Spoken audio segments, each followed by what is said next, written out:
Bosch. Chapter 1. Bosch arrived late and had to park on a cemetery lane far from the gravesite. Careful not to step on anybody's grave, he limped through 2 memorial sections, his cane sinking into the soft ground, until he saw the gathering for John Jack Thompson. It was standing room only around the old detective's gravesite, and Bosch knew that wouldn't work with his knee 6 weeks post-op. He retreated to the nearby Garden of Legends section and sat on a concrete bench that was part of Tyrone Power's tomb. He assumed it was okay since it was clearly a bench. He remembered his mother taking him to see Power in the movies when he was a kid, old stuff they would run in the revival theaters on Beverly. He remembered the handsome actor as Zorro and as the accused American and witness for the prosecution. He had died on the job, suffering a heart attack while filming a dueling scene in Spain. Bosch had always thought it wasn't a bad way to go, doing what you loved. The service for Thompson lasted a half hour. Bosch was too far away to hear what was said, but he could guess. John Jack, he was always called that, was a good man who gave 40 years of service to the Los Angeles Police Department in uniform and as a detective. He put many bad people away and taught generations of detectives how to do the same.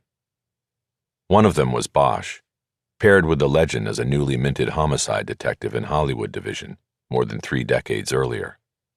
Among other things, John Jack had taught Bosch how to read the tells of a liar in an interrogation room. John Jack always knew when somebody was lying.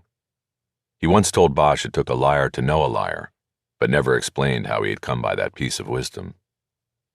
The pairing had lasted only 2 years because Bosch trained well and John Jack was needed to break in the next new homicide man.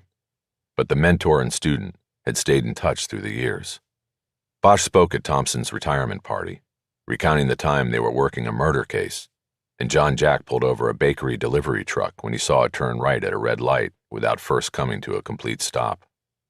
Bosch questioned why they had interrupted their search for a murder suspect for a minor traffic infraction, and John Jack said it was because he and his wife Margaret were having company for dinner that night, and he needed to bring home a dessert. He got out of their city ride, approached the truck, and badged the driver. He told him he had just committed a 2-pie traffic offense, but being a fair man, John Jack cut a deal for 1 cherry pie and came back to the city car with that night's dessert. Those kinds of stories and the legend of John Jack Thompson had dimmed in the 20 years since his retirement, but the gathering around his grave was thick, and Bosch recognized many of the men and women he had worked with during his own time with an LAPD badge. He suspected the reception at John Jack's house after the service was going to be equally crowded and might last into the night. Bosch had been to too many funerals of retired detectives to count. His generation was losing the war of attrition. This one was high-end, though. It featured the official LAPD honor guard and pipers. That was a nod to John Jack's former standing in the department. Amazing Grace echoed mournfully across the cemetery and over the wall that divided it from Paramount Studios. After the casket was lowered and people started heading back to their cars, Bosch made his way across the lawn to where Margaret remained seated, a folded flag in her lap. She smiled at Bosch as he approached. "Harry, you got my message," she said. "I'm glad you came." "Wouldn't miss it," Bosch said. He leaned down, kissed her cheek, and squeezed her hand. "He was a good man, Margaret," he said. "I learned a lot from him." "He was," she said, "and you were one of his favorites. He took great pride in all of the cases you closed." Bosch turned and looked down into the grave. John Jack's box appeared to have been made of stainless steel. "He picked it," Margaret said. "He said it looked like a bullet." Bosch smiled. "I'm sorry I didn't get over to see him," he said, "before the end." "It's okay, Harry," she said. "You had your knee. How is it doing?" "Better every day. I won't need this cane much longer." When John Jack had his knees done, he said it was a new lease on life. That was 15 years ago. Bosch just nodded. He thought a new lease on life was a little optimistic. "Are you coming back to the house?" Margaret asked. "There is something there for you. From him." Bosch looked at her. "From him?" "You'll see. Something I would give only to you." Bosch saw members of the family gathered by a couple of stretch limos in the parking lane. It looked like 2 generations of children. "Can I walk you over to the limo?" Bosch asked. "That would be nice, Harry," Margaret said. Chapter 2. Bosch had picked up a cherry pie that morning at Gelson's, and that was what had made him late to the funeral. He carried it into the bungalow on Orange Grove where John Jack and Margaret Thompson had lived for more than 50 years. He put it on the dining room table with the other plates and trays of food. The house was crowded. Bosch said hellos and shook a few hands as he pushed his way through the knots of people, looking for Margaret. He found her in the kitchen, oven mitts on and getting a hot pan out of the oven, keeping busy. "Harry," she said, "did you bring the pie?" "Yes," he said. "I put it on the table." She opened a drawer and gave Bosch a spatula and a knife. "What were you going to give me?" Bosch asked. "Just hold your horses," Margaret said. "First cut the pie, then go back to John Jack's office, down the hall on the left. It's on his desk, and you can't miss it." Bosch went into the dining room and used the knife she had given him to cut the pie into 8 slices. He then made his way again through the people crowded in the living room to the hallway that led back to John Jack's home office. He had been there before, years earlier, when they worked cases together. After a long shift, Bosch would often end up at the Thompson house for a late meal prepared by Margaret and a strategy session with John Jack. Sometimes Bosch would take the couch in the home office and sleep a few hours before getting back to work on the case. He even kept spare clothes in the office closet. Margaret always left a fresh towel for him in the guest bathroom. The door was closed, and for some reason he knocked, even though he knew no one should be in there. He opened the door and entered a small cluttered office with shelves on 2 walls and a desk pushed up against a third under a window. The couch was still there, across from the window. Sitting on a green blotter on the desk was a thick blue plastic binder with 3 inches of documents inside. It was a murder book. Ballard. Chapter 3. Ballard studied what she could see of the remains with an unflinching eye. The smell of kerosene mixed with that of burned flesh was overpowering this close, but she stood her ground. She was in charge of the scene until the fire experts arrived. The nylon tent had melted and collapsed on the victim. It tightly shrouded the body in places where the fire had not completely burned through. The body seemed to be in repose, and she wondered how he could have slept through it. She also knew that toxicity tests would determine his alcohol and drug levels. Maybe he never felt a thing. Ballard knew it would not be her case, but she pulled out her phone and took photos of the body and the scene, including close-ups of the overturned camping heater, the presumed source of the blaze. She then opened the temperature app on the phone and noted that the current temperature listed for Hollywood was 52 degrees. That would go in her report and be forwarded to the fire department's arson unit. She stepped back and looked around. It was 3:15 a.m., and Cole Avenue was largely deserted, except for the homeless people who had come out of the tents and cardboard shanties that lined the sidewalk, running alongside the Hollywood Recreation Center. They stared, both wide-eyed and addled, as the investigation into the death of one of their own proceeded. "How'd we get this?" Ballard asked. Stan Dvorak, the patrol sergeant who had called her out, stepped over. He had worked the late show shift longer than anybody at Hollywood Division, more than 10 years. Others on the shift called him the Relic, but not to his face. "FD called us," he said. "They got it from communications. Somebody driving by saw the flames and called it in as a fire." "They get a name on the PR?" Ballard asked. "He didn't give one. Called it in, kept driving." "Nice." 2 fire trucks were still on scene, having made the journey just 3 blocks down from Station 27 to douse the burning tent. The crews were standing by to be questioned. "I'm going to take the fire, guys," Ballard said. "Why don't you have your guys talk to some of these people, see if anybody saw anything?" "Isn't that Arson's job?" Dvorak asked. "They're just going to have to re-interview if we find anybody worth talking to." "First on scene, Devo. We need to do this right." Ballard walked away, ending the debate. Dvorak might be the patrol supervisor, but Ballard was in charge of the crime scene. Until it was determined that the fatal fire was an accident, she would treat it as a crime scene. She walked over to the waiting firefighters and asked which of the two crews was first on scene. She then asked the 6 firefighters assigned to the first truck what they saw. The information she received from them was thin. The tent fire had almost burned itself out by the time the fire rescue team arrived. Nobody saw anyone around the blaze or nearby in the park. No witnesses, no suspects. A fire extinguisher from the truck had been used to douse the remaining flames, and the victim was pronounced dead and was therefore not transported to a hospital. From there, Ballard took a walk up and down the block, looking for cameras. The homeless encampment ran along the city park's outdoor basketball courts, where there were no security cameras. On the west side of Cole was a line of 1-story warehouses, inhabited by prop houses and equipment rental houses catering to the film and television industry. Ballard saw a few cameras, but suspected that they were either dummies or set at angles that would not be helpful to the investigation. When she got back to the scene, she saw Dvorak conferring with 2 of his patrol officers.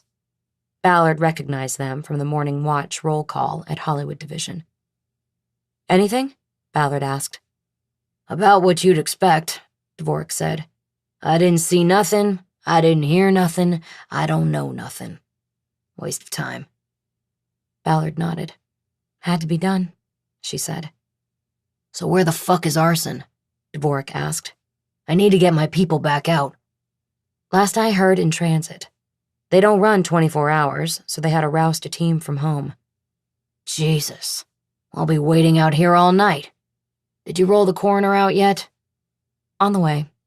You can probably clear half your guys and yourself. Just leave 1 car here." "You got it."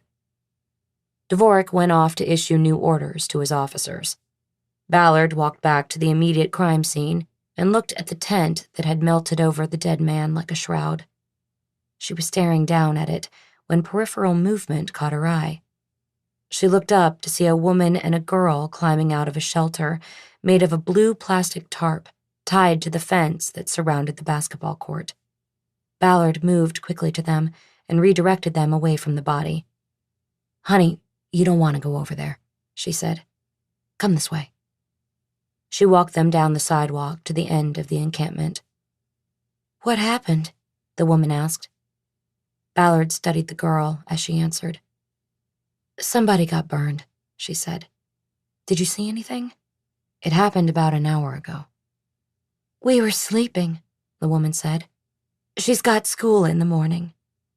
The girl had still not said anything. "Why aren't you in a shelter?" Ballard asked. "This is dangerous out here. That fire could have spread." She looked from the mother to the daughter. "How old are you?" The girl had large brown eyes and brown hair and was slightly overweight. The woman stepped in front of her and answered Ballard. "Please don't take her from me." Ballard saw the pleading look in the woman's brown eyes. "I'm not here to do that. I just want to make sure she's safe." "You're her mother?" "Yes, my daughter." "What's her name?" "Amanda. Mandy." "How old?" 14. Ballard leaned down to talk to the girl. She had her eyes cast down. "Mandy, are you okay?" She nodded. "Would you want me to try to get you and your mother into a shelter for women and children? It might be better than being out here." Mandy looked up at her mother when she answered. "No, I want to stay here with my mother. I'm not going to separate you. I will take you and your mother if you want." The girl looked up at her mother again for guidance. "You put us in there and they will take her away," the mother said. "I know they will." "No, I'll stay here," the girl said quickly. "Okay," Ballard said. "I won't do anything. But I don't think this is where you should be. It's not safe out here for either of you." "The shelters aren't safe either," the mother said. "People steal all your stuff." Ballard pulled out a business card and handed it to her. "Call me if you need anything," she said. "I work the midnight shift." I'll be around if you need me." The mother took the card and nodded. Ballard's thoughts returned to the case. She turned and gestured toward the crime scene. "Did you know him?" she asked. "A little," the mother said. "He minded his own business." "Do you know his name?" I think it was Ed. Eddie," he said. "Okay. Had he been here a long time?" "A couple months. He said he had been over at Blessed Sacrament, but it was getting too crowded for him." Ballard knew that Blessed Sacrament on Sunset allowed the homeless to camp on the front portico. She drove by it often and knew it to be heavily crowded at night with tents and makeshift shelters, all of which disappeared at daylight before church services began. Hollywood was a different place in the dark hours, after the neon and glitter had dimmed. Ballard saw the change every night. It became a place of predators and prey, and nothing in between. A place where the haves were comfortably and safely behind their locked doors, and the have-nots freely roamed. Ballard always remembered the words of a late-show patrol poet.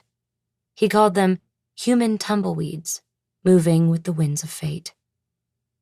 "Did he have any trouble with anybody here?" she asked. "Not that I saw," said the mother. "Did you see him last night?" "No, I don't think so. He wasn't around when we went to sleep." Ballard looked at Amanda to see if she had a response, but was interrupted by a voice from behind. "Detective?" Ballard turned around. It was one of Dvorak's officers. His name was Rollins. He was new to the division, or he wouldn't have been so formal. "What?"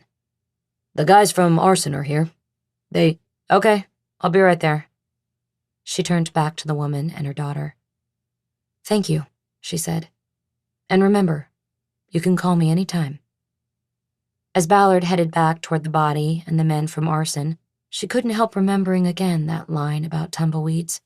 Written on a field interview card by an officer Ballard later learned had seen too much of the depressing and dark hours of Hollywood and taken his own life. Chapter 4. The men from Arson were named Nuccio and Spellman. Following LAFD protocol, they were wearing blue coveralls with the LAFD badge on the chest pocket and the word arson across the back. Nuccio was the senior investigator, and he said he would be lead. Both men shook Ballard's hand before Nuccio announced that they would take the investigation from there. Ballard explained that a cursory sweep of the homeless encampment had produced no witnesses, while a walk up and down Cole Avenue had found no cameras with an angle on the fatal fire. She also mentioned that the coroner's office was rolling a unit to the scene, and a criminalist from the LAPD lab was en route as well. Nuccio seemed uninterested. He handed Ballard a business card with his email address on it and asked that she forward the incident report she would write up when she got back to Hollywood Station. "That's it?" Ballard asked. "That's all you need?" She knew that LAFD arson experts had law enforcement and detective training and were expected to conduct a thorough investigation of any fire involving a death. She also knew they were competitive with the LAPD, in the way a little brother might be with his older sibling. The arson guys didn't like being in the LAPD's shadow. "That's it," Nuccio said. "You send me your report and I'll have your email. I'll let you know how it all shakes out." "You'll have it by dawn," Ballard said. "You want to keep the uniforms here while you work?" "Sure, 1 or 2 of them would be nice. Just have them watch our backs." Ballard walked away and over to Rollins and his partner Randolph, who were waiting by their car for instructions. She told them to stand by and keep the scene secure while the investigation proceeded. Ballard used her cell to call the Hollywood Division Watch Office and report that she was about to leave the scene. The lieutenant was named Washington. He was a new transfer from Wilshire Division. Though he had previously worked Watch 3, as the midnight shift was officially called, he was still getting used to things at Hollywood Division. Most divisions go quiet after midnight, but Hollywood rarely did. That was why they called it the Late Show. "LAFD has no need for me here, LT," Ballard said. "What's it look like?" Washington asked. Like the guy kicked over his kerosene heater while he was sleeping. But we've got no wits or cameras in the area, not that we found. And I'm not thinking the arson guys are going to look too hard beyond that. Washington was silent for a few moments while he came to a decision. All right, then come back to the house and write it up, he finally said. They want it all by themselves, they can have it. Roger that, Ballard said. I'm heading in. She disconnected and walked over to Rollins and Randolph, telling them she was leaving the scene and that they should call her at the station if anything new came up. The station was only 5 minutes away at 4 a.m. The rear parking lot was quiet as Ballard headed to the back door. She used her key card to enter and took the long way to the detective bureau so that she could go through the watch office and check in with Washington. He was only in his second deployment period and still learning and feeling his way.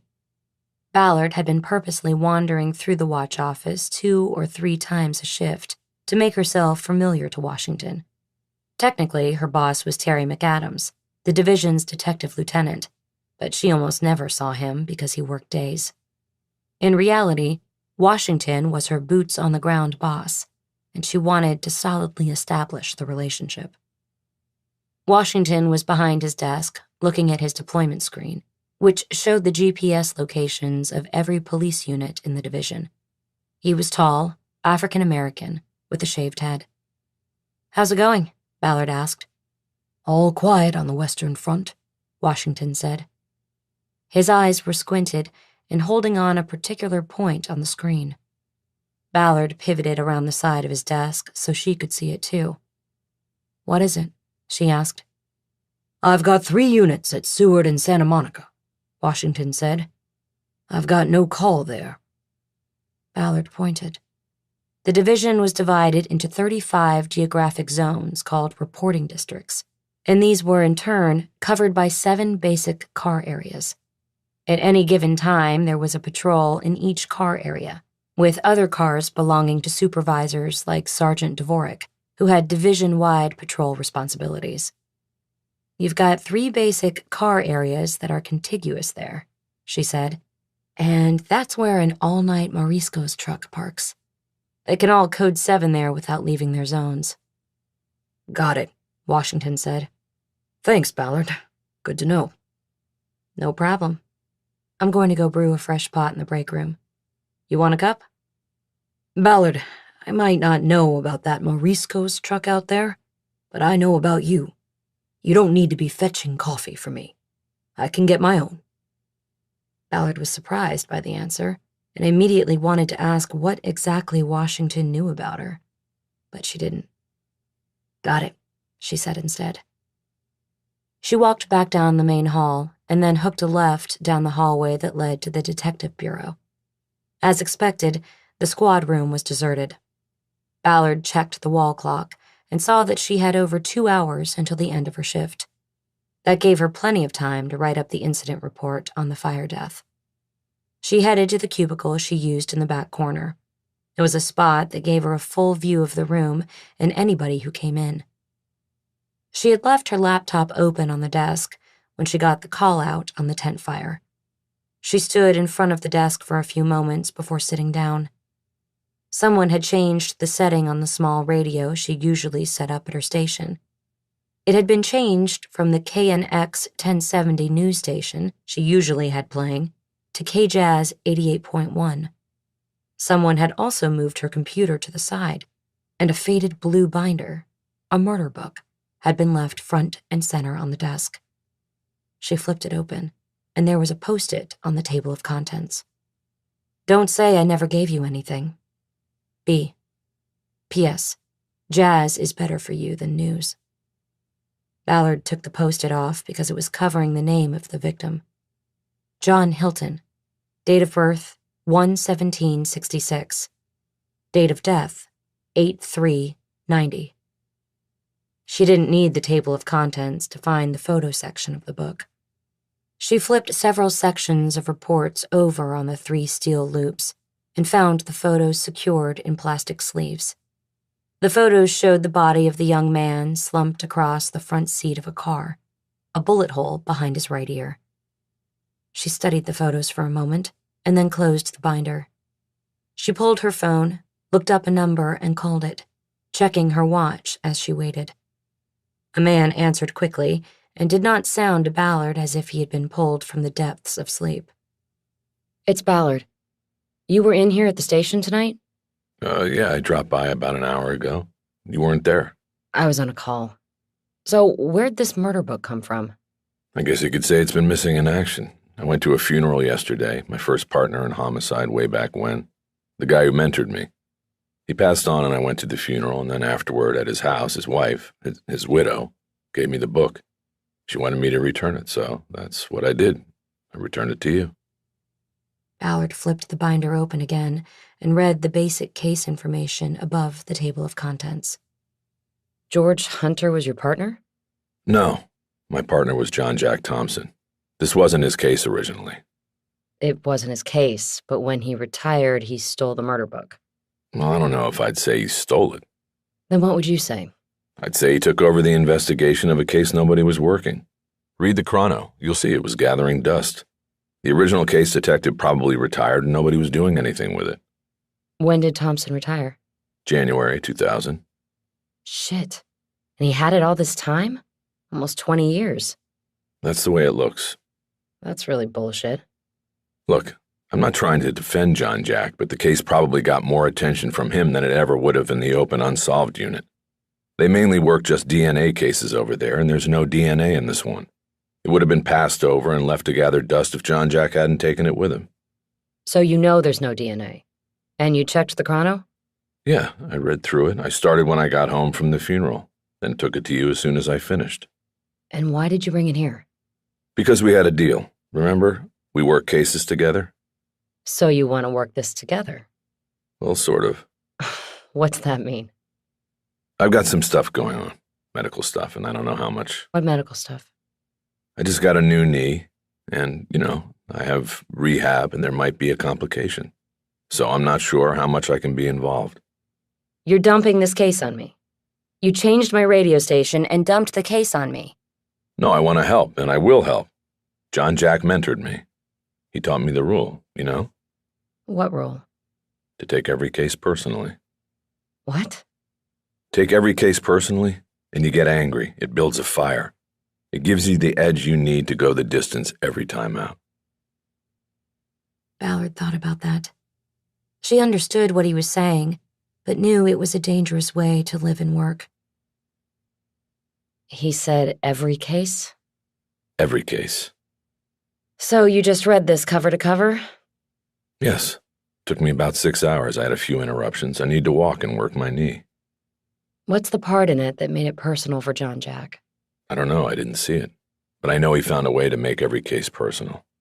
If you find that, you might be able to close it out. "If I find it?" Okay, if we find it. But like I said, I already looked. Ballard flipped the sections over until she once again came to the photos held in plastic sleeves. "I don't know. This feels like a long shot. If George Hunter couldn't clear it, and then John Jack Thompson couldn't clear it, what makes you think we can?" Because you have that thing. That fire. We can do this and bring that boy some justice. Don't start with the justice thing. Don't bullshit me, Bosch. Okay, I won't. But will you at least read the chrono and look through the book before deciding? If you do that and don't want to continue, that's fine. Turn the book in or give it back to me. I'll work it alone when I get the time. Ballard didn't answer at first. She had to think.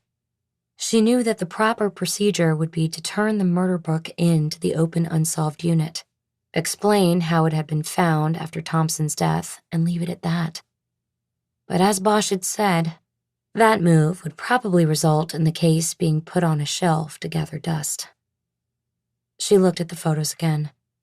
It appeared to her on initial read that it was a drug ripoff. The victim pulls up, offers the cash, gets a bullet instead of a balloon of heroin, or whatever his drug of choice was. There's one thing. What's that? The bullet. If it's still in evidence, you need to run it through NIBIN, see what comes up. That database wasn't around back in 1990. Still, what's that? A 1 in 10 shot? No pun intended.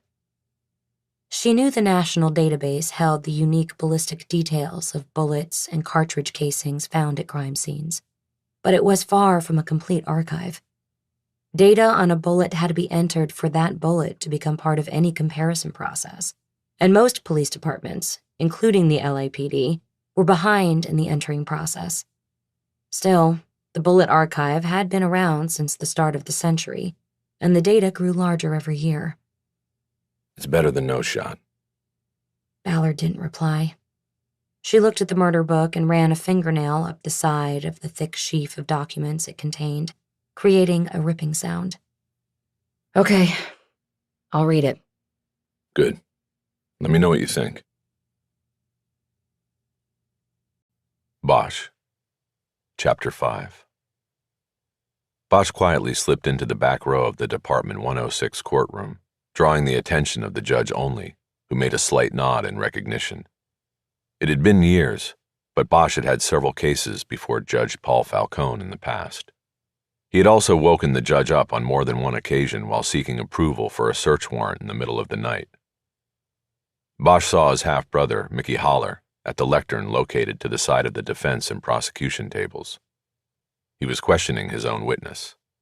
Bosch knew this because he had been tracking the case online and in the newspaper, and this day was the start of the defense's seemingly impossible case. Haller was defending a man accused of murdering a Superior Court judge named Walter Montgomery in a city park less than a block from the courthouse that now held the trial. The defendant, Jeffrey Hurstadt, not only was linked to the crime by DNA evidence, but had helpfully confessed to the murder on video as well. "Doctor, let me get this straight," Haller said to the witness seated to the left of the judge.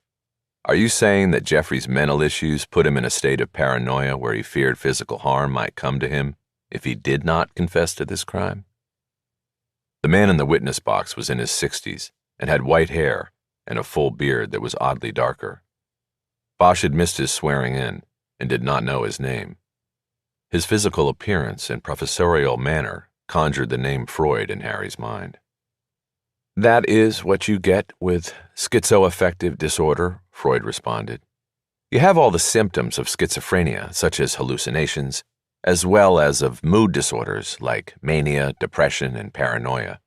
The latter leads to the psyche taking on protective measures, such as the nodding and agreement you see in the video of the confession." So when Jeffrey was nodding and agreeing with Detective Gustafson throughout that interview, he was what, just trying to avoid being hurt? Haller asked. Bosch noticed his repeated use of the defendant's first name, a move calculated to humanize him in front of the jury. "Exactly," Freud said. "He wanted to survive the interview unscathed.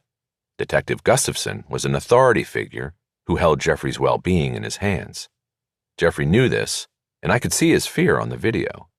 In his mind, he was in danger, and he just wanted to survive it." "Which would lead him to say whatever Detective Gustafson wanted him to say?" Haller asked, though it was more statement than question. "That is correct," Freud responded. "It started small with questions of seemingly no consequence. Were you familiar with the park? Were you in the park? And then, of course, it moved to questions of a more serious nature. Did you kill Judge Montgomery? Jeffrey was down the path at that point, and he willingly said, 'Yes, I did it.' But it is not what could be classified as a voluntary confession. Because of the situation, the confession was not freely, voluntarily, nor intelligently given. It was coerced." Haller let that hang in the air for a few moments while he pretended to check the notes on his legal pad. He then went off in a different direction. "Doctor, what is catatonic schizophrenia?" he asked. "It is a subtype of schizophrenia in which the affected person can appear during stressful situations to go into seizure, or what is called negativism, or rigidity," Freud said. "This is marked by resistance to instructions or attempts to be physically moved." "When does this happen, doctor?" "During periods of high stress." "Is that what you see at the end of the interview with Detective Gustafson?"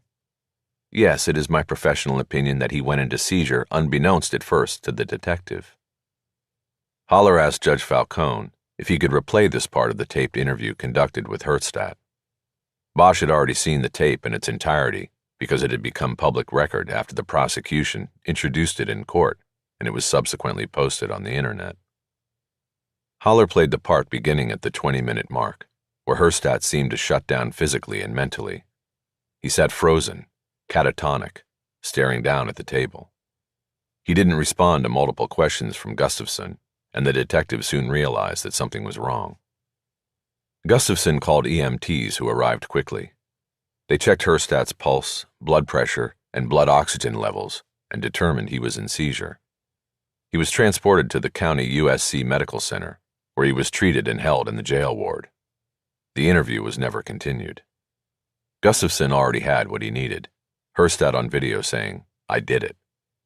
The confession was backed a week later when Herstadt's DNA was matched to genetic material scraped from under one of Judge Montgomery's fingernails.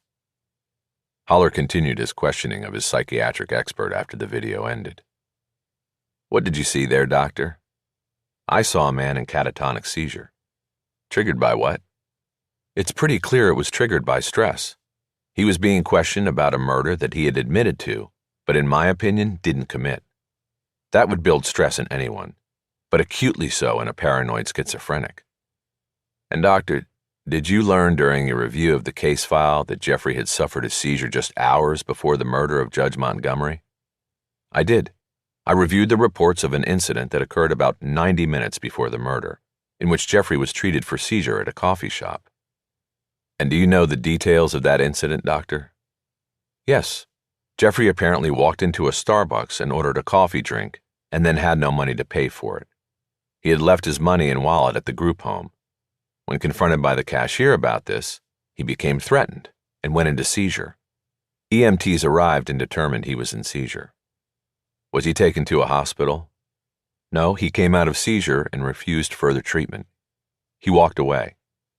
"So we have these occurrences of seizure on both sides of the murder we're talking about here, 90 minutes before and about 2 hours after, both of which you say were brought about by stress, correct?" "That is correct." "Doctor, would it be your opinion that committing a murder in which you use a knife to stab a victim 3 times in the upper body would be a stressful event?" "Very stressful." "More stressful than attempting to buy a cup of coffee with no money in your pocket?" "Yes, much more stressful." "In your opinion, is committing a violent murder more stressful than being questioned about a violent murder?" The prosecutor objected, arguing that Haller was taking the doctor beyond the bounds of his expertise with his far-reaching hypotheticals. The judge agreed and struck the question, but Haller's point had already been made. "Okay, doctor, we'll move on," Haller said. "Let me ask you this. At any time during your involvement in this case, have you seen any report indicating that Jeffrey Herstadt had any seizure during the commission of this violent murder?" "No, I have not." "To your knowledge, when he was stopped by police in Grand Park near the crime scene and taken in for questioning, was he in seizure?" "No, not to my knowledge." "Thank you, doctor." Haller advised the judge that he reserved the right to recall the doctor as a witness, then turned over the witness to the prosecution. Judge Falcone was going to break for lunch before cross-examination began, but the prosecutor, whom Bosch recognized as Deputy District Attorney Susan Saldano, promised to spend no more than 10 minutes questioning the doctor. The judge allowed her to proceed. "Good morning, Dr. Stein," she said, providing Bosch with at least part of the psychiatrist's name. "Good morning," Stein replied warily. "Let's now talk about something else regarding the defendant. Do you know whether upon his arrest and subsequent treatment at County USC a blood sample was taken from him and scanned for drugs and alcohol?" "Yes, it was." "That would have been routine." "And when you reviewed this case for the defense, did you review the results of the blood test?" "Yes, I did." "Can you tell the jury what, if anything, the scan revealed?" "It showed low levels of a drug called paliperidone." "Are you familiar with paliperidone?" "Yes, I prescribed it for Mr. Herstadt." "What is paliperidone?" "It is a dopamine antagonist, a psychotropic used to treat schizophrenia and schizoaffective disorder. In many cases, if administered properly, it allows those afflicted with the disorder to lead normal lives." "And does it have any side effects?" A variety of side effects can occur. Each case is different, and we come up with drug therapies that fit individual patients while taking into account any side effects that are exhibited. Do you know that the manufacturer of paliperidone warns users that side effects can include agitation and aggression? Well, yes, but in Jeffrey's, just a yes or no answer, doctor. Are you aware of those side effects? Yes or no? Yes. Thank you, doctor. And just a moment ago, when you described the drug paliperidone, you used the phrase, if administered properly. Do you remember saying that? Yes. Now, at the time of this crime, do you know where Jeffrey Hurstadt was living? Yes, in a group home in Angelino Heights. And he had a prescription from you for paliperidone, correct? Yes. And who was in charge of properly administering the drug to him in that group home? There is a social worker assigned to the home who administers the prescriptions. So do you have firsthand knowledge that this drug was properly administered to Mr. Hurstadt? I don't really understand the question. I saw the blood scans after he was arrested, and they showed the proper levels of paliperidone, so one can assume he was being given and was taking his dosage. Can you tell this jury for a fact that he did not take his dosage after the murder, but before his blood was drawn at the hospital? Well, no, but can you tell this jury that he didn't hoard his pills and take several at once before the murder? Again, no, but you're getting into no further questions. Saldana moved to the prosecution table and sat down. Bosch watched Haller stand up immediately and tell the judge he would be quick with redirect. The judge nodded his approval. Doctor, would you like to finish your answer to Ms. Saldana's last question? Haller asked. I would, yes, Stein said. I was just going to say that the blood scan from the hospital showed a proper level of the drug in his bloodstream. Any scenario other than proper administration doesn't add up. Whether he was hoarding and then over-medicating or not medicating and took a pill after the crime, it would have been apparent in the levels on the scan. Thank you, doctor. How long had you been treating Jeffrey before this incident occurred? 4 years. When did you put him on paliperidone? 4 years ago. Did you ever see him act aggressively toward anyone? No, I did not. Did you ever hear of him acting aggressively toward anyone? Before this incident? No, I did not. Did you get regular reports on his behavior from the group home where he lived? I did, yes. Was there ever a report from the group home about Jeffrey being violent? No, never. Were you ever concerned that he might be violent toward you or any member of the public? No, if that had been the case, I would have prescribed a different drug therapy. Now, as a psychiatrist, you are also a medical doctor, is that correct? Yes. And when you reviewed this case, did you also look at the autopsy records on Judge Montgomery? I did, yes. You saw that he was stabbed 3 times in close proximity under the right armpit, correct? Yes, I did. Saldana stood and objected. Your Honor, where is he going with this? She asked. This is beyond the scope of my cross-examination. Falcone looked at Haller. I was wondering the same thing, Mr. Haller. Judge, it is somewhat new territory, but I did reserve the right to recall Dr. Stein. If the prosecution wants, we can go to lunch and I will recall him right afterward, or we can just take care of this right here. I'll be quick. The objection is overruled, the judge said. Proceed, Mr. Haller. Thank you, Judge, Haller said. He turned his attention back to the witness. Doctor, there are vital blood vessels in the area of the body where Judge Montgomery was stabbed, are there not? Yes, blood vessels leading directly to and from the heart. Do you have Mr. Hurstad's personal files? I do. Did he ever serve in the military? No, he did not. Any medical training? None that I'm aware of. How could he have known to stab the judge in the very specifically vulnerable spot under the judge's objection? Saldana was back on her feet. Judge, this witness has no expertise that would allow him to hazard even a guess at what counsel was about to ask him. The judge agreed. If you want to pursue that, Mr. Haller, bring in a wound expert, Falcone said. This witness is not that. Your Honor, Haller said, You sustained the objection without giving me a chance to argue the point. I did, and I'd do it again, Mr. Holler. Do you have any other questions for the witness? I don't. Miss Saldano. Saldano thought for a moment, but then said she had no further questions. Before the judge could tell the jury to take a lunch break, Holler addressed the court. Your Honor, he said, I expected Ms. Saldano to spend most of the afternoon on cross-examination of Dr. Stein, and I thought I would take up the rest of it on redirect. This is quite a surprise. What are you telling me, Mr. Holler? The judge asked, his tone already tinged with consternation. My next witness is my DNA expert coming in from New York. She doesn't land until 4 o'clock. Do you have a witness you can take out of order and bring in after lunch? No, Your Honor, I don't. Very well. The judge was clearly unhappy. He turned and addressed the jury, telling its members they were finished for the day. He told them to go back home and avoid any media coverage of the trial, and to be back in the morning at 9. Throwing a glare at Holler, the judge explained to the jurors that they would begin hearing testimony before the usual 10 o'clock start in order to make up lost time. Everyone waited until the jurors had filed into the assembly room, and then the judge turned more of his frustration on Holler. Mr. Holler, I think you know I don't like working half days when I have scheduled full days of court. Yes, Your Honor. Neither do I.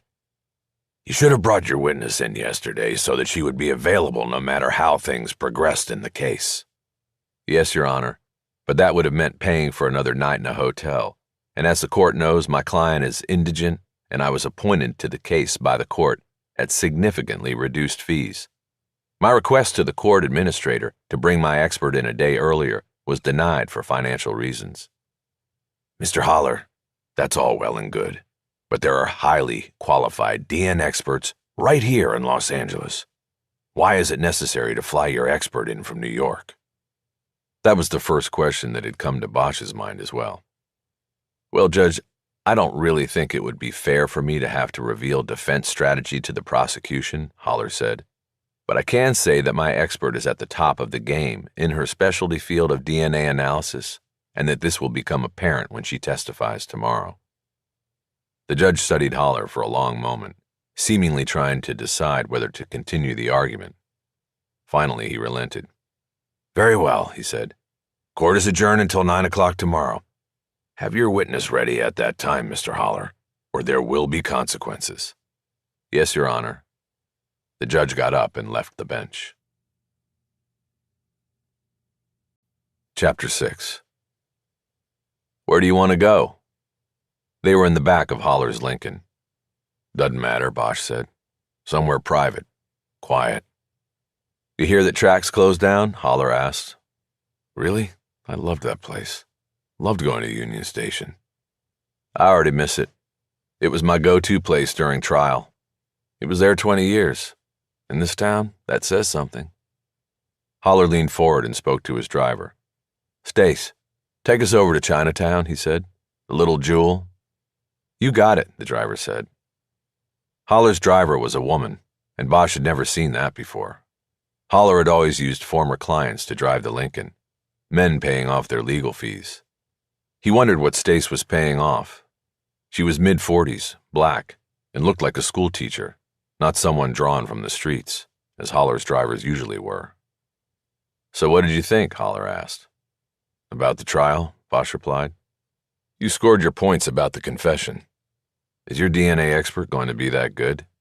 Her specialty field of DNA analysis, how much of that was bullshit? None of it. But we'll see.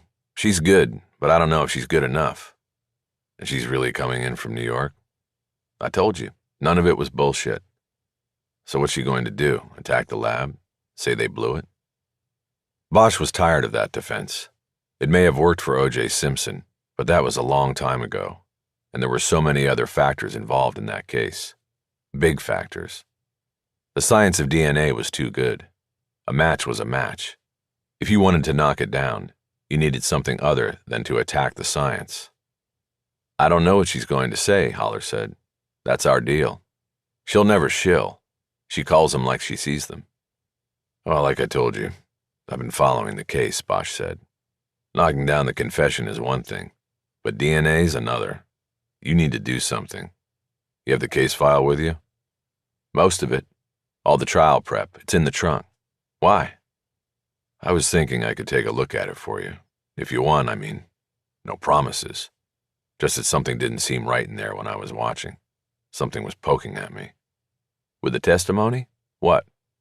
I don't know. Something that doesn't add up. Well, I've got tomorrow, and then that's it. No other witnesses. If you're going to look, I need it today. No problem, right after lunch. Fine, knock yourself out. How's the knee, by the way? Good. Better every day. Pain? No pain. You didn't call because you've got a malpractice case, did you? No, not that. Then what? Bosch looked at the driver's eyes in the rear view. She couldn't help overhearing things. He didn't want to talk in front of her.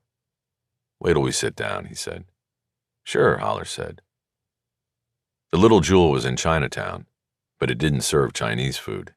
It was pure Cajun. They ordered at the counter and then got a table in a reasonably quiet corner.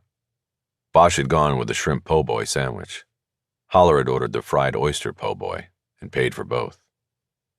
So, new driver? Bosch asked. Been with me 3 months, Holler said. No, 4. She's good. She a client? Actually, the mother of a client. Her son's in county for a year on possession. We beat an intent to sell package, which wasn't bad at all on my part.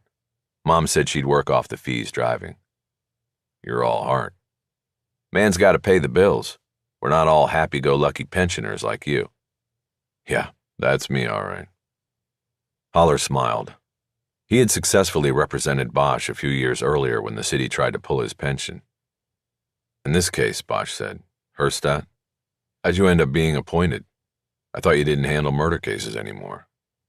I don't, but the judge assigned it to me, Holler said. One day I was in his courtroom minding my own business on another case, and he tags me with it. I'm like, I don't do murder cases, Judge, especially high-profile cases like this. And he's, you do now, Mr. Holler. So here I am with a fucking unwinnable case and getting paid hamburger when I usually get steak. How come the PD didn't take it? Conflict of interest. The victim, Judge Montgomery, was formerly the public defender, remember? Right. I forgot. Their numbers were called and Bosch went up to the counter to get their sandwiches and drinks. After he delivered the food to the table, Holler got down to the business of their meeting. So you call me up in the middle of a trial and say you need to talk, so talk. Are you in some kind of trouble? No, nothing like that. Bosch thought a moment before continuing. He had set up the meeting, and now he wasn't sure how to proceed. He decided to start at the beginning. About 12 years ago, I caught a case, he said. A guy up on the overlook above the Mulholland Dam, 2 in the back of the head, execution style. Turned out he was a doctor, a medical physicist. He specialized in gynecological cancers, and it turned out that he had gone up to St. Agatha's in the valley and cleared out all the cesium they use for treatment from a lead safe. It was missing. I remember something about this, Holler said. The FBI jumped all over it, thinking it was a terrorist thing, maybe a dirty bomb or something. Right, but it wasn't. It was something else. I worked it, and we got the cesium back, but not before I got dosed pretty good with it. I was treated and then had 5 years of checkups, chest x-rays, the whole thing. I was clean every time, and after the 5 years, they said I was in the clear. Holler nodded in a way that seemed to indicate he knew which way this was going. So all is well, and I go in last month to get my knee done, and they take blood, Bosch said. Routine stuff, except tests on it come back, and I have something called CML, chronic myeloid leukemia. Shit, Holler said. Not as bad as it sounds. I'm being treated, but what treatment? Chemo. The modern kind of chemo. I basically take a pill every day and that's it. In 6 months they see where it's at and if they need to get more serious about treatment. Shit. You said that. There are some side effects, but it's not bad. I just get tired easily. What I wanted to see you about is whether I would have any kind of case here. I'm thinking about my daughter. If this chemo stuff doesn't work, I want to make sure she's set up, you know what I mean? Taken care of. Have you talked to her about this? No, you're the only one I've talked to. Shit. You keep saying that, but what do you think? Is there a workman's comp thing I can go back to the LAPD with? What about the hospital? The guy just waltzed in there with his white doctor's coat, name tag, and then waltzed out with 32 pieces of cesium in a lead bucket. The whole incident exposed the lax security in the oncology lab, and they made big changes afterwards. But too late for you, so forget workman's comp. We're talking about a major claim here. What about the statute of limitations? The exposure was 12 years ago. The clock on something like this doesn't start ticking until you're diagnosed, so you're all right there. The deal we made when you exited the police department gave you $1 million health insurance cap. Yeah, and if I get sick from this, I mean, like, really sick, I'll burn through that in a year. I'm not going to tap into my 401k. That's going to Maddie. Right, I know. With the department, we'll have to go through arbitration and most likely we'll get a settlement. The hospital will be the way to go. Poor security led to this scheme, which led to your exposure. That's our A game. They started eating and Holler continued with his mouth full. All right, so I wrap up this trial. We'll go to the jury in another day, 2 at the max, and then we file a notice. I'll need to take a video deposition from you. We schedule that, then I think we'll have everything we need to move on. Why the video? In case I die or something? There's that, but it's mostly because I want them to see you telling the story. They hear the story from you instead of read it in a pleading or a depot transcript, and they'll shit their pants. They'll know they're on the losing end of this thing. Okay, then you'll set it up? Yes, I've got people who do these all the time. Bosch had barely gotten one bite of his sandwich, but Holler was halfway finished. Bosch guessed that a morning in trial made him hungry. I don't want this to get out, Bosch said. You know what I mean? No media on it. I can't make that promise, Holler said. Sometimes the media can be used to apply pressure. You're the one who got dosed with this stuff while carrying out your job. Believe me, public sympathy will be with you 10 to 1 easy, and that can be a powerful tool. Okay, then look. I need to know ahead of time if this is going to break in the media so I can talk to Maddie first. That I can promise. Now, did you keep any records from that case? Is there anything I can look at? Give me a ride back to my car after this. I have the chrono and most of the important reports. I made copies back then just in case. I brought it all in my car. Okay, we go back and trade files. You give me that stuff, I'll give you what I have on Herstat. Deal? Deal. You just got to be quick with Herstat. I'm almost out of time. Ballard. Chapter 7. The tent was warm and cozy, and she felt safe, but then the fumes of kerosene invaded her mouth and nose and lungs, and it suddenly grew hot, and then it was melting around her and burning. Ballard sat up with a start. Her hair was still damp, and she checked her watch. She had only slept 3 hours. She thought about going back down, but the edges of the dream were still with her. The smell of kerosene. She pulled a length of hair across her face and under her nose. She smelled the apple in the shampoo she had used after paddling. Lola. Her dog shot through the tent's opening and to her side. Lola was half boxer and half pit. Ballard rubbed her wide, hard head and felt the horror of the dream receding. She wondered if the man in the tent the night before had woken at the end. She hoped not. She hoped he was so doped up or alcohol-addled that he never felt pain or knew he was dying. She ran her hand along the side of her tent. It was nylon, and she imagined heat from a fire collapsing it on her like a shroud. Awake or not, the man had died a horrible death.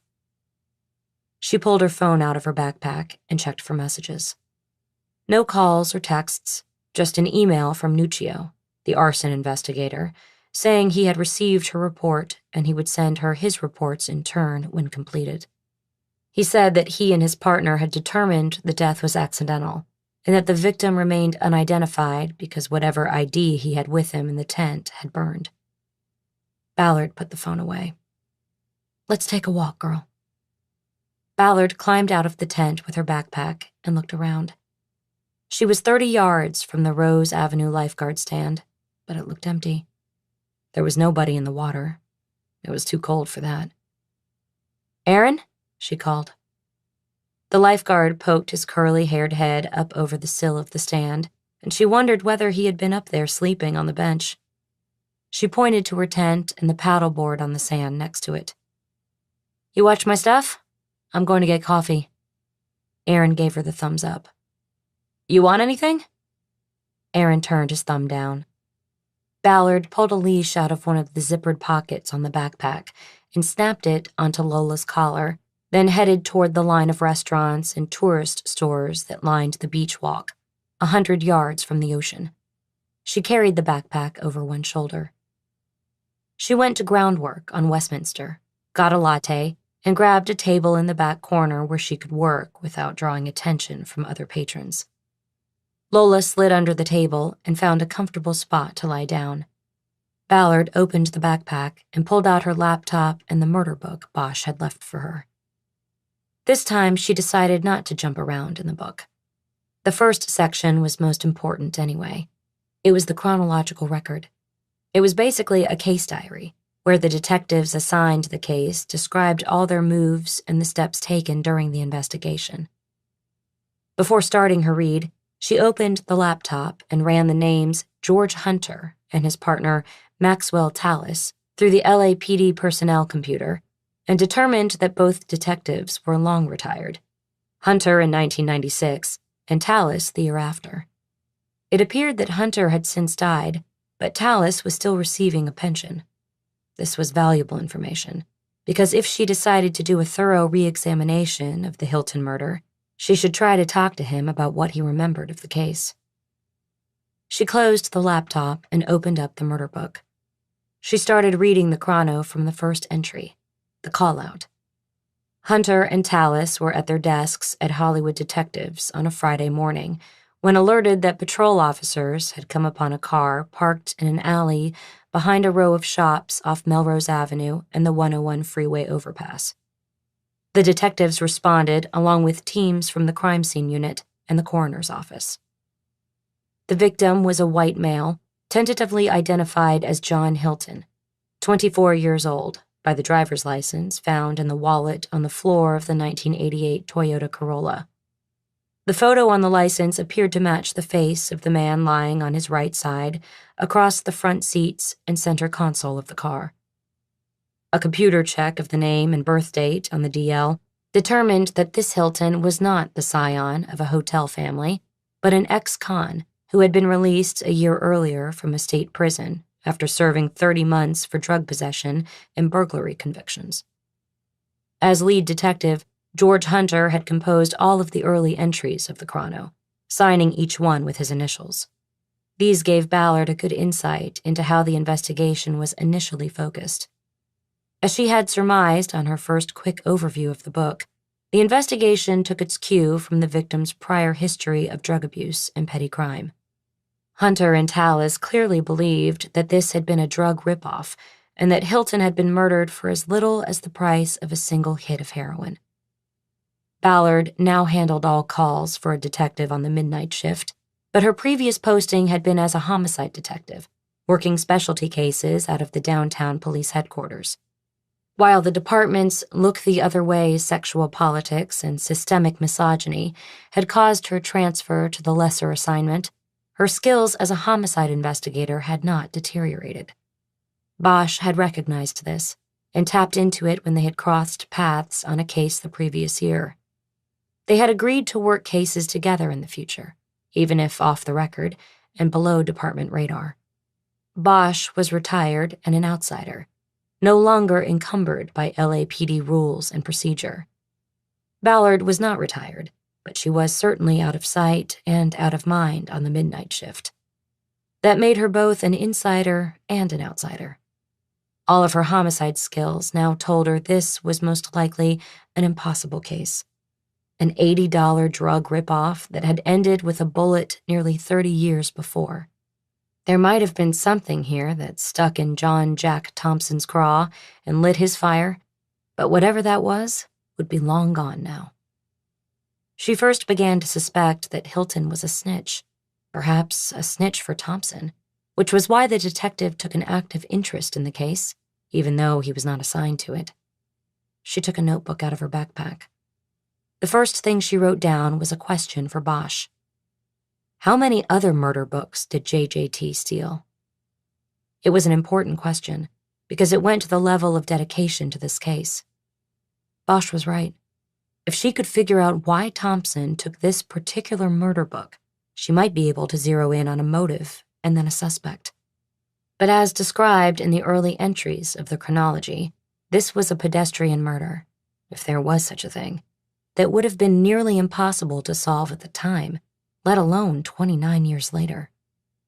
Shit, Ballard whispered. Lola alerted, raised her head, and looked up at her. Ballard rubbed the dog's head. It's okay, girl, she said. She went back to the chrono and continued to read and take notes. The manual transmission of Hilton's car had been in neutral, but the key was in the ignition and in the on position. The engine was dead because the gas tank was empty. It was assumed that Hilton had cruised into the alley to make a drive-through drug purchase and had been shot after stopping and putting the transmission in neutral. It could not be determined how much gas had been in the tank when Hilton entered the alley, but the coroner's investigators estimated that time of death had been between midnight and 4 a.m., which was 4 to 8 hours before the body was discovered by one of the shop owners arriving for work and parking behind his business. Both front windows of the car were open. Hilton had been shot point blank behind the right ear. This led the detectives to surmise that they were possibly looking for two suspects, one who came to the driver's door and drew Hilton's attention, and another, the true killer, who came to the passenger door, reached through the window with a gun, and executed Hilton as he was turned and looking out the window. This theory was supported by the location of the shell casing ejected from the murder weapon. It was found on the passenger floor mat, an indication that the gun had been fired from that side of the car. Hilton then most likely slumped against the driver's door, but was pushed back over the center console when his pockets were searched. In the crime scene photos, both front pockets of his pants had been pulled inside out. To Ballard, the theory of two killers and how they carried out the crime veered slightly from the idea of it being a robbery. It was colder, more calculated. It felt planned to her. A drug ripoff would have also been planned to some extent, but usually not with this kind of precision. She began to wonder whether the original detectives had zeroed in on the wrong motive from the start. This could have led to tunnel vision on the investigation, with Hunter and Tallis ignoring any clue that didn't fit their premise. She also discounted the theory by the original investigators that two killers were involved, one to distract Hilton from the left, one to reach into the car from the right to shoot. She knew that a solo gunman could have easily carried out the killing. Hilton's attention to his left could have been drawn by any number of things in the alley. She wrote another note, wanting to remind herself to bring all of this up with Bosch, and then went back to the chrono. Hunter and Tallis focused their search for suspects on the immediate neighborhood and among the dealers known to sell in the alley. They checked with the sergeant in charge of a street-level narcotics unit assigned to Hollywood Division, who said his team had intermittently worked undercover buy-bust operations in the area, as it was a known drug market because of its proximity to the 101 freeway. Customers came to Hollywood, jumped off the freeway at Melrose, and made drug purchases before jumping back on the freeway and getting far away from the transaction. Additionally, the location was close to several movie studios, and employees picked up drugs on their way to or from work, unless they were upper-level creatives who had their purchases delivered directly to them. The chrono noted that the drug clientele in the area was mostly white, while the dealers were exclusively black males who were supplied product by a street gang from South LA. The Rolling 60s Crips gang had laid claim to this section of Hollywood and enforced its grip with violence. The murder of John Hilton was not good for business because it flooded the area with police activity and shut things down. One note on the chrono stated that a street informant had told a gang officer that members of the Rolling 60s were attempting to identify the killer themselves to eliminate and make an example of him. Business came first, gang loyalty second. That note froze Ballard and made her wonder whether she was chasing a ghost. The rolling 60s could have caught and executed the killer or killers of John Hilton decades earlier, without the LAPD making the connection between the two cases. Apparently undaunted by the same question, Hunter and Tallis put together a list of known drug dealers who worked in the area and began bringing them in for questioning. None of the interviews produced suspects or leads on the case, but Ballard noticed that the roster was incomplete. A few people on the list were never found or questioned. Among them was a man named Elvin Kidd, a rolling 60s Crips gang member who was at a street boss level and ran the territory where the Hilton murder took place. They steered completely clear of another dealer, Denard Dorsey, when they were told he was on keep-away status because he was a valuable informant. The snitch's handler, a major narcotics unit detective named Brendan Sloan, did the interview and reported back that his man knew nothing of value in regard to the Hilton murder. Ballard wrote all of the names down. She was bothered that the homicide detectives didn't interview all the dealers and had left questioning the snitch to his department handler. To her, it meant that this angle of the investigation was incomplete. She didn't know whether laziness or something else had gotten in the way. The murder counts in the city back in the late 80s and early 90s were the highest in the city's history. It was likely that Hunter and Tallis had other cases at the time, with new ones constantly coming in. She finished going through the chronology an hour and one more latte later. The thing that struck her was that the document ended with an entry from Tallis on the 1-year anniversary of the murder. No new leads or suspects at this time. Case remains open and active. And that was it. No explanation as to how it was still actively being pursued. Ballard knew it was bullshit. The case had ground to a halt for lack of leads and viable angles of investigation. The detectives were waiting for what in homicide was called a miracle cure, in the form of someone coming forward with the killer's name. This would most likely have to be someone from the underworld, someone arrested and facing charges, looking to deal their way out of a jam. Only then would they get a name they could run with. So it was kept open and active, but Hunter and Tallis were on to other things. What also struck Ballard as missing was the work of John Jack Thompson. During the years he had held the murder book, he had apparently added nothing to it. There was nothing from him in the chronology that indicated he had made any moves, conducted any interviews, or broken any new ground on the case. Ballard wondered whether he had kept notes of his private investigation separate, so as not to change or taint the record of the original investigation. She knew she would have to talk to Bosch about it, and possibly go back to Thompson's house and home office to see whether there was a second murder book or any record of Thompson's work on the case. She moved on from the chronology to fuller reports filed by the investigators based on the evidence collected and witness interviews. In the victim section of the murder book, she read a bio authored by Tallis and drawn from interviews and official documents. The victim's mother and stepfather were still alive at the time of the killing. According to the written account, Sandra Hilton expressed no surprise at her son's demise and said he had come back from his stint at Corcoran State Prison a different person. She said he seemed broken from the experience and wanted nothing more than to get high all the time. She admitted that she and her husband kicked John out of the house shortly after he returned from prison and appeared to be making no effort to integrate into society. He said he wanted to be an artist, but did nothing to pursue it as a career. He was stealing from them in order to support his drug habit. Donald Hilton stood by his decision to evict John from the family home in the Toluca Lake area. He was quick to note that John was his adopted son, but was already 11 when Donald met Sandra and the two got married. His biological father had not been a part of John's life for those first 11 years, and Donald said that behavioral problems were already deeply set in the boy. Lacking a blood relation to the young man he raised apparently allowed him to kick him out of the house later on without a guilty conscience. A section of the report had been redacted with a black marker. 2 lines in the middle of the interview summary were completely blacked out. This seemed odd to Ballard, because a murder book was already a confidential document. The exception to this was when a case was filed and murder book documents became part of discovery and turned over to the defense. On some occasions, redacting occurred to protect the names of informants and others. But this case had never resulted in charges, and it seemed odd to Ballard that an interview with the parents of a victim would contain any information that would need to be kept hidden or secret. She opened the binder's rings and removed the page, studying the back to see if any of the redacted words could be read.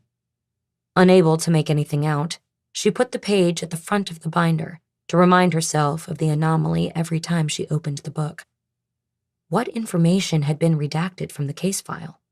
And who did it? Ballard's review of the other witness summaries produced only one notable question. Hilton had shared an apartment in North Hollywood with a man named Nathan Brazil, who was described as a production assistant at Archway Studios in Hollywood.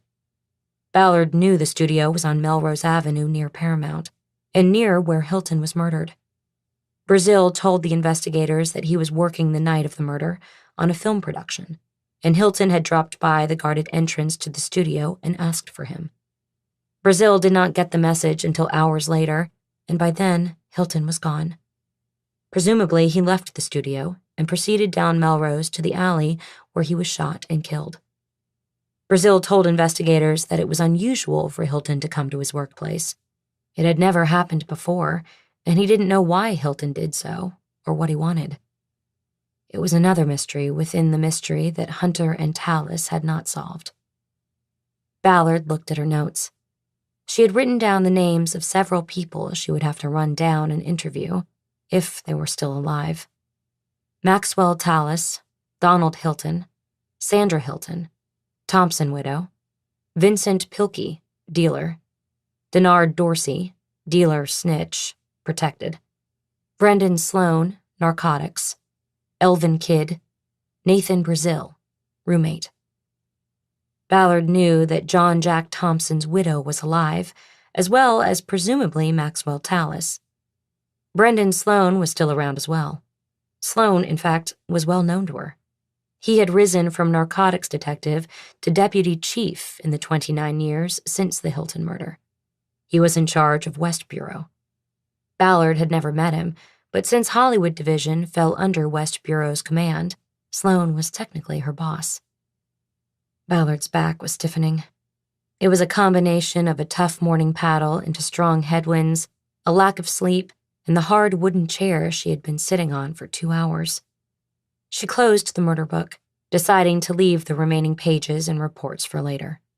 She reached down to ruffle Lola's scruff. "Let's go see Double, girl." The dog's tail wagged violently. Double was her friend, a French bulldog being boarded at the daycare center where Lola spent most nights and some days when Ballard worked. Ballard needed to drop Lola off so she could continue to work the case. Chapter 8. Ballard's first stop was Property Division, where she checked out the sealed evidence box marked with the John Hilton murder case number. She could tell right away that it was not a 29-year-old box, and the sealing tape was not yellowed, as would have been expected. The box had obviously been repacked, which was not unusual. The Property Division was a massive warehouse, but still too small for all the evidence stored there. Consolidation was an ongoing project, and old, dusty evidence boxes were often opened and repacked in smaller boxes to save room. Ballard had the evidence list from the murder book that she could use to make sure everything was intact.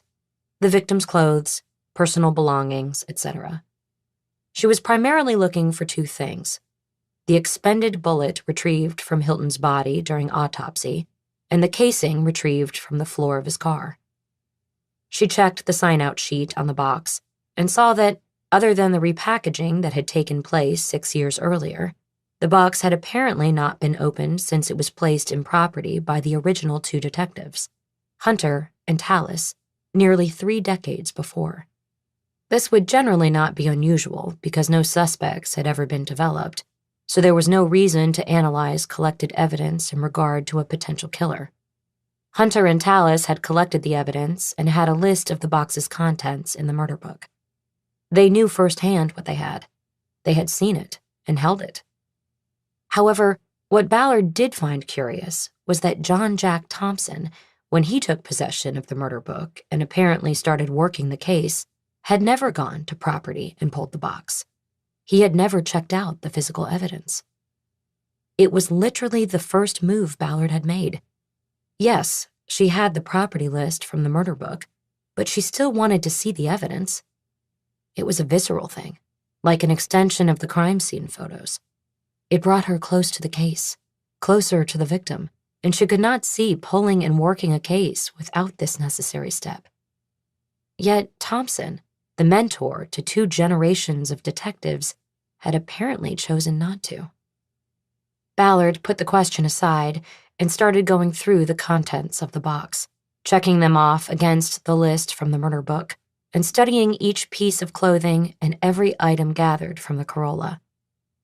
She had seen something in the crime scene photos that she wanted to find, a small notebook that was in the console between the front seats of the car. An entry on the property list said simply, "Notebook," with no description of its contents or any detail about why Hilton kept a notebook by his side in his car. She found it in a brown paper bag with other items from the console. These included a lighter, a drug pipe, spare change amounting to 87 cents, a pen, and a parking ticket issued 6 weeks before Hilton's death. The parking ticket had been explored by the original investigators, and there was a report in the murder book on their efforts. The ticket appeared to be a dead end. It had been issued on a street in Los Feliz, where a friend of Hilton's lived. The friend recalled that Hilton had visited to sell the friend a clock radio he said his stepfather had given him, but he ended up staying at the apartment for several hours when the friend shared a hit of heroin with him. While Hilton was nodding off in his friend's apartment, his car was being ticketed. Hunter and Tallis deemed the ticket irrelevant to the investigation, and Ballard saw nothing that made her think otherwise. Now she opened the notebook and found Hilton's name and a number she assumed was his prisoner number at Corcoran, written on the inside flap. The pages of the notebook were largely filled with pencil studies and full sketches of hard-looking men, many with tattoos on their faces and necks. Other prisoners, Ballard surmised. The finished drawings were quite good, and Ballard thought Hilton had some artistic talent. Knowing that he had this other dimension beyond drug addict and petty thief humanized him to her. Nobody deserved to be shot to death in a car, no matter what they were doing. But it was helpful to get a human connection. It added fuel to the fire that the detective needed to somehow keep burning. She wondered if Hunter or Tallis or Thompson had made a connection to Hilton through this notebook. She doubted it. If they had, it would have been kept in the murder book so that the detective could see it and open it when he needed to stoke the fire. Ballard finished flipping through the pages. One sketch caught her eye, and she held on it. It was of a black man with a shaved head. He was turned away from the artist, and on his neck was a 6-pointed star with the number 60 in its center. Ballard knew that all Crips gangs or sets shared the symbol of the 6-pointed star, its points symbolizing the early altruistic goals of the gang: love, life, loyalty, understanding, knowledge, and wisdom. The 60 in the middle of the star was what caught Ballard's eye. It meant that the subject of the sketch was a rolling 60s Crip, a member of the same set of the notoriously violent gang that controlled drug sales in the alley where Hilton was murdered. Was that a coincidence? It appeared that Hilton had sketched this man while in prison. Less than 2 years after his release, he was killed on rolling 60s turf. None of this had been in any reports in the murder book that Ballard had read. She made a mental note to check again. It might be a significant clue, or it might be purely coincidental. She flipped farther into the notebook and saw another drawing that she thought might be the same man with the rolling 60s tattoo. but his face was turned away and shadowed. She couldn't be sure. Then she found what she believed was a self-portrait. It looked like the face of the man she had seen in the crime scene photos. In the drawing, the man had haunted eyes with deep circles beneath them. He looked scared, and something about the drawing punched Ballard in the chest. Ballard decided to add the notebook to the items she checked out of property. The drawings reminded her of a case that was cracked by the cold case unit a few years earlier, when Ballard had been assigned to the robbery-homicide division. Detective Mitzi Roberts had connected 3 murders of prostitutes to a drifter named Sam Little. Little was caught and convicted. Then, from prison, started confessing to dozens of murders committed over 4 decades and all over the country. They were all throwaway victims, drug addicts and prostitutes, whom society and police departments had marginalized and given little notice to. Little was an artist, and he sketched pictures of his victims to help visiting investigators identify the women and the cases. He held their images in his head, but not so often their names. He was given a full set of artist supplies, and his drawings were in color and very realistic, eventually matching up to victims in multiple states and helping to clear cases. But they didn't serve to humanize Sam Little, only his victims. Little was seen as a psychopath who showed no mercy to his victims and deserved no mercy in return. Ballard signed out the bullet evidence and the notebook and left the property division. She called Bosch when she got outside. What's up? I just came out of property. I pulled the bullet and casing. Tomorrow is walk-in Wednesday at ballistics. I'll go right after my shift. Sounds good. Anything else in the box? Hilton was a sketch artist. He had a notebook in his car that had drawings from prison. I checked it out. How come? Because I thought he was good at it. There are a few other things from my review that I want to go over. You want to meet? I'm sort of in the middle of something today, but I could meet for a few minutes. I'm close by. Really? Where? The Nickel Diner. You know it? Of course. I'll be there in 10. Chapter 9. Ballard found Bosch in the back with his laptop open and several documents spread on a 4-top table. It was apparently late enough in the day for the management to allow him to monopolize the spot. A plate with half a chocolate-frosted donut was on the table, assuring Ballard that Bosch was a paying customer rather than a freeloader who bought nothing but coffee and monopolized a table for hours. She noticed the cane hooked over one of the empty chairs as she sat down. Assessing the documents that Bosch had started stacking when he noticed her approach, Ballard raised her hands, palms up, in a what-gives gesture. You're the busiest retired guy I think I've ever seen. Not really. I just said I'd take a quick look at this, and then that would be it. Putting her backpack on the empty chair to her right, she caught a glimpse of the letterhead on one of the documents Bosch was clearing. It said, Michael Haller, attorney at law. Oh, shit. You're working for that guy? What guy? Haller. You work for him, you work for the devil. Really? Why do you say that? He's a defense attorney. Not only that, but a good one. He gets people off that shouldn't get off. Undoes what we do. How do you even know him? Last 30 years I've spent a lot of time in courthouses. So has he. Is that the Judge Montgomery case? How do you know about that? Who doesn't? Judge murdered in front of the courthouse? That'll get some attention. Besides, I liked Judge Montgomery. When he was on a criminal bench, I hit him up for warrants every now and then. He was a real stickler for the law. I remember this one time. The clerk let me go back to Chambers to get a warrant signed, and I go in there and look around and there's no judge. Then I hear him say, "Out here." He had opened his window and climbed out onto the ledge to smoke a cigarette. 14 floors up. He said he didn't want to break the rule about smoking in the building. Bosch put his stack of files on the empty chair to his right. But that wasn't the end of it. I don't know. I may have to reassess our thing. I mean, if you're going to be working for the other side. I don't work for the other side or the dark side or whatever you want to call it. This is a one-day thing and I actually volunteered for it. I was in court today and something didn't add up right. I asked to look at the files, and as a matter of fact, did just find something before you walked in. Something that helps the defense? Something that I think the jury should know. Doesn't matter who it helps. Whoa, that's the dark side talking right there. You've crossed over. Look, did you come here to talk about the Montgomery case or the Hilton case? Take it easy, Harry. I'm just busting your balls. She pulled her backpack over, unzipped it, and pulled out the Hilton murder book. Now, you went through this, right? Yes, before giving it to you. Well, a couple things. She reached into the backpack for the envelopes containing the ballistic evidence. I pulled the box of property and checked out the bullet and the casing. As you said before, maybe we get lucky. Good. I also found this in the box. She went into the backpack again and came up with the notebook she had found in the property box. She handed it to Bosch. In the crime scene photos, this was in the center console of the car. I think it was important to him. Bosch started flipping through the pages and looking at the sketches. Okay. What else?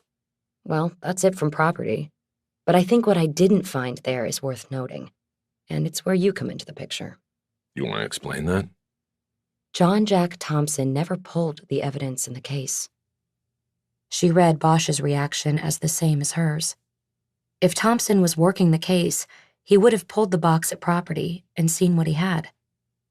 You sure? He's not on the checkout list. I'm not sure he ever investigated this case. Unless there's more at his house. Like what? Like anything that shows he was investigating. Notes, recordings, maybe a second murder book. There's no indication at all, not one added word, that indicates John Jack pulled this case to work it. It's almost like he took the book so no one else would work it. So you need to go back to the widow and see if there's anything else. Anything that shows what he was doing with this. I can go see Margaret tonight, but remember, we don't know exactly when he took the murder book. Maybe he took it on his way out the door when he retired, and then it was too late to get it into property. He had no badge. But if you were going to take a book so you could work on it, wouldn't you plan it so you could get to property before you walked out the door? Bosch nodded. I guess so. Okay. So you go to Margaret and see about that. I made up a list of names from the book, people I want to talk to. I'm going to start running them down as soon as we're finished here. Can I see the list? Of course. For the fourth time, Ballard went into the backpack, and this time pulled out her own notebook. She opened it and turned it around on the table so Bosch could read the list. Maxwell Tallis, Donald Hilton, Sandra Hilton, Thompson widow, Vincent Pilkey, dealer, Denard Dorsey, dealer snitch, protected, Brendan Sloan, narcotics, Elvin Kidd, Nathan Brazil, roommate. Bosch nodded as he looked at the names. Ballard took this to mean he was in agreement. Hopefully some of them are still alive. Sloan is still in the department, right? Runs West Bureau. My boss, technically. Then all you have to do is get around his adjutant. That won't be a problem. Are you going to eat the rest of that donut? No, it's all yours. Ballard grabbed the donut and took a bite. Bosch lifted his cane from the back of the other chair. I gotta get back to the courthouse. Anything else? Yes, Ballard said, her mouth full. Did you see this? She put the rest of the donut back on the plate, then opened the binder, unsnapped the rings, and handed Bosch the document she had moved to the front of the murder book. It's redacted. Who would black out lines in the statement from the parents? I saw that too. It's weird. The whole book is confidential. Why black anything out? I know. I don't get it. And we don't know who did it, whether it was Thompson or the original investigators. When you look at those two lines in context, the stepfather talking about adopting the boy, you have to wonder if they were protecting somebody. I'm going to try to run down Hilton's birth certificate through Sacramento, but that will take forever because I don't have his original name. That was probably redacted too. I could try to run it down at Norwalk. Next time I go to see Maddie on a weekday. Norwalk was the site of Los Angeles County's record archives. It was at the far south end of the county, and with traffic, could take an hour each way. Birth records were not accessible by computer to the public or law enforcement. Proper ID had to be shown to pull a birth certificate, especially one guarded by adoption rules. That'll only work if Hilton was born in the country, but worth a try, I guess. Well, one way or another, we'll figure it out. It's a mystery for now. What's at the courthouse? I want to see if I can get a subpoena. I want to get there before the judges all split. Okay, I'll let you go. So you'll see Margaret Thompson later, and I'll run down these names. The ones that are still alive. Bosch stood up, holding the docs and his laptop under his arm. He didn't have a briefcase. He hooked his cane back on the chair so he could reach into his pocket with his free hand. So did you sleep yet today, or just go right into this? Yes, Dad, I slept. Don't call me that. Only one person can call me that, and she never does. He pulled out some cash and left a 20 on the table, tipping as though there had been 4 people after all. How is Maddie? A little freaked out at the moment. Why? What happened? She's got 1 semester to go down at Chapman, and then she graduates. 3 weeks ago, some creep broke into the house she shares near the school with 3 other girls. It was a hot prowl. 2 of the girls were there asleep. Maddie? No, she was up here with me because of my knee, helping out, but that doesn't matter. They're all freaked out. This guy, he wasn't there to steal shit, no money or anything taken. He left his semen on one of the girls' laptops that was on the kitchen table. He was probably looking at photos of her on it when he did his thing. He's obviously bent. Oh, shit. Did they get a profile off it? Yeah, a case-to-case hit. Same thing 4 months before. Hot prowl, girls from Chapman, and he left his DNA on a photo that was on the refrigerator, but no match to anybody in the database. So did Maddie and the girls move out? No. They're all 2 months from graduation and don't want to deal with moving. We put on extra locks, cameras inside and out, alarm system. The local cops put the street on twice by a shift, but they won't move out. So that freaks you the fuck out. Exactly. Both hot prowls were on Saturday night, so I'm thinking that this guy's night out, and maybe he's going to come back. So I've been going down and sitting on the place the last 2 Saturday nights. Me and this knee. I sit in the back seat with my leg up across the seat. I don't know what I'd do if I saw something, but I'm there. Hey, if you want company, I'm there too. Thanks. That means a lot. But that's my point. Don't miss your sleep. I remember last year. What about last year? You mean the case we worked? Yeah, we both had sleep deprivation and it affected things. Decisions. What are you talking about? Look, I don't want to get into it. You can blame it on me. My decisions were affected, okay? Let's just make sure we get sleep this time. You worry about you, and I'll worry about me. Got it. Sorry I even brought it up. He picked up his cane off the chair and headed toward the door. He was moving slow. Ballard realized she would look like an ass if she walked quickly ahead of him and then out. Hey, I'm gonna hit the restroom. Talk later? Sure. And I really mean that about your daughter. You need me. I'm there. I know you mean it. Thanks. Chapter 10. Ballard walked to the police administration building so she could use a computer to run down some of the names on her list. This would be a routine stop for most detectives from the outer geographic stations. There were even desks and computers reserved for visiting detectives. But Ballard had to tread lightly. She had previously worked in the robbery-homicide division located in the PAB and had left for the midnight shift at Hollywood Station under a cloud of suspicion and scandal. A complaint to Internal Affairs about her supervisor sexually harassing her led to an investigation that turned the Homicide Special Unit upside down, until the complaint was deemed unfounded and Ballard was sent off to Hollywood. There were those still in the PAB who did not believe her story, and those who viewed the infraction, even if true, as unworthy of an investigation that threatened a man's career. There were enemies in the building, even 4 years later, and she tried to maintain her job without stepping through its glass doors. But to drive all the way from downtown to Hollywood just to use the department's database would be a significant waste of time. If she wanted to keep momentum, she had to enter the PAB and find a computer she could use for a half hour. She made it through the lobby and onto the elevator unscathed. On the 5th floor, she avoided the vast homicide squad room and entered the much smaller special assault section, where she knew a detective who had backed her through all the controversy and scandal. Amy Dodd was at her desk and smiled when she saw Ballard enter. "Balls! What are you doing down here?" Amy used a private nickname derived from the stand Ballard had made during the past troubles in RHD. "Hey, Dottie, how's it hanging? I'm looking for a computer to run names on. I hear there are plenty of open desks in homicide since they trimmed the fat over there. Last thing I want to do is set up in there.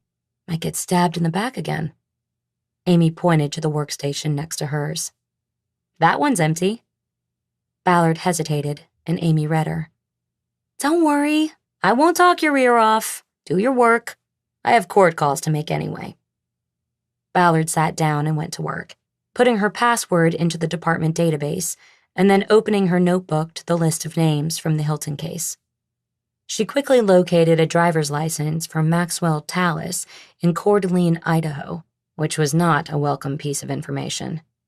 Yes, Tallis was still alive, but Ballard was working this case on her own and with Bosch, not as an official LAPD investigation.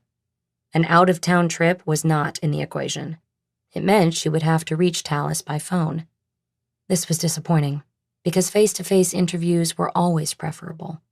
Better tells and better reads came out of in-person sit-downs. The news did not get any better as she moved down her list. She determined that both Sandra and Donald Hilton were dead.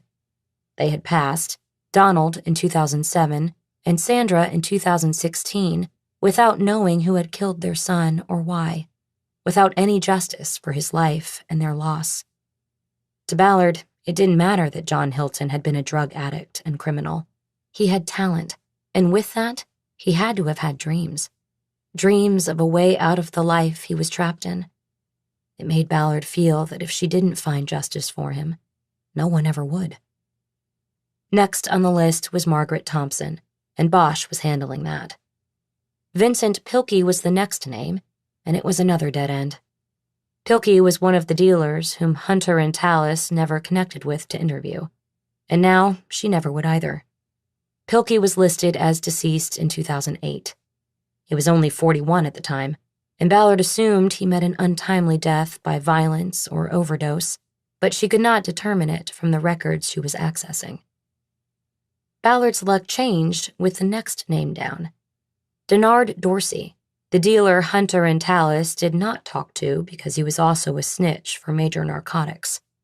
Ballard ran his name on the computer and felt a jolt of adrenaline kick in as she learned that not only had the snitch somehow survived the last 30 years, but he was literally 2 blocks away from her at that very moment. Dorsey was being held in the county jail on a parole violation. She checked his criminal history and saw that the last decade was replete with drug and assault arrests, the accumulation eventually landing him in prison for a 5-year term. It seemed pretty clear from the history that Dorsey's usefulness as a snitch had long since ended, and he was without the protection of his handlers at major narcotics. "Hot damn," she said. Amy Dodd leaned back in her chair so she could see around the partition between their workspaces. "Something good, I take it?" she asked. "Better than good," Ballard said. "I found a guy, and I don't even have to get in my car." "Where?" "Men's Central, and he's not going anywhere." "Lucky you." Ballard went back to the computer, wondering if the dice would keep tumbling her way. She pulled up the hold for parole violation and got a second jolt of adrenaline when she saw the name of the PO who had filed the violation and pickup order on Dorsey. She pulled her phone out of her back pocket and called Rob Compton on speed dial. "You," Compton answered. "What do you want?" It was clear from his brusqueness that Compton still hadn't gotten past their last interaction. They'd had a casual off-duty relationship that blew up on duty when Compton and Ballard disagreed on strategy regarding a case they were working. Compton bailed out of the car they were arguing in, and then bailed out of the relationship they'd had. "I want you to meet me at Men's Central," Ballard said. "Denard Dorsey. I want to talk to him, and I might need you for leverage." "Never heard of him," Compton said. "Come on, Rob. Your name's on the VOP order." "I'll have to look him up." "Go ahead. I'll wait." Ballard heard typing and realized she had reached Compton at his desk. "I don't know why I'm doing this," he said. "I seem to recall being left high and dry by you the last time I did you a favor." "Oh, come on," Ballard said. "I seem to recall you pussied out on me and I got mad. You got out of the car and walked away. But you can make up for it now with Dorsey." "I have to make up for it?" "You've got balls, Ballard. That's all I can say about it." Ballard heard a peal of laughter from the other side of the partition. She knew Amy had heard Compton's comment. She held the phone against her chest so Compton would not hear, then turned the volume down before bringing it back to her mouth. "You got him or not?" she asked. "Yeah, I got him," Compton said. "No wonder I didn't remember him. I never met him. He never reported. Got out of Wasco 9 months ago, came back down here, and never showed up. I put in the VOP and he got picked up." "Well, now's a good time to meet him." "I can't, Renee. I got paper to do today." "Paperwork? Come on, Robbie. I'm working a murder, and this guy may have been a key witness." "Doesn't look like the type who's going to talk. He's got a gang jacket. Rolling 60s going back to the 80s. He's hardcore. Or was." "Not really. Back in the day, he was a snitch. A protected snitch. Look, I'm going over there. You can help me if you want. Maybe give him some incentive to talk." "What incentive would that be?" "I figure you might give him a second chance." Nah. I'm not letting the guy out. He'll just shit all over me again. "I can't do that, Ballard." Compton, going to her last name, told her he was set on this. "Okay, I tried," she said. "I'll try something else. See you around, Robbie. Or actually, I probably won't." She disconnected and dropped her phone on the desk. Amy spoke teasingly from the other side of the partition. "Bitch. Hey, he deserved it. I'm working a murder here." "Roger that." "Roger the fuck that."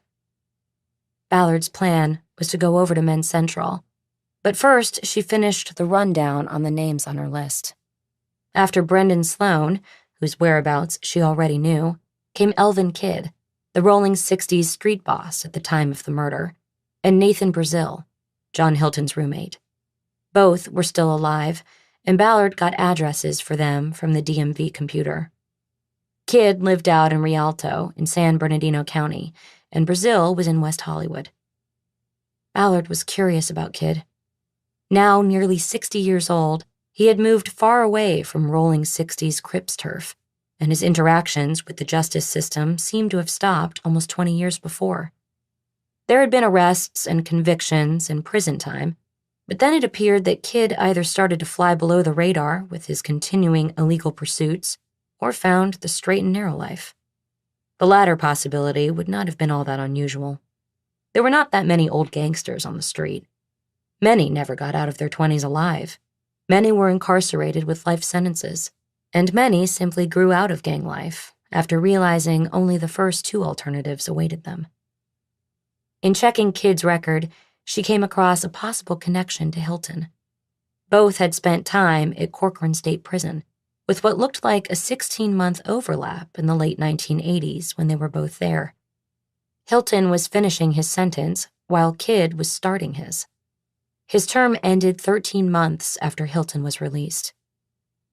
The overlap meant they could have known each other, though one was white and one was black, and groups in state prison tended to self-segregate.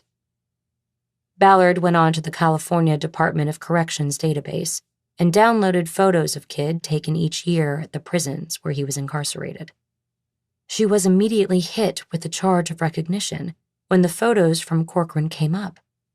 Kidd had shaved his head since his previous prison stint, and now she recognized him. She quickly opened her backpack and pulled out John Hilton's notebook. She flipped through the pages until she came to the drawing of the black man with the shaved head. She compared the drawing to Elvin Kidd's photos from Corcoran. They were a match. John Hilton had been murdered in a drug alley controlled by a man he had obviously known and even sketched while at Corcoran State Prison. After that, She reconfigured her list based on what she now knew about the names on it. She put them into 2 groups because of the angles from which she had to approach them. Denard Dorsey, Nathan Brazil, Elvin Kidd, Maxwell Tallis, Brendan Sloan. Ballard was excited. She knew she was making progress, and she knew that the first 3 interviews, if she got the men to talk to her, would give context to the conversation she hoped to have with Tallis, one of the original investigators on the case. She put Sloan in last position because, depending on whether Dorsey spoke with Ballard, he might not even be relevant to her investigation. Ballard logged out of the system and returned all the case materials to her backpack. She stood up and leaned on the partition to look at Amy Dodd. She had always worried about Amy, who had spent her entire career as a detective working sexual assault cases.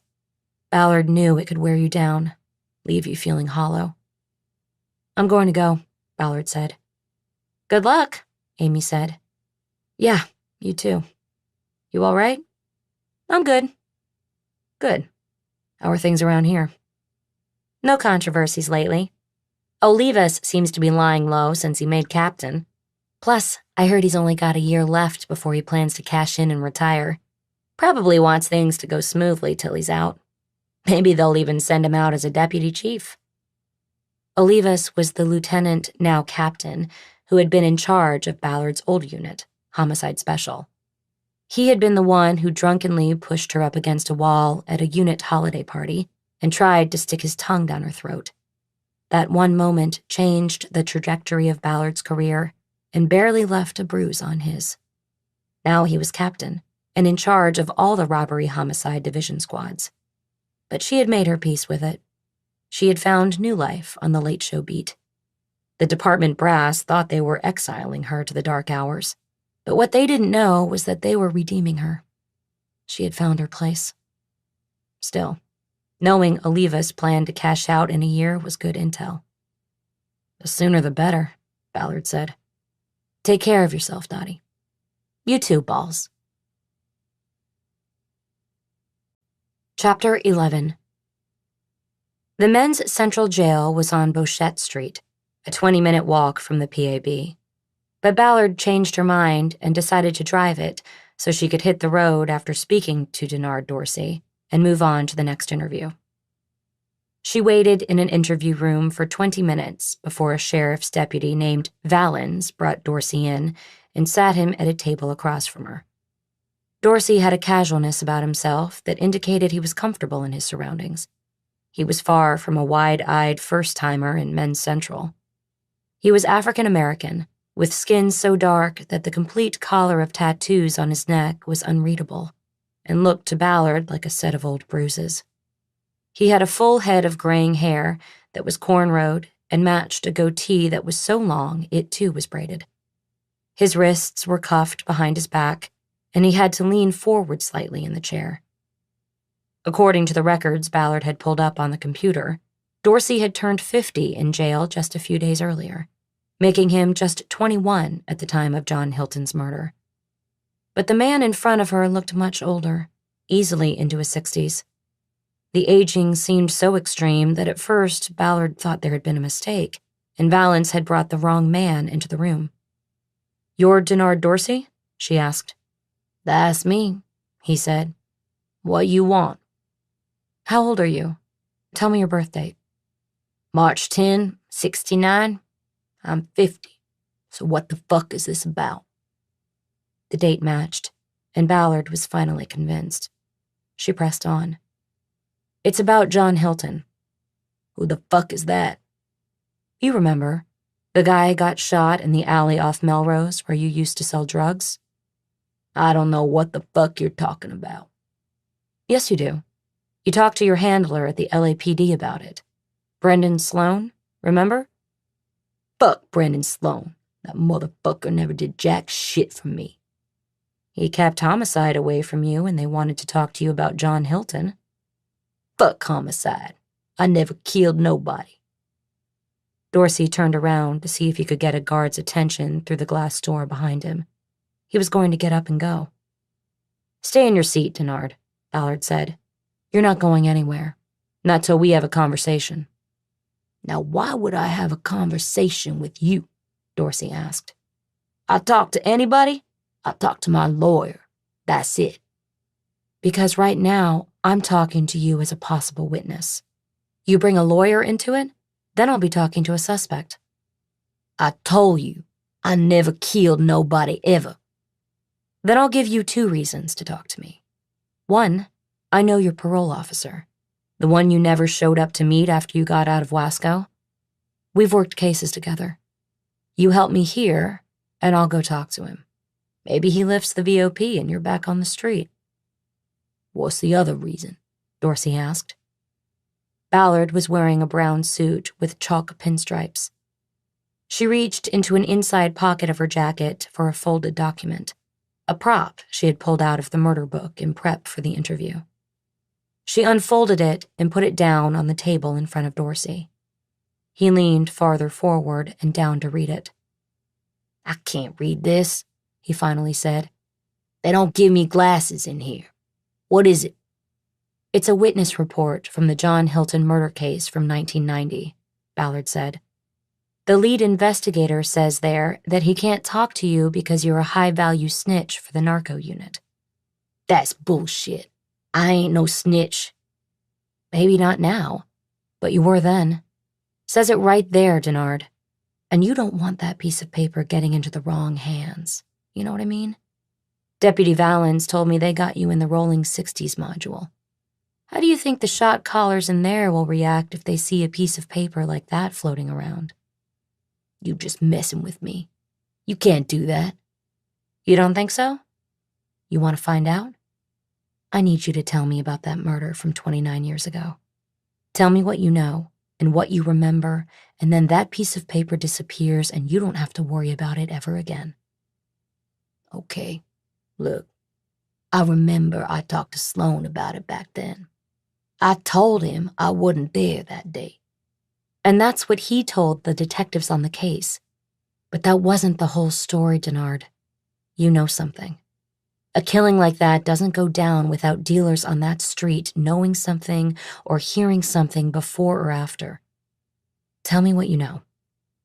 "I can't hardly remember that far back. I done a lot of drugs myself, you know." If you hardly remember, that means you remember something. Tell me what you remember. "Look, all I know is we was told to get away from that location. Like we thought we had a tip that a bust was coming down or something. So I wasn't there, man. Like I told Sloan back then and tell you now. I didn't see nothing. I don't know nothing, 'cause I wasn't there. Period. Now whip up that paper like you said." Is that what you told Sloan? That you were told to clear out? "I don't know. I told him I wasn't there that day and it was no lie." Okay. Who told you to clear out of that alley? "I don't know. I can't remember." Had to have been a boss, right? "I guess, maybe.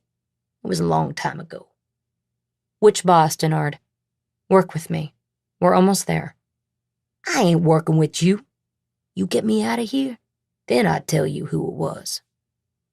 Ballard was not happy that Dorsey was now trying to write the rules of the deal. "Nah, that isn't how it works," she said. "You help me, then I help you." "I am helping you," Dorsey protested. "No, you're not.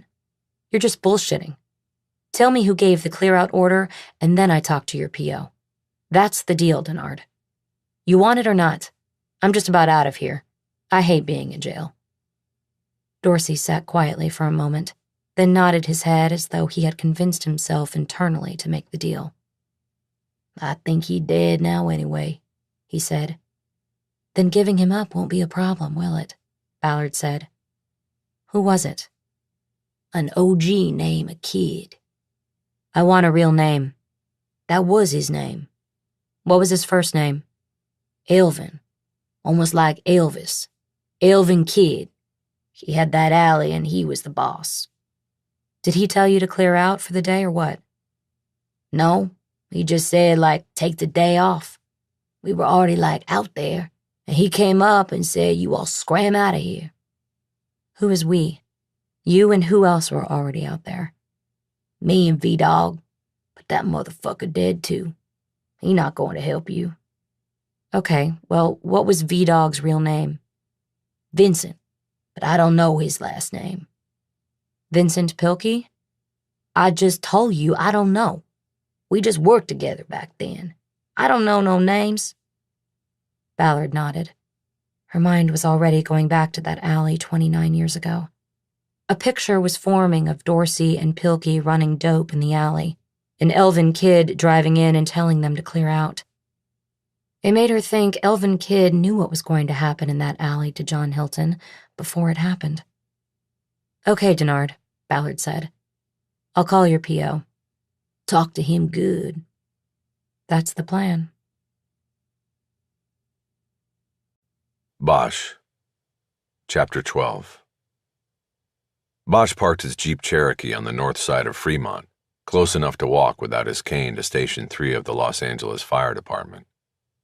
The station was of modern design and sat in the shadow of the towering Department of Water and Power building. It was also less than 6 blocks from the Starbucks where Jeffrey Hurstadt had suffered a seizure and had been treated by Rescue 3 EMTs on the day of the Judge Montgomery murder. As he approached, Bosch saw that both of the double-wide garage doors were open and all of the station's vehicles were in place. This meant nobody should be out on a call. The garage was 2 rows deep. A ladder truck took up 1 whole slot, while the other 3 contained double rows of 2 fire engines and an EMT wagon. There was a man in a blue fireman's uniform, holding a clipboard as he inspected the ladder truck. Bosch interrupted his work. I'm looking for a paramedic named Albert Morales. Is he here today? Bosch noticed that the name over the man's shirt pocket was Seville. He's here. Who should I tell him wants to see him? He doesn't know me. I'm just passing on a thank you from someone he took care of on a call. I have... From an inside coat pocket, Bosch produced a small square pink envelope with Morales' name written on it. Bosch had bought it at the CVS in the underground mall by the Federal Building.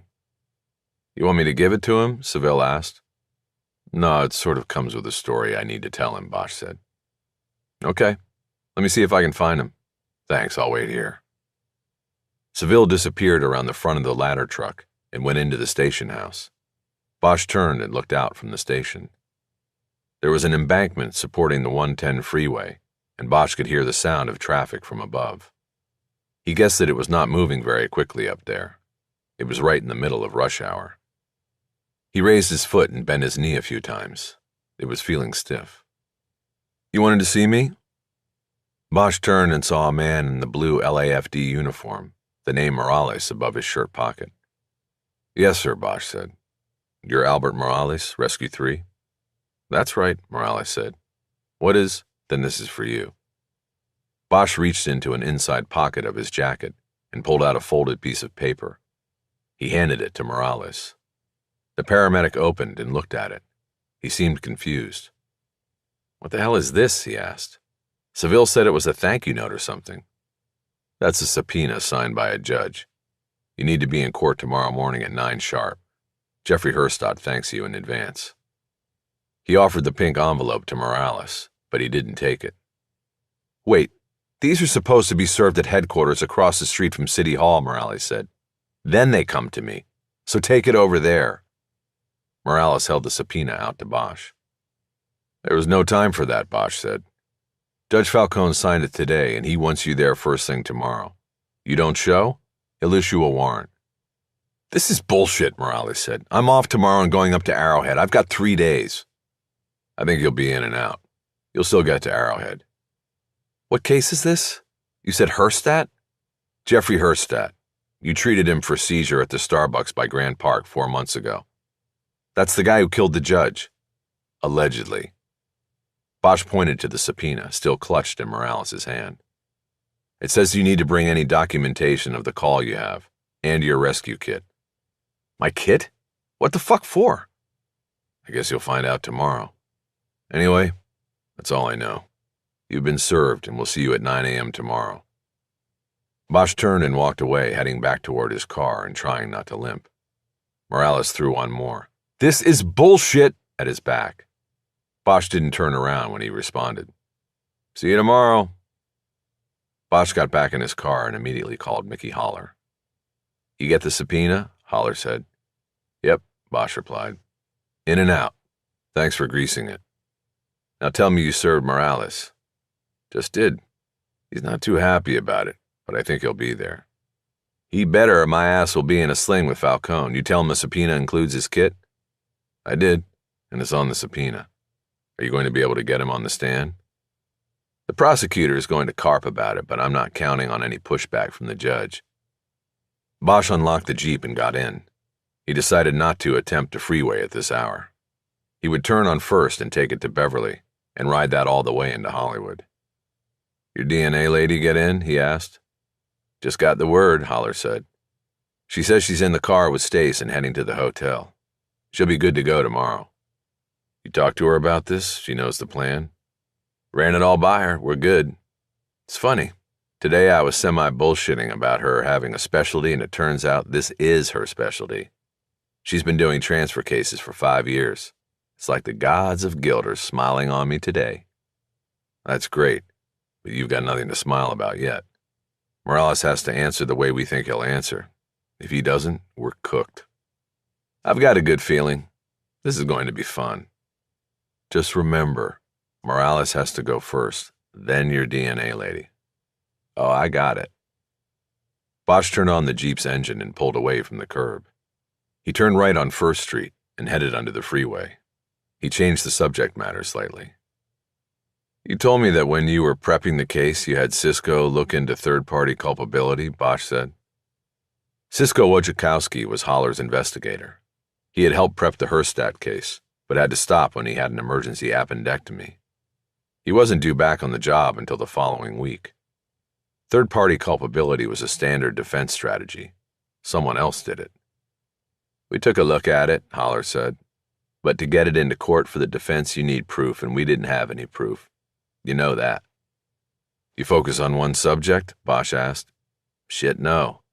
Judge Montgomery had lots of enemies out there. We didn't know where to start. We came up with a list of names mostly out of the murder book and went from there, but never got to where we could point a finger in court. Just wasn't there." "I didn't see any list in the material you gave me. Did you get a copy of the murder book?"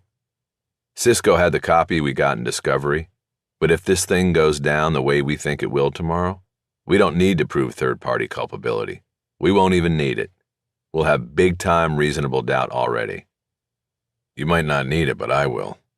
See if you can get it from Cisco. I want to look at other avenues of investigation. The LAPD has to have looked at other persons of interest. I want to know who." "You got it, Broham. I'll get it. And thanks for today." Bosch disconnected.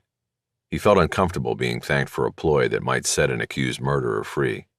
He felt just as uncomfortable being an investigator for the defense, even if the defendant in this case was possibly an innocent man. Chapter 13. Bosch parked right in front of Margaret Thompson's house. He thought about making the short walk to the house without his cane, but he looked at the 6 steps leading up to the porch. His knee was aching from a full day of movement, with and without the cane. He decided not to push it, grabbed the cane off the passenger seat, and used it to amble up the front walk and stairs. It was getting dark now, but there were no lights on that he could see. He knocked on the door, but was thinking that he should have called ahead and avoided wasting time. Then the porch lights came on, and Margaret opened the door. "Harry?" "Hello, Margaret. How are you doing?" "I'm fine. What brings you here?" "Well, I wanted to see how you were doing, and I wanted to also ask about the case, the murder book you gave me. I was hoping I could get a look at John Jack's office, see if there were any notes relating to his investigation." "Well, you're welcome to look, but I don't think there is anything there." She led him into the house and turned on lights as they went. It made Bosch wonder whether she had been sitting in the dark when he had knocked on the door. In the office, Margaret signaled toward the desk. Bosch paused and studied the whole room. "The murder book was sitting on top of the desk when I retrieved it," he said. "Is that where it was, or did you find it somewhere?" "It was in the bottom right-side drawer," Margaret said. "I found it when I was looking for the cemetery papers." "Cemetery papers?"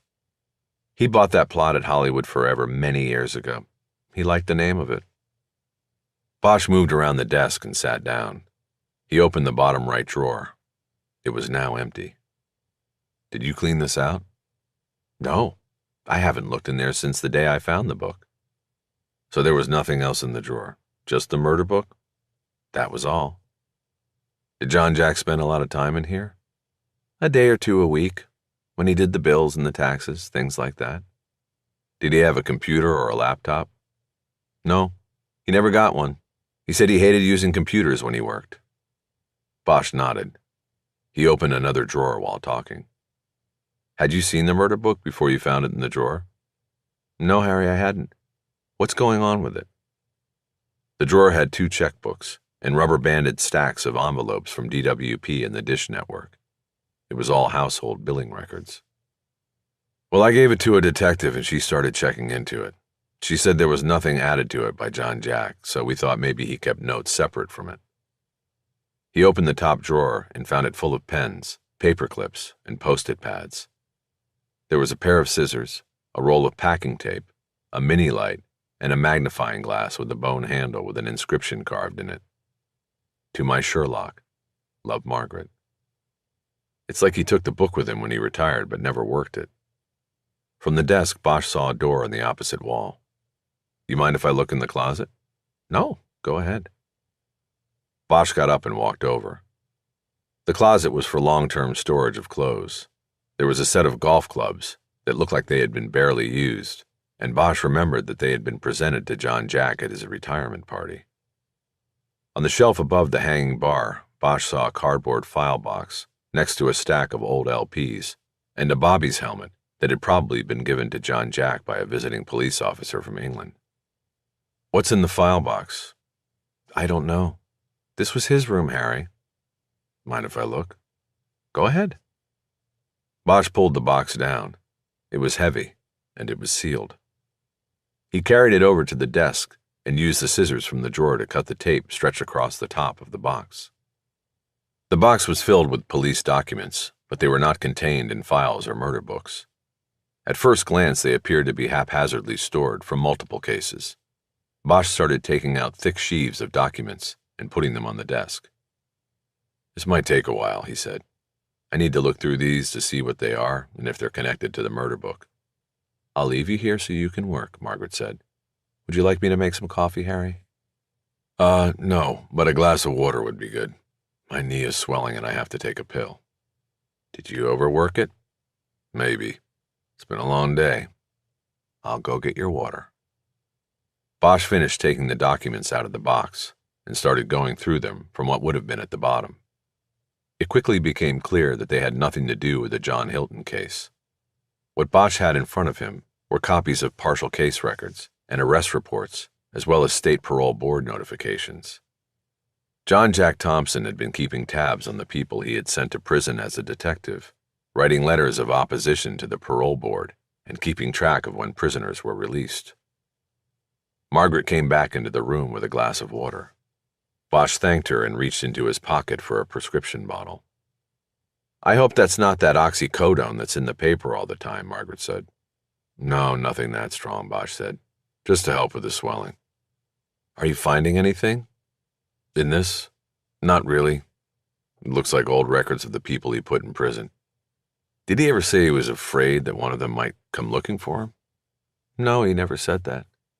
I asked him about it a few times, but he always said we had nothing to worry about, that the baddest people were never getting out. Bosch nodded. Probably true, he said. Then I'll leave you to it, Margaret said. After she left the room, Bosch considered the documents in front of him.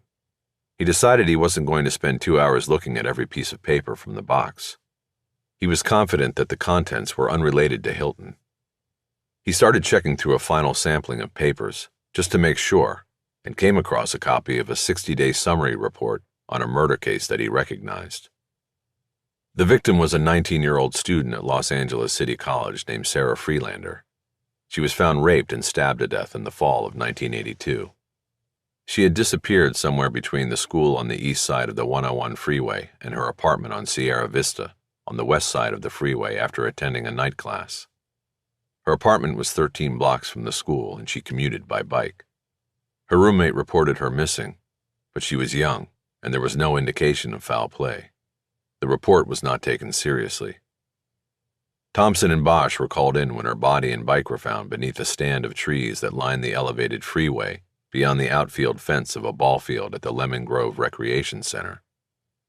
A small park ran along Hobart Boulevard on the west side of the freeway and was equidistant from Melrose Avenue to the south and Santa Monica Boulevard to the north, the two streets with freeway underpasses that Sarah likely would have chosen between for her ride home from school. They worked the case hard, and Bosch remembered coming to Jack's home office to get away from the station to discuss ideas and possibilities. John Jack had the internal fire going. Something about the dead girl pierced him, and he had promised her parents he would find the killer. That was when Bosch first saw the fierceness his mentor brought to the job and to his search for the truth. But they never cleared the case. They found a credible witness who saw Sarah on her bike riding toward the Melrose underpass, but never were able to pick up her trail on the other side. They keyed on a fellow LACC student who had been rejected a month before when he asked Sarah for a second date, but they never broke him or his alibi, and the case eventually went nowhere. Yet John Jack always carried it with him. Even when their partnership was long over, and Bosch would run into him at a retirement party or a training session, John Jack would bring up Sarah Freelander and the disappointment of not finding her killer. He still thought it was the other student. Bosch put the summary back in the box and used the packing tape from the desk drawer to reseal it. He returned it to its place in the closet and left the room. He found Margaret sitting in the living room staring at the flames of a gas-powered fireplace. "Margaret, thank you. You didn't find anything?" "No. Then there's no other place in the house where you would have kept anything regarding the murder book, right? Anything in the garage?" "I don't think so. He kept tools in the garage and fishing poles, but you're welcome to look." Bosch just nodded. He didn't think there was anything here to find. Ballard might have been right. John Jack hadn't taken the murder book to work it. There was something else. "I don't think I need to," he said. "I'm going to go, but I'll circle back if anything comes up. Are you okay?" "I'm fine," Margaret said. "I just get a little wistful and a little teary at night. I miss him." She was all alone. John Jack and Margaret had not had children.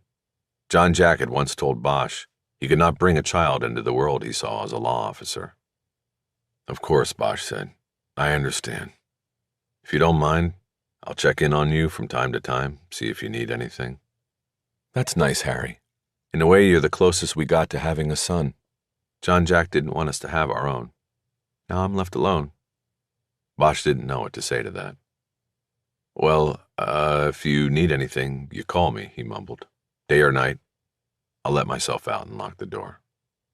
"Thank you, Harry." Back in his car, Bosch sat there and decompressed for a few minutes before calling Ballard to tell her that Thompson's home office was a dead end. Nothing at all? "Not even a scratch pad. I think you're right. He didn't take the book to work it. He just didn't want anyone else to work it." But why? "That's the question." So, what are you doing tomorrow? Want to go with me out to Rialto? "I can't. I have court in the morning. I might be able to go later. But what's in Rialto? That's a drive." Elvin Kidd, the rolling 60s street boss who told his dealers to clear the alley on the day Hilton got killed. How'd you get that? From the snitch Hunter and Tallis didn't get the chance to interview back in 1990. "Wait till I'm clear, then we go see him." There was a hesitation. "You shouldn't go out there without backup." The guy's like 60 and out of the game. Rialto's 2 hours and a world away from South LA. It's where bangers go when they quit the streets. "Doesn't matter. I'll call you when I clear, then we go out. Maybe you should get some sleep until then." Can't. I'm going to check out the ballistics first thing tomorrow. "Then go home, wherever and whatever home is, and sleep." Yes, Dad. I told you about that. I'll make a deal with you. I'll stop calling you Dad, and you stop telling me to get some sleep. Okay, deal. Have a nice night, Harry. You too. Let me know about the ballistics tomorrow. Will do. She disconnected. Bosch started the Jeep and headed home. Ballard. Chapter 14. Ballard sat in on the third watch roll call, but there was no requirement for her skills at the start of her shift. No follow-ups, no interviews, no subpoena deliveries, not even a wellness check. Afterward, she went down to the empty detective bureau and settled in for some computer work, running deep background checks on Elvin Kidd and Nathan Brazil. She learned that Kidd owned a home valued at $600,000 and ran a building business called Kidd Construction, specializing in commercial renovation projects. The contractor's license was in the name of Cynthia Kidd.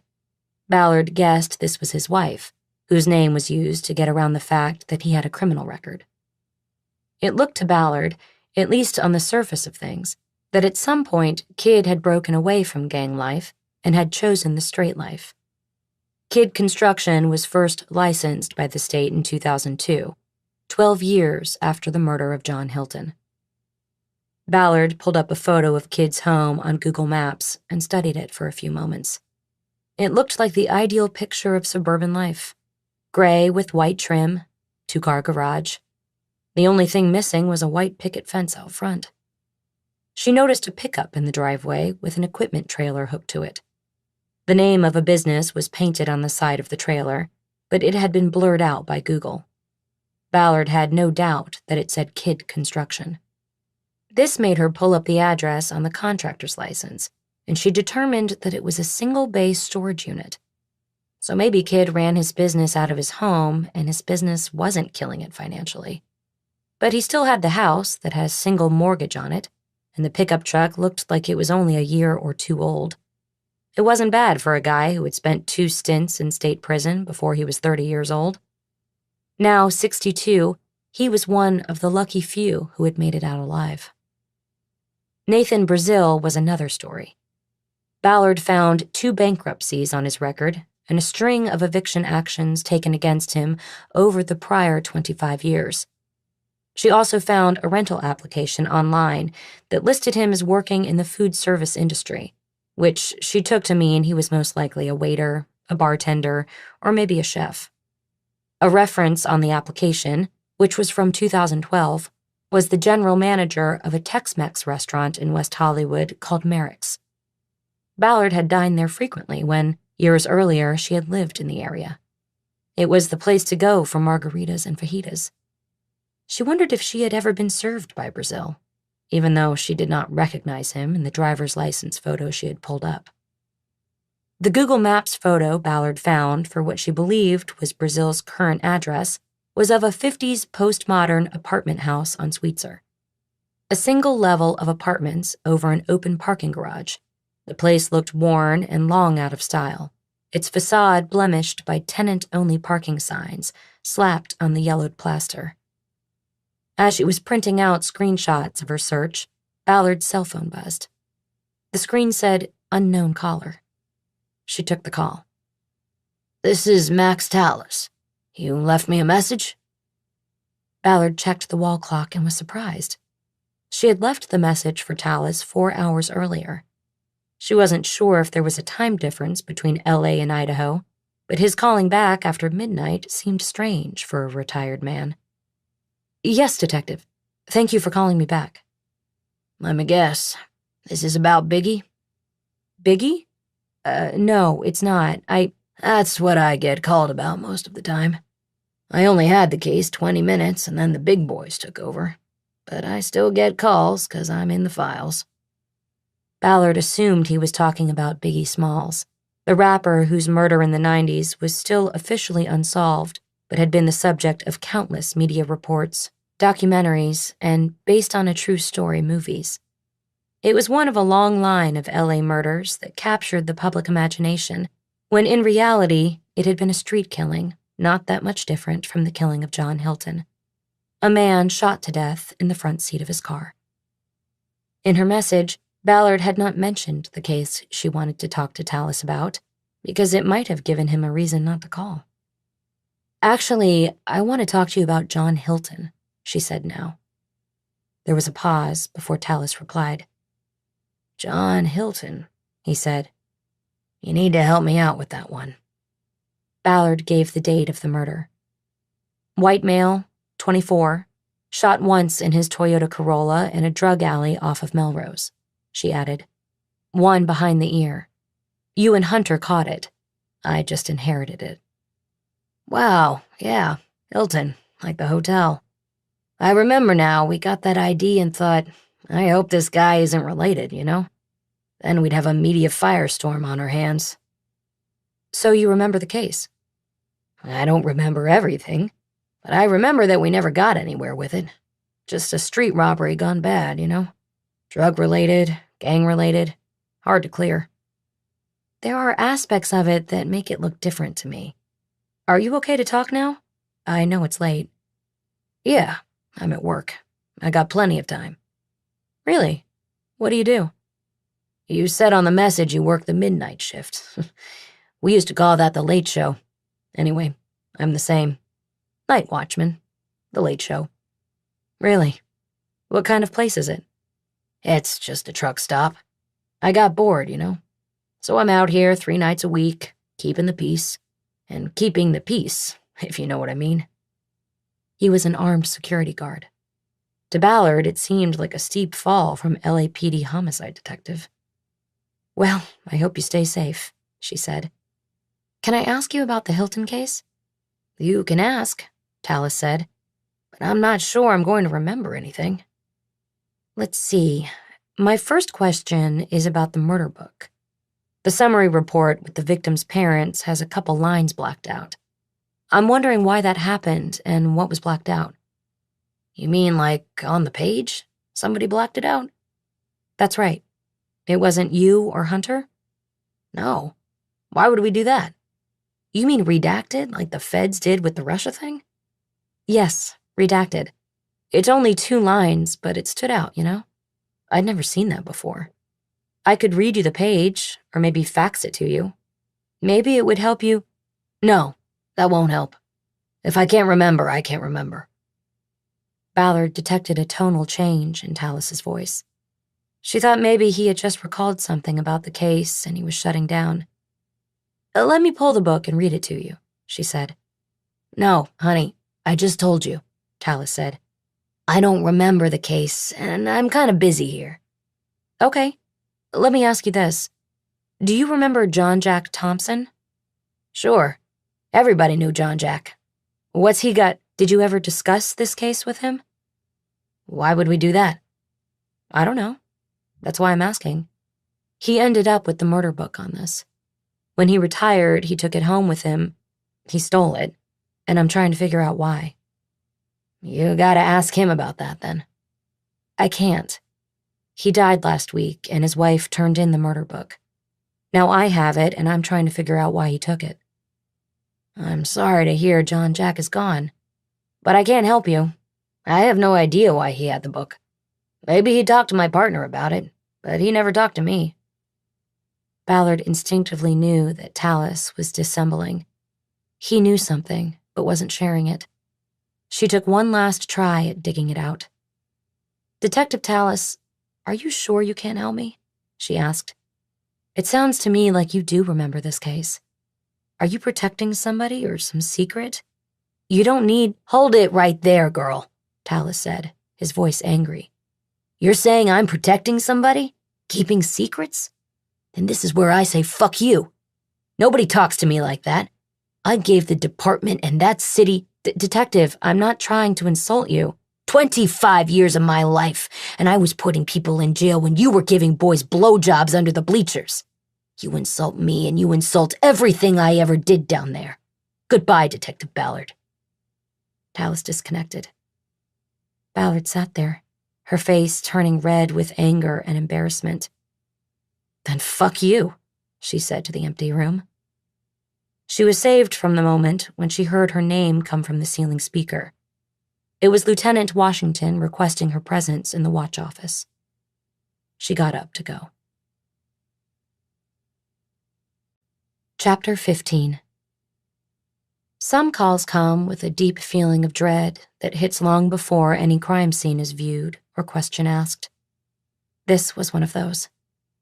Lieutenant Washington had sent Ballard out to a house in Lower Beechwood Canyon, where a suicide had been reported. Patrol wanted a detective to confirm and sign off on it. The LT told Ballard that it was a kid. The house was a block north of Franklin on Van Ness. It was an old Craftsman that looked like its wood siding was being chewed up from the inside out by termites. There were 2 patrol cars out front and a white van with a blue stripe down the side that belonged to the coroner's office. Ballard pulled behind it and got out. 2 officers were waiting on the front porch. Ballard had seen them earlier at roll call and knew their names were Willard and Hoskins. They had long-distance looks in their eyes and had been horrified by whatever the scene was inside. "What have we got?" Ballard asked. 11-year-old girl hung herself in the bedroom, Willard said.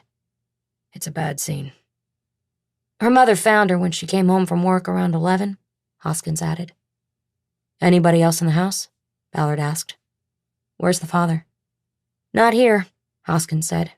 "We don't know his story." Ballard walked past them and opened the front door. Immediately, she heard a woman crying. She stepped in and to her right saw a female officer named Robards on a couch next to a woman whose face was buried in her hands as she wept. Ballard nodded to Robards and pointed to the stairway in the front hall. Robards nodded. The body was upstairs. Ballard went up the stairs and heard a commotion from the open door on the right of the landing. She entered a pink-walled bedroom and saw the body of a girl hanging from a noose made of neckties looped over a crossbeam. On the floor in front of a queen bed was a kicked-over chair that came from a small homework desk. There was urine on the rug beneath the body and the odor of excrement in the room. An officer named Daughtray was in the room, his hands in his pockets to make sure he didn't touch anything, as well as a forensic criminalist named Potter and 2 coroner's investigators whom Ballard did not know. They had stuck a thermometer into the body through an incision to take liver temperature and determine an estimated time of death. "Ballard," Daughtray said, "this is fucked up. She's just a girl." Ballard had been at death scenes before with Daughtray. She had told him the trick of keeping his hands in his pockets, and he had never seemed fazed by what he saw. But he did now. He was of mixed race, but his face was blanched nearly white, and his eyes were wide. She nodded and started to move in a circle around the room. She didn't want to look at the dead girl's face, but knew she had to. It was contorted, her eyes slits. Ballard's gaze moved down the body, looking for any sign of a struggle, getting to the fingers last. Many times, suicides change their mind and grapple with the rope or strap around their neck, breaking fingernails or leaving lacerations. There was no sign of this. The girl apparently never wavered in her decision. The girl was wearing a plaid green skirt and a white blouse. There was an insignia from a private school on the blouse's pocket. She was overweight by about 30 pounds, and Ballard wondered if she had been bullied because of it. She also noticed that 2 men's ties had been knotted together to loop over the crossbeam and make the noose the girl had put around her neck. Ballard assumed that the girl had to go into her parents' bedroom to get the ties, and wondered if that was significant. "All right if we take her down now?" one of the coroner's investigators said. Ballard nodded. "Are you calling it?" she asked. "Yes," the same man said. "We don't see any indication of a setup. Do you confirm?" "Did you find a note?" "No note, but her cell phone's on the dresser. Looks like she made a call to her dad about 9 last night. That was it.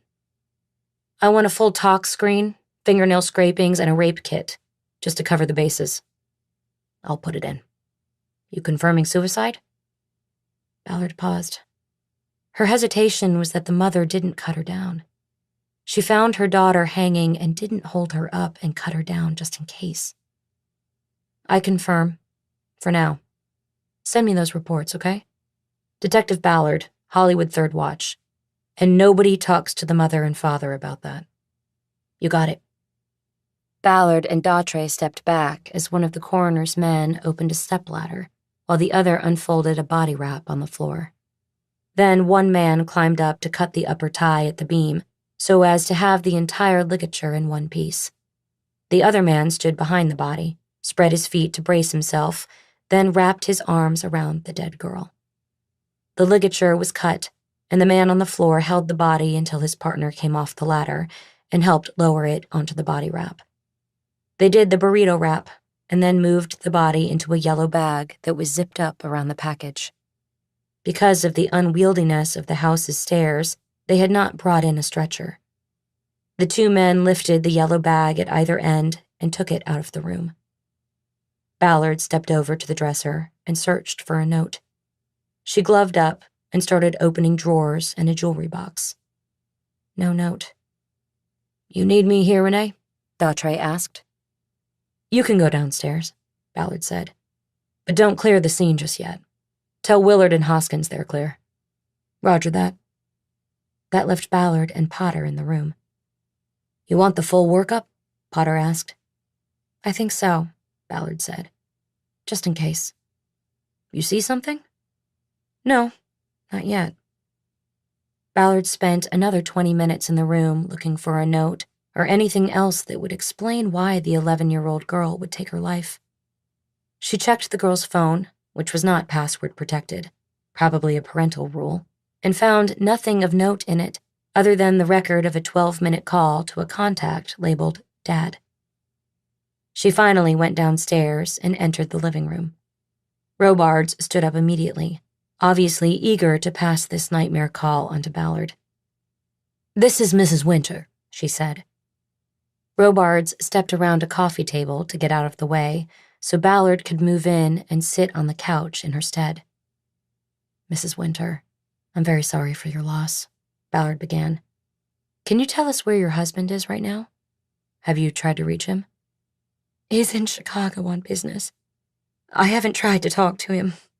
I don't even know what to say or how to tell him this."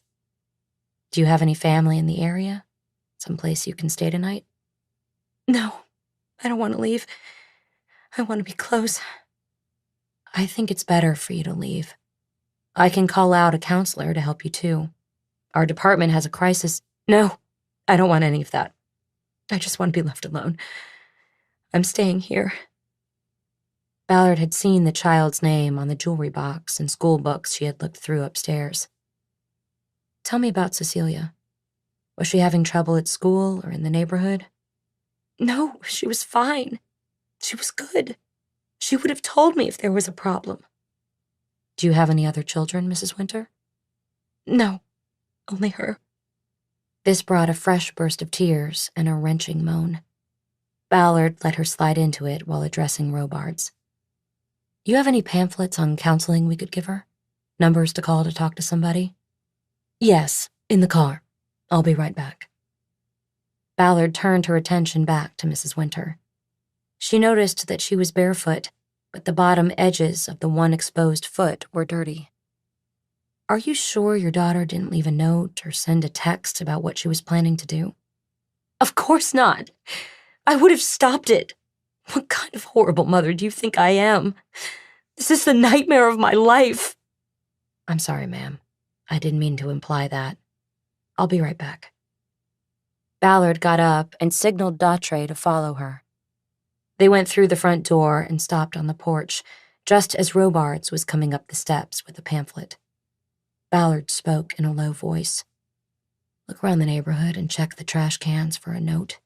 Start with this house and do it quietly." "You got it," Dautray said.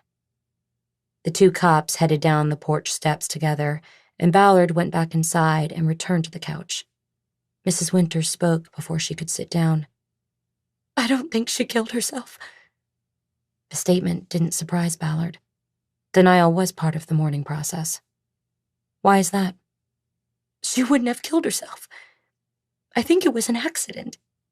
She made a mistake. She was playing around and things went wrong." "How was she playing around?" "You know, the way kids do in their rooms, when they are alone. She probably was waiting for me to come home and catch her in the act. You know, to get attention. I would catch her and rescue her just in time, and then it would be all about her." "She was an only child, and she didn't think she got enough attention?" "No child thinks she gets enough attention. I didn't." Ballard knew that people beset by trauma and loss process grief in myriad ways. She always tried to reserve judgment on what people said in the throes of a life catastrophe. Mrs. Winter, here is a pamphlet that outlines all the services available to you at this difficult time. I told you I don't want that. I just want to be left alone. I'll leave it on the table in case you change your mind. They can be very helpful. Please leave now. I want to be alone. I'm concerned about leaving you by yourself. Don't be. Let me grieve for my daughter. Ballard didn't respond or move. Soon the woman looked up from her hands and fixed her with red and watery eyes. Leave! What do I have to do to make you leave? Ballard nodded. Okay, I'll leave. But I think it would be good to know why Cecilia did what she did. You can't ever know why a child decides to do something. Ballard walked through the living room to the entranceway. She looked back at the woman in the chair. Her face was again cradled in her hands. Ballard left the house and joined Robards and Dautray at their car. Nothing, Dautray said. We checked her cans and the neighbors on all sides, Robard said. You want us to do more? Ballard looked back at the house. She saw the light behind the living room curtains go out. She knew that some mysteries never get solved. No, she said. You're clear. The officers moved quickly to their patrol car, as though they couldn't wait to get away from the scene. Ballard didn't blame them. She got in her own car and sat there for a long moment watching the now dark house. Finally, she pulled her phone and called the number Cecilia had labeled Dad in her contact list. Ballard had written it down. A man answered the call right away, but still seemed startled from sleep. Mr. Winter? Yes? Who is this? Detective Ballard, Los Angeles Police Department. Oh, God, what happened? I'm sorry to tell you, sir, but your daughter, Cecilia, is dead. There was a long silence, broken only by the sounds of the man on the other end of the line beginning to cry. Sir, can you tell me where you are? Is there someone you can be with? I told her this time it felt real. Told Cecilia? What did you tell her? No. My wife. My daughter. Our daughter was troubled. She killed herself, didn't she?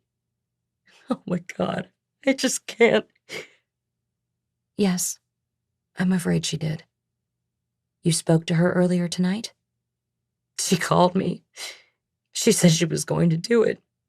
She said it before, but this time it felt... Is my wife there? She's at the house. She asked us to leave. Is there a family member or friend I can call to be with her? That's really why I'm calling. We had to respect her wishes for us to leave, but I don't think she should be alone. I'll get somebody. I'll call her sister. Okay, sir. There was more whimpering, and Ballard let it go for a while before interrupting. Where are you, Mr. Winter? Naperville. The company I work for is based here. Where is that, sir? Outside Chicago. I think you need to come home and be with your wife. I am. I will. I'll book the first flight out. Can you tell me what your daughter said on the phone call? She said she was tired of having no friends and being overweight. We tried different things with her to help her, but nothing worked. It felt different this time. She seemed so sad. I told Ivy to watch her because I had never heard her so sad before. His last few words came out in bursts as he started to cry loudly. Mr. Winter, you need to be with your wife. I know that won't happen until tomorrow, but you should call her. Call Ivy. I'll hang up now and you can call. Okay, I'll call. This is your cell, right? Yes. So you should have my number on your call log. Call me if there are any questions or if there is something I can do. Where is she? Where is my baby? They took her to the coroner's office, and they will be in touch with you. Good night now, Mr. Winter. I'm sorry for your loss. Ballard disconnected and sat unmoving in her car for a long moment. She was torn between accepting that an 11-year-old girl would take her own life and being suspicious because the mother left her hanging and the father never asked how she had killed herself. She pulled her phone and hit redial. Winter answered immediately. "Mr. Winter, I'm sorry to call back," she said. "Were you talking to your wife?" "No," Winter said. "I couldn't bring myself to call her yet." "Is this an iPhone you were on, sir?" Yes. Why would you ask that? "Because for the report I'm going to have to write, I need to confirm your location. This means I need to contact the Naperville police and have an officer come to your hotel. Or you could just text me your contact info and share your location with me. It would save time and you wouldn't be intruded on by the police up there." There was silence for a long beat. "You really have to do that?" Winter finally asked. "Yes, sir, we do," Ballard said. "Part of the protocol. All deaths are investigated. If you don't want to share your location on the phone, just tell me where you are and I'll have a local officer run by as soon as possible." Another silence went by, and when Winter spoke, his voice had a coldness to it that was unmistakable.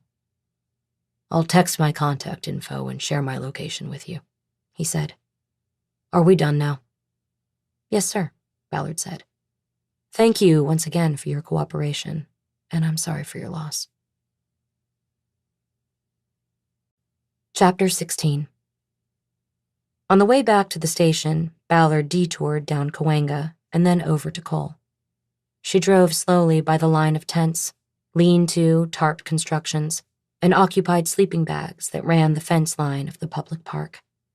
She saw that the spot previously used by the man who had been immolated the night before was already taken by someone with an orange and blue tent.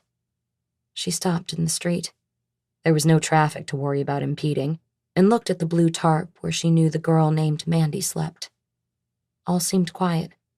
A slight gust of wind flapped the dirty tarp for a moment, but soon the scene returned to a still life. Ballard thought about Mandy and the prospects of her life. She then thought about Cecilia and wondered how she had lost any sort of prospect for happiness. Then Ballard thought about her own desperate beginnings. How did one child retain hope in the darkness and another come to believe it was gone forever? Her phone buzzed and she answered. It was Lieutenant Washington, and she immediately looked at the radio charger to see if she had left her rover behind somewhere. But it was there in its holder. Washington had chosen to call her rather than use the radio. "LT?" "Ballard, where are you?" "Headed to the house, about 3 blocks out. What's up?" "Dowder and Roberts were just in here. They told me about the girl." He had managed to mispronounce Daughtry, making it sound more like Dowder than daughter, and had missed Robart's name altogether. "What about her?" she said. "I heard it was bad," Washington said. "You confirm it was suicide?" "I signed off on it. The parents were kind of hinky. The father is out of town. But I confirmed that. He's where he said he was. I'll turn it all over to West Bureau Homicide for follow-up." "All right. Well, I want to get you back here and get BSU out to talk to you three." Behavioral Science Unit. It meant psychological counseling. It was the last thing Ballard would want from the department. Half the department already thought she had fabricated sexual harassment allegations against a supervisor. That unsubstantiated investigation had resulted in her being forced into BSU sessions for a year. Adding another shrink sheet to her file would bring the other half in line with the popular belief. And that was before you even got to the double standard involving female cops. A male officer asking for counseling was courageous and strong. A female doing the same was just plain weak. "Fuck that," Ballard said. "I don't want it." "Ballard, it was a bad scene," Washington insisted. "I just got the details and it's a fucking horror show. You gotta talk to somebody."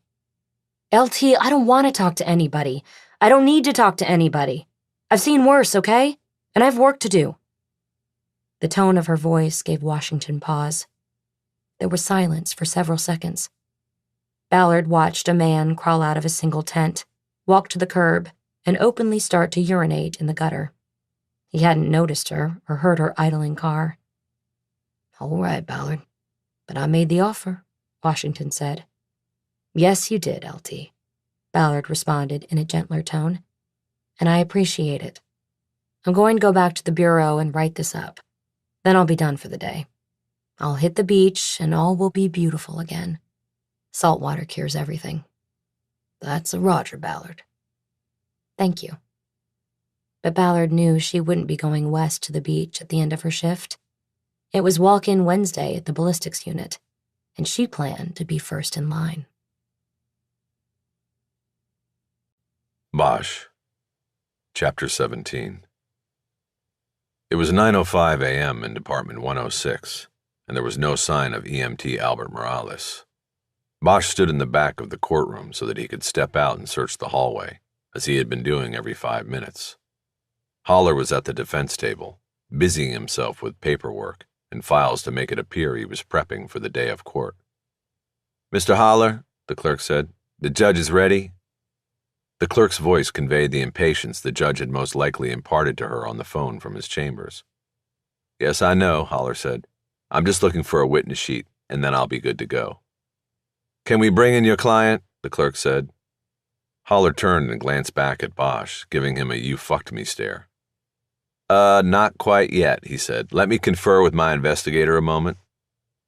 Haller got up from the table and charged through the gate, striding toward Bosch. "I'm not your investigator," Bosch whispered. "I don't give a fuck," Haller said. "That was for her, not you. Where the fuck is our witness?" "I don't know.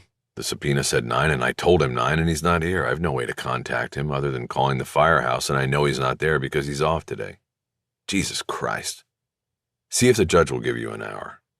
I'll go out looking for her. The only thing the judge is going to give me is a citation of contempt. He's probably in chambers writing it up right now.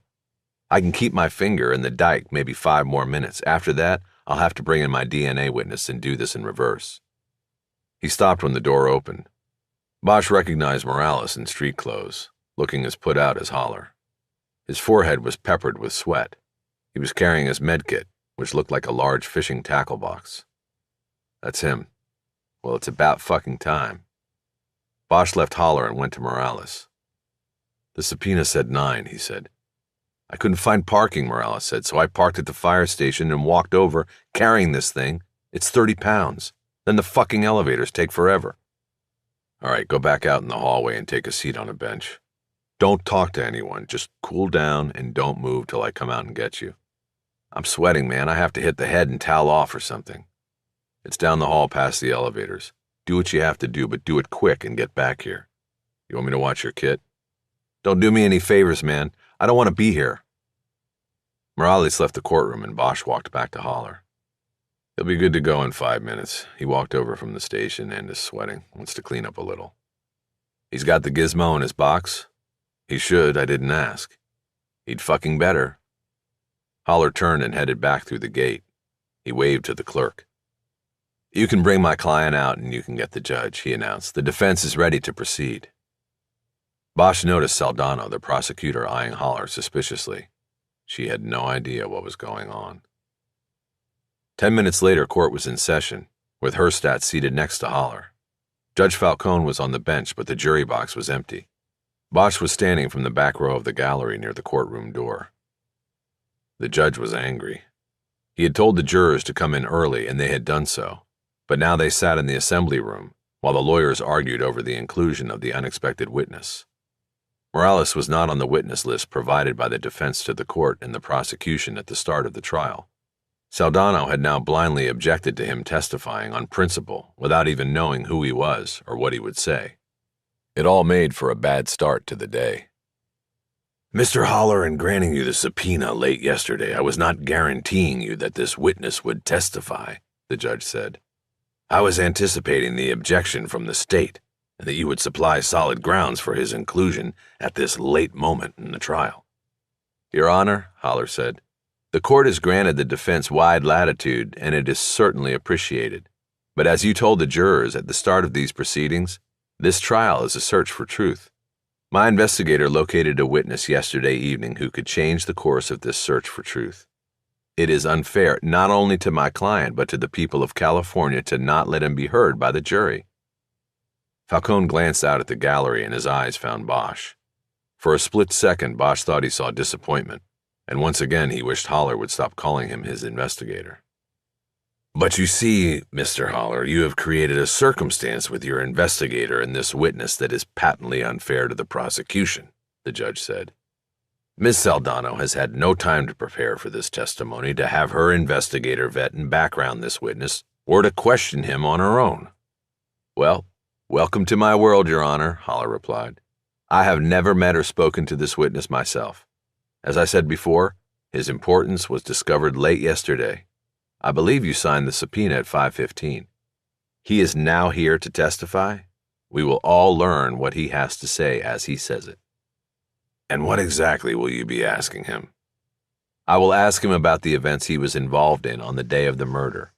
He is the emergency medical technician who treated my client when he went into seizure in the coffee shop a little more than an hour before the murder of Judge Montgomery." The judge turned his attention to the prosecutor. "Miss Saldana, do you want to respond?" Saldana stood up. She was in her late 30s and a rising star in the DA's office, assigned to the Major Crimes Unit. Where she went, the media followed. Bosch had already noticed the reporters lining the front row of the gallery.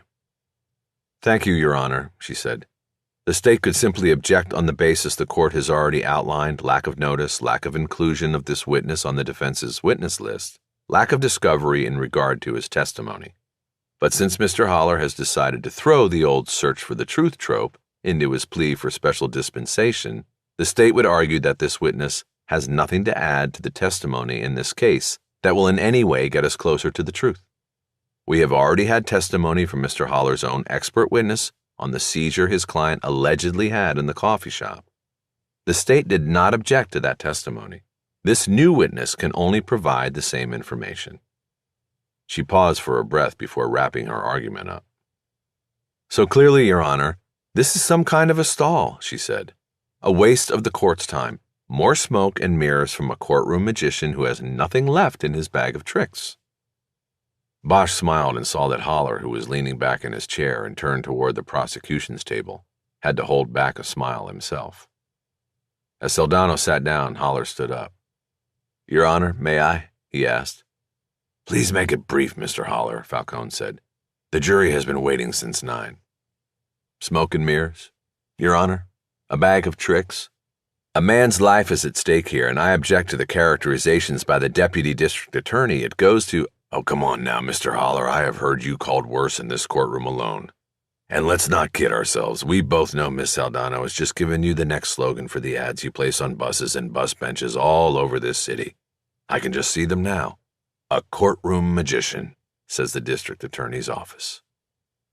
There was a murmur of laughter in the courtroom, and Bosch saw Saldana lower her head as she realized what she had done. "Thank you for the promotional advice, Judge," Haller said. "I'll get right on that after this trial is over. But what matters right here, right now, is that my client's life and liberty are at stake, and there is a witness sitting on a bench in the hallway who wants to testify and who I believe will bring clarity to what happened, not only at the coffee shop, but an hour later in Grand Park to your friend and colleague, Judge Montgomery.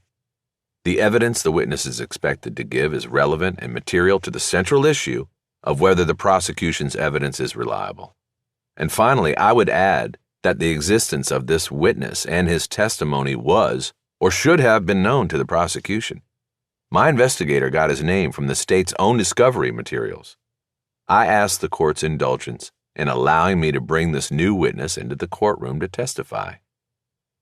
Haller sat down, and the judge looked at Saldana, who made no move to stand. "Submitted," she said. Falcone nodded. "Okay, let's bring the jury in," he said. "Mr. Haller, I am going to allow you to put your witness on the stand, but then I am going to allow Miss Saldana whatever time she'll need to prepare her cross-examination, if she indeed wishes to question the witness at all." "Thank you, Your Honor," Haller said. He turned and looked back at Bosch and nodded. Bosch got up to get Morales. Chapter 18. From the start, Albert Morales seemed like a man with a chip on his shoulder. He clearly did not want to be in court on his day off, and showed this by acting uninterested and giving clipped answers to every question. This was a good thing in Bosch's eyes. He believed that the EMT's obvious dislike of Haller would give more credence to anything the defense lawyer managed to extract from him that was beneficial to his client. Bosch was again watching from the last row. This was not because he had to be near the exit, but because the last row gave him cover from the eyes of the courtroom deputy, who was posted at a desk in front of the door to the courthouse holding pens. The use of electronic devices was prohibited in all but the hallways of Superior Court. The deputies often cut law enforcement officers and prosecutors slack, but never the defense. And Bosch needed to be able to communicate with Haller as he conducted his examination of Morales without having previously questioned him.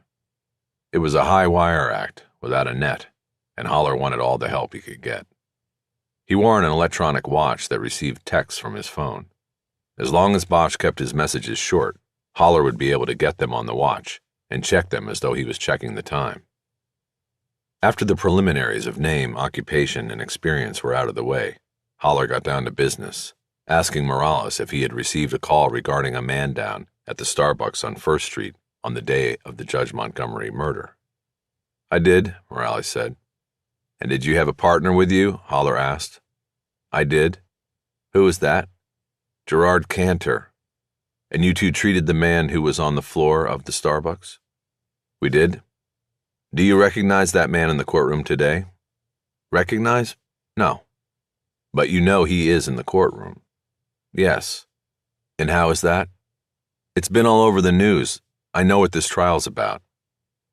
He said it in an exasperated tone that Haller ignored as he pressed on. "So you know that the defendant in this case, Jeffrey Herstadt, is the man you treated on the floor of the Starbucks that day?" "Yes." "But you don't recognize him?" "I treat a lot of people. I can't remember them all. Plus, he looks like he got cleaned up while in jail. And because you can't remember all the people you treat, you write reports detailing what you did on each call for help, correct?" "Yes." Foundation laid, Haller asked the judge for permission to bring a copy of the fire department incident report that was filed by Morales after the incident with Herstadt. Once that was okayed, Haller put a copy down in front of Morales and returned to the lectern. "What is that document, Mr. Morales?" "The incident report I filled out. After treating Jeffrey Herstadt at the Starbucks." "That's right. It's got his name on it." "Can you read the summary to the jury?" "Yes. Subject fell or seized on floor of business, all vitals good, oxygen levels good, refused treatment or transport for minor head laceration from fall. Subject walked away." "Okay, what does that last part mean? Subject walked away." "It means exactly what it says. The subject refused any help from us and just got up and walked away. He went out the door and that was that. I don't know why it's so important." "Well, let's try to make it clear to you. What does—" Saldano stood up and objected. "Your Honor, he's badgering his own witness when the witness has legitimate concerns about what he is doing here, as do I." "Mr. Haller, you know better," Falcone said. "Yes, Your Honor," Haller said. "And I join the witness and the prosecutor in questioning how we are advancing the search for truth with this witness," the judge added. Morales looked out into the gallery and found Bosch. He gave him a "fuck you" look. "Judge," Haller said, "I think it will become clear to all concerned very quickly if I'm allowed to proceed with my witness." "Then please do," Falcone said. Haller checked his watch, as if noting the time, and read Bosch's first text. "Get to the gizmo." "Mr. Morales, the summary on your incident report says all vitals good, oxygen levels good. What does that mean?" "His pulse and blood pressure were measured and within acceptable levels. His blood was oxygenated. Nothing was wrong." "And how did you arrive at that conclusion?" "I measured his pulse and my partner took his blood pressure. One of us put an oximeter on his finger." "Is all of that routine?" "Yes." "What does the oximeter do?" "It measures the oxygen content in the blood. You get a good idea about how the heart is working in terms of circulating oxygenated blood." "Is that why it's clipped to the finger? You want the measurement from an extremity?" "Exactly." "Now, I noticed today that you brought your EMT kit with you. Is that correct?" "Yes, because the subpoena told me to." This oximeter you just mentioned, is it in your kit? Should be. Can you open your kit and show the oximeter to the jury? Morales reached down to the floor next to the witness stand and unsnapped the latches on his kit. He flipped the top open and grabbed a small device out of a tray. He held it up to Holler, then turned and displayed it to the jury. How does that work, Mr. Morales? Holler asked. Simple, Morales said. Turn it on, clip it to the finger, and it shoots infrared light through the finger. From that, it can measure the oxygen saturation of the blood. And you just clip it to any finger? The index finger. Either hand? Either hand. How long did you treat Jeffrey Hurstadt that day? Can I look at the report? You may. Morales looked over the report and then answered. From beginning to end, when he walked away, it was 11 minutes. Then what did you do? Well, first we realized he walked away with our oximeter still on his finger. I chased him down and grabbed that. Then we packed up, bought a couple lattes, and left. You returned to the station? Yes. Where is that station? On Fremont and First. Quite close to here, correct? Yes. In fact, you walked here from the station with your kit to testify today. Isn't that correct? Yes. Did you walk through Grand Park? Yes. Had you ever been in Grand Park before? Yes. When was that? Many times. It's part of Station 3's coverage area. Going back to the day you treated Jeffrey Hurstadt at Starbucks, did Rescue 3 receive another emergency call soon after your return to the station that morning? Yes. What was the call? It was a stabbing. It was this case, the judge that got stabbed. Bosch glanced away from Morales to Saldana. She had leaned toward the junior prosecutor who was sitting next to her and whispered in his ear. He then got up and went to the cardboard file box that was on a chair by the courtroom rail. He started going through documents. Do you remember how soon you got the call after returning from treating Mr. Hurstadt and checking his vitals? Holler asked. Not offhand, Morales said. Holler went through the same procedure of asking the judge's permission to give Morales an incident report, this one from the Montgomery stabbing. Does that shed light on things, Mr. Morales? Holler asked. If you say so, Morales countered. If you compare it to the first incident report, does it not say that the calls were 1 hour and 9 minutes apart? Looks like it. So let's keep going with this. You said you were with Hurstadt for 11 minutes, then got a latte. How long did that take? I don't remember. Do you remember if there was a line? It was Starbucks. There was a line. Okay, so at least a few minutes there. Did you and your partner sit down with your lattes or take them to go? Took them to go. And you returned directly to the station? Yes, direct. Is there some sort of protocol or procedure you follow after returning from a rescue call?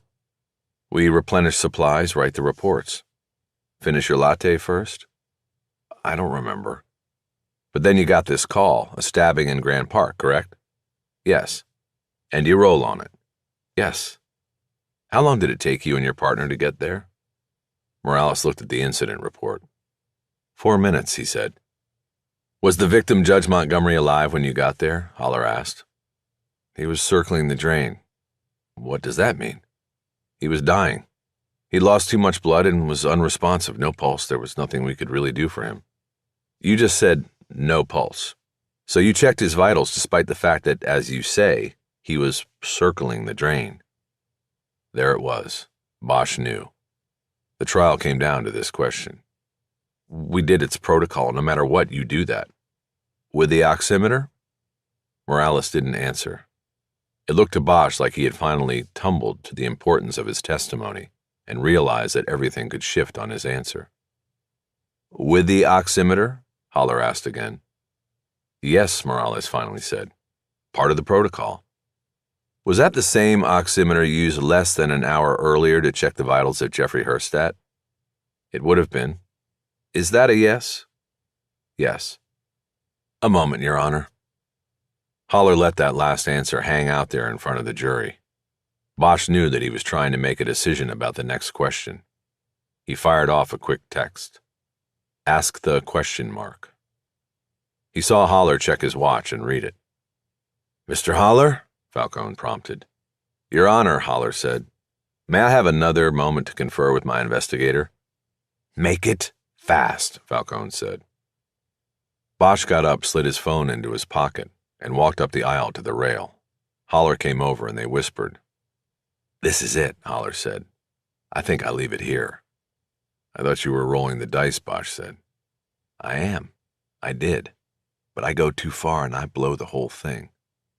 If you don't ask, the prosecutor will. Don't be so sure about that. Cuts both ways for her, too. She might not ask him a thing. It's a search for truth. The judge said so, you said so. Ask the question, or I'm not your investigator. Bosch turned to go back to where he had been sitting. For the first time, he noticed Renée Ballard was in the courtroom, on the other side of the gallery. He had not seen her come in and had no idea how long she had been there. Once seated, he turned his attention back to the front of the room. Holler was staring at Morales, still deciding whether to quit while he was ahead, or ask the question that could win or lose the day, and the trial. Mr. Holler, do you have another question? The judge prompted.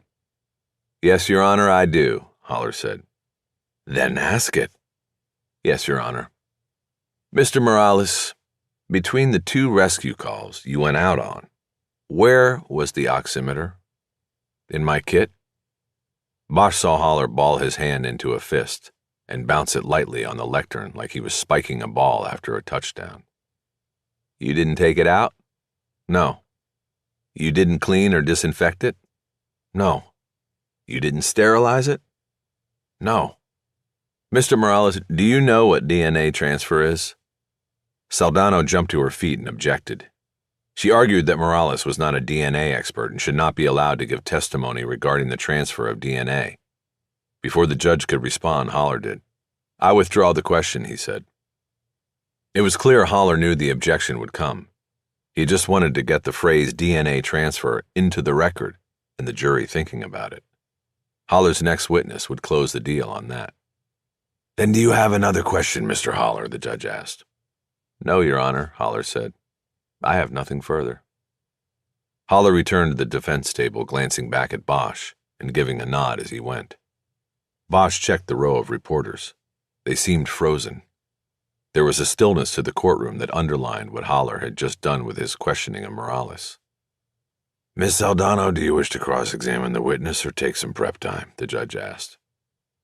Bosch expected the prosecutor to ask for a 402 hearing, to tell the judge without the jury present how much time she would need to prepare for her cross-examination of Morales. The judge had already said he would give her wide latitude. But the prosecutor surprised Bosch, and probably everybody in the courtroom, by rising and going to the lectern. Briefly, Your Honor, she said. She put a legal pad on the lectern, checked a note on it, and then looked up at the witness. Mr. Morales, do you carry only one oximeter in your EMT kit? She asked. No, Morales said. I carry a backup, in case the battery dies on one of them. No further questions, the prosecutor said. Now in the silence, it felt like the momentum had switched. With a single question, Saldano had been able to undo much of what Holler had accomplished. Mr. Holler, anything further? The judge asked. Holler hesitated and asked the judge for a moment. Bosch tried to think of a question he could text him. It seemed as though any question asked might offer another opening to the prosecutor. He typed quickly and didn't bother to correct typos. Tell him open the kit. He watched Holler check his watch. The judge noticed as well. I'll stop you before you ask, Mr. Holler, he said. We are not taking the morning break until we are finished with this witness. Thank you, Your Honor, Holler said before turning his attention back to the witness. Mr. Morales, could you open your kit again for us and show us where you keep both oximeters? Morales did, as requested. The oximeter he had displayed to the jury was in the top tray of his kit. He then lifted the tray up, moved his hands over the contents of the deeper box until he found the other oximeter and held it up. Thank you. You can close that up now, Holler said. He waited while Morales closed up his kit. He glanced back at Bosch and gave a slight nod. The momentum was about to switch again. So, Mr. Morales, when you said you had a backup oximeter, you are talking about having an extra one stored in the bottom of your kit to use if the device you currently have in the top tray of your kit happens to have a malfunction or the battery dies on you. Is that correct? Morales clearly knew that he was providing pivotal information to the jury, and his loyalties were to the state. He hesitated, then tried to fashion an answer that would not give Holler what he wanted. "You never know," he said. "We can use either one depending on the situation." "Then why is one on the top of your box and the other beneath the tray and in the bottom?" Holler responded. "That just happens to be how I packed the kit." "Really? So let me ask you a hypothetical question, Mr. Morales. Rescue 3 gets a call. A man has been hit by a car on First Street. You respond. He is on the street, bleeding, unconscious. He's circling the drain, if you will. You open your kit. Do you grab the oximeter on the top tray, or do you lift that tray out and dig the other oximeter out of the bottom?" As if on cue, Saldano objected, saying that Holler was again badgering his own witness. Holler withdrew the question because he knew the jury didn't need to hear the answer. Common sense dictated that Morales would grab the oximeter in the top tray, and that he had done the same when he treated the fatally wounded Judge Montgomery. "I have no further questions," Holler said. Saldano demurred, not wanting to dwell on the oximeter any longer. The judge asked Holler if he had any more witnesses. "Yes, Your Honor, one final witness," Holler said. "The defense would like to call Dr. Christine Schmidt to the stand." "Very well," Falcone said. "We will take the morning break now and come back to hear from your last witness. Jurors, now is the time to use the restroom, get a cup of coffee. But be back in the assembly room and ready to go in 15 minutes. Thank you." The judge made no move to leave the bench as the jurors got up and filed through the door at the end of the jury box. This meant court was not adjourned, and Falcone would have more to say to the lawyers once the jurors were gone. He waited until the last one went through the assembly room door before speaking. "Okay, the jury is no longer present, and we're still on the record," he began. "I don't want to tell the lawyers here what to do, but it does seem to me that it would be a prudent use of the break if Ms. Saldano and Mr. Holler joined me in chambers to discuss the viability of this case going forward. Any objection to that?" "No, Your Honor," Holler said immediately. "No, Your Honor," Saldano echoed hesitantly. Chapter 19. After the lawyers filed back into the judge's chambers, Bosch went out into the hallway. Christine Schmidt was sitting on a bench there, waiting to be called to testify. Witnesses were not allowed to hear other testimony in a trial, and therefore she was unaware of the testimony Morales had just given, or the seismic change it had brought to the case. Bosch crossed the hallway to speak to her, and simply explained that the lawyers were meeting with the judge, and she could expect to testify afterward. He then walked back across the wide hallway to another bench where Ballard was waiting.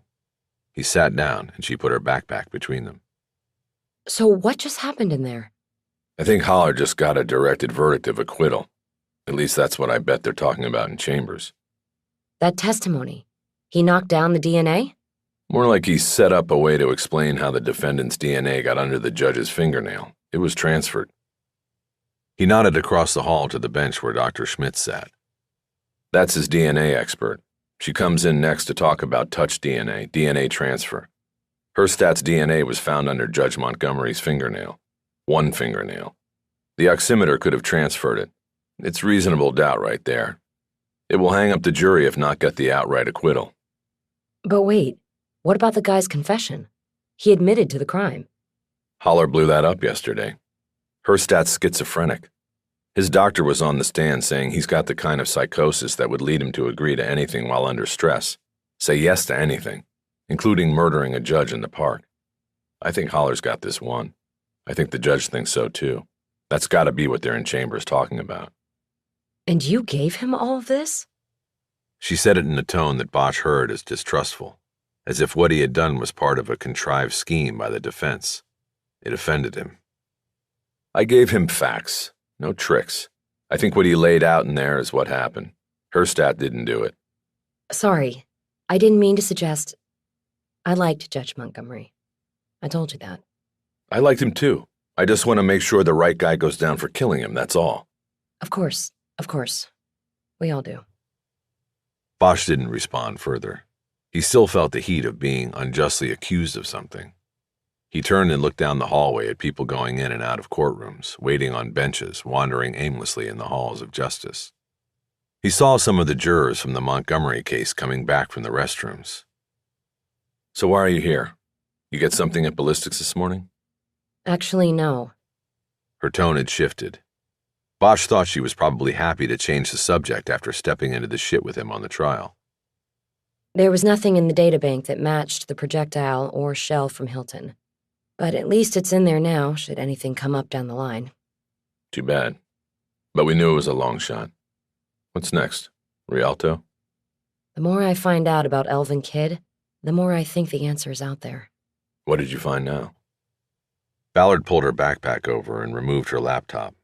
She opened it and drew up side-by-side mugshots of a black man facing front and turned to the right. These are mugshots of Kidd from Corcoran, taken in 1989, the year he and John Hilton were both there. Now look at this. She pulled Hilton's sketchbook out of the backpack. She opened it to a specific page and handed it to Bosch. He compared the drawing on the page to the man in the mugshots. It's a match. They knew each other up there. I think they were lovers. And then when they both paroled out and came back to L.A., that was a problem for Kidd. He was a Crip OG. Any gay vibe, and that could be fatal. That's a big jump. You nailed down that he was gay? Not at the moment. It's just a guess. There's something about the drawings and the sketchbook. Then the whole drug addiction thing, the coldness of the parents in their statement. I'm still working that. Why? What do you know? I don't know anything about that. But I do remember that John Jack and I worked a few gay murders, and John Jack never got too motivated about them. It was his one flaw. He could never get the fire burning if it was a gay victim. But I remember this one case, a one-nighter gone bad. An old guy picked up a young guy in West Hollywood, took him back to his place in the hills off Outpost. The kid had robbed him, then beat him to death with his belt. It had a big rodeo buckle. It was a bad scene. And I remember John Jack said something that bothered me. He said, sometimes people deserve what they get. I'm not saying that's wrong all the time. I've had cases where I believed that. But in that case, it was wrong. Everybody counts or nobody counts. You got it. So again, we come to why did John Jack take the murder book? Was it because he hated gays and didn't want it solved? That seems extreme. I don't think we're there yet. Maybe not. They sat in silence for a few moments.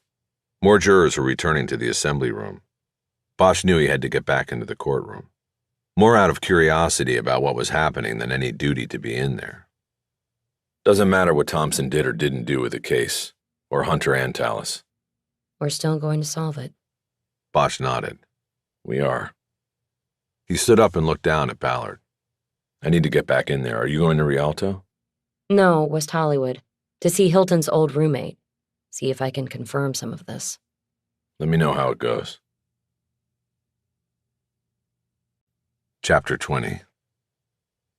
Bosch entered the courtroom as the last few jurors were returning to their places in the box, and the judge turned in his high-backed chair so he could look directly at the panel when he spoke.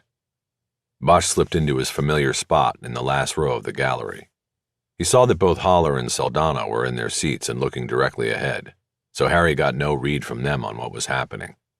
Just as the judge was about to begin, the courtroom door opened, and Jerry Gustafson, the lead LAPD detective on the case, hurried in and up the center aisle, then sat in the first row directly behind the prosecution table.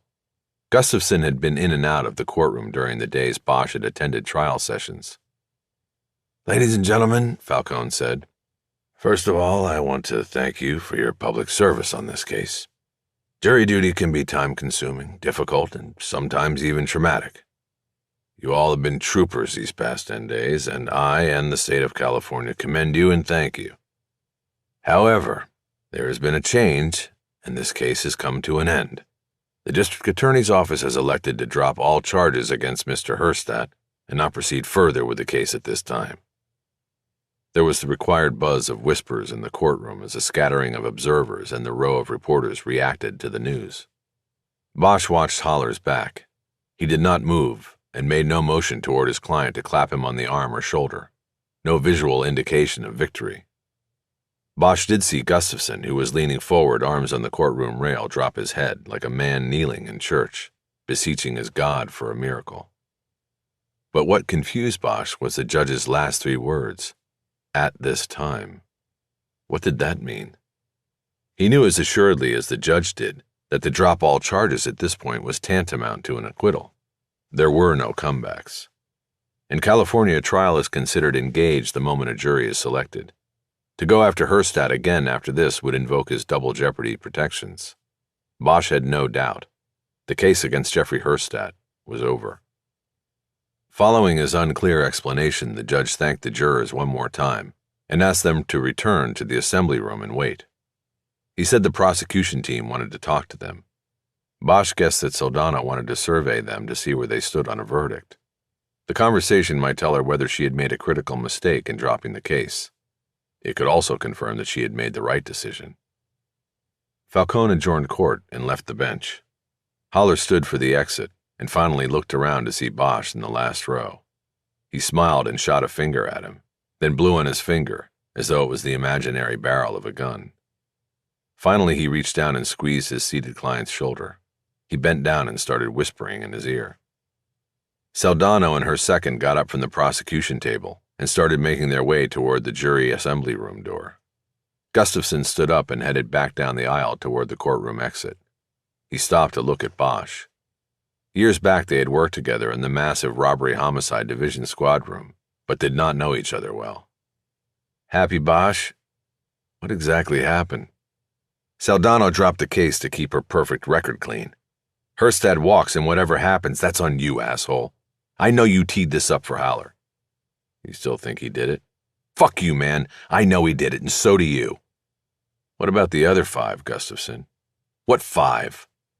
We got the murder book in discovery. You and your partner were chopping wood on 5 other people who would have been happy to have Montgomery dead, but you just dropped it when you got the DNA out on Herstadt. You going to go back to them?" Gustafson pointed to the front of the room where Haller was still whispering in Herstadt's ear. "There's your killer right there, Bosch. I don't have to go back to anybody. It was him. We had him, and then you blew it up. Good job. You should be proud. You just undid everything you ever did with the badge." "So that's a no?" "Bosch, as far as I'm concerned, the case is CBA, and that's on you." Gustafson walked out of the courtroom. Bosch remained seated, his face burning with indignation. He tried to calm himself while Haller finished with his client and allowed the courtroom deputy to take Herstadt back into the courthouse jail so he could be processed out and released. Haller quickly gathered his files and legal pads and threw them into his briefcase. He then snapped its 2 brass locks closed and came through the railing where 4 reporters were waiting for him. Talking over one another, they peppered him with questions about exactly what had just happened in the judge's chambers. Haller told them he would answer their questions in the hallway. He led them out of the courtroom, winking at Bosch as they passed by his row. Then Bosch got up and followed them through the doors. Haller took a position in the middle of the hallway and the reporters gathered around him in a semicircle. Bosch stood outside the circle but close enough so he could hear what was said. The reporters started shouting variations on the same questions. All right. Listen instead of talking and I shall enlighten you," Haller said, his voice almost giddy from the courtroom wind. He waited for them to be quiet before he continued. "Okay, ready?" he said. Faced with more than reasonable doubt about the evidence it presented to the jury, the state took the high road today and withdrew the flimsy case it had against my client. Mr. Herstadt is currently being processed out of holding and will be a free man shortly. "But this case started as a slam dunk," said a reporter Bosch knew was from the Times. "They had a confession and a DNA match. What happened?" Haller spread his arms and smiled. "What can I tell you? Reasonable doubt for a reasonable fee," he said. "What happened here was that they didn't do their homework. The confession was bogus. It came from a man who would have confessed to killing the Black Dahlia if he had been asked. And there was a perfectly reasonable explanation for the DNA match. The judge saw that, knew this case was a duck without wings, and called the prosecution on it. Miss Saldana made a call to her boss, and reasonable minds prevailed. She did what any prudent prosecutor would do. She folded her tent." "So the case was dismissed?" asked another reporter. "It was withdrawn by the DA's office," Haller said. "They dropped all charges." "So that means they could still refile," said a third reporter. "Nope," Haller said. "This case already went to trial. To charge my client again would be to submit him to double jeopardy. This case is over, folks, and an innocent man was proved so today." Who did Saldano call to get approval to drop the case? The Times reporter asked. I don't know, Holler said. She stepped out of chambers to make that call. You'll have to ask her. What happens to your client now? The Times reporter asked. He's a free man, Holler said. I'm going to see if I can get him a place to stay and back into therapy. I'm thinking of starting a GoFundMe page to help with his expenses. He's got no home and no money. They've held him in jail for 7 months. Are you going to ask the city and county for reparations? A reporter asked. Maybe, Holler said. I think amends have to be made, but that's a question for another day. Thank you all. Remember, that's a double L in Holler. Get it right. Holler stepped back from the semicircle and raised his arm in the direction of the elevators, dismissing the journalists. As she walked by him, the Times reporter handed him a business card and said something in a low voice Bosch didn't hear. Holler took her card and slid it into the breast pocket of his suit jacket behind the red, white, and blue pocket square. He then sauntered over to Bosch, the smile seemingly a permanent feature of his face. You don't get many days like this one, Harry. I don't suppose you do. What really happened in Chambers? Pretty much what I just told them. I left out the part about the judge telling Saldano that it looked to him like there was no way a jury could return a verdict of guilt beyond a reasonable doubt. He did give her the option of continuing and hearing my DNA expert, and then my very persuasive motion to dismiss. That was when she stepped out and made her call to the powers that be. The rest is just like I told it. Maybe now they'll go out and get the right guy for this. I doubt it. Gustafson still thinks your client did the deed. He stopped by on his way out to tell me. Wounded pride, that's all that is. I mean, what else is he going to say? Yeah, but don't you see? He's not going to go after the real killer. He said it himself as he was leaving. CBA. The case is closed. Meaning? Cleared by arrest. It means no further investigation. Meantime, whoever really did this is still out there. But that's not our problem, is it? We work for Herstatt, and Herstatt is free. Maybe it's not your problem. Holler stared at Bosch for a long moment before responding. I guess you gotta do what you gotta do. Bosch nodded. I'm going to hang on to the discovery files and the copy of the murder book. Sure, be my guest. I'll be in touch soon about that other thing we talked about, the medical thing. I'll be around. Ballard. Chapter 21. Ballard woke with a deep soreness between her shoulder blades and pins and needles in her left foot. She sat up in the tent groaning and found that Lola had decided to sleep with all 35 pounds of her body across Ballard's foot. She pulled her foot free, waking the dog, who looked at her with betrayal in her eyes. You crushed my foot, Ballard said. She began massaging and working her ankle until the burning feeling started to recede. Once she brought it back to life, she started rolling her shoulders, trying to loosen her back muscles. Before sleeping, she had pushed herself on the board, paddling all the way down to the rock jetty at the inlet and then back up, the return being a battle against a strong wind coming down from Malibu. Lola's eyes were now expectant, and Ballard read the message. A short one, Lola. I've got work.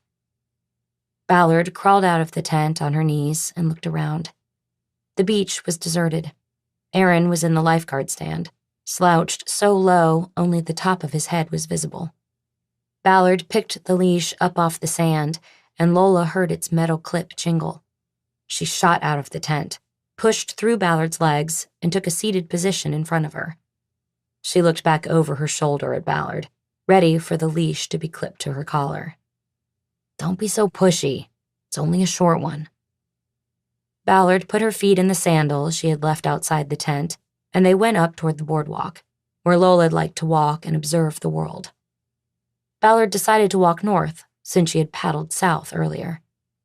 They went all the way up to Rose Avenue and then turned around, Lola unsuccessfully tugging against the turn back. After a half hour, it was time for Ballard to get ready. It was almost 4, and she wanted to get back into the city before the crush of traffic moving east got into full swing. She went to her van, opened a can of food for Lola, and put it in her bowl on the ground in the parking lot. While the dog ate, Ballard looked through the work clothes she had on a hanging bar in the van to make sure she had a clean suit for the night. After dropping Lola at night care, Ballard avoided the freeways and took surface streets toward Hollywood. She got there by 5:30, parked in the Hollywood station lot, and changed clothes in the locker room before returning to the parking lot and switching to her city ride. She then drove to West Hollywood, cruising by the apartment building she believed was the home of Nathan Brazil, John Hilton's roommate at the time of his murder. She found parking on Willoughby and walked back to the apartment. There was no security gate, another indication that the building was not a sought-after address. She was able to approach apartment 214 directly and knock. Almost immediately, the door was opened by a man with short black hair and a neatly kept beard. Ballard didn't recognize him from the 4-year-old driver's license photo she had previously pulled up on the computer. She had unclipped her badge from her belt and was holding it up. "Mr. Brazil?" "Yes, what is it?" "I'm Detective Ballard with the LAPD. I'd like to ask you a few questions." "Well, what's it about?" "This is West Hollywood, not LA." "Yes, I know it is West Hollywood. I'm investigating the murder of John Hilton in Hollywood, and I know it's been a long time, but I'd like to ask you about him and about his life back when you lived together." "I don't know what you're talking about. I never lived with anyone named that." "You are Nathan Brazil, right?" "Oh, no, I'm Dennis. Nathan's my husband." I took his name, but I'm sure he doesn't know anything about a murder. Is he here?" "No, he's at work." "Where is work?" Dennis started getting cagey. "He works at a restaurant, so you can't just go barging. He still works at Merrick's?" His eyes confirmed this by widening slightly in a how-do-you-know-that surprise. "Do you have a card?" he said. "I'll have him call you. Or you could just text him now. Tell him I'm on my way and to be ready. This is a homicide investigation, Mr. Brazil. We don't make appointments at people's convenience. You understand?" "I guess I do now." "Good. Thank you for your time." Ballard walked back to her car. Merrick's was around the corner on Flores, and it might have been faster to walk, but she wanted to park the city ride out front as part of her show of authority. If Nathan Brazil had the same attitude as his husband, he might need to be reminded of the power and might of the state. She parked in the red zone in front of the 3-step walk-up to the restaurant. Before she got to the first step, the glass door opened, and a man in his mid-50s and unsuccessfully fighting baldness stepped out and positioned himself on the top step with his hands on his hips. He wore black jeans, white shirt, black tie, and a black apron. "Table for one cop?" Sarcasm dripped off his words like melted cheese. "Mr. Brazil? It's amazing. You only took 30 years to respond to my call." Ballard joined him on the top step. "What call was that, sir?" "I wanted to talk about my friend. I called many times, and they never came, and they never called back because they didn't give a shit about John." Ballard saw a holding area near the front door with bar tables where patrons could drink and congregate while waiting to be seated. It was empty now, too early for a wait for a table. Ballard gestured to the space. "Can we speak privately over there?" "Sure, but I have one early bird I need to keep an eye on." "No problem." They moved into the waiting corral, and Brazil positioned himself so that he could see through the glass windows of the restaurant to a table of 4 men. "How long have you been working here?" Ballard asked. "Almost 8 years, Brazil said. "Good people, good food, and I can walk to work." "I know it's good food. I've eaten here several times." "Is this where you butter me up and then say the case will never be solved?" "No, it's not. This is where I tell you I'm going to solve it." "Sure." "Look, Nathan, I'm not going to lie to you. A lot of time has gone by. John's parents are dead. One of the original detectives is dead, and the other is retired in Idaho. They never did give a shit anyway. They didn't care." "Is that based on them not returning your calls?" "More than that, honey. Not that things are all that different now. But back then, they weren't going to jump through hoops for a drug-addicted poof. That's just the way it was." "You mean a gay man?" Poof, fag, queer, whatever you want to call us. LAPD didn't give a shit. Still doesn't. To me, it's a victim, and that's all I see, okay? I inherited this case because it was lost and then it got found. I'm on it now, and it doesn't matter to me who John Hilton was or what his lifestyle choices were. See, that's what I mean. That's the problem. It isn't a lifestyle, and it's not a choice. You're hetero, right? Yes. Is that a lifestyle choice, or are you just hetero? I get it. My mistake. And I appreciate what you're saying. What I'm saying is that it doesn't matter to me what John was or did. Gay or drug addict or both, he didn't deserve what happened. And I'm interested, no matter what the people before me were. Okay? Okay. But I have to go check on my table now. I'll wait here. Brazil left the area and went into the restaurant. Ballard watched him take another order for margaritas. It was happy hour. Then put in the order at the bar at the back of the restaurant. He came back to Ballard a few moments later. She felt they had gotten the ground rules out of the way, and Brazil had had a chance to vent. It was time to get down to business. Okay, so how long were you living with John before he was killed? Murdered. I prefer murdered because that's what it was. You're right. It was a murder. How long did you live with him? 11 months. I remember because it was sort of awkward. We lived in this dump in North Hollywood, and it was time to sign a new lease. Neither of us wanted to, but we were too lazy to look for something else and think about moving all our shit. Then he got murdered, and I couldn't do the rent on my own. I had to move. It says in the investigation records that he came to the studio where you were working on the night he was murdered. Yes, Archway. I found out later from the guy at the gate. And that was unusual for him to come there? Sort of. Not really. This had stood out to Ballard in the murder book chrono, that it was unusual for Hilton to go to Brazil's workplace. Now she was hearing something different. I read a report from the first investigation that had you saying he'd never done that before, she prompted. First of all, I didn't know this guy who was interviewing me, Brazil said.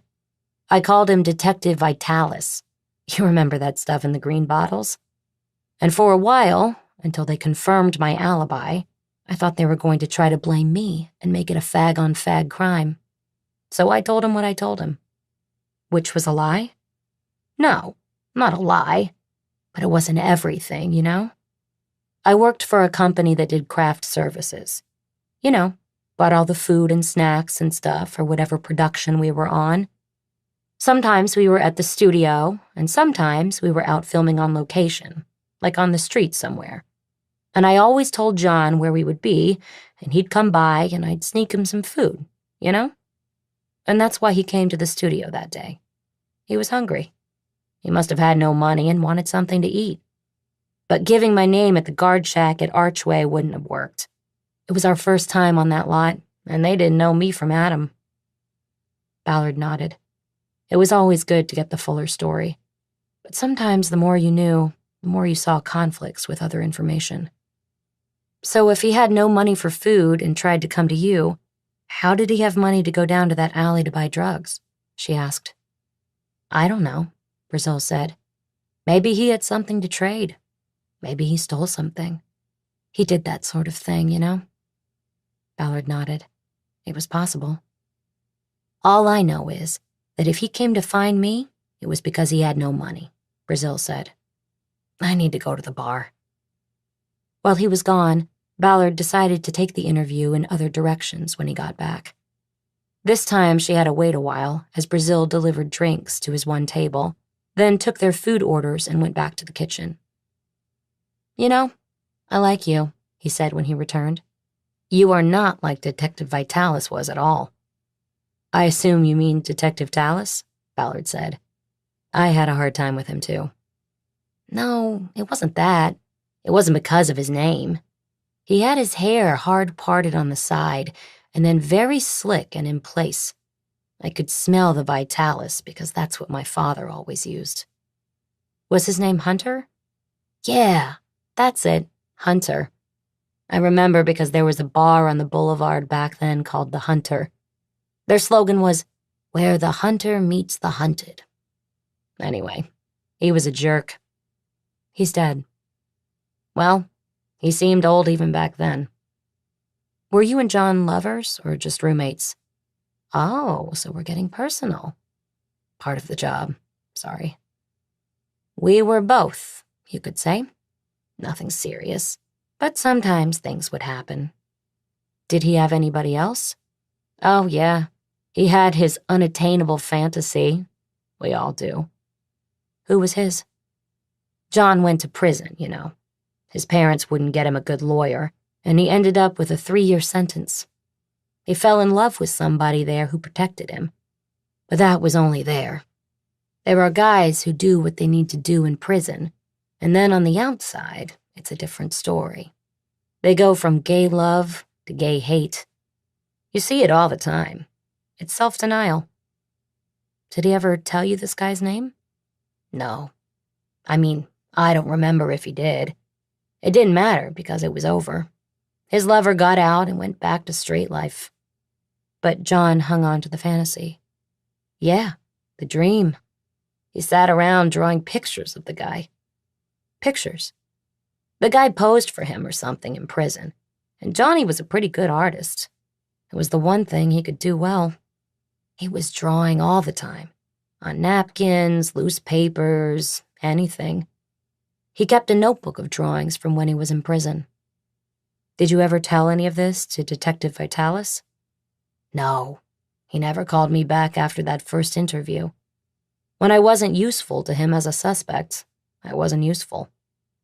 Is this what you were trying to reach him about? The man in prison? No. I wanted him to call my boss back and say I wasn't a suspect. I got fired because of what he told them, that I would sneak Johnny food every now and then. He told them and I got fired. They thought I was a suspect and it wasn't fair. All Ballard could do was nod. She didn't doubt the story for a moment. Hunter and Tallis had put together an incomplete murder book on an incomplete investigation. They had been steered away from the truth or turned away on their own. Either way, it was no surprise that they left other victims and casualties in their path. Don't be like them, Brazil said. I'm not, she said. Chapter 22. Ballard got to the station early for her shift and walked into a detective bureau she had never seen so crowded so late in the day. Several dayside detectives were at their desks, working phones and computers. Something had happened. She saw her boss, Lieutenant McAdams, standing by one of the detectives and reading over his shoulder as he typed on a keyboard. She walked over. LT, what's happening? McAdams turned around. Ballard, what are you doing in so early? Was going to get an early start. I had some leftover paperwork and wanted to get it in before roll call. Never know what will happen after that. Paper on what? Oh, just some follow-up stuff on the crispy critter we had the other night. Arson wanted the photos I took on my phone, and then they never sent me their report, so I'm asking for that, seeing if they got an ID. What's going on here? We had some hillbilly decide to rob the cash pickup at the In-N-Out on Sunset. Dipshit takes off and realizes he can't get out of the parking lot because the drive-through line's clogging the entrance. He ditches the car and runs up to Hawthorne, where he tries to jack a UPS truck, not knowing the driver's in the back with the packages. The truck takes off, the guy in the back surprises him, they get into a fight for control, and the truck hits 3 parked cars. Wow. I'm not done yet. Then this guy jumps out of the truck and is still going. But now he's got the UPS guy and somebody that was in one of the parked cars running after him. He goes north again, tries to cross Hollywood, and is run over by a TMZ tour bus. You know how much paperwork this has generated, Ballard. I've got 4 guys running OT, and 2 are borrowed from Wilshire. So I hope you weren't planning to hit me up for a greenie on your crispy critter, are you? A greenie was an overtime request card. No, LT. No OT. Good, because this is going to break the bank, this deployment, and we still have 8 days to go. Don't worry. You need me to do anything on it? She felt she had to offer, even though she wanted no part of the case. No, we've got it covered, McAdams said. You just take care of your crispy critter and whatever else comes up tonight. By the way, nothing on a new partner for you yet, but Captain Dean at Wilshire says they can continue to take care of Hollywood Division on the nights you're off. Great, Ballard said. But I don't mind working alone, LT. I've got patrol backing me up whenever I need it. She turned away and looked for a desk to use. The one she had been using lately was currently occupied by its dayside owner. She picked a spot farthest away from the other detectives' activity and sat down to work. Ballard wasn't sure how she felt about McAdams' mention of his efforts to team her with a partner. Her last partner had retired 4 months ago and had been on an extended bereavement leave before that. All told, Ballard had already been working alone for 7 months. Though the job had always entailed 2 detectives splitting up 7 nights, it had been different these last months, truly working by herself. There had been moments of sheer terror. But for the most part, she liked it better than having to be with a partner or constantly report every move she was making to him. She liked that the watch commander kept only a loose string on her, and her true supervisor, McAdams, never knew what she was up to for sure. Ballard realized that the story she had spun for McAdams about the crispy critter had an element of truth to it. She had not received a report from the fire department arson team on the man who had died in his tent on Cole Avenue. This prevented her from completing her own report. She found Nuccio's card in the bottom of her backpack and then opened up her LAPD email account on the desktop computer. She composed and sent Nuccio a message asking for the victim's ID, an official cause of death, and any other pertinent details, including whether the homeless man's next of kin had been located and informed of the death. She was not expecting to hear back from Nuccio until at least the next working day. She knew the arson guys were 9-to-5ers, unless they were called out or were running with a case. But her cell phone rang a minute after she sent the email. Ballard, it's Nuccio. I just sent you an email. I read it. That's why I'm calling. You can stand down. RHD is taking it. Wait, what? We're calling it a suspicious death after all, and that's the protocol. Robbery-homicide division handles it. What's suspicious about the death? A few things. First of all, the dead guy has some juice, believe it or not, from a rich family down in San Diego, so that's going to sharpen the focus on this. What's his name? Who is he? His name is Edison Banks, Jr., and his father had a shipyard or something down there and got rich on Navy contracts. He died last year, and this kid in the tent inherited a bundle, but probably didn't know it. 5 years ago, his father got tired of his shit, gave him 10 grand in cash, and kicked him out of the house. He was 20. The family never heard from him again. I guess he used up the money and has been up here on the streets ever since. There's a younger brother, and now he gets all the dough. And you're saying that makes this suspicious?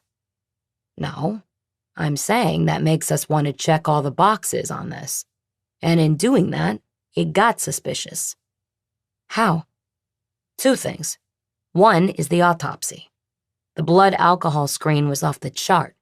Came back with a 3.6 BAC. That's like triple the drunk driving limit.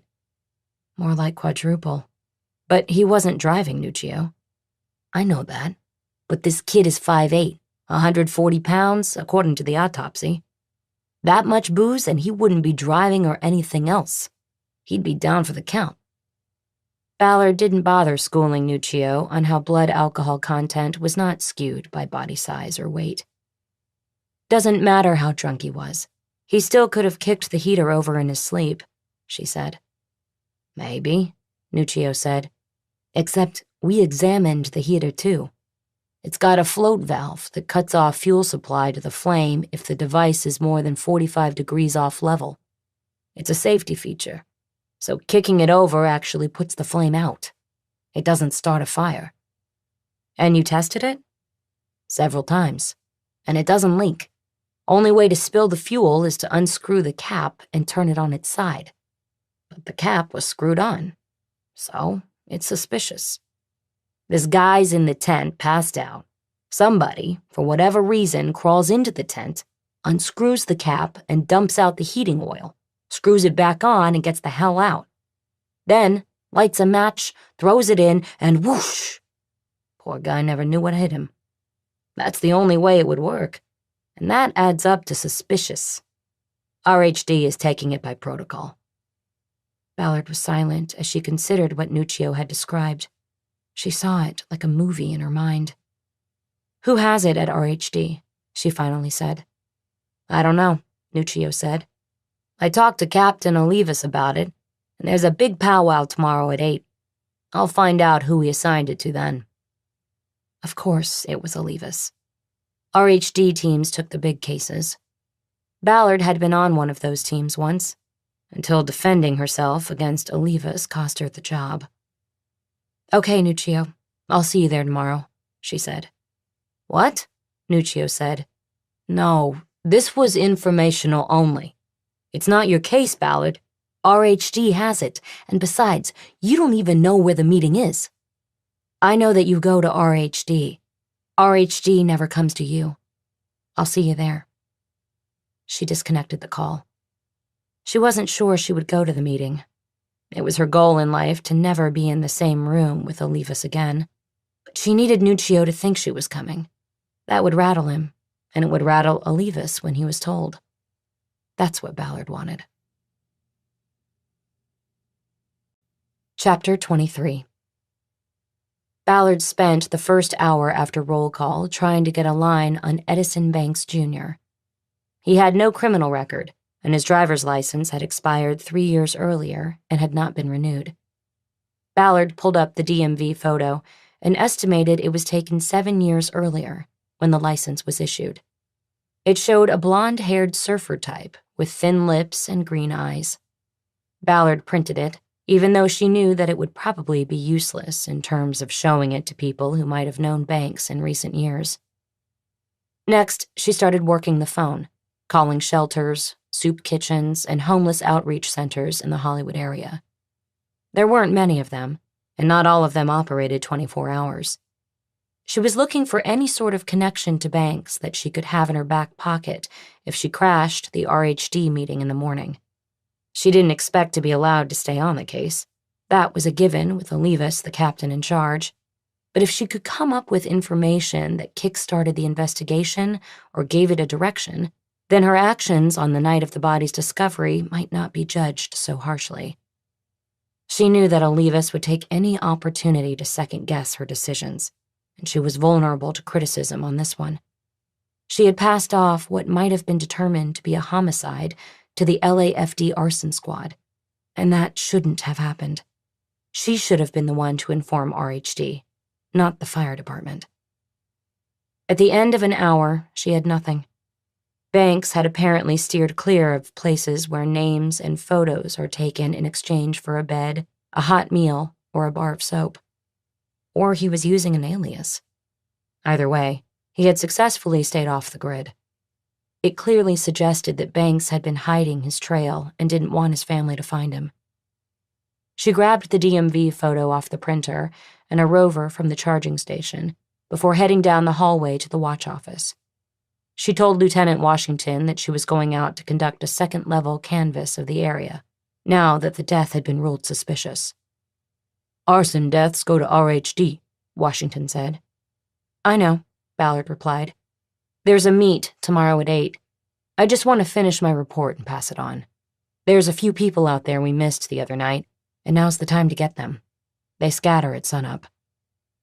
Washington asked if she wanted backup, and she declined.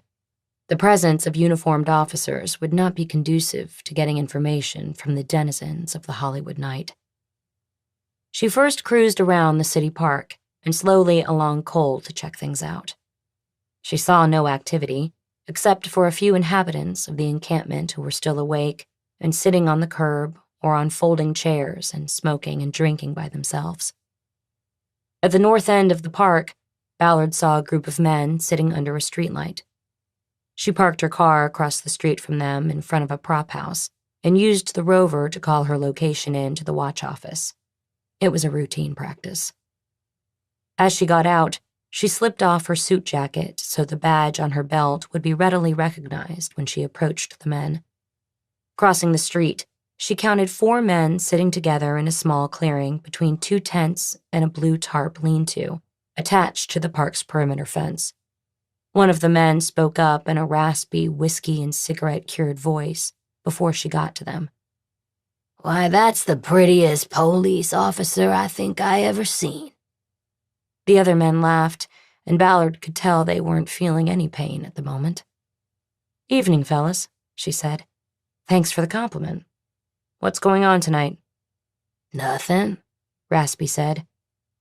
"We were just having an Irish wake for Eddie," said another, who was wearing a black beret. A third man raised a short dog bottle of vodka to toast the fallen. "So, you guys knew Edison," Ballard said. "Yup," said the fourth man. He appeared to Ballard to be barely 20 years old, his cheeks hardly holding a stubble. "Were you guys here the other night?" she asked. "Yeah, but we didn't see till it was all over," said Beret. "How about before?" Ballard asked. "Did you see Eddie earlier in the night? Was he around?" "He was around," Raspy said. "Had himself a $5 and he wouldn't share none of it." "What's a $5?" "A whole 1/5 of the good stuff." Ballard nodded. Judging by the one man's short dog, she assumed scraping up enough change on corners and from passers-by to buy a 5th was a rare thing. "How'd he get the $5?" she asked. He, had a guardian angel," said the kid. "Someone bought it for him? Did you see who?" "Nah, just somebody. It's what he said. Said somebody gave him the big boy for nothing. Didn't have to suck a cock or anything." "You remember what it was he was drinking?" "Yeah, Tito's." "That's tequila?" "No, vodka. The good stuff."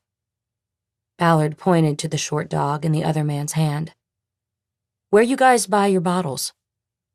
The man pointed with the bottle down toward Santa Monica Boulevard. "Mostly over there at Mako's." Ballard knew the place, an all-night market that primarily sold booze, smokes, rolling papers, pipes, and condoms. Ballard had responded to numerous calls there over her years on The Late Show. It was a place that drew rip-off artists and assaults like a magnet. Consequently, there were cameras inside and outside the business. "You think that's where Eddie got his $5?" she asked. "Yup," said the kid. "Had to be," said Short Dog. "Ain't no other place around here open late." "You heard about Eddie having trouble with anybody?" she asked. "Nah, everybody like Eddie," Short Dog said. "A gentle soul," Raspy added. Ballard waited. Nobody volunteered anything about Eddie having trouble. "Okay, guys. Thanks," Ballard said. "Be safe." "Yep," said the kid. "Don't want to end up like Eddie." "Hey, Miss Detective," said Beret. "Why are you asking all these questions? Nobody give a shit about Eddie before." "They do now. Good night, guys." Ballard got back in her car and drove down to Santa Monica Boulevard. She turned right and went down 3 blocks to a run-down strip shopping plaza, where Mako's Market was located.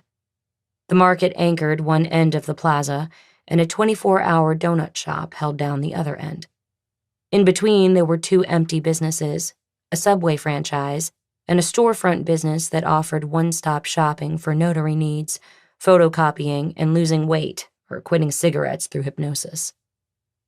The area patrol car was parked in front of the donut shop, confirming the cliché. Ballard got out of her car and waved her hand palm down, signaling smooth sailing. Behind the wheel of the patrol car, she could see Rollins, one of the officers who had responded to the fatal fire the other night. He flashed his lights in acknowledgement. Ballard assumed his partner was inside the donut shop. Mako's was a fortress. The front door had an electronic lock that had to be opened from inside. Once buzzed in, she saw the business was built like a bank in a high-crime neighborhood. The front door led to an anteroom that was 10 feet wide and 6 feet deep. There was nothing in this space except an ATM machine against the wall to the left. Front and center was a stainless steel counter with a large pass-through drawer and a wall of bulletproof glass rising above it. A steel door with triple locks was to the right of the counter. A man sat on a stool on the other side of the glass. He nodded at Ballard in recognition. "How's it going, Marco?" she said. The man leaned forward, pushed a button, and spoke into a microphone. "All is okay, officer," he said. Ballard had heard a story about Marco Linkov, having ordered the sign out front many years ago, and then accepting the misspelled sign that arrived at half price. She didn't know if it was true. "You sell Tito's vodka?" Ballard asked. "Yes, sure," Marco said. "Got it in back." He started to slip off his stool. "No, I don't want any," Ballard said. "I just want to know. You sell a bottle of it the other night? Monday night?" Marco thought about it for a moment and slowly nodded. "Maybe," he said. "I think so." "I need to look at your video," Ballard said. Marco got off the stool. "Sure thing," he said. "You come in." He disappeared to his left, and Ballard heard the locks on the steel door being opened. She had expected no pushback on her request, no questions about search warrants or other legalities. Marco depended on the police to keep an eye on his business and to respond to his many calls about belligerent or suspicious customers. He knew that if he expected that kind of service, it was a two-way street. Ballard entered, and Marco locked the door behind her. She noticed that in addition to the bolt locks, he flipped down a metal burglar bar across the door. He wasn't taking chances. He led her past the display shelves to a back room used for storage and as an office. A computer stood on a small, crowded desk that was pushed against a wall. A back door led to the alley behind the plaza. It, too, was steel and equipped with 2 burglar bars.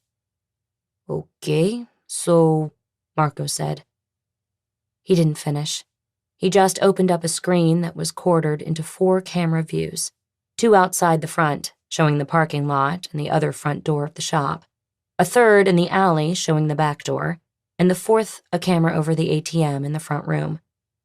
Ballard saw the patrol car still positioned outside the donut shop. Marco pointed at it. "Those are good guys," he said. "They hang around, watch out for me." Ballard still thought the donuts might be the draw, but didn't say so. "Okay, Monday night," she said.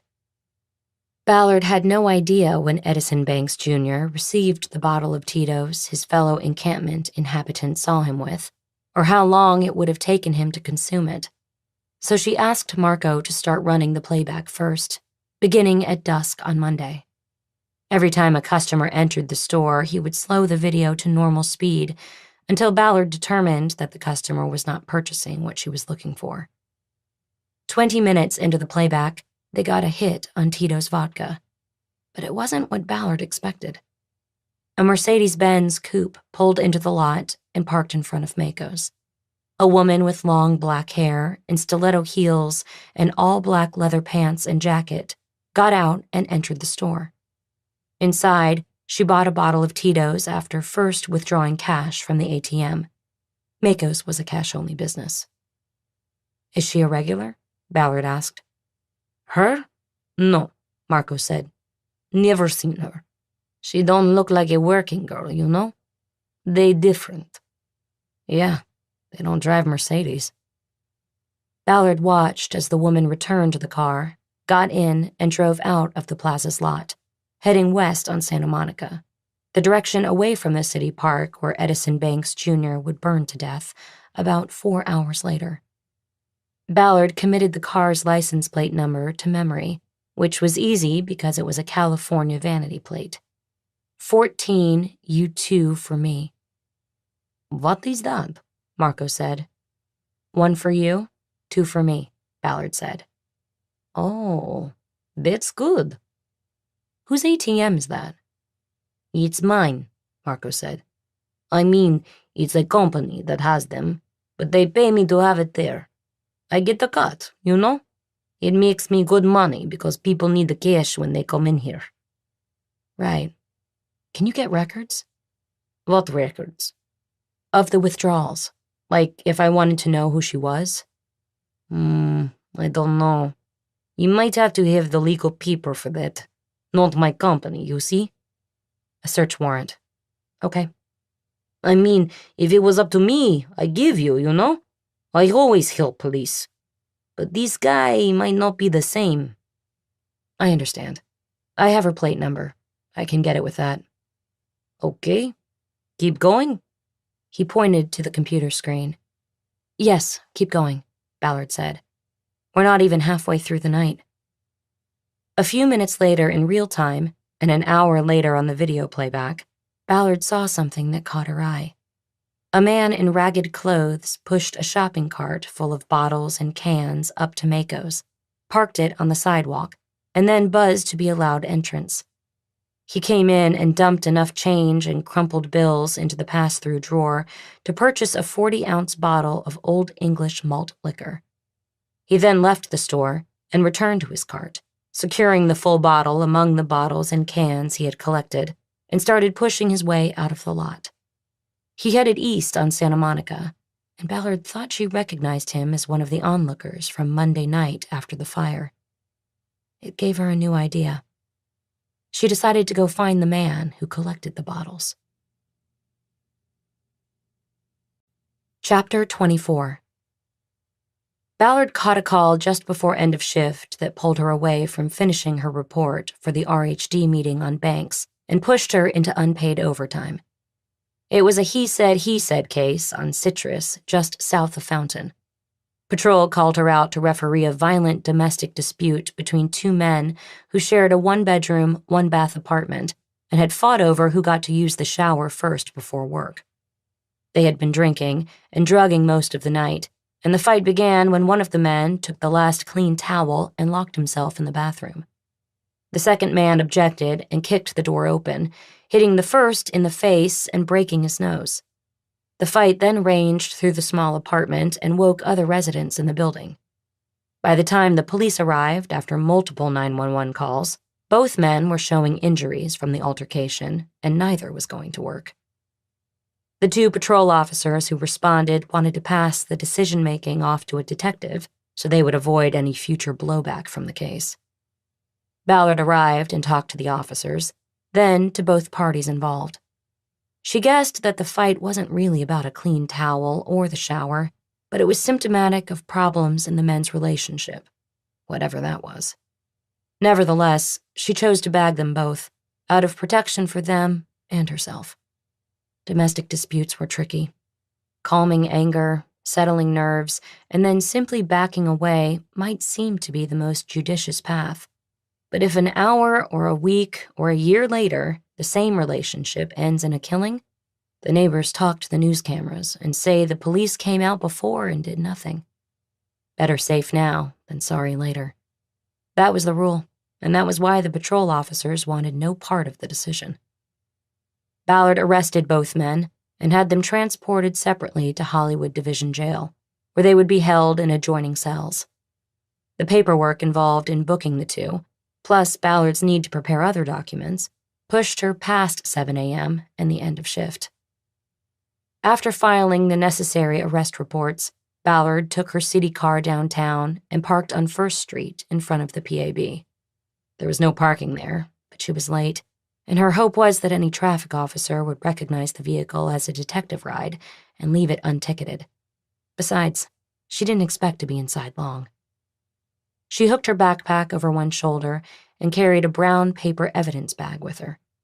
On the 5th floor, she entered the robbery-homicide division, realizing that it was the first time she had been back since she involuntarily transferred to Hollywood Division's late show. She scanned the vast room, starting with the captain's office in the back corner. She saw through the glass wall that it was empty. There was no other sign of him, or of Nuccio and Spellman, so she proceeded to the war room. On the door, she saw that the sliding sign was moved to "In Use," and knew she had found her party. She knocked once and entered. The war room was a 12 by 30 repurposed storage room that held a boardroom-style table and had whiteboards and flat screens on its walls. It was used on task force cases, for meetings involving multiple investigators, or for sensitive cases that should not be discussed in the open squad room. Captain Robert Olivas was sitting at the head of the long table. To his left were Nuccio and Spellman. To his right were two detectives Ballard recognized as Drucker and Ferlita, both longtime RHD bulls who specialized in burn cases. Drucker had been on the squad so long, his nickname was Scrapyard, because he had replaced 2 knees, a hip, and a shoulder over time. "Detective Ballard," Olivas said, his tone even and not projecting any of the enmity she knew he still carried for her. "Captain," Ballard said, just as evenly. "Investigator Nuccio told me you might be joining, but I think we have things in hand here and you're not going to be needed on this." "That's good, because I'm parked out front in a red zone. But before I leave, I thought you might want to see and hear some of the evidence I've collected." "Evidence, Detective? I was told you left the scene Monday night as soon as you could." "Not quite like that. But I did leave once the fire department said they had things in hand and would contact RHD if anything changed." She was telling Olivas what her stand would be should he try to raise issues with how she handled the original call. She also guessed that Nuccio and Spellman would not be a problem because they were smart enough not to get in the middle of a police department squabble.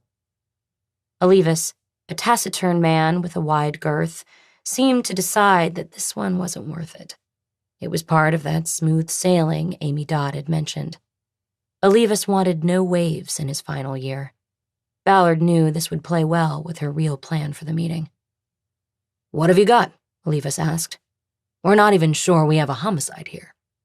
"And that's why you guys down here get the big bucks, right?" Ballard said. "You get to figure it out." Olivas was finished with the introductory pleasantries. "Like I said, what have you got, Ballard?" Now his tone was slipping. Condescension and dislike were taking over. Ballard put the evidence bag on the table. "I've got this for starters," she said.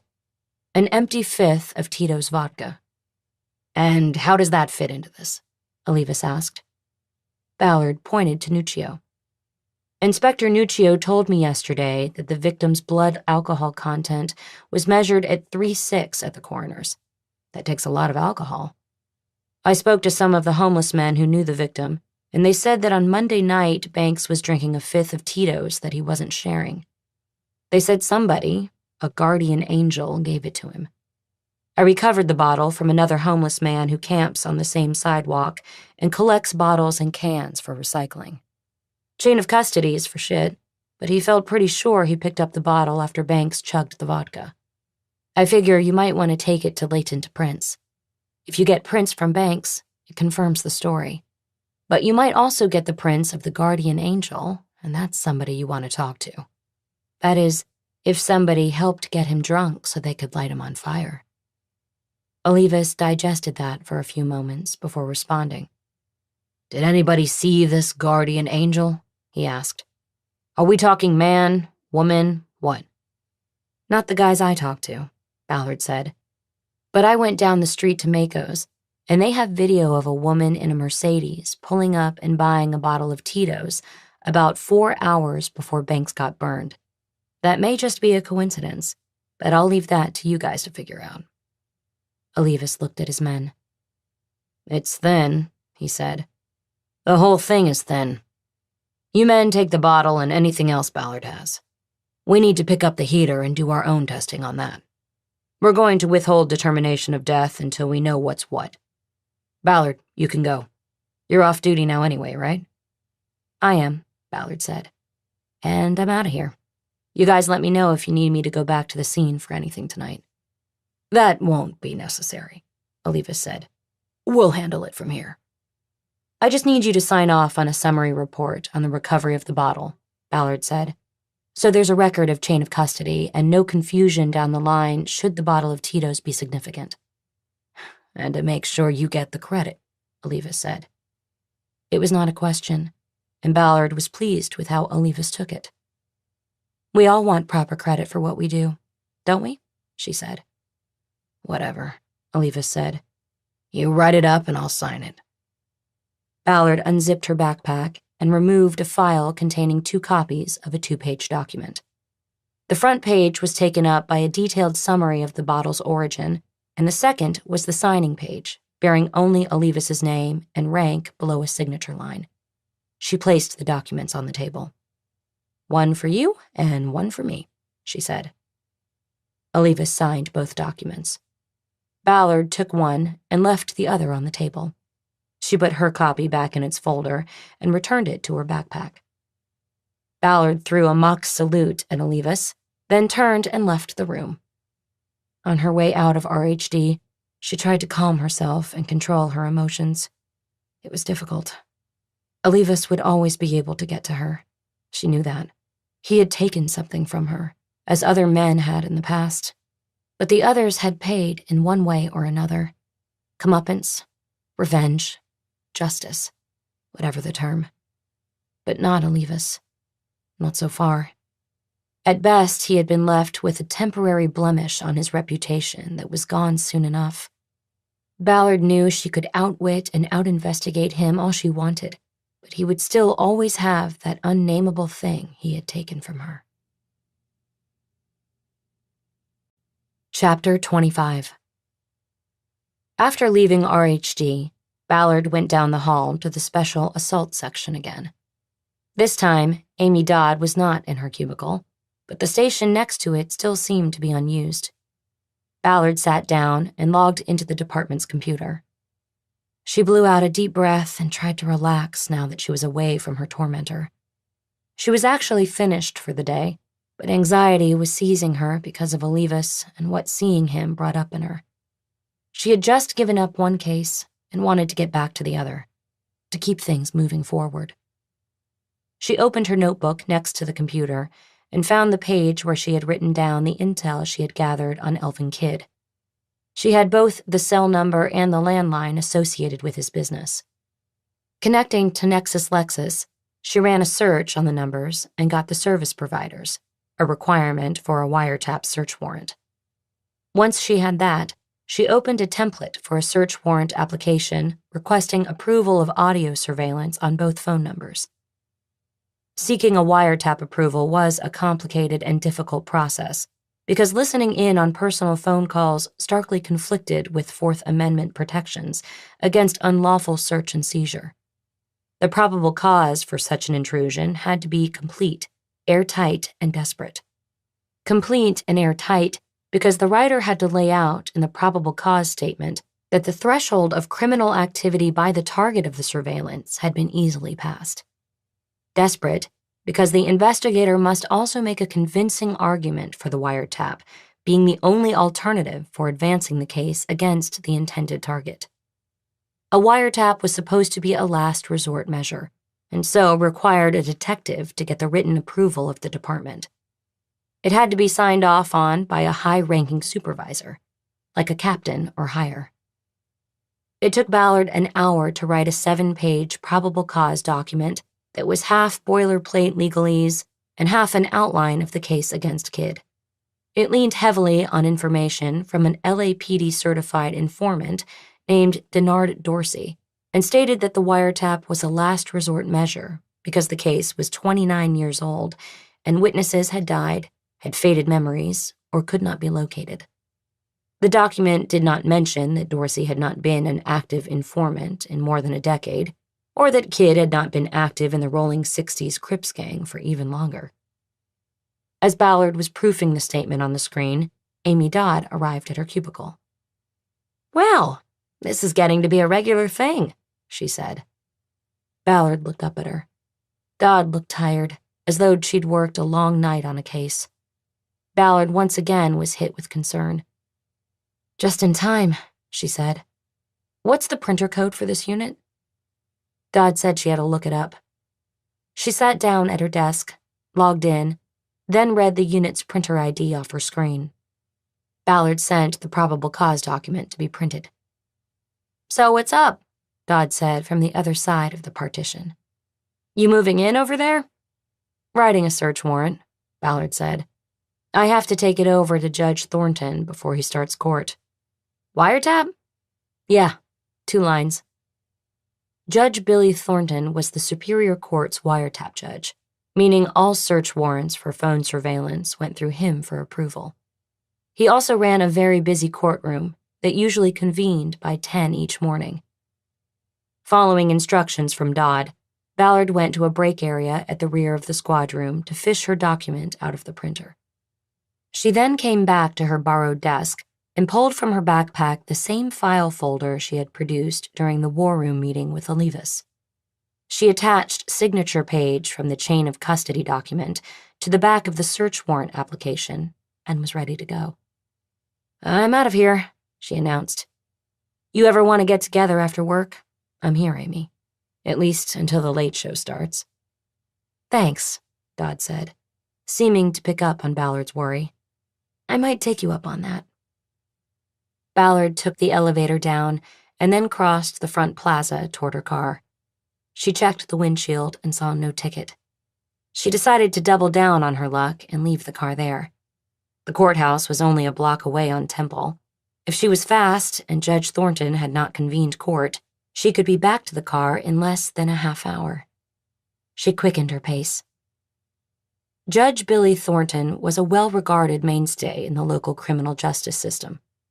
He had served both as a public defender and as a deputy district attorney in his early years, before being elected to the bench and holding the position in Department 107 of the Los Angeles Superior Court for more than a quarter century. He had a folksy manner in the courtroom that concealed a sharp legal mind. One reason the presiding judge assigned wiretap search warrants to him. His full name was Clarence William Thornton, but he preferred Billy, and his bailiff called it out every time he entered the courtroom. The Honorable Billy Thornton presiding. Thanks to the inordinately long wait for an elevator in the 50-year-old courthouse, Ballard did not get to Department 107 until 10 minutes before 10 a.m., and she saw that court was about to convene. A man in blue county jail scrubs was at the defense table, with his suited attorney sitting next to him. A prosecutor Ballard recognized, but could not remember by name, was at the other table. They appeared ready to go, and the only party missing was the judge on the bench. Ballard pulled back her jacket so the badge on her belt could be seen by the courtroom deputy and went through the gate. She moved around the attorney tables and went to the clerk's station to the right of the judge's bench. A man with a fraying shirt collar looked up at her. The nameplate on his desk said, Adam Traynor. Hi, Ballard whispered, feigning breathlessness so Traynor would think she had run up the 9 flights of steps and take pity. Is there any chance I can get in to see the judge about a wiretap warrant before he starts court? Oh boy, we're just waiting on the last juror to get here before starting, Traynor said. You might have to come back at the lunch break. Could you please just ask him? The warrant's only 7 pages, and most of it's boilerplate stuff he's read a million times. It won't take him long. Let me see. What's your name and department? Renée Ballard, LAPD. I'm working a cold case homicide, and there is a time element on this. Traynor picked up his phone, punched a button, and swiveled on his chair so his back was to Ballard, and she would have difficulty hearing the phone call. It didn't matter because it was over in 20 seconds, and Ballard expected the answer was no as Traynor swiveled toward her. But she was wrong. You can go back, Traynor said. He's in his chambers. He's got about 10 minutes. The missing juror just called from the garage. Not with those elevators, Ballard said. Traynor opened a half door in the cubicle that allowed Ballard access to the rear door of the courtroom. She walked through a file room and then into a hallway. She had been in judicial chambers on other cases before and knew that this hallway led to a line of offices assigned to the criminal court judges. She didn't know whether to go right or left until she heard a voice say, "Back here." It was to the left. She found an open door and saw Judge Billy Thornton standing next to a desk, pulling on his black robe for court. "Come in," he said. Ballard entered. His chambers were just like the others she had been in. a desk area and a sitting area surrounded on 3 sides by shelves containing legal volumes in leather bindings. She assumed it was all for show, since everything was on databases now. A cold case, huh? Thornton said. How old? Ballard spoke as she opened her backpack and pulled out the file. 1990, she said. We have a suspect and want to stimulate a wire, get him talking about the case. She handed the file to Thornton, who took it behind his desk and sat down. He read through the pages without taking them out of the folder. My clerk said there is a time element, he said. Ballard wasn't expecting that. Well, he's a gang member, and we've talked to some others in the gang about the case, she said, improvising all the way. It could get back to him before we have a chance to go in and stir things up. Get him talking on the phone. Thornton continued reading. Ballard noticed a black and white photo of a jazz musician framed on the wall next to the coat rack, where a judge's spare robe hung. Thornton spoke as he appeared to be reading the 3rd page of the document. I take wiretap requests very seriously, he said. It's the ultimate intrusion, listening to somebody's private conversations. Ballard wasn't sure if she was supposed to respond. She thought maybe Thornton was speaking rhetorically. She answered anyway, in a nervous voice. We do too, she said. We think this is our best chance of clearing the case. That if prompted, he'll check in with his gang associates and admissions of culpability might be made. She was quoting the document Thornton was reading. He nodded while keeping his eyes down. And you want text messaging on the cell phone, he said. Yes, sir, we do, Ballard said. When he got to the 6th page, she saw him shake his head once, and she began to think he was going to reject the application. You say this guy was high up in the gang, Thornton said. Even back at the time of the killing, he was high up. You think he did the actual killing? We do, yes, Ballard said. He was in a position to order it done, but because of the possible embarrassment of the situation, we think he did it himself. She hoped the judge wouldn't ask who we constituted, since she was working the case alone at this point. Bosch was out of the department, so he didn't count. He got to the last page of text, where Ballard knew she was grabbing at straws in support of probable cause. This sketchbook mentioned here, the judge said. Do you have that with you? Yes, sir, Ballard said. Let me take a look at it. Yes, sir. Ballard reached into her backpack, pulled out John Hilton's prison sketchbook, and handed it across the desk to Thornton. The sketch referred to in the warrant is marked with the post-it, she said. She had marked only one drawing because the second drawing was not as clearly recognizable as Kid. Thornton leafed through the book rather than going directly to the marker. When he finally got there, he studied the full-page drawing for a long moment. And you say this is Kid? He asked. Yes, Your Honor. I have photos of him from that time. Mugshots, if you want to see them. Yeah, let me take a look. Ballard returned to the backpack while the judge continued. My concern is that you're making a subjective conclusion that, first, this drawing is of Kid, and second, that the drawing implies some sort of prison romance. Ballard opened her laptop and pulled up the photos of Kid taken while he was in Corcoran. She turned the screen to the judge. He leaned in to look closely at the photos. You want me to enlarge them? Ballard asked. That's not necessary, Judge said. I concede that that is Mr. Kid. What about the romantic relationship? You don't have proof of that, other than to say you can see it in this drawing. Hilton might have just been a good artist. I see it in the drawing, Ballard said, maintaining her ground. Plus, you have the victim's roommate confirming that he was gay and that he was fixated on someone. You have the fact that Hilton was murdered in an alley controlled by Kid at a time when Kid had cleared out all other gang members. I believe Hilton was in love with him, and what happens in prison stays in prison. Kid could not have exposure of the relationship undermine his position of authority in the gang. I think it's there, Your Honor.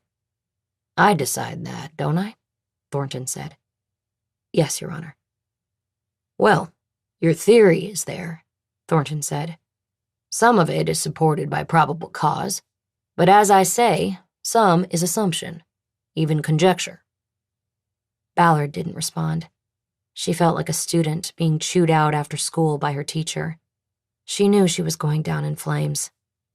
Thornton was going to say she didn't have it, to come back when the probable cause was on solid footing. She watched him flip up the last page to the signature line with Olivas' name on it. You're working for Captain Olivas on this? He asked. He's in charge of cold cases, Ballard said. And he signed off on this? Yes, sir. Ballard suddenly felt ill, sick to her stomach. She realized that her deception had sent her down a bad path. She was lying to a superior court judge. Her enmity for Olivas had led her to carry her subterfuge to a person she had only respect for.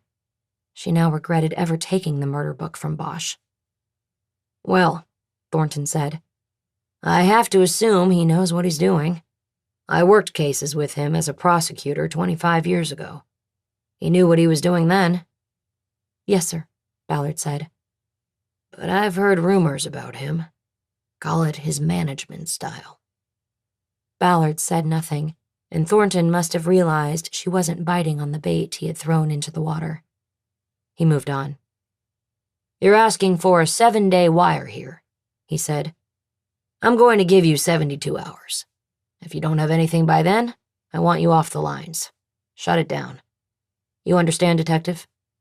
Yes, sir. 72 hours. Thank you. Thornton went through the process of signing the orders she would give to the service providers on kids' phones. Ballard wanted him to hurry so she could get out of there before he changed his mind. She was staring at the photo of the musician on the wall, but not really seeing it, as she thought about the next steps she would take. You know who that is? The judge asked. Ballard came out of the reverie. No, she said. I was just wondering. The brute and the beautiful. That's what they called him, Thornton said. Ben Webster. He could make you cry when he played the tenor sax, but when he drank, he got mean. He got violent. I see that story all the time in my courtroom. Ballard just nodded. Thornton handed her the documents. Here's your search warrant, he said. Bosch. Chapter 26. Bosch sat at his dining room table with copies of documents from the Walter Montgomery case broken into 6 stacks in front of him. In the stacks were all the records of the LAPD investigation of the judge's murder that Mickey Haller had received in discovery prior to trial. Knowing what he did about homicide detectives, prosecutors, and the rules of discovery, Bosch was pretty sure he didn't have everything that had been accumulated during the investigation, but he had enough to at least begin his own. And Bosch was also sure that he was the only one investigating the matter. Jerry Gustafson, the lead detective, had made it clear when the murder charges against Jeffrey Herstadt was dismissed that he felt the murderer had been set free. To take a new look at this investigation would be to disavow his prior conclusion. The sins of pride and self-righteousness left justice for Judge Montgomery swaying in the wind. That bothered Bosch to no end. The 6 stacks in front of him represented the 5 tracks of investigation being carried out by Gustafson and his partner, Orlando Reyes, up until they got the DNA hit on Herstadt from the judge's fingernail scrapings. That stopped investigation of anyone other than Herstadt. This was a form of tunnel vision that Bosch had seen before and had probably been guilty of himself when he had been on LAPD homicide duty. With the advent of forensic DNA, he had repeatedly seen science take over investigations. DNA was the panacea. A match turned an investigation into a one-way street, a prosecution into a slam dunk. Gustafson and Reyes dropped all non-Herstadt avenues of investigation once they believed they had their man. The 6th stack of documents included the case chrono and other ancillary reports on the murder, including the autopsy report and statements from witnesses who were in the park where the deadly attack occurred. The docs in the 6th stack were germane to all 5 of the other paths of investigation. Bosch had already separated out the documents regarding the Herstadt path and put them aside. There were also several discs containing video from cameras in the area, including 3 that were focused on the park. Bosch was aware of these from the Herstatt trial, but reviewed them in their entirety first. None of the cameras in the park had caught the actual murder because it had occurred in a blind spot behind a small building that housed the elevators that carried people to and from the underground parking complex. Other discs turned over in discovery included video from cameras inside the 2 elevators and the 5-floor garage, but these showed no suspects or even elevator riders at the time of the killing. The park cameras were useful for one thing. They pinpointed the time of the murder. Judge Montgomery was seen walking down the steps from Grand Street, where he had just had breakfast. He was trailing 20 feet behind a blonde woman, who was also heading toward the courthouse, with what appeared to be a name tag clipped to her blouse. The woman walked behind the elevator building and Montgomery followed. A few seconds later, the woman emerged and continued toward the courthouse, but Montgomery never came into camera view again. His attacker had been waiting in the blind. He was stabbed, and then the attacker was believed to have used the elevator blind to slip into a stairwell next to the elevators and escape. There were no cameras in the stairwell, and the cameras in the 5-floor garage below were either poorly placed, missing, or broken and awaiting replacement. The killer could have easily slipped through the camera net. By manipulating the video, Gustafson and Reyes had been able to identify the name tag on the woman who had been walking ahead of Montgomery as a juror badge.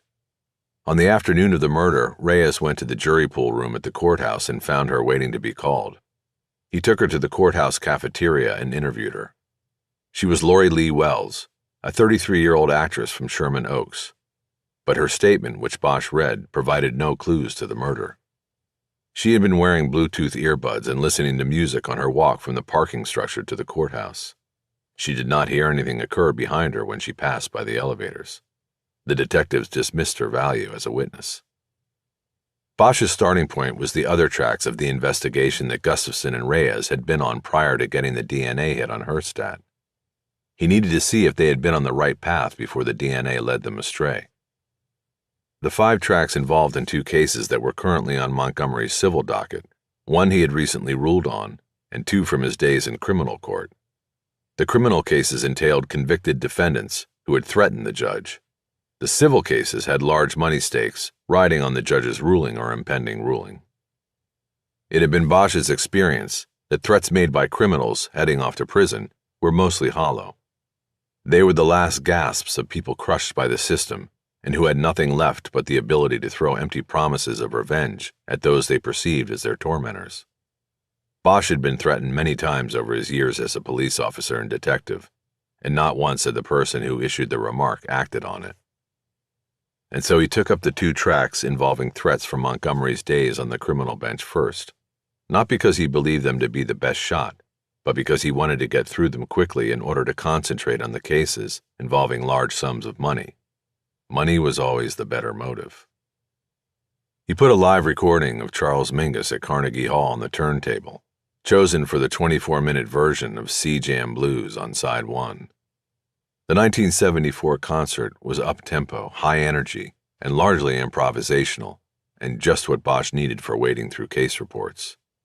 The concert, including Bosch favorite John Handy on tenor sax, helped put him into the proper groove. The first threat involved a man sentenced to life without parole for the murder of his ex-girlfriend, who had been abducted and then tortured over a 3-day period before perishing from loss of blood. There appeared to be no issue at trial that engaged the judge in any controversial decision against the defense. The suspect, Richard Kirk, had been arrested in possession of the knives and other tools linked forensically to the injuries sustained by the victim. He had also rented the warehouse where the torture killing had taken place.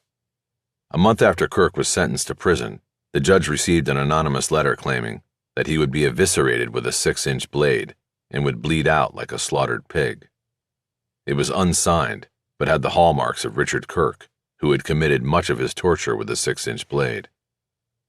While Montgomery had not been eviscerated, he had been stabbed 3 times in a concentrated area of his torso under his right arm, suggesting a prison-style shanking, 3 quick thrusts with the blade. When the threatening letter came in, a sheriff's department investigation was opened, and a fingerprint on the stamp attached to the anonymous letter was traced to a legal clerk who worked for Kirk's defense attorney. When confronted, the defense attorney acknowledged taking the letter from Kirk while on a visit with his client to discuss an appeal. He said he never read the letter because it was in a sealed envelope. He simply handed it over to his clerk to mail. The investigation resulted in Kirk being placed in solitary confinement for a year and his attorney being quietly disciplined by the California bar. The incident also put Kirk on the radar of the detectives working Montgomery's killing. Reyes requested a list of any prison associates of Kirk's who had been released in the prior year, the theory being that Kirk may have somehow paid an inmate about to be paroled to hit Montgomery. The list included only one man who was paroled to Los Angeles a month before the Montgomery slaying. He was interviewed and alibied through cameras at the halfway house he was required to live in. Gustafson took the investigation no further once Herstadt became their primary suspect. Bosch got up and flipped the record. The band Mingus had put together went into a song called Perdido. Bosch picked up the album cover and studied it. There were 3 photos of Mingus, his big arms around his stand-up bass, but none of the pictures fully revealed his face. In one shot, his back was to the camera. It was the first time Bosch had noticed this, and it was a curious thing. He went to his record stack and flipped through his other Mingus albums. Almost all of them clearly showed his face, including 3 where he was lighting or smoking a cigar. He wasn't shy in life or on other album covers. The Carnegie Hall album photos were a mystery. Bosch went back to work, moving on to the second threat from the criminal side of Montgomery's history as a jurist. This one involved a case where a ruling by Montgomery was reversed on appeal and a new trial ordered because of an error the judge had made in his instructions to the jury. The defendant was Thomas O'Leary, an attorney who had been convicted of 2 counts of cocaine possession. According to Gustafson's summary of the case, O'Leary was snared in an undercover operation in which a sheriff's department deputy posed as the drug dealer, engaged O'Leary to defend him, and paid for his services 3 different times with quantities of cocaine. Cameras in an undercover car recorded O'Leary receiving the drugs. At trial, O'Leary conceded that he had received the drugs, but put forward an entrapment defense, arguing that he had never previously accepted drugs in payment. He also claimed that the government was targeting him in retribution for his defending high-profile clients in other cases brought by the sheriff's narcotics unit. O'Leary's contention was that he was not predisposed to break the law in such a way until the undercover deputy persuaded him to. Part of the entrapment instruction Judge Montgomery gave to the jury was that O'Leary could not be convicted if the jury found that he had not been predisposed to commit the crime in the first incident. He erroneously refused to allow an additional instruction requested by the defense that if O'Leary was not convicted in the first incident, that he could not be convicted in the following 2 because they were essentially the fruit of the first offense. The jury found O'Leary not guilty of the first charge but convicted him on the second 2, and Montgomery sentenced him to 11 years in prison. More than a year passed before the appellate court ruled in O'Leary's favor, ordering him released from prison on bail and to face a new trial. The district attorney's office decided not to pursue the case a second time, and charges against O'Leary were dropped. By that time, he had been disbarred and divorced by his wife. He was working as a legal assistant in a law firm. During the final hearing at which the charges were dropped and the case dismissed, O'Leary had lashed out at Montgomery, not specifically threatening him with violence, but yelling in court that the judge would pay someday for the mistake that cost O'Leary his career, his marriage, and his life savings. Gustafson and Reyes investigated O'Leary and checked out his alibi, determining that at the exact time of the murder, his employee ID for the law firm he worked at had registered at the security entrance of the company's building. It wasn't a complete alibi because there was no camera at the entrance, but Gustafson and Reyes did not pursue it further after Herstadt became suspect number 1. Bosch wrote a few notes down on a pad, ideas for how he might follow up on both of these tracks. But his gut told him that neither Kirk nor O'Leary was good for the killing, no matter how angry he was at Montgomery. He wanted to move on to the other 3 tracks to see if they were more viable. He got up from the table to walk a bit before diving back in. His knees stiffened when he held it in a sitting position too long. He walked out onto the back deck of his house and checked out the view of the Cahuenga Pass. It was only mid-afternoon, but the freeway down below was slow-moving and clogged in both directions. He realized he had worked straight through the morning. He was hungry, but decided to put another hour into the case before going down the hill and getting something that would count as both lunch and dinner. Back inside, the music had stopped, and he went to the record stack to make another selection that would keep his momentum up. He decided to stay with a strong bass quarterbacking the band and started flipping through his Ron Carter albums. He was interrupted by the doorbell. Bosch. Chapter 27. Ballard was at the door. I need your help. Bosch stepped back and let her enter. He then followed her in, noticing that she had a backpack over her shoulder. As she walked past the dining room table, she looked down at the documents stacked in separate piles. Is that the Montgomery case? Yes. I got a copy of the murder book in Discovery. I'm just looking at the other. Great. So you're working here on it. Where else would I? No, that's good. I want you to help me from here. She seemed nervous, ramped up. Bosch wondered if she had slept since finishing her shift. What are we talking about here, Renee? I need you to monitor a wiretap when I'm not able to. I have the software on my laptop, and I can leave it with you. Bosch paused to gather his thoughts before replying. This is in regard to the Hilton case? Yes, of course. Our case. You can work on Montgomery, but when a call or text comes in, you'll get an alert on my laptop, and you just need to monitor it. It'll be good that you have something else to do while monitoring. She gestured toward the stacks spread on the table. Renee, is this a legal tap? Ballard laughed. Of course. I got the search warrant signed this morning, then spent the next 2 hours getting it set up with the providers. A landline and a cell. Text messages included. Then I went to the tech unit and had the software put on my laptop. You went to Billy Thornton with this? Yes, Department 107. What's wrong, Harry? He wouldn't have signed off on this without an approval from the department. I thought this was a case we were working. Now command staff knows about it? I had a captain sign off on it, and he won't be a problem for us. Who? Olivas. What? Harry, all you need to know is that it's a legit wire. We're good to go. Does Billy still have the jazz photo on his wall? Jesus Christ, you don't believe me, do you? Ben Webster, okay? The brute and the beauty? Happy? Beautiful. What? Webster. They called him the brute and the beautiful. Whatever. Are you satisfied? Yeah, okay, I'm satisfied. I can't believe you'd think I'd forge a search warrant. Bosch knew he had to change the subject. Well, when did Olivas make captain? Just got the bars. Bosch knew that Olivas was Ballard's nemesis in the department, and she his. He decided he didn't want to know how she got him to sign off on the warrant. Asking her would risk another rift between them. So it's been a long time since I worked a wiretap. We used to have to go out to the wiretap room in Commerce to listen. You're saying I can monitor it from here? Totally. It's all on the laptop. Bosch nodded. So who are we listening to? Elvin Kidd. Starting tomorrow. I want to get you set up and comfortable on it. And then after my shift tomorrow morning, I'm going to go out to Rialto and shake his tree. Hopefully, he'll get on the phone and call or text to ask his old friends in South LA what's going on. We get an admission, and we'll take him down. Bosch nodded again.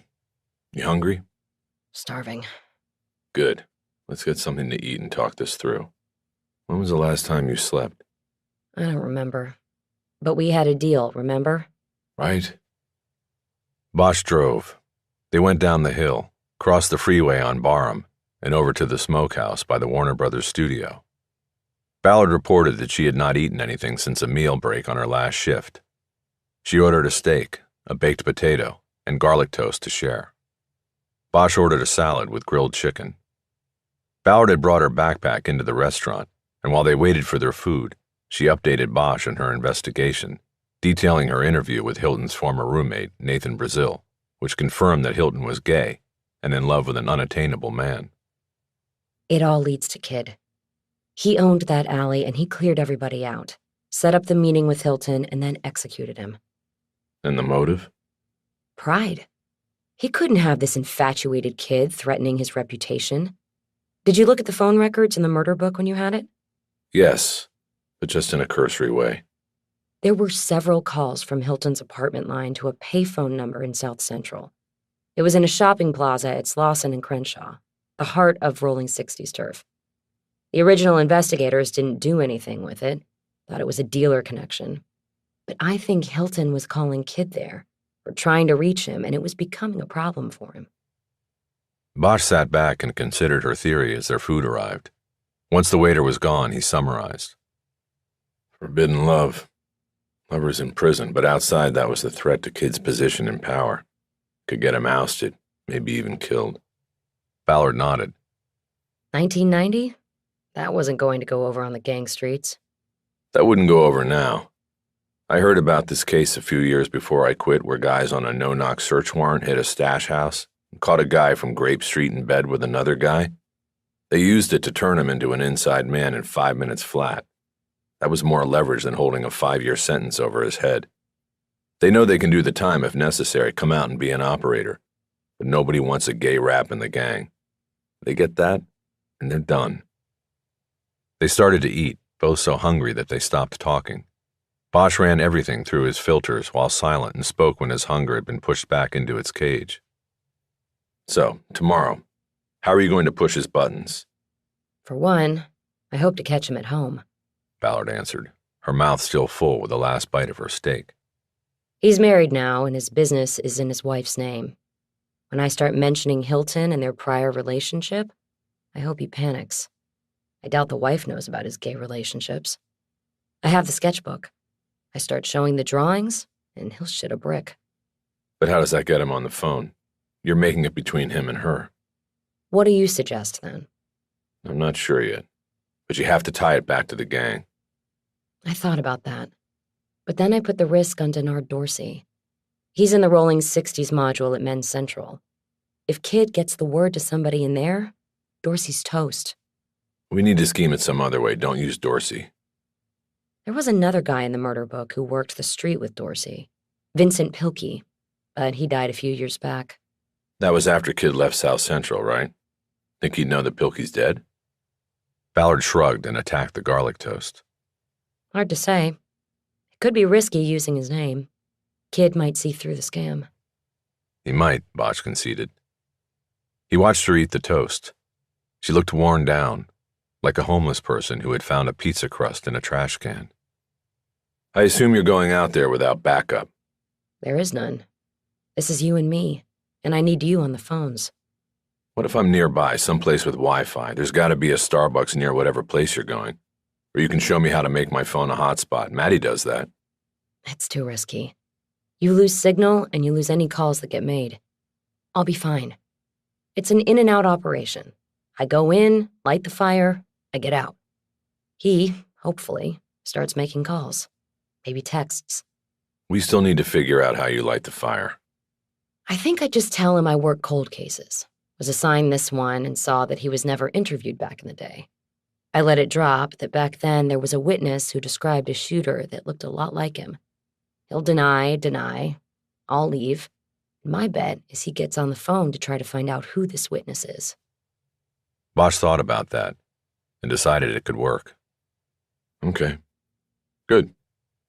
But he knew that if that was the plan, he needed to say something about Ballard's readiness.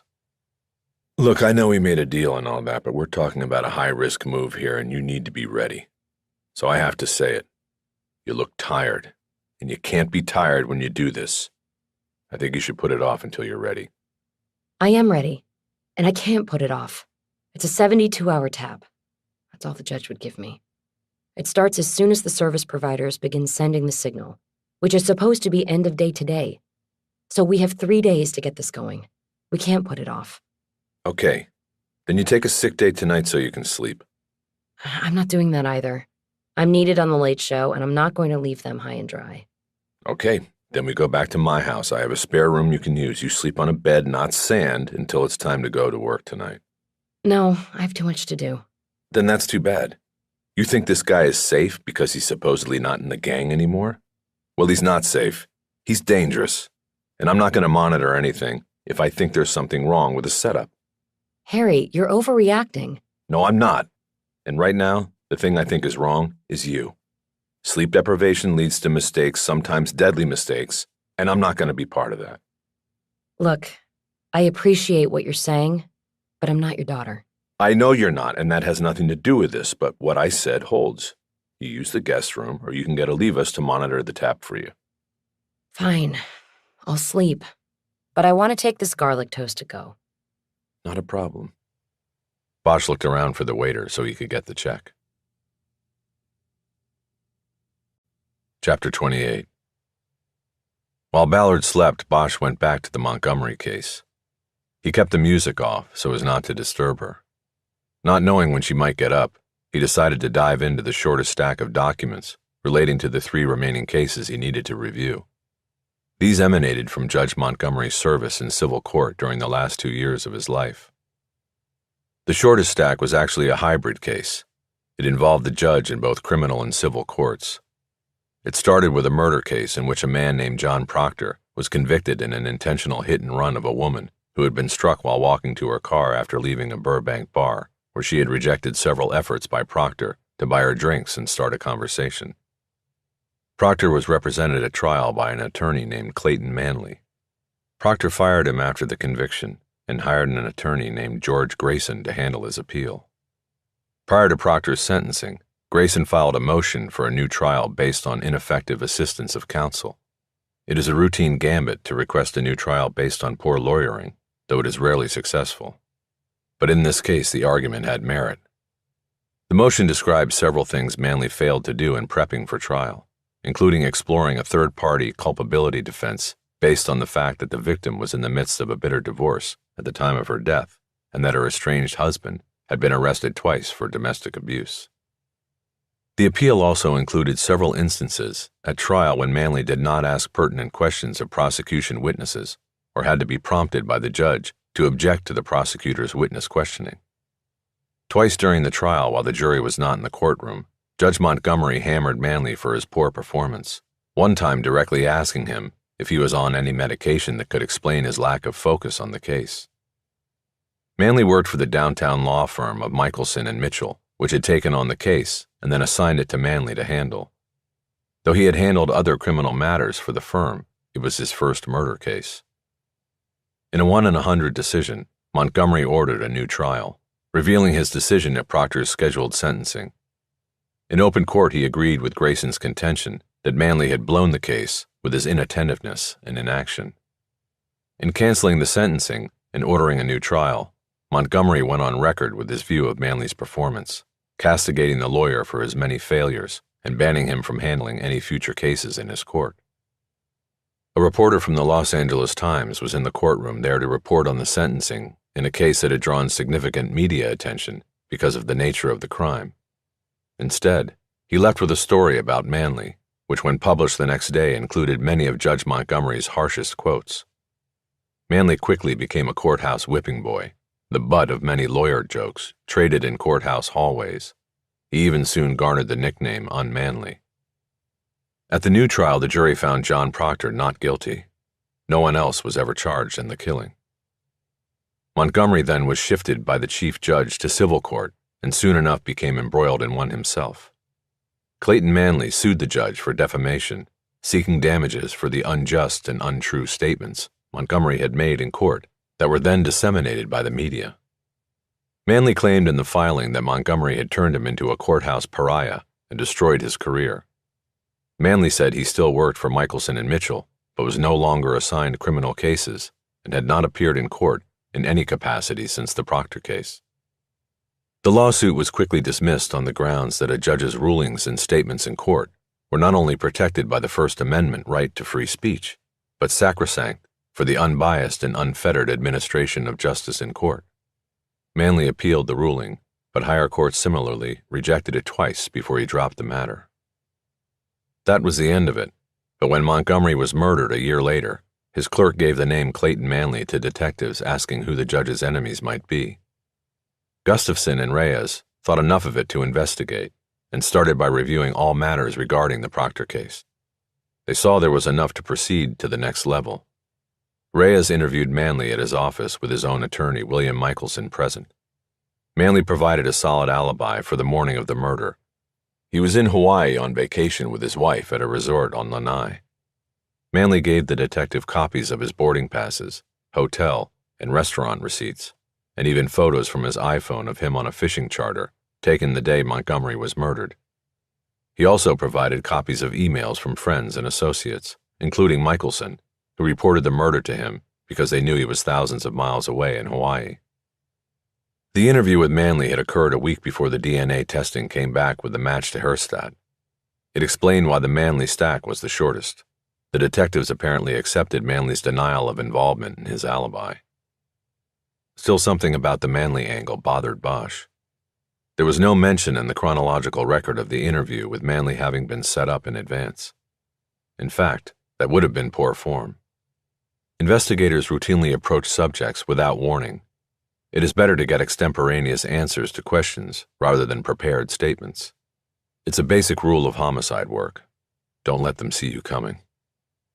But with no indication in the documents that Reyes gave any prior warning that he was coming to talk to Manley, the attorney was apparently prepared for the interview.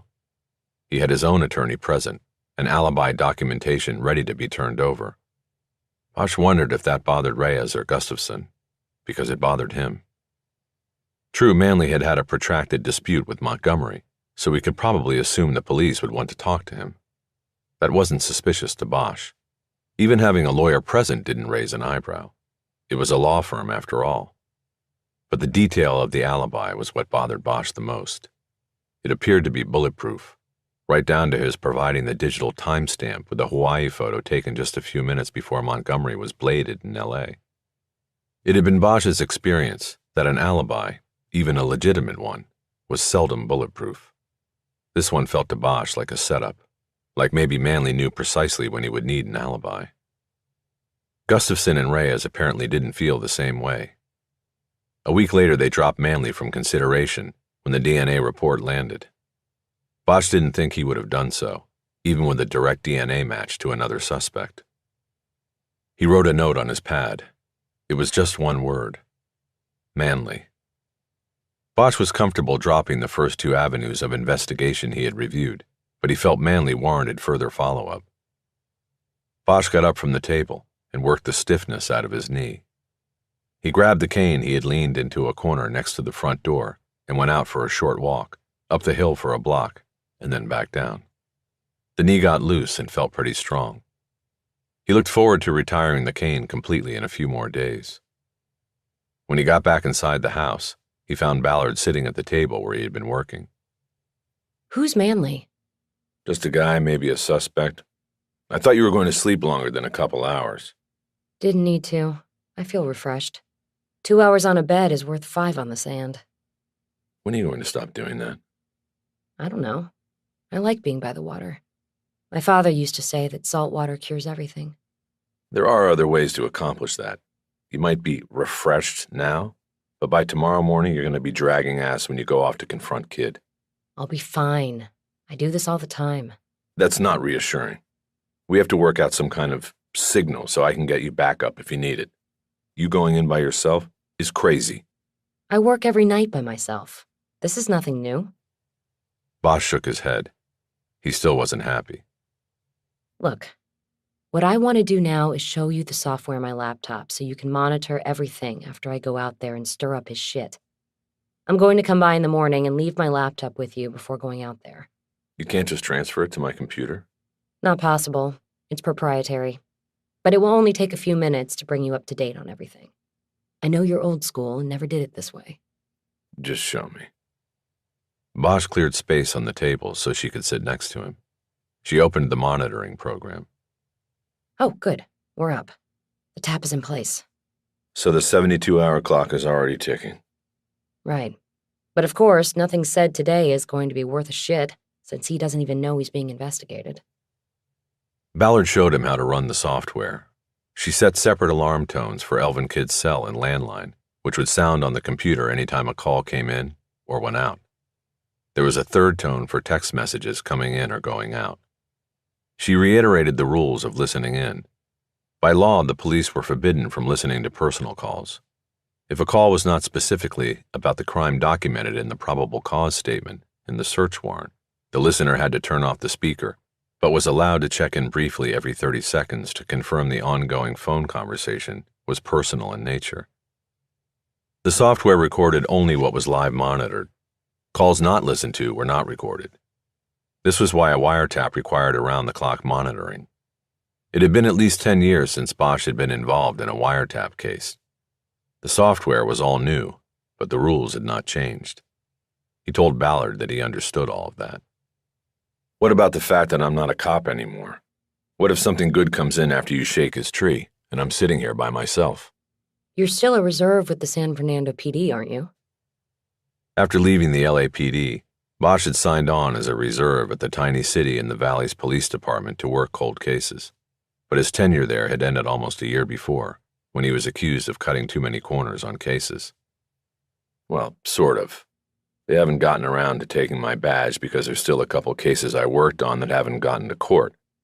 The prosecutors want me to have a badge and be a reserve when I have to testify, so technically, yes, I'm a reserve officer, but I'm not really doing— Doesn't matter. You have a badge, and a reserve is still a sworn officer. We're good. You can do this. Okay. So I'll come by in the morning, leave this with you, and you just leave it on while you do your work. And when you hear any of the alarms, just start listening and recording until you know what kind of call it is. And you'll call me as soon as you're going in. Yes. And when you're out, when you're clear. Roger that. You don't have to worry. Somebody does. What about using a couple Rialto PD uniforms for backup, to wait outside while you're inside? If you insist, I will do that. I insist. Okay. I'll call on my way out there, see if they can spare a car. Good. That made Bosch feel better about everything. He just had to make sure in the morning she did as she said she would. Ballard was reaching for her laptop to close it when one of the tones she had programmed sounded. Ooh, incoming call. We get to see how this works. She moved her hand down to the touchscreen and slid the cursor to the record button. They heard a man's voice answer. Hello? Chapter 29. It was a collect call from the men's central jail. A robot voice informed the recipient that the call was coming from D squared, and that he needed to hit the number 1 button to accept the call and the number 2 button to decline it. The call had come in on Elvin Kidd's cell. He accepted the call. Yo, E, that's you, nigga? What you want, boy? I ain't putting up no bail on you, man. I'm out. You know that. No, my nigga. I ain't want nothing. They got me on a parole hold anyway. I was just giving you a heads up, man. About what?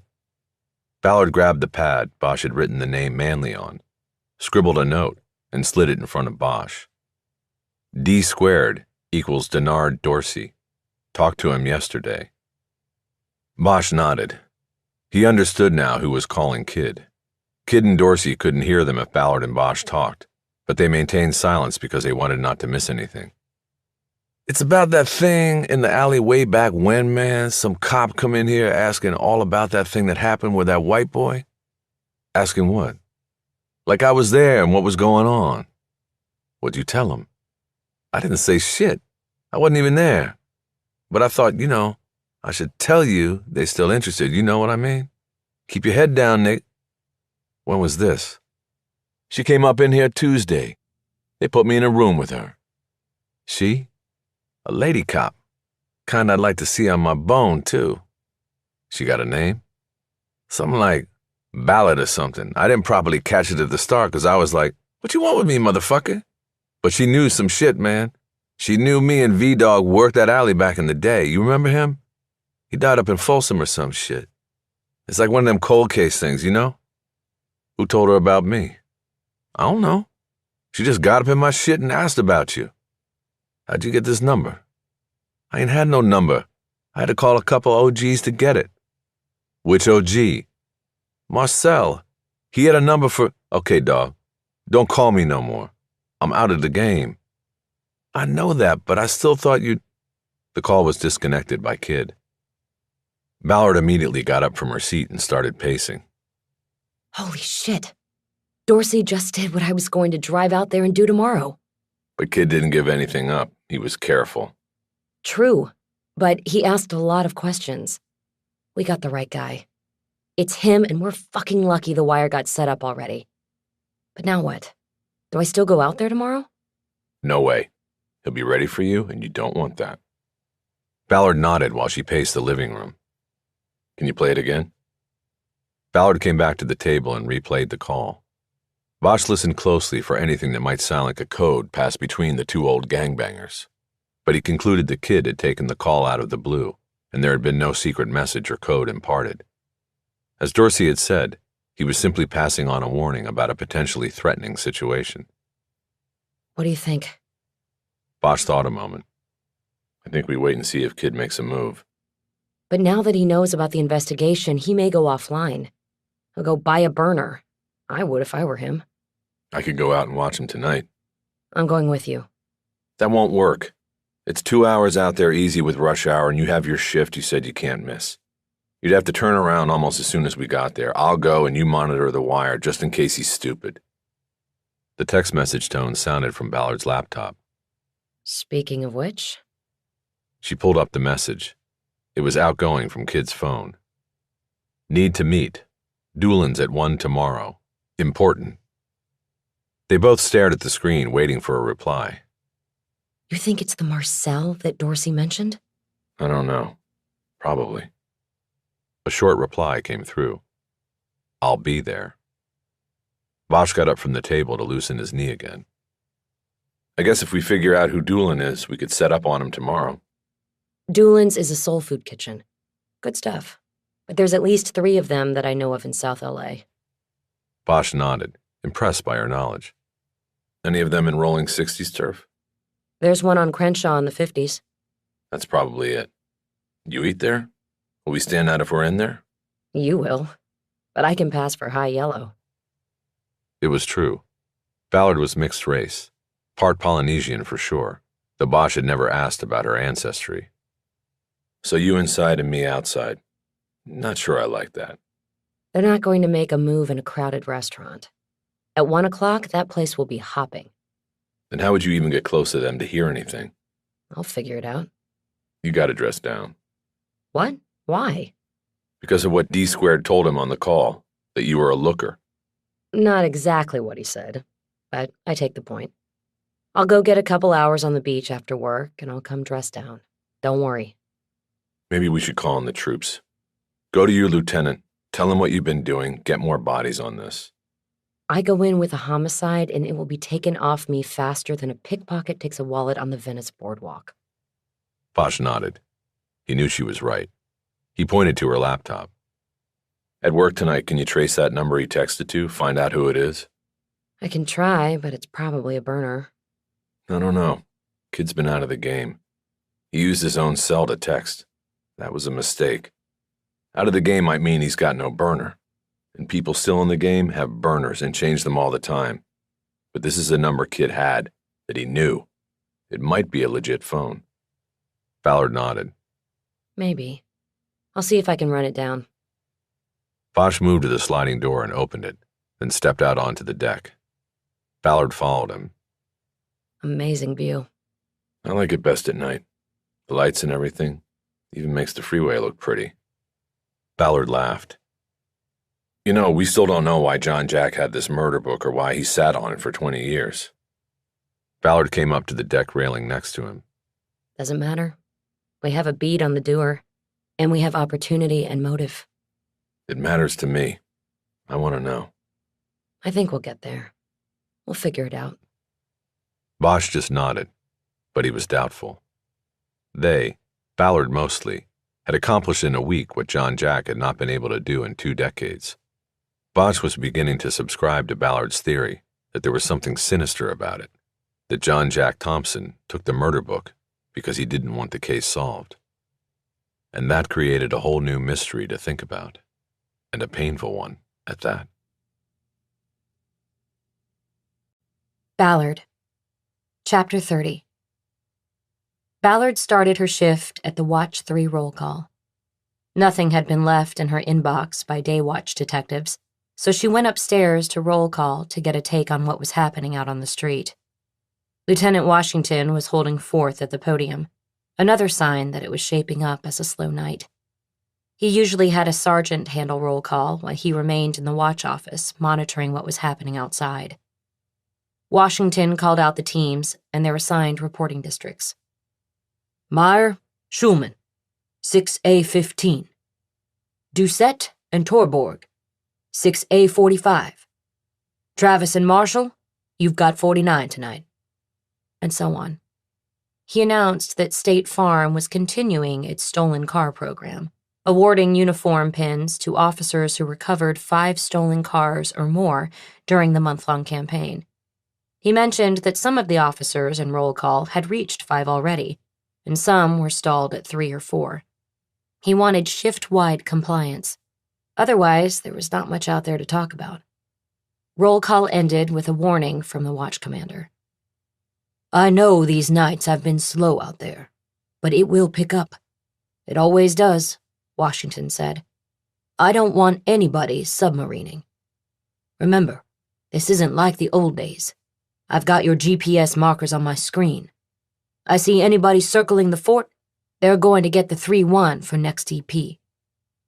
Submarining was a team leaving their assigned patrol area and cruising close to the station so they could return quickly when the shift was over, and the call went out that the first watch teams were down and heading out. 6A31, the patrol area farthest from the station, consisted mostly of East Hollywood, where nuisance calls, homeless and drunk and disorderly, were more frequent. Nobody wanted to work the 3-1, especially for a 28-day deployment period, DP, so it was usually assigned to someone on the watch commander's shit list. All right, people, Washington said. Let's get out there and do good work. The meeting broke up, but Renée stayed seated so she could speak to Washington after the uniformed officers left the room. He saw her waiting and knew the score. Ballard, what's up? LT, you got anything for me? Not yet. You got something going? I got a couple leftover things from last night. A phone number I need to trace. Let me know when I'm needed. Roger that, Ballard. Ballard went back down the stairs and into the detective bureau, where she sat up in a corner as usual. She opened her laptop and pulled up the wiretap software on the off chance that Elvin Kidd decided to make a phone call or send a midnight tweet. She knew it was probably a long shot, but the clock was ticking on the 72-hour wiretap, so it couldn't hurt to keep the channel open in case she got lucky again. She set to work tracing the number that Kidd had sent the text to after receiving the jail call from Denard Dorsey.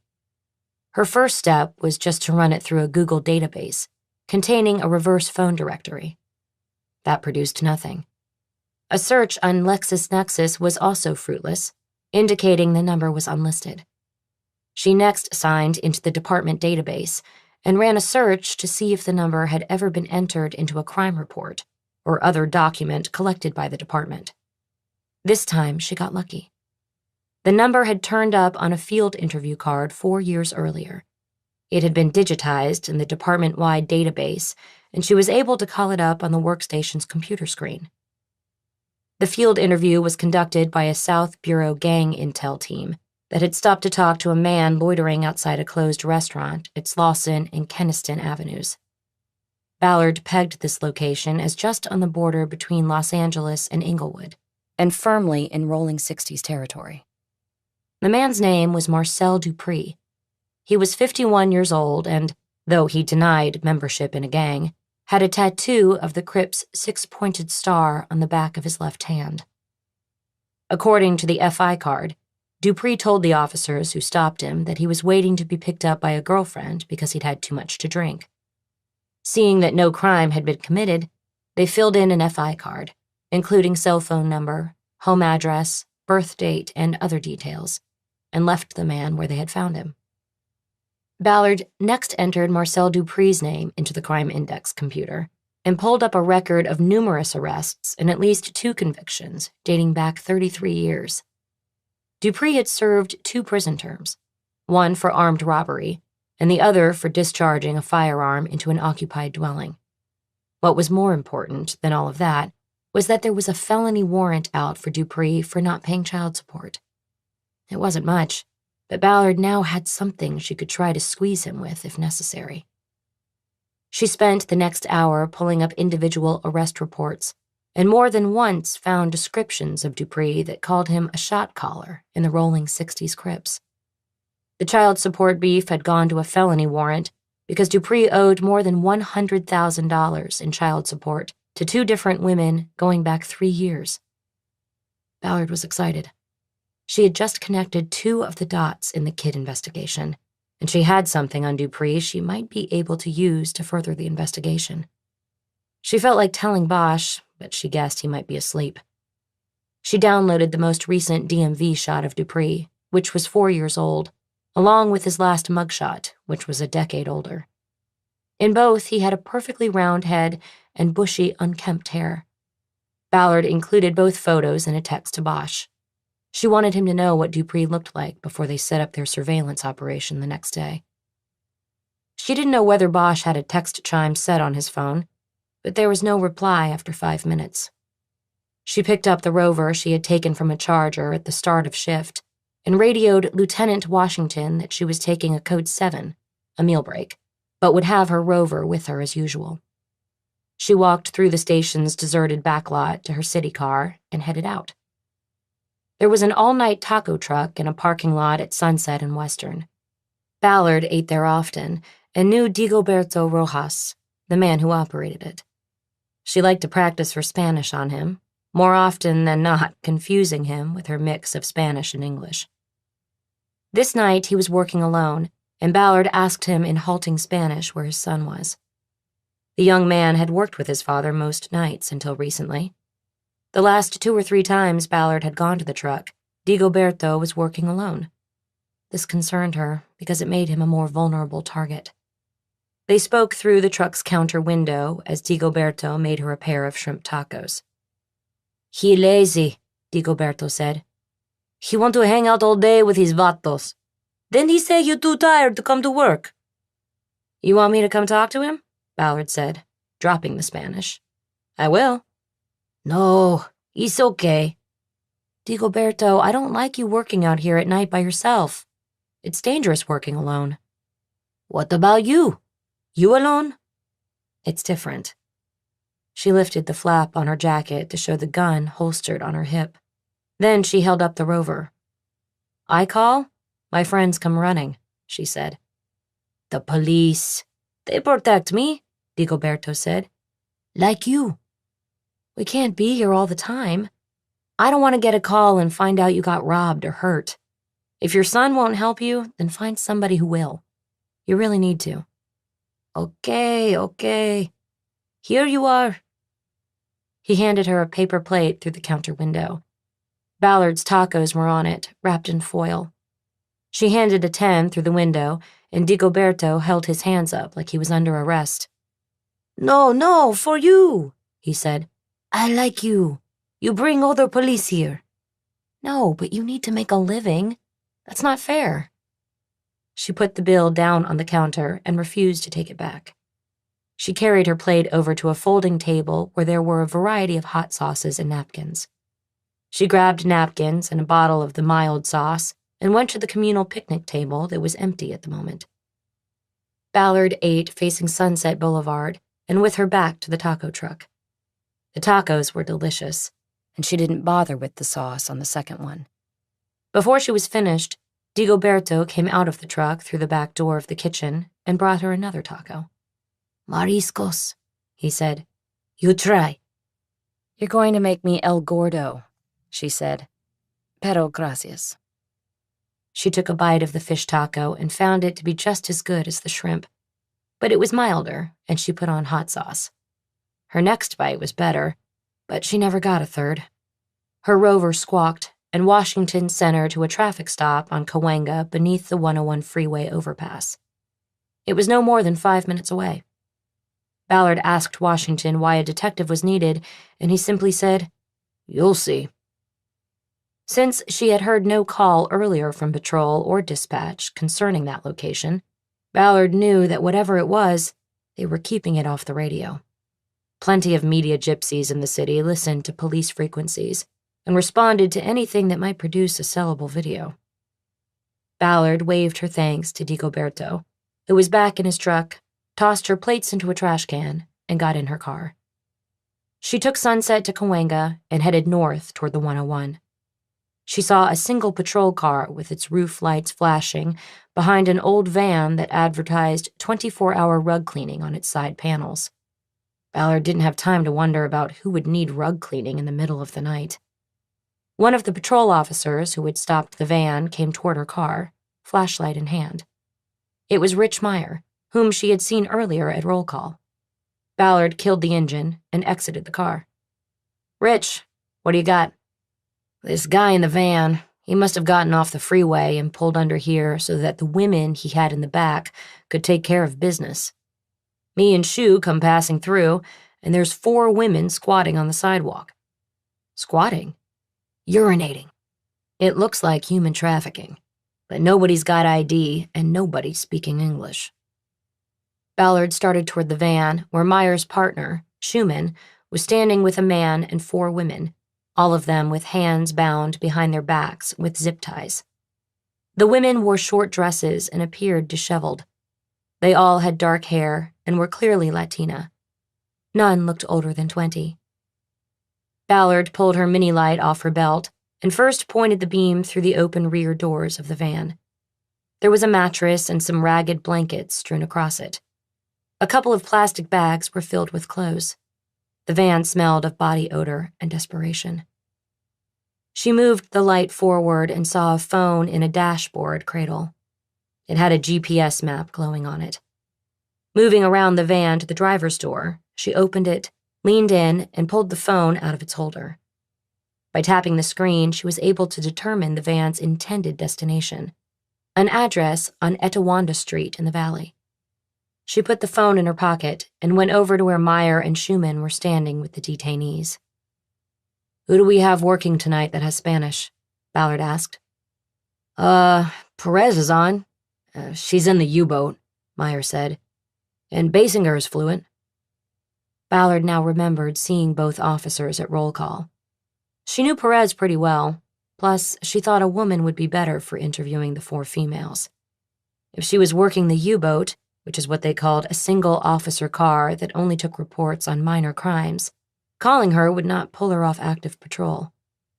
She raised her rover and requested that Officer Perez roll to the scene.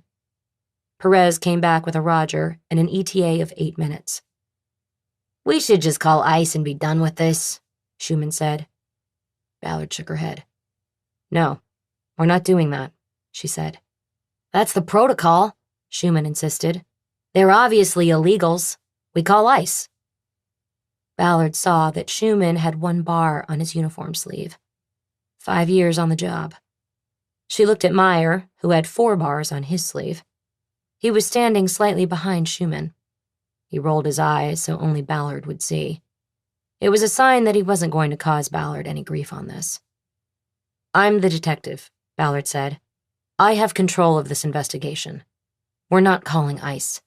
If you have a problem with that, Schumann, you can get back in your car and go back out on patrol. I'll handle it from here."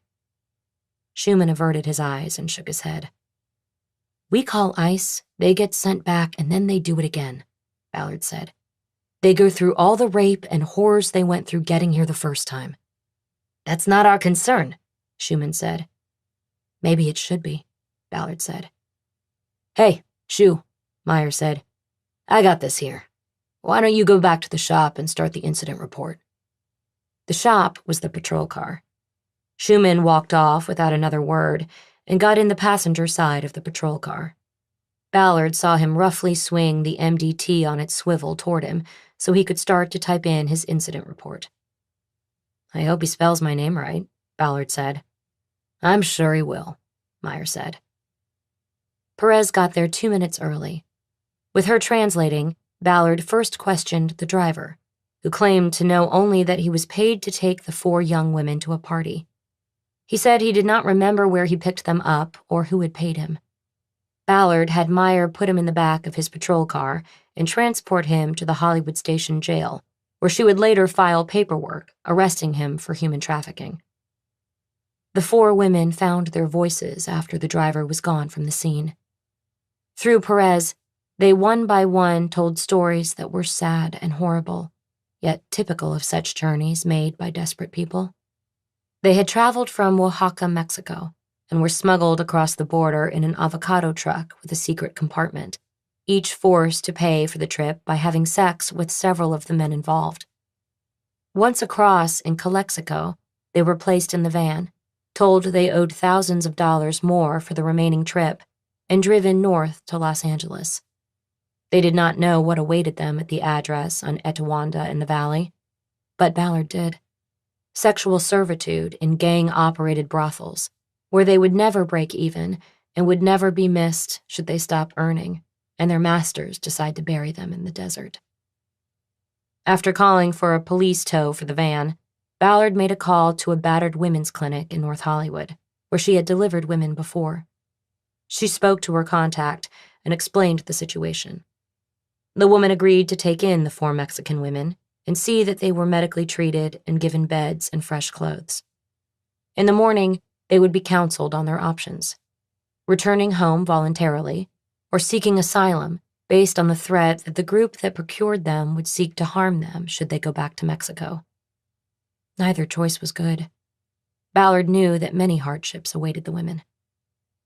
After a flatbed from the police garage arrived to impound the van, Ballard and Perez each took 2 of the women in their cars to the shelter in North Hollywood. Ballard did not get back to the station until 5 a.m. She wrote up the arrest report on the driver of the van, using the name Juan Doe because he still refused to identify himself. That was okay with Ballard. She knew his fingerprint would provide his ID if he had had any previous engagement with U.S. law enforcement. She thought the chances of that were good. The department had a human trafficking task force operating out of the PAB. Ballard put together a package on the case and put it into the transit box to be delivered downtown first thing. It was one of the few times she didn't mind passing on a case, as late show protocol dictated. Human trafficking was one of the ugliest crimes she encountered as a detective, and it left scars as well as drew up memories of her own past, when she'd been left alone on the streets of Honolulu as a 14-year-old. She left the station at 7 a.m. and headed toward her van. She knew she had to be in the Crenshaw district by noon at the latest, to be on site and ready to shadow the meeting between Elvin Kidd and Marcel Dupree. But at the moment, she needed the beach. As tired as she wasn't planning to sleep. She needed to get her dog and get out on the water to push herself against the current, to dig deep with the paddle until she had exhausted her body and mind, and nothing could get in to haunt her. Bosch. Chapter 31. Bosch had risen early to complete his assessment of the 5 investigative tracks abandoned in the Montgomery murder case. He wanted to finish before he needed to leave the house to back up Ballard at Doolin's Soul Food restaurant. The night before, after Ballard had left, he had reviewed the 4th branch of the investigation and found that it needed follow-up. It revolved around a ruling Judge Montgomery had made in a civil dispute. It started when a Sherman Oaks man named Larry Cassidy began marketing a lunchbox that he claimed to have invented. The lunchbox had insulated hot and cold compartments, but what made it stand out was its clear plastic window on the inside of the lid. A parent could slip a note or photo behind it for their child to see at school lunchtime. Sales of the lunchbox were moderate until Cassidy's wife, Melanie, started appearing on the Home Shopping Network cable channel to hawk the boxes for $19.95 each. She was going to the HSN studios in Tampa, Florida twice a month to sell the boxes and was moving thousands of them during each appearance. Cost of manufacture was low, and after HSN's cut, the couple were making almost $200,000 a month.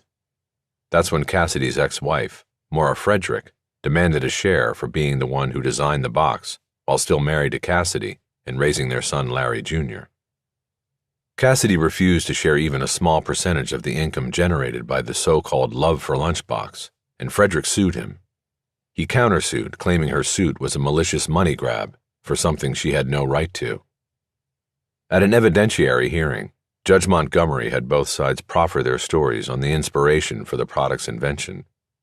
Cassidy provided original drawings dated well after his divorce from Frederick, as well as the patent application he had filed, and receipts from a plastic manufacturer that produced the first mock-ups of the colorful lunchboxes from the design sketches.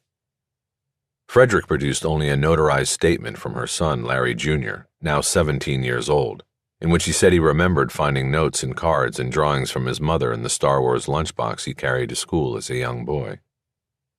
Montgomery dismissed Frederick's lawsuit and held for Larry Sr., ruling that while Frederick's actions of long ago certainly may have inspired the love for lunch invention, her involvement stopped there.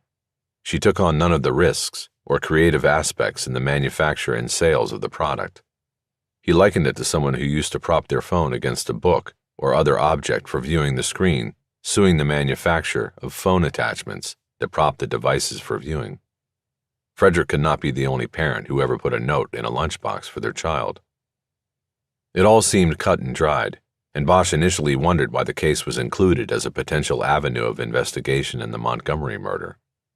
But then he read a report stating that Larry Cassidy Jr. and his new wife, the public face of Lunch for Love, had been found murdered in Tampa, where they had gone to tape an HSN spot. The couple were found shot to death in a rental car in the empty parking lot of a country club, not far from a restaurant where they enjoyed dining while in town. Both had been shot in the back of the head by someone who had been in the back seat of the car. It was not a high crime district, and the assassination remained unsolved as of the time Montgomery was murdered in Los Angeles. A copy of a probate filing in the case documents showed that Larry Jr. was the heir to his father and to the money earned by the Love for Lunch business. Larry Jr. still lived in the home of his mother, Maura Frederick. LAPD detectives Gustafson and Reyes included the case in their list of potential avenues of investigation under the theory that if Frederick was involved in the murder of her ex-husband and his new wife, her anger toward the couple may also have extended to the judge who ruled against her. They made initial efforts to interview Maura Frederick, but those efforts were blocked by an attorney representing Frederick and then dropped altogether when Herstadt was arrested and charged in the judge's murder. Bosch put the name Maura Frederick on his list beneath the name Clayton Manley. He thought she should have been given a fuller look. Now with the mug of morning coffee on the table before him, Bosch took up the final strand of the original investigation. This was the third civil action that had caught the investigators' attention. It again involved a lawsuit and a countersuit. This time the dispute was between a well-known Hollywood actor and his longtime agent. The actor accused the agent of embezzling millions of dollars over his career, and now that that career was on the wane, he wanted a full accounting and the return of everything that was stolen. A Hollywood dispute would not normally become the stuff of murder investigations, but the actor's lawsuit contained allegations that the agent was a front for an organized crime family, and that he had used his position in Hollywood to siphon money from clients and launder it through investments in film productions. The actor said he had been threatened with violence by the agent and his associates, including a visit to his home, the address of which was a carefully guarded secret, by a man who said the actor would get acid thrown in his face and his career ruined if he persisted with a lawsuit or attempted to change agents. In a case that spanned the entire 3 years that Montgomery occupied his bench in civil court, the judge ultimately ruled in favor of the actor, awarding damages of $7.1 million and voiding the contract between actor and agent. The case was included in the Montgomery murder investigation because at one point in the long proceedings, Montgomery reported to court authorities that his wife's pet cat had turned up dead in their front yard by what appeared to be foul play. The animal had been slashed open from front legs to back and did not appear to have injuries that could be attributed to a coyote, even though Montgomery and his wife lived in the Hollywood Hills. An investigation of the incident pointed toward the dispute between the actor and his agent because of the threats alleged in the action by the actor, but no connection was found between the cat killing and the case or any other case Montgomery was handling. Gustafson and Reyes put the case on their list of possibles, but carried it no further. Bosch agreed that it was the least likely of the 5 tracks of potential investigation. Despite the fact that the actor won a rich settlement and the dissolution of his contract with the agent, no harm had come to him in the time since the case was resolved, and he had made no complaint of further threats. It seemed unlikely that anyone would go after Montgomery while leaving the actor alone and paying him the awarded judgment. Bosch was now finished with his review of the murder book and had only 2 names on his follow-up list: Clayton Manley, the attorney Montgomery had publicly embarrassed, and Maura Frederick, to whom the judge had denied creative and financial rights in the Love for Lunch product. He wasn't particularly fired up about either one. They bore a further look, but both were long shots, and the individuals involved did not nearly reach the level of suspect in Bosch's mind. And then there were aspects of the case, and even possible suspects, not included in the discovery version of the murder book. Bosch had been on both sides of this. A murder book was the Bible. It was sacred, yet there was something ingrained in every homicide detective to hold back and not give everything you've got to a defense attorney. He had to assume that Gustafson and Reyes had acted in such a way, but knowing that meant nothing. After what Gustafson had said to Bosch in court after the Herstadt case was dismissed, would he be willing to reveal anything else about the case to him? Would Reyes?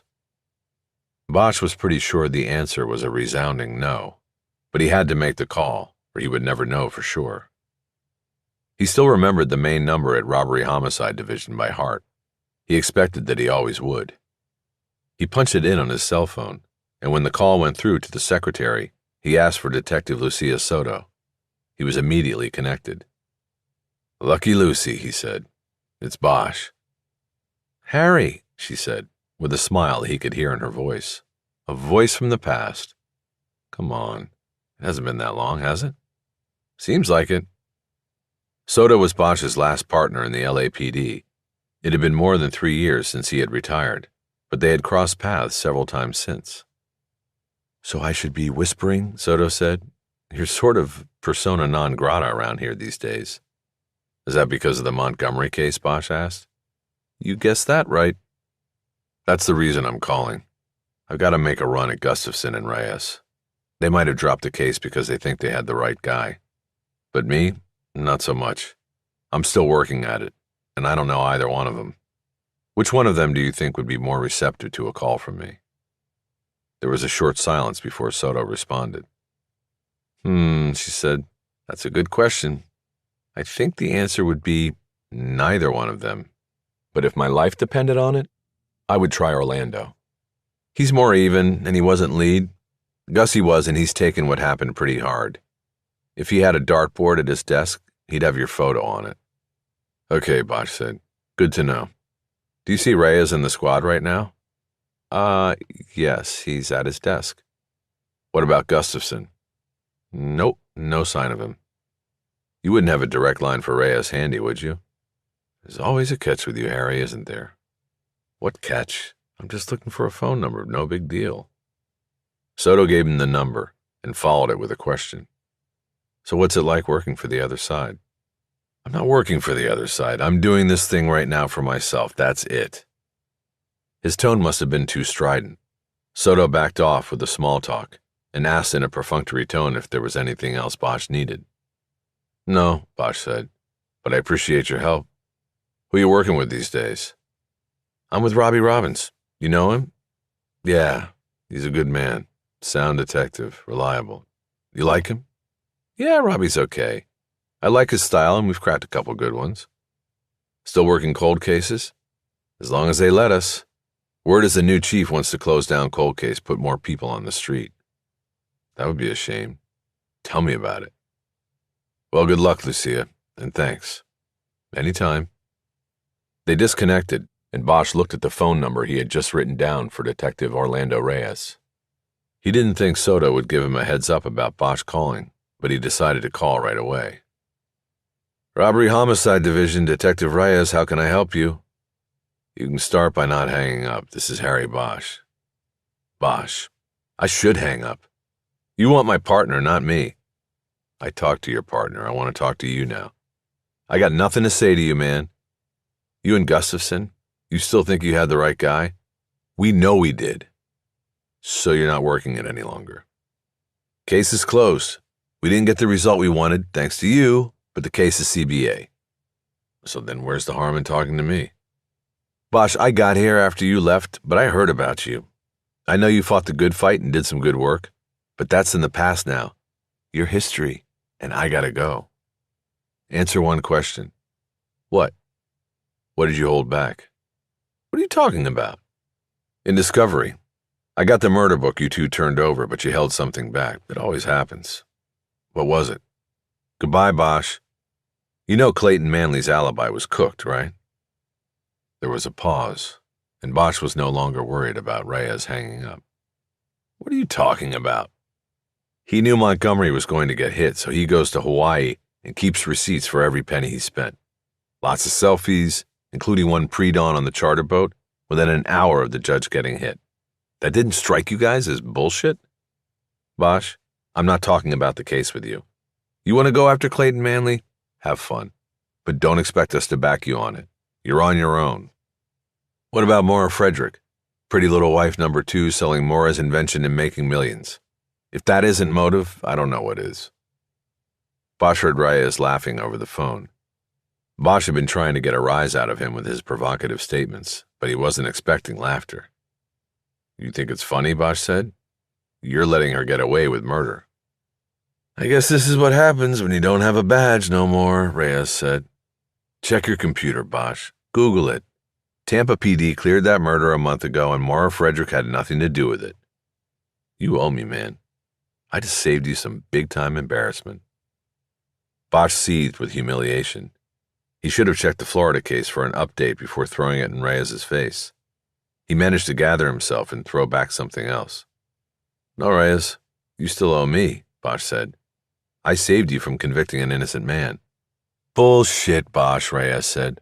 A killer walks free because of what you and that asshole lawyer Holler have done. But it doesn't matter because we're done here. Reyes disconnected, and Bosch was left holding a dead phone to his ear. Chapter 32. Bosch got up from the table and went into the kitchen to make more coffee. He was still stinging from the rebuke Reyes had hit him with. He had no doubt about his actions regarding Jeffrey Herstadt, but it stung when a representative of the police department he had invested 3 decades of his life in dismissed him so harshly. A killer walks free because of you. Those words hurt enough for Bosch to want to take another look at his actions, to see if he had taken a wrong turn somewhere. He checked his watch. He had an hour before he needed to get on the road to meet with Ballard. She had sent a message setting a rendezvous point at a gas station before she would go in to Dulon's to spy on the meeting between Elvin Kidd and Marcel Dupree. Bosch refilled his cup and went back to the dining room table. He decided he would do exactly what Reyes suggested. He would Google the Tampa case and get the latest update. Before he got the chance, his cell phone buzzed. It was Mickey Holler. About that thing we talked about at lunch during the trial, he said. When do you want to do the video? Bosch's mind was so deep into his review of the Montgomery investigation that he had no idea what Holler was talking about. What video? He asked. Remember CML, Holler said. Chronic myeloid leukemia? I want to take a video deposition with you and get rolling on that. Send out a demand letter with the video. Now Bosch remembered. It's gotta wait a bit, he said. Why is that? Holler said. I mean, you came to me with it, you know. Make sure Maddie is covered. Now it's gotta wait. Just a bit. I have 2 different cases I'm working. I don't have time to sit for a video. Give me about a week. Bosch thought of something as he mentioned the cases. It's your life, Holler said. I'm here when you're ready. Hey, listen, Bosch said. I don't know if this will happen, but I might end up going to see another lawyer, not because I want to hire him, but I want him to think I do. I might mention this case, the CML thing, and he might ask why I chose him. All right if I tell him you recommended him? Then if he checks with you, you cover for me and let me know. I don't know what the fuck you're talking about. It's complicated. His name is Clayton Manley. All you need to do, if he calls, is say yes. You recommended him to me. Clayton Manley? Why is that name familiar? He was an early-on suspect in the Montgomery killing. Oh, yeah. I knew it. You're working that case, aren't you? You think Manley's the killer? Bosch was now regretting having brought up the half-formed idea. I'm reviewing the murder book, at least what you got in Discovery, he said. I may want to size up Manley with a ruse. That's where you would come in. The case is over, Harry, he said. We won. You won, but the case isn't over. I have it directly from the LAPD that they aren't doing anything with it because they still say it was Herstadt. It's case closed over there, and that means nobody's doing a damn thing to find the real killer. Except you now. You're a dog with a bone, Bosch. Whatever. Are we good on the Manly thing in case it happens? We're good. Just don't hire him for real. Don't worry. I won't. They disconnected and Bosch got back to his Google search. He quickly found and pulled up a story from the Tampa Bay Times on the arrest of 2 suspects in the killing of Larry and Melanie Cassidy. 2 arrested in Palma Seca murders by Alex White, staff writer. 2 men were arrested Thursday in the double slaying of a California couple who were found shot to death execution style in a car parked at the Palma Seca Country Club last February. At a press conference at the Tampa Police Department, Chief Richard "Red" Pittman announced the arrests of Gabriel Cardozo and Donald Fields in the slayings of Larry and Melanie Cassidy on February 18th. Both men are being held without bail, pending arraignment on the charges. Pittman said the killings were motivated by money. Larry Cassidy was known to have been carrying at least $42,000 in cash that he had won earlier that day at the Hard Rock Resort and Casino.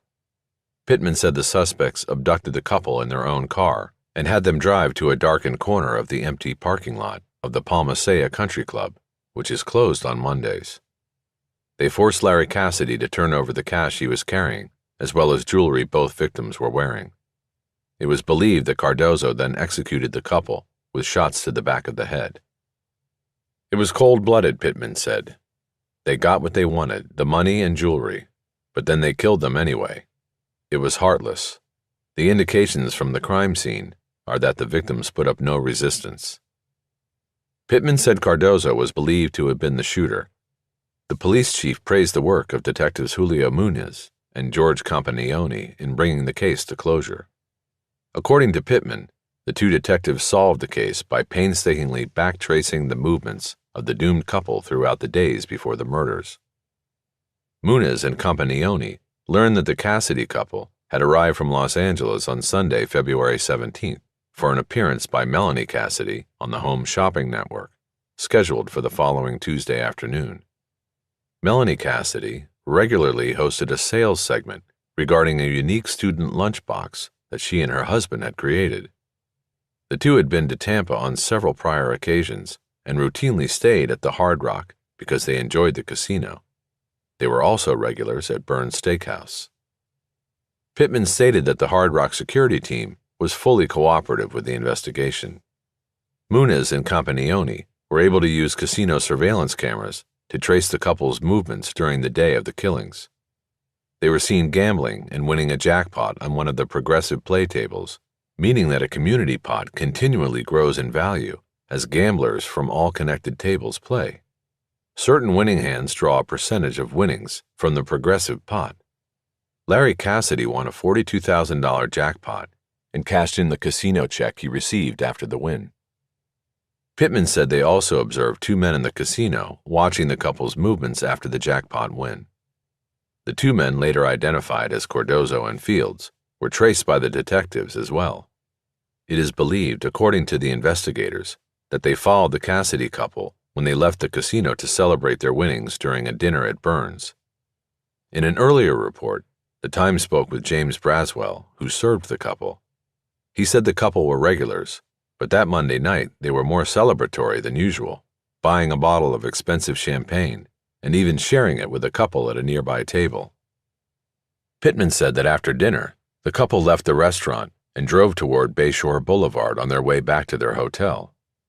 At the red light at Howard Avenue in Bayshore, they were rear-ended by a car behind them. When Larry Cassidy got out to check for damage to his rental car, he was confronted by Cardozo, who showed he had a handgun in his belt. He ordered Cassidy back into his car and then got into the back seat behind him. The Cassidy car then proceeded to Palma Seca on MacDill Avenue, with Fields following in the suspect's car.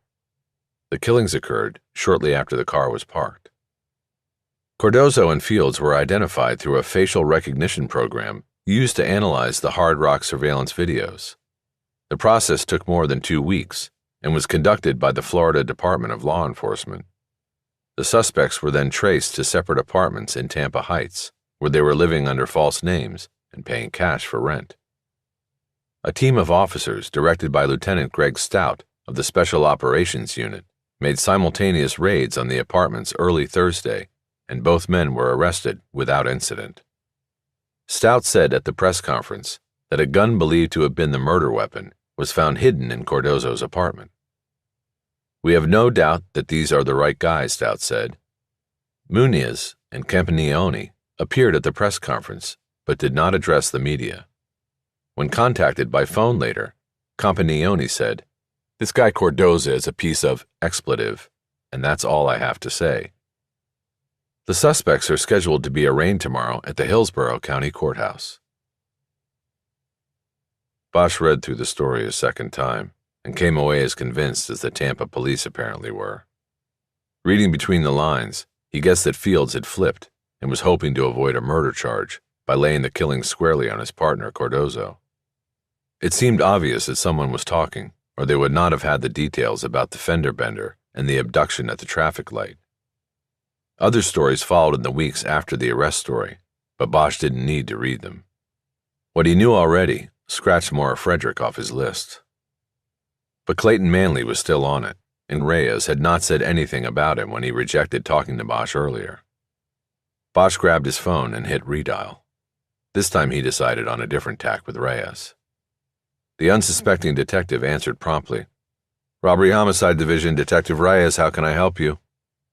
"You can start by telling me why you dropped Clayton Manley." "Bosch, I told you, I'm not talking to you. I checked out Tampa, and you were right. Maura Frederick is in the clear. But that was just a deflection, Reyes. You need to tell me why you dropped off Manley, or you're going to have to tell it to a judge." "What the fuck are you talking about? Are you crazy?" "There's something missing about Clayton Manley from the murder book, something not in discovery. And if I put that idea in Holler's ear, he's going to run with it, and he's going to drag you and your dumb shit partner into court to talk about it with the judge." "You're the dumb shit, Bosch. There's nothing. We got the DNA hit on that nut job, and that was it. Game over. We didn't need to do anything else on Manley." "It's in the chronology, Reyes. Actually, it's what's not in the chrono. The interview with Manley came a week before the DNA hit, but there's nothing on Manley in the chrono that week after you talked to him. You aren't going to convince me or Holler or the judge that you did nothing on Manley that week. He was a solid suspect, at least a person of interest. So what happened? What did you leave out of discovery? What happened the week before the DNA came back?" Reyes said nothing, and that was when Bosch knew he had struck a nerve. His bluff was on the nose. Gustafson and Reyes had taken the Manley angle another step, but had left it out of the discovery version of the murder book they handed over to the defense. "Talk to me, Reyes," Bosch said. "I can contain it. You don't, and you get Holler up your ass. If he smells any money in this, he'll sue you, the department, the city. It'll blow up, and you get blown up with it. You want that? You're new to RHD. You think they'll keep you around if you get tainted with this?" He waited, and Reyes finally broke. "Okay, listen, Bosch," he began. "Detective to detective, I'll give you something, and you do whatever the fuck you want with it. But it won't add up to anything because your nutjob was the guy. He fucking did it." "Just give it to me," Bosch said. "You have to protect me. No Holler, no fucking lawyers." "No Holler, no lawyers."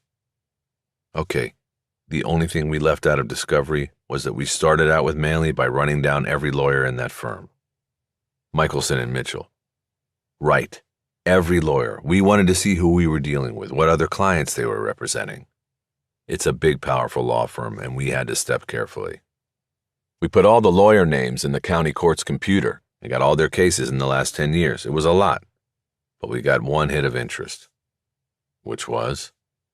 "About 5 years ago, Michelson and Mitchell represented Dominic Buttino. Got him off on a weapons beef, witness changed his story, and that was it. Then the DNA came in on her stat, and we dropped it. It didn't mean anything anyway." Bosch knew the name. Dominic Batman Buttino was a reputed organized crime figure from Las Vegas who had business interests in Los Angeles. Bosch now knew exactly what Gustafson and Reyes had done. They had DNA directly linking Herstat to the Montgomery killing. They weren't going to put something in discovery. a certified mobster that would allow the defense to create any sort of jury distraction. They didn't want Holler building a potential third-party culpability case by pointing to a lawyer who had threatened and sued Montgomery and whose firm represented a notorious organized crime figure. Boutino's nickname did not come from the superhero, but from his alleged use of a baseball bat to collect money owed to him.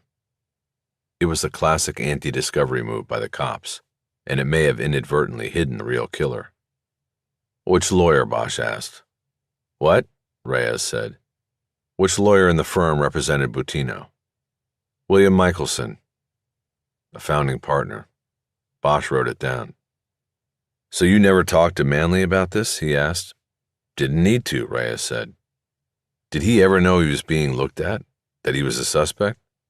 "No, because he wasn't a suspect. He was a person of interest for about 5 minutes. You're acting like we dropped the ball on this, but we didn't. We had a DNA match, a suspect documented to have been in the vicinity, and then we had a confession. You think for 1 second we were going to spend another minute on Clayton Manley? Think again, Bosch." Bosch had what he needed, but couldn't end the call without throwing something back at Reyes. "You know what, Reyes? You were right about what you said before," he said. "A killer is out there walking free, but not because of anything I did." He disconnected the call. Ballard. Chapter 33. Ballard met Bosch at a gas station on Crenshaw, 4 blocks from Doolin's. She was driving her van, and Bosch was in his Cherokee. She had loaded her paddleboard inside the van to avoid being conspicuous. They pulled up side by side, driver's window to driver's window.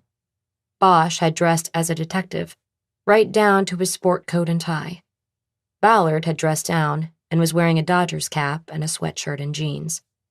Her hair was still damp from the shower after paddling. "What's our plan?" "I thought you had the plan." She laughed. "Actually, I caught an all-night case last night and didn't have much time to scheme. I do have good news, though." "What's that?" "Marcel Dupree hasn't paid child support in 3 years, and a judge wants to talk to him about it. He's got a felony warrant." "That helps." "So what do you think we should do?" "You've been in there before? What's the setup?" "One time. I read somewhere they had the best fried chicken in the city, and peach cobbler. So I went to see. It's like a counter. You go down the line, order what you want, then take it on a tray and find a place to sit. They have an overflow room that will probably be in use at 1 today, at the end of the lunch hour." "We need a signal in case you need me. We've got no radios." "I brought my rover in case we want to hook Dupree up after." She handed the radio across to Bosch. "You keep it in case something goes really sideways and you need to call it in. You remember the codes?" "Of course, code 3, officer needs help. But what if things don't go sideways? What are we doing?" "Well, I'm going in by myself. Most people by themselves look at their cell phones. I'll text you a running play-by-play and a code 3 if I need you to call in the troops." Bosch thought about things before speaking next. "Once you're in there and you have your phone out, text me a hello so I know we have a clear signal. But my question is, what are you hoping to accomplish in there? You think you're going to overhear their conversation? Just get a look at Kid? What?" "Yeah, I want to get a look at him. And if I'm lucky and I'm close, I may hear something. I'll put my phone on record, but I know that's a long shot. I want to see if he's panicked. And if he is, then maybe we take it to the next step and really spook him to see what he does. We can also squeeze Dupree. "When?" Maybe right after lunch. You're dressed up like a detective and I'm undercover. Maybe we call South Bureau, get a couple unis to pull him over, and then we take him back to South Bureau and borrow a room." "How close to the tables in there?" "Not that close. They wouldn't have picked the place if they knew people were sitting on top of each other." Bosch nodded. "Okay. Let's see what happens. Don't forget to text me so I know we have a signal." "It's just a first step. I want to see who we're dealing with here." "Okay. Be safe." "You too." Ballard drove off. She checked the dashboard clock and saw it was 12:45. She made a U-turn on Crenshaw and headed back toward the restaurant. It was busy, and there was no parking directly in front of the establishment. She parked at the curb half a block away and texted Bosch before getting out of the van. "Going in." She got out, slinging her backpack strap over her shoulder, and walked to the restaurant. Her gun and handcuffs were in the pack. She entered Doolin's at exactly 1 p.m. and was immediately hit with the smell of good food. It suddenly occurred to her that to complete her undercover picture, she was going to have to eat. She looked around. Every table in the front room of the restaurant was taken, and there was a line of people waiting to go down the hot line and get their food. Acting like she was looking for a friend, she checked out the overflow room to the right. There were empty tables here. She stopped short when she saw a man sitting by himself at a four-top. He was texting on his phone. She was sure it was Marcel Dupree. The round head, but now with braids instead of unkempt. He had no food or drink in front of him. He was totally dressed in Crips blue, right down to the flat-billed Dodgers cap. It looked like he was waiting for Elvin Kidd before ordering. The room was long, with a row of four top tables running down the right side and deuces running down the left. The table across the aisle from Dupree's foretop was already taken by a couple.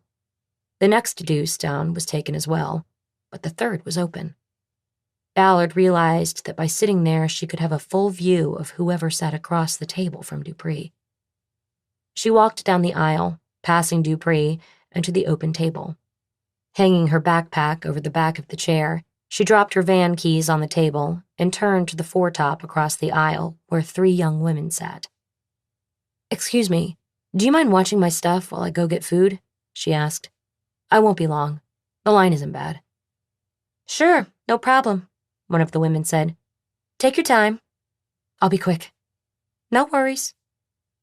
She went back into the main dining room and got in line. While she waited, she kept her eyes on the door to see if Kidd would enter. She looked away for just a moment to text Bosch that only Dupree was in the building. Bosch responded, saying he had left the gas station and had moved closer to the restaurant. He asked if she was close to Dupree, and Ballard responded, "I got a table close enough to watch." Bosch's return came immediately. Just be careful. Ballard didn't respond. It was her turn to order. She asked for fried chicken, collard greens, and peach cobbler. She wanted enough food to keep her at the table for as long as Dupree and Kidd were at theirs. After paying, she took her tray to the next room and saw that Dupree was now facing another black man at his table. The shaved scalp told her it was likely Kidd. She had not seen him enter the restaurant and guessed there might be a rear entrance. She carried her food tray past them and to her table, where she sat at a diagonal to the man meeting Dupree. Ballard stole a casual glance and confirmed that it was Kidd. She took her phone out and held it at an angle so it would appear she was looking at something on the screen or taking a selfie, and started taking a video of Dupree and Kidd. After a few seconds, she stopped the video and texted it to Bosch. His response came quick. No closer. And she sent him one back. Roger that. She started the video again, but didn't hold the phone consistently in one spot, or it could be a giveaway. She ate her food and continued to act like she was reading emails, at times placing the phone flat on the table, at other times holding it up as if to look closely at something on the screen. The whole time she was recording. Because of the distance between the two tables, Ballard could make out very little of what was said by Kidd and nothing of what was said by Dupree. The men were speaking in low tones, and only now and then could a word or two be heard from Kidd. It was clear by his demeanor, however, that Kidd was agitated, if not angry about something. At one point, he poked a finger down hard on the table, and Ballard clearly heard him say, "I am not fucking around." He said it in a controlled and angry tone that carried through the sounds of dining, conversation, and overhead music in the room. At that point, Ballard had propped her phone against a sugar caddy on the table. The phone was tilted so it would look like she was reading or watching something, but it provided a low-angle recording of Kidd. She just hoped it picked up the audio. Kidd lowered his voice again and continued speaking to Dupree. Then, seemingly in mid-sentence, Kidd got up from the table and started walking toward Ballard. She quickly realized that if he saw the screen of her phone, he would know she was recording his meeting with Dupree. She grabbed the phone and cleared the screen just as Kid got to her table. He walked by her. She waited, wanting to turn to see where he was going, but not willing to risk it. Then she saw Dupree rise and head up the aisle to the main room and the front door of the restaurant. She saw him stuff an envelope in the side pocket of his sweatpants as he walked. Ballard let a long 5 seconds go by before she turned to look behind her. Kid was nowhere to be seen. There was a rear hallway with a restroom sign. She quickly texted Bosch. Elvin has left the building. Dupree coming out front. Blue sweats, Dodgers cap. Stay with him. Ballard got up and went in the direction Kid had gone. There were 3 doors at the end of the rear hallway, 2 restrooms and a rear exit. She pushed the 3rd door open a few inches and saw nothing. She went wider and saw a white pickup truck with the Kid construction sign on the door going down the alley. She turned around and hurried back to the front of the restaurant, calling Bosch as she went. Elvin has left the building. Really? I thought it was cute. Where's Dupree? He's sitting in a car on the street making a call. Where's Kid? I think he's heading back to Rialto. Did you get anything? I'm not sure. I got close, but they were whispering. I'll tell you one thing, though. Kid was angry. I could tell. Ballard slowed her pace so that when she stepped out of the restaurant, she would look nonchalant. What's our move? Stay on Dupree. I want to get to my van and see what I got on my phone. Roger that. I think Kid gave Dupree something. I want to see if I got it. You were videoing? Trying to. Let me check and I'll hit you back. She disconnected, and 10 seconds later was at her van. She sat and watched the video she had taken. The playback was jumpy, but she had Kid on the screen and Dupree in side profile at times. Even with the volume on max, she could not make out what was said until Kid's outburst. "I'm not fucking around," came through loud and clear. She then watched as Kid got up from the table and started walking toward the camera.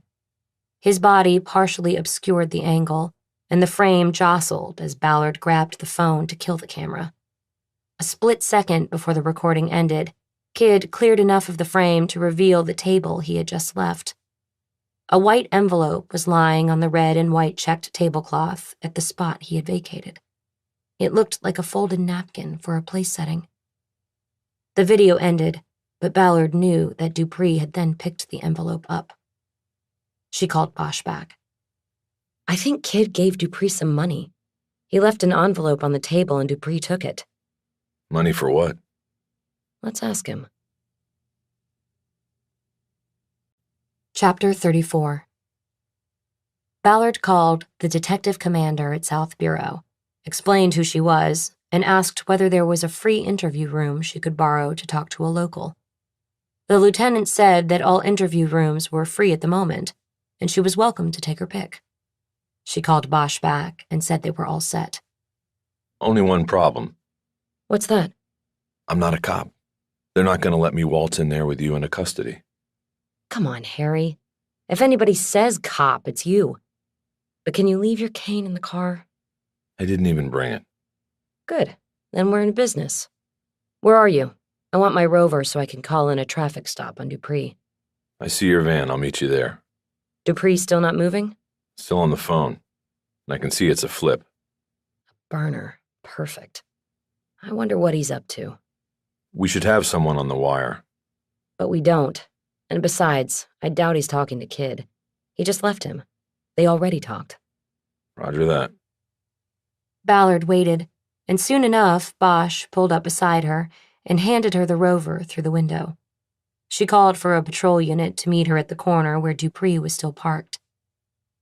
It was 20 minutes before a patrol unit shook loose of another call and arrived. All the while, Dupree remained in his car, working his phone. Ballard flagged down the patrol car, badge in hand, and leaned down to look in at the 2 officers inside. Hey, Ballard, Hollywood Division. The patrol car's driver did the talking. He wore short sleeves but had 3 hash marks tattooed on his left forearm. A veteran street copper who was serious about it. The other uni was a black woman who didn't look old enough to have more than a few years on the job. You guys know Marcel Dupree, Rolling 60s? Both shook their heads. Okay, well, that's him parked up the block in the black Chrysler 300 with the low profile. You see what I'm talking about? The driver's name tag said Devlin. Ballard could guess what nicknames he had garnered over the years. Got it, he said. Okay, he's wanted on a child support warrant, Ballard said. That's our in. Arrest him, take him to South Bureau, and put him in a room. I'll take it from there. Weapons? I don't know. I just saw him outside the car and he didn't look like he was carrying. But he has a weapons record and he might have a piece in the car. I'm actually hoping so. Then we'd have something to really work with. He's also got a burner he's talking on right now. I want that. You got it. Now? Go get him. Be careful. Oh, and one other thing. When you pull him out, don't let him close the car door. Roger that. Ballard stepped back and the patrol car took off. She quickly went to her van where Bosch was waiting. They got in and she pulled into traffic. She made a U-turn that brought a chorus of angry honks. She hit the flashers and sped down the street until she pulled in behind the patrol car. It had parked off the rear side of Dupree's Chrysler at an angle that would make it difficult for him to flee in his car without hitting either the patrol car or the vehicle parked in front of him. Devlin was standing at the driver's door, speaking to Dupree through the open window. His partner was on the other side of the car in a ready stance, her hand on her holstered weapon. Ballard and Bosch stayed in the van and watched, ready if needed. You carrying, Harry? Nope. If you need it, I've got a backup under the dash behind the glove box. You just have to reach up under there. Nice. Roger that. But Devlin persuaded Dupree to step out of the car and put his hands on the roof. His partner came around the car and stood by the rear passenger door as Devlin moved in and cuffed Dupree, taking one hand off the roof at a time. He then searched his pockets, putting the burner phone, a wallet, and a white envelope on the roof as he found them. Several people honked their horns as they drove by the scene, apparently protesting another arrest of a black man by a white officer. Dupree himself did not seem to protest anything. As far as Ballard could tell, he had said nothing since stepping out of the car. She watched as he was walked to the rear door of the patrol car and placed in the back seat. With the suspect secured, Ballard and Bosch emerged from the van and approached the Chrysler, the driver's door still open. If he has a gun in there, it will be within reach of the driver's seat. But you should search, not me. I will. But first, she went over to Devlin and his partner. Take him to South and put him in a room at the D Bureau. I talked to Lieutenant Rendisi and he cleared it. We'll check the car and lock it up, then we'll get over there. Roger that, Devlin said. Pleasure doing business with you. Thanks for the help. The two unis got in their car and took off with Dupree. Ballard went to the Chrysler, snapping on gloves as she approached. You worried about a warrant? No. Driver left his door open and has a past record of gun violence. If there is a weapon in here, we have a public safety issue. I think that qualifies as a search incidental to a lawful arrest. She was quoting from a legal opinion that allowed vehicle searches if public safety was an issue. Ballard leaned into the driver's seat through the open door. The first thing she checked was the center console storage compartment, but there was no weapon. She leaned farther in and checked the glove box. Nothing. She lowered herself and reached under the driver's seat. There was nothing on the floor. She reached up blindly into the springs and electronic controls of the seat, and her hand found an object that felt like the grip of a handgun. Got something, she announced to Bosch. She pulled hard and could feel tape coming free. She brought a small handgun out from beneath the seat, black tape still attached to it. Now we're talking, she said. She put the gun on the roof of the car with the other property found on Dupree's person. She picked up the phone and thumbed it open. On the screen, she saw that Dupree had missed a call from a 213 number that looked vaguely familiar to her. It had come in just a few minutes before, while Dupree was being arrested. She took out her own phone and called the number. It connected right away to a recording that said it was a Los Angeles County number that did not accept incoming calls. What is it? Bosch asked. He had come up next to her. Dupree just missed a call from a county line that doesn't accept incoming calls, only calls going out. Men's Central. Somebody was calling him from jail. Ballard nodded. It sounded right. The phone didn't appear to be password protected. Ballard wanted to know whom Dupree had been talking to before his arrest, but she did not want to risk the case by looking through the phone's previous call list without a warrant. What's in the envelope? Ballard closed the phone and put it back on the car's roof. She then took up the envelope. It was not sealed. She opened it and thumbed through the stack of currency inside. $3,100 bills. Kid was paying Dupree. To hit someone. You need to call Men's Central and get Denard Dorsey in protective custody as soon as possible. Call right now. Ballard tossed the envelope back on the roof of the car and pulled her phone again. She called the Men's Central number she had stored on her phone for when she wanted to set up an inmate interview. It was the only number she had. She got lucky. Deputy Valens answered the call. Valens, this is Ballard. I was in there a couple days ago to talk to a guy in the Crips module named Denard Dorsey. You remember? Yeah, I remember. We don't get many looking like you in here. Ballard ignored the comment. This was an emergency.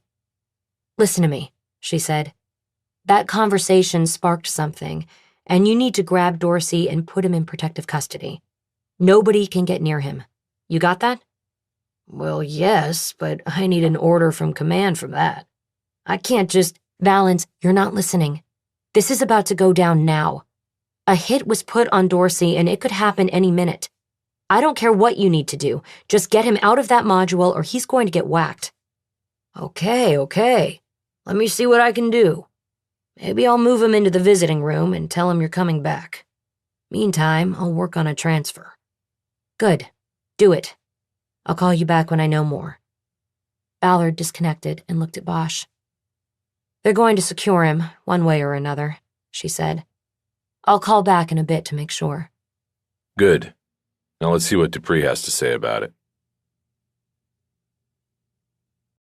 Chapter 35. Ballard and Bosch let Dupree marinate in an interview room at South Bureau while they drank coffee and schemed out how Ballard would handle the interview. They had agreed that it had to be her. Bosch had no police powers. If the interview became part of a court case, it could collapse things if revealed that Dupree was interviewed by someone other than an active-duty law enforcement officer. They agreed that Ballard would sit across from Dupree with her cell phone on her thigh so she could look down and see any messages from Bosch, who would watch the interview in real time from the Detective Bureau's video room. An hour after Dupree had been placed in the room, Ballard entered. She and Bosch had just been informed by Deputy Valens at Men's Central that Denard Dorsey was safe and in protective isolation away from the crypt tank. He had also told them that a review of recordings off the 2 payphones in the tank revealed that an inmate named Clinton Towns had placed a collect call at the exact time of the missed incoming call registered on Dupree's burner. Ballard was confident that she had all she needed to flip Dupree. She entered the interview room with a rights waiver form and a large evidence envelope containing the smaller envelope of cash recovered in Dupree's arrest. Dupree's hands were cuffed behind him to a chair anchored to the floor. The room was ripe with his body odor, a sign that he was nervous, as anybody held in custody would be. "What the fuck is this?" he said. "You hold me in here like this for fucking child support?" "Not quite, Marcel," Ballard said. "We pulled you in on the child support thing, but this isn't about that, and I'm pretty sure you know it." It suddenly dawned on Dupree that he recognized Ballard. "You," he said. "I seen you at Doolin's." "That's right," Ballard said, as she pulled out her chair and sat down across the table from him. "I didn't hear everything you and Kid talked about, but I heard a lot." "Nah, you didn't hear shit." We were tight. Ballard took her phone off her belt and held it up to show him. I got it all here, she said. Our tech unit can do amazing things with audio, even bring up whispers. So we're going to see about that. But it doesn't really matter. She put the phone down on her thigh where he couldn't see its screen. I'm here to explain to you what your situation is and how I can help you and you can help yourself, she said. But Marcel, for me to do that, you have to waive your rights and talk to me. I don't talk to the police, Dupree said, and I don't waive nothing. This was good. He did not say the magic words, I want a lawyer. And until he did, she could work on convincing him that it was in his best interest to talk to her. Marcel, you're fucked. We found the gun in your car. I don't know nothing about a gun. 9mm Smith & Wesson? Satin finish? I'd bring it in to show you, but it's against the rules. Never seen no gun like that. Except it was tucked up under the seat you were sitting in when you got popped a couple hours ago. So you can go with the never-seen-it-before claim, but it's going to go down in flames. And you're a twice-convicted felon, Marcel. That means 5 years back in a cage just for possession of a firearm. She let that sink in for a moment. Dupree shook his head woefully. You people planted it, he said. That'll work about as well as I never seen it before, Ballard said. Be smart, Marcel. Listen to what I can do for you. Fuck. Go ahead. I can help you with this. I can even make it go away. But it's a trade, Marcel. I need you to cooperate with me or we shut this down here and now and I file the gun charge and whatever else I can come up with. That's the choice here. She waited. He said nothing. She started reciting the Miranda rights warning. He interrupted. Okay. I'll talk to you. But I want it in writing. Let me finish, and then you have to sign the waiver. She started the warning from the beginning. She didn't want any lawyer down the line to complain of improper advisement. When she was finished, she asked if he was right or left-handed. Right. Okay. I'll take the cuff off your right hand and you sign. You get froggy with me, and there are 4 guys watching this on the other side of that door.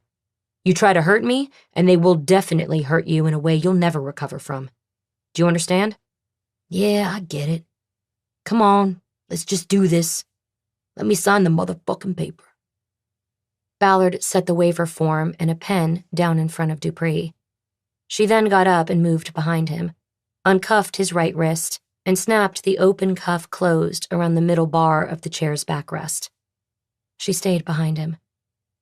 Go ahead and sign, then bring your hand back here. Dupree signed the document and did as instructed. Ballard reversed the process and recuffed him, then went back to her seat. She returned her cell phone to her thigh. Now you sign a paper, Dupree said. Says you dropped the gun charge for my help. Ballard shook her head. You haven't given me any help, she said. You help me, and I'll get the DA's office to put it in writing. That's the deal. Yes or no? I'm running out of patience with you. Dupree shook his head. I know I'm fucked, he said. Just ask your questions. Okay, good, Ballard said. I'll start by letting you know we had Elvin Kidd on a wiretap, Marcel. All his phone calls and texts. We got the text to you where he set up the meeting today at Doolin's. We have you meeting with him there, and we have this. She opened the evidence envelope and slid out the envelope full of cash. He hired you to hit somebody at Men's Central, and you agreed to arrange it. Now that is conspiracy to commit murder on top of the gun charge. So you are in a bottomless hole here that you are never climbing out of, unless you give us something we like better than you. You understand? That's how this works. What do you want? Tell me the story. Tell me who Kidd wanted hit and why. I need a name to stop it from happening. Because if it's too late, then it's too late for you. No deals. You're done. A guy named D-Squared. That doesn't help me. Who is D-Squared? I don't even know his first name. His last name is Dorsey, like the high school. Your call in the car outside Doolin's. You set this in motion, didn't you? Nah, I was just calling a friend. Clinton Towns? Was that your friend? What the fuck? I told you. We had this wired from the start. We knew about Dorsey and we knew about Towns. But it's still conspiracy to commit murder, and that makes your gun charge look like a walk in the park. Conspiracy to commit jumps you up to life without Marcel. You know that, right? Motherfuckers, you played me. That's right. And now you've got one path to the light, Marcel. It's called substantial assistance. That's you giving me everything. Everything you know. And you can start by telling me why Elvin Kidd wanted D-squared hit. Dupree shook his head. I don't know.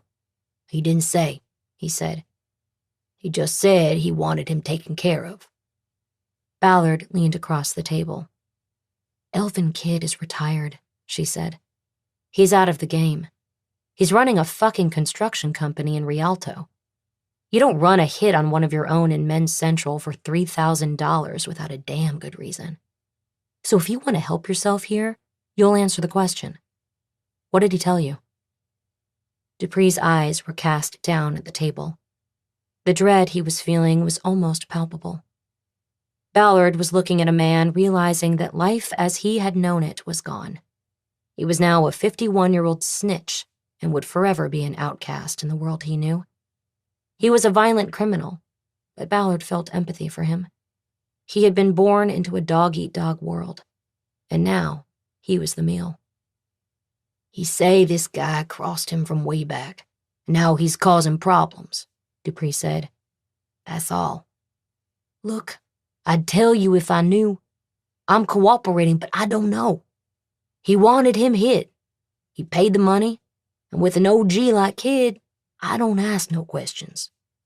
Then why was he mad at you at Doolin's? He raised his voice. He mad 'cause I gave out his number so D-squared could talk to him. I thought it was legit because D used to be his boy on the blocks back in the day. I thought they maybe still had business together or something. I didn't know. I fucked up and gave him the number. EK was mad about that. So what was the call in the car after Doolin's? I had to set it up, you know. Get the word to my boy Towns. Ballard knew that while they were payphones that allowed inmates to call out from their modules at Men's Central, no one could simply call in. But it was well documented that gangs used various methods of getting messages into the jail. Mothers, wives, girlfriends, and lawyers of incarcerated gangsters often carried gang business inside. But the call Dupree got from Towns seemed to have come too quickly for that method. Towns appeared to have gotten the message to call Dupree within 30 minutes of the meeting at Doolin's. There had long been rumors of gangs using jail deputies to get messages inside. Deputies motivated by threat or extortion or just plain greed. How'd you get the word inside? Ballard asked. A guy I know. He'd take the message for me. Come on, Marcel. What guy? Who did you call? I thought this was about Dorsey. It's about everything. Who got the message to Towns? Ballard felt her phone buzz on her thigh and looked down to read the text from Bosch. Don't waste time on this. It'll be on the phone. Move on. Ballard was annoyed because she knew Bosch was right. A search warrant for the phone would produce the number or numbers Dupree had called after Doolin's, and that would likely lead to the message carrier. She needed to move the story on to Elvin Kidd. Okay, never mind who you called, she said. Tell me about Towns. He's the hitter inside? Dupree shrugged. He didn't want to verbally acknowledge it. Yes or no, Marcel? Ballard pressed. Yeah, he does a piece of work now and then, Dupree said. Do you have to get approval from a higher-up to do something like this? You call somebody for approval to hit Dorsey? I'd tell some people, but it wasn't like approval. Just to let them know we had a piece of business and Kidd was paying. Look, you're going to take care of me on this, right? Like you said. I'll tell the DA you've given substantial assistance to the investigation. That ain't shit. We had a deal. If we get Kidd, substantial assistance will mean a lot. I'm going to need witness protection after this. That will be on the table. Ballard felt another vibration on her thigh and looked down at her phone. Tell him you want to call Kid, say the job is done. Ballard nodded. It was a good idea. They had the wire up on Kid for another 2 days, and they could legitimately record the call. It might or might not draw an admission about the Hilton case, but it could sew up the conspiracy to commit murder case. Ballard understood that sometimes you know a suspect is good for one crime, but you settle for getting him for another. There's one more thing we're going to need you to do, Marcel, she said. We're going to set up a phone call between you and Kid. You're going to tell him that Dorsey is dead, and we're going to see what he says. And you're going to ask him why he wanted him hit in the first place. Nah, I'm not doing that, Dupree said. Not till I got something in writing on substantial assistance. You're making a mistake, Marcel. You bring in the DA now to write that up, and they're going to bring in a lawyer for you, and the whole thing will blow up bigger than we can handle on this level. We miss our chance to do this with Kid, and it's fuck you, Marcel Dupree. That's the opposite of substantial assistance. I'll charge you with conspiracy to commit murder for hire and go home happy with just that. Dupree said nothing. This room stinks, Ballard said. I'm going to go out and get some fresh air. When I come back, you tell me whether you want us to make a case against you or Elvin Kidd. Ballard got up, pocketed her phone, and picked up the envelopes, then started around the table toward the door. Okay, I'll do it, Dupree said. Ballard looked back at him and nodded. Okay, we'll set it up. Chapter 36. Ballard rolled out of work at 6 a.m. on Saturday morning after an uneventful shift on Watch 3.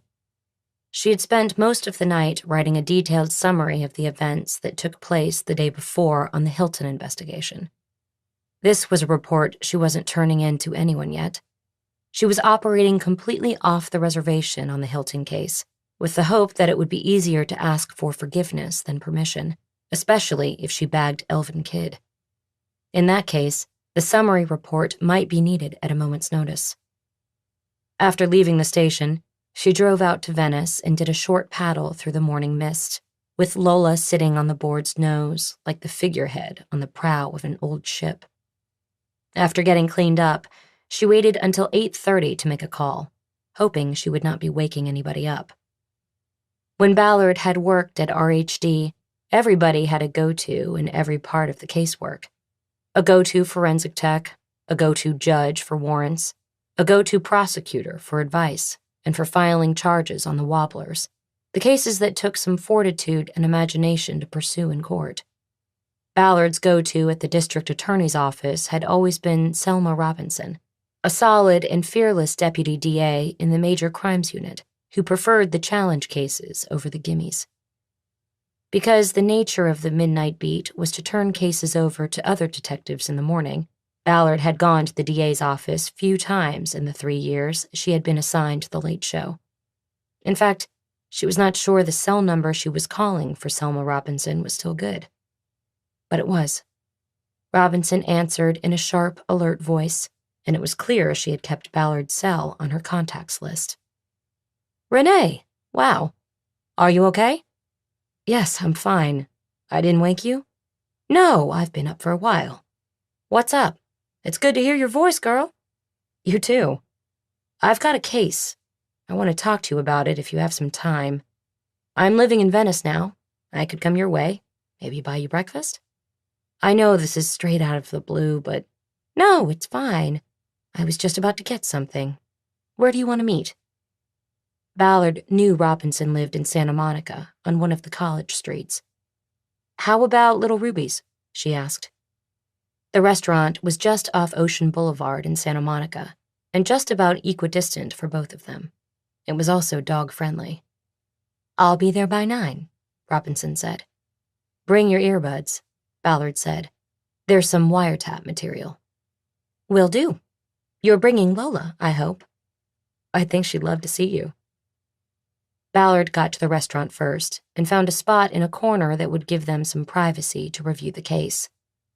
Lola went under the table and lay down, but then immediately jumped up when Robinson arrived, and Lola remembered her old friend.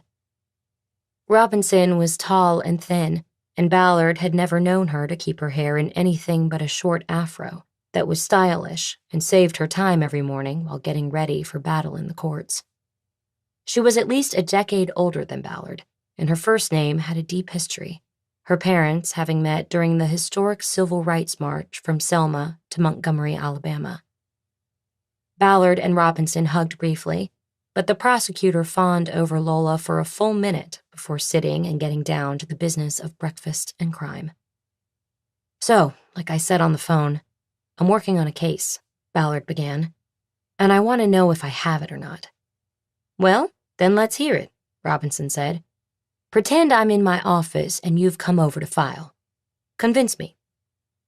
As succinctly as she could, Ballard presented the Hilton case, going over the details of the murder and then the long period the case spent gathering dust in a retired detective's home study. She then moved into the investigation conducted in more recent days and how it finally focused on Elvin Kidd and Ballard's theory about the true motive for the killing. She revealed that she had flipped Marcel Dupree, stopped a murder from occurring in Men's Central, and extracted a confession that could take Kidd off the streets for good. But what she wanted was to close the Hilton case, and with Dupree's cooperation, she believed she was close. She asked Robinson to listen to the 90-second wiretapped phone conversation set up between Dupree and Kidd late the afternoon before, assuring her that the wiretap had been authorized by Judge Billy Thornton. One complication Ballard mentioned in introducing the wiretap was that both of the men on the call sounded very similar in tone and used similar street slang. Ballard repeated in her introduction to the playback that the first voice belonged to Dupree, and the second voice was Kidd's. Robinson put in her earbuds and plugged into Ballard's computer. Ballard opened the wiretap software and played the phone call. At the same time, she gave the prosecutor a copy of a transcript she had produced during her work shift. Dupree. Yo. Kidd. Dog. Dupree. That thing we were talking about? All done. Kidd. It is? Dupree. Motherfucker's gone to gangster's paradise. Kidd. I ain't hear nothing. Dupree. And you probably won't out there in Rialto. The sheriffs don't be putting out press releases on convicts getting killed in jail and all. That don't look good. But you won't. You can check it. Mind it, Kidd. How's that? Dupree. Call up the coroner. They gotta have him over there by now. Also, I hear they're gonna put him out for a full gangster's funeral in a few days. You could come over, see him in the box for yourself. Kidd. Nah, I ain't doing that. Dupree. I get it, seeing that you put the motherfucker in the box. Kidd. Don't be saying that shit, Nick. Dupree. Sorry, cuz. Anyway, he's done. We good now? Kidd. We good. Dupree. You ever gonna tell me the reason? I mean, that Ned was your boy back in the day. Now it come to this? Kidd. He was putting pressure on me, man. That's all. Dupree. Pressure for what? Kidd. A piece of work I had to handle back then. A white boy who owed too much money. Dupree. Huh. And he was bringing that up now? Kidd. He told me 5-0 came round, visiting him up at Boschette and asking about that thing. Then he gets my number off you and calls me up. I can tell he's on the make. He gonna be trouble for me. Dupree. Well, not anymore. Kidd. Not anymore. I thank you, my brother. Dupree. No thing. Kidd. I'll check you. Dupree. Later, dog. Robinson pulled out her earbuds when the call was over. Ballard held her hand up to stop her from asking any questions. Hold on a second, Ballard said. There's another call. He does try to confirm Dorsey's death, and we had that set up with the coroner's office. The next call was from Elvin Kidd, to the Los Angeles County Medical Examiner's Office, where he spoke to a coroner's investigator named Chris Mercer. Ballard handed Robinson a second transcript and told her to put her buds back in. She then played the second recording. Mercer. Office of the Medical Examiner, how can I help you? Kid. I'm trying to find out if a friend of mine is there. He supposedly got killed. Mercer. Do you have the name? Kid. Yes, it's Dorsey for the last name, and Denard with a D, like dog for the first. Mercer. Can you spell both names, please? Kid. Dennard Dorsey. Mercer. Yes, we have him here. Are you next of kin? Kid. No, just a friend. Does it say there how he died? Mercer. The autopsy has not been scheduled. I only know that he passed while in custody at the Men's Central Jail. There will be an investigation, and we will conduct the autopsy next week. You could call back for more information then. Do you know who his next of kin might be? Kid. No, I don't know that. Thank you. After hearing the call to the ME, Robinson asked to hear the first call again. Ballard watched her as she listened. Robinson nodded at certain points as though checking things off a list. She then pulled her earbuds out again. The code switching is interesting, the prosecutor said. He sounds like two different people on the two calls. All gangster on the call with Dupree, then light and bright with the coroner's office. Yeah, he knew how to play it, Ballard said. So what do you think? Before Robinson could answer, a waitress arrived at the table. They both ordered coffees and avocado toast. After the waitress was gone, Ballard watched Robinson lean forward on the table, furrowing her brow and wrinkling the otherwise smooth, mocha-brown skin of her forehead. I always have to look at a case from the defense point of view, she said. What are the weaknesses that could be exploited at trial? I think the conspiracy to commit is a slam dunk. We'll convict on that, no problem. That extra call to the medical examiner was genius. I can't wait to play that to a jury and have the defense try to explain it. Good, Ballard said. And on the Hilton murder? Well, on the murder, he never says outright, I killed the guy. He says he handled a piece of work, which in some quarters is a euphemism for murder. He also says white boy, but doesn't mention anybody by name. But when you add in the conspiracy, it's obvious he wanted to kill Dorsey to keep the cover on Hilton. Obvious to you and me, but possibly not to a jury. Also, if you have one charge that's a dunker and one that has issues, you drop the wobbler and go with the sure thing. You don't want to show weakness to a jury. So I know you don't want to hear this, but right now, I would only file the conspiracy. I would make the reason for the conspiracy, the Hilton murder, and put it out there, but I would not ask the jury to decide a verdict on that. I would say, give me a conspiracy to commit verdict, and this guy goes away for good anyway. I know that's not the answer you wanted. Disappointed, Ballard closed her laptop and leaned back in her chair. Well, shit, she said. Have you gone back to Dorsey since he was pulled out of the crypt tank?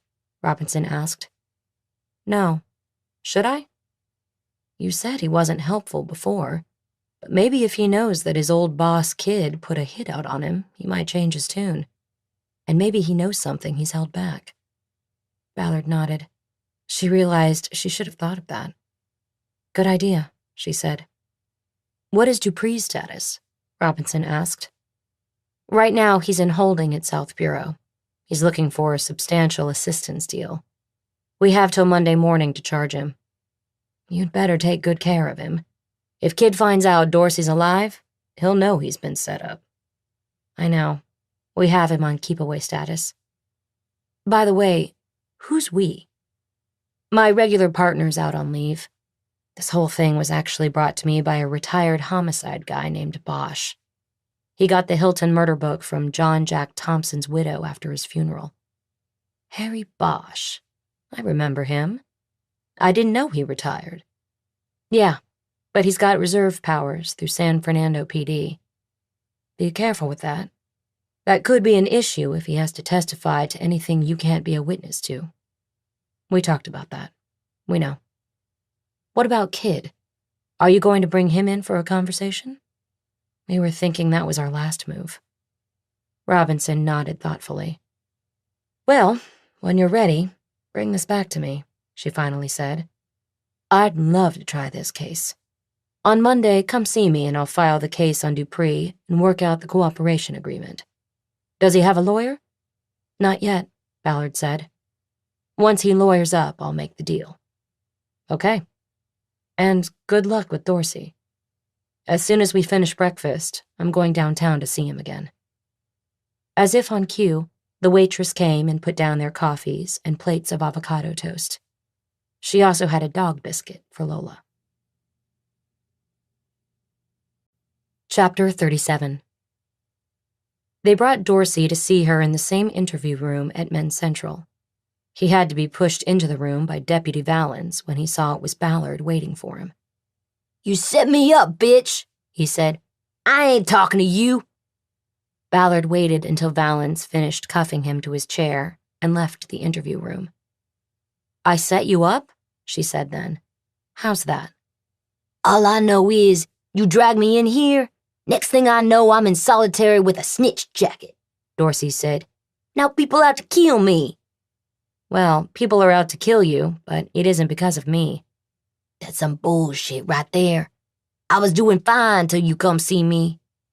No, you were doing fine until you called Elvin Kid. That's where your trouble started, Denard. The fuck you talking about, girl? We had Elvin up on a wire. We heard your call, and then, guess what? We have him setting up the hit. On you. You running a bullshit game now. Am I, Denard? Ballard opened her laptop on the table. Let me walk you through it, she said. Then, if you think it's a game, I'll tell them to put you back with your friends in the module, so you can feel safe and at home. She opened up the file that contained the recordings of calls made to and from Elvin Kid's phones. So the first thing you need to know is that we had a phone tap on Kid, she said. So when you called to warn him about me asking questions, we got the whole conversation down on tape. She started playing the first recording and waited for Dorsey to recognize his own voice and Kid's. He unconsciously leaned forward and turned his head as if to hear the recording better. Ballard then cut it off. That ain't legal, Dorsey said.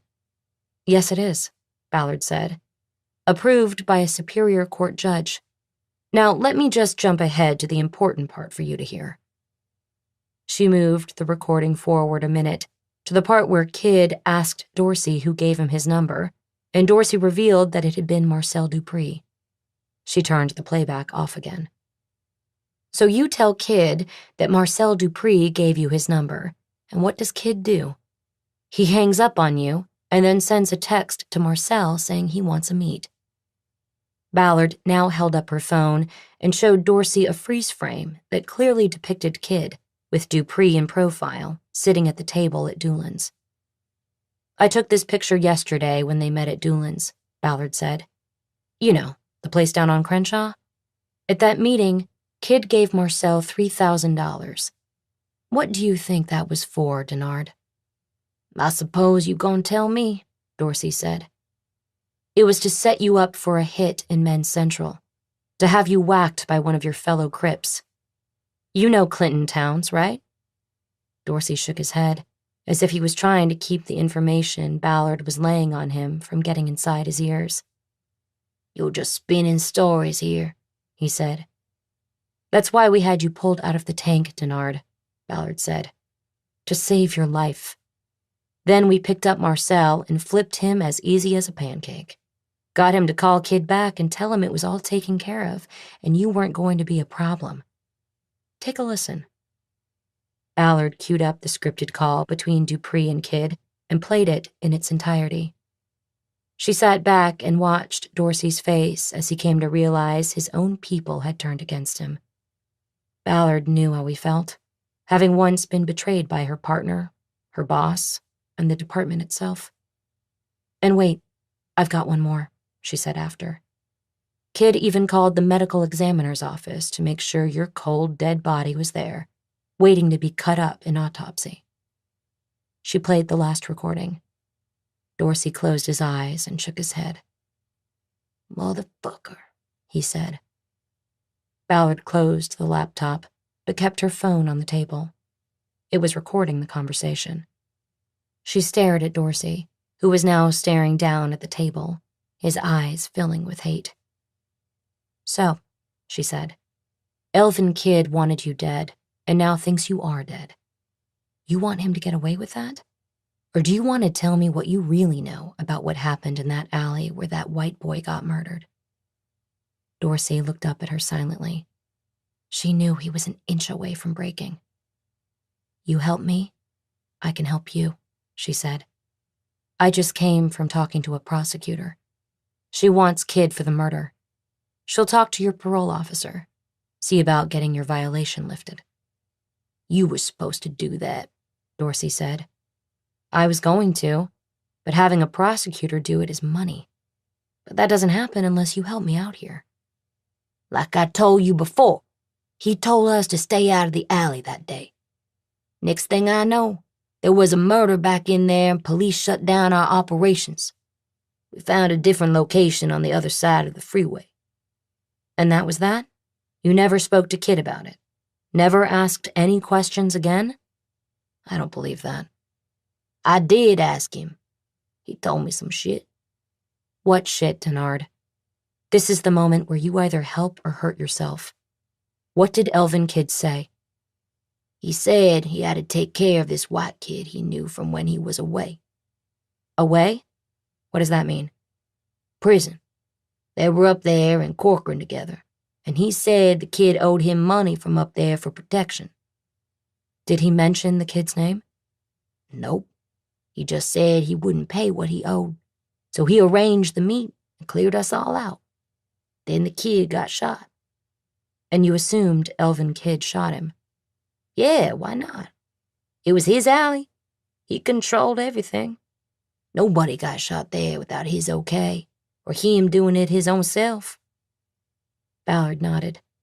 It was not a direct confession from Kid to Dorsey, but it was close, and she thought it would be good enough for Selma Robinson. Then Dorsey, unprompted, added icing to the cake. "When we had to move locations because the heat was on with the killing, I looked it up in the paper," he said. "I only found one thing, but I remember the kid got shot had a name like a hotel. Hilton or Hyatt or some shit like that. And so I wondered if he had all that hotel money, how come he didn't just pay what he owed? He was stupid. He should have paid, and then he'd be alive." Dorsey had just pulled it all together. Ballard was elated. She picked up her phone, ended the recording, and put it in her pocket. She wished it were Monday and Selma Robinson was at the Hall of Justice. She wanted to go there right now and file a murder charge against Elvin Kid. Bosch. Chapter 38. The suede couch in the waiting area at Michelson and Mitchell was so comfortable that Bosch nearly nodded off. It was Monday morning, but he still had not recovered enough sleep from his all-night surveillance of his daughter's house the Saturday before. Nothing had happened, and there had been no sign of the midnight stalker, but Bosch had kept a caffeine-stoked vigil throughout the night. He tried to make up the sleep on Sunday, but thoughts about the Montgomery case kept him from even taking a nap. Now here he was, about to meet with Clayton Manley, and he felt like sinking into the waiting room couch. Finally, after 15 minutes, he was collected by the young man from the reception desk. He led Bosch around a grand circular staircase, then down a long hallway, past frosted glass doors that had the lead partners' names on them, and finally to the last office on the hall. He entered a large room with a desk, a sitting area, and a glass wall that looked down on Angel's Flight from 16 floors up. Clayton Manley stood up from behind the desk. He was nearing 40 with dark hair, but gray showing in his sideburns. He wore a light gray suit, a white shirt, and a blue tie. "Mr. Bosch, come in," he said. "Please." Sit down." He extended his hand across the desk, and Bosch shook it before taking one of the club chairs in front of the desk. "Now, my associate said you are looking for an attorney for a possible wrongful death suit. Is that correct?" Manley asked. "Yes," Bosch said. "I need a lawyer. I talked to one, he didn't think he was up to it, so now I'm here talking to you." "Was it a loved one?" "Excuse me?" "The decedent who was the victim of the wrongful death." "Oh no, that would be me. I'm the victim." Manley laughed, then saw there was no smile on Bosch's face. He stopped laughing and cleared his throat. "Mr. Bosch, I don't understand," he said. "Well, clearly I'm not dead," Bosch said. "But I've got a diagnosis of leukemia, and I got it on the job. I want to sue them and get money for my daughter." "How did this happen? Where did you work?" "I was an LAPD homicide detective for over 30 years. I retired 4 years ago. I was forced out, actually, and I sued the department back then for trying to take away my pension. Part of the settlement put a cap on my health insurance, so this thing I've got could bankrupt me and leave nothing for my daughter." Manley had shown no visible reaction to Bosch's mention that he had been an LAPD detective. "So how did you get leukemia on the job?" Manley said. "And I guess the better question is, how do you prove it?" "Easy," Bosch said. "There was a murder case, and a large quantity of cesium was stolen from a hospital, the stuff they use in minute quantities to treat cancer. Only here the amount missing was not minute. It was everything the hospital had, and I ended up being the one who recovered it. I found it in the truck but didn't know it was there until I was exposed to it. I was checked out at the hospital and had x-rays and checkups for it for 5 years. Now I have leukemia, and there's no way it's not related to that exposure." "And this is all documented in case files and so forth?" "Everything. There are records from the murder investigation, the hospital, and the arbitration on my exit. We can get all of that. Plus, the hospital made sweeping security changes after that, which to me is an admission of responsibility." "Of course it is.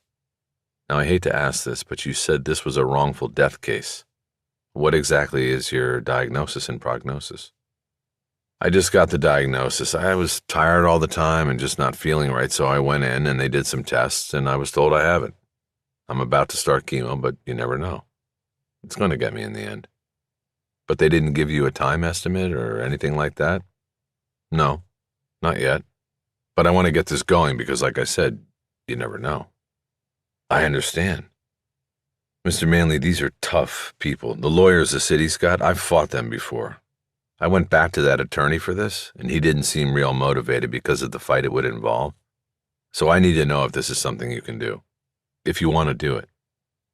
"I'm not afraid of a fight, Mr. Bosch, or should I call you Detective Bosch?" "Mr. is good." "Well, Mr. Bosch, as I said, I'm not afraid of a fight, and this firm isn't either. We also have very powerful connections at our disposal. We like to say we can get anything done. Anything. Well, if this works out, there are a few other people I wouldn't mind doing something about." "Who was your previous attorney?" "A guy named Michael Holler, a one-man operation. People call him Mickey. I think he's the one they made a movie about. He works out of his car." "Yeah, well, ever since he got famous, he doesn't take on the hard cases anymore. He didn't want this one." "And he told you to come to me?" "Yeah, he said you." "I don't know him. Did he tell you why he recommended me?" "Not really. He just said you'd stand up to the department." "Well, that was kind of him. I will stand up to the department. I'll want to get whatever records you and Mr. Holler have on the pension arbitration, anything related to the medical issue. Suddenly a bird slammed into the glass to Manley's right. He jumped in his seat. Bosch saw the stunned bird. It looked like a crow, fall from sight. He had read a story in the Times about the mirrored towers on Bunker Hill being bird magnets. He got up and walked to the glass. He looked down into the plaza, fronting the upper station of Angel's Flight. There was no sign of the bird. Manley joined him at the window. "That's the 3rd time this year," he said. "Really?" Bosch said. "Why don't they do something about it?" "Can't. The mirroring is on the outside of the glass." Manley returned to his seat behind the desk, and Bosch went back to the club seat. "What is the name of the doctor you're seeing for this?" Manley asked. "Dr. Gandil," Bosch said. He's an oncologist at Cedars. You'll have to call his office and tell them to release documents regarding your case to me. Not a problem. One thing we haven't talked about is your fee. I'm on the pension and that's it. Well, there are two ways we can go about doing this. You can pay me by the hour, my rate is $4.50 per billable hour, or we can work out a prorated commission fee. You pay nothing, and the firm takes a percentage of any money awarded or negotiated. The percentage would start at 30, and the more money recovered, the lower it goes. I'd probably do the percentage. Okay, in that case, I would take the case to the management board, and they would discuss the merits and then decide if we accept the case. And how long does that take? A day or two. The board meets Tuesdays and Thursdays. Okay. With what you've told me, I don't think it will be a problem. And I can assure you we are the right firm to represent you. We will bend over backward to serve you and to successfully handle your case. I guarantee it. Good to know. Bosch stood up, and so did Manley. The sooner you get me your files, the sooner the board will make a decision, Manley said. Then we'll get this started. Thanks, Bosch said. I'll get it all together and be in touch. He found his own way out, passing by the closed doors of both Mitchell and Michelson, and wondering if he had accomplished anything by bracing Manley. One thing he had noticed was that there was nothing of a personal nature in his office. No photos of family, or even of himself shaking hands with people of note. Bosch would have thought it was a borrowed office if Manley hadn't mentioned the bird collision was the third this year. Outside the building, Bosch stood in the plaza, where office workers were sitting at tables eating late breakfasts or early lunches from a variety of shops and restaurants on the bottom level. He checked the perimeter of the building and didn't see the fallen bird. He wondered whether it had somehow survived and flown off before impact, or whether the building had a fast-moving maintenance team that cleaned up debris every time a bird hit the building and dropped into the plaza. Bosch crossed the plaza to the Angel's Flight funicular, bought a ticket, and rode one of the ancient train cars down to Hill Street. The ride was bumpy and jarring, and he remembered working a case long ago in which two people had been murdered on the mini railroad. He crossed Hill and went into the Grand Central Market, where he ordered a turkey sandwich from Wexler's Deli.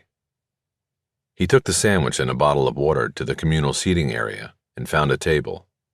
As he ate, he sent a text to his daughter, knowing that it had a better chance of being answered than a phone call. His riffing about her and the lawsuit with Manley had reminded him that he wanted to see her. Spending Saturday nights secretly watching her house was not enough. He needed to see her and hear her voice. Mads, need to go down to Norwalk to pull a record for a case. That's halfway to you. Want to get coffee or dinner?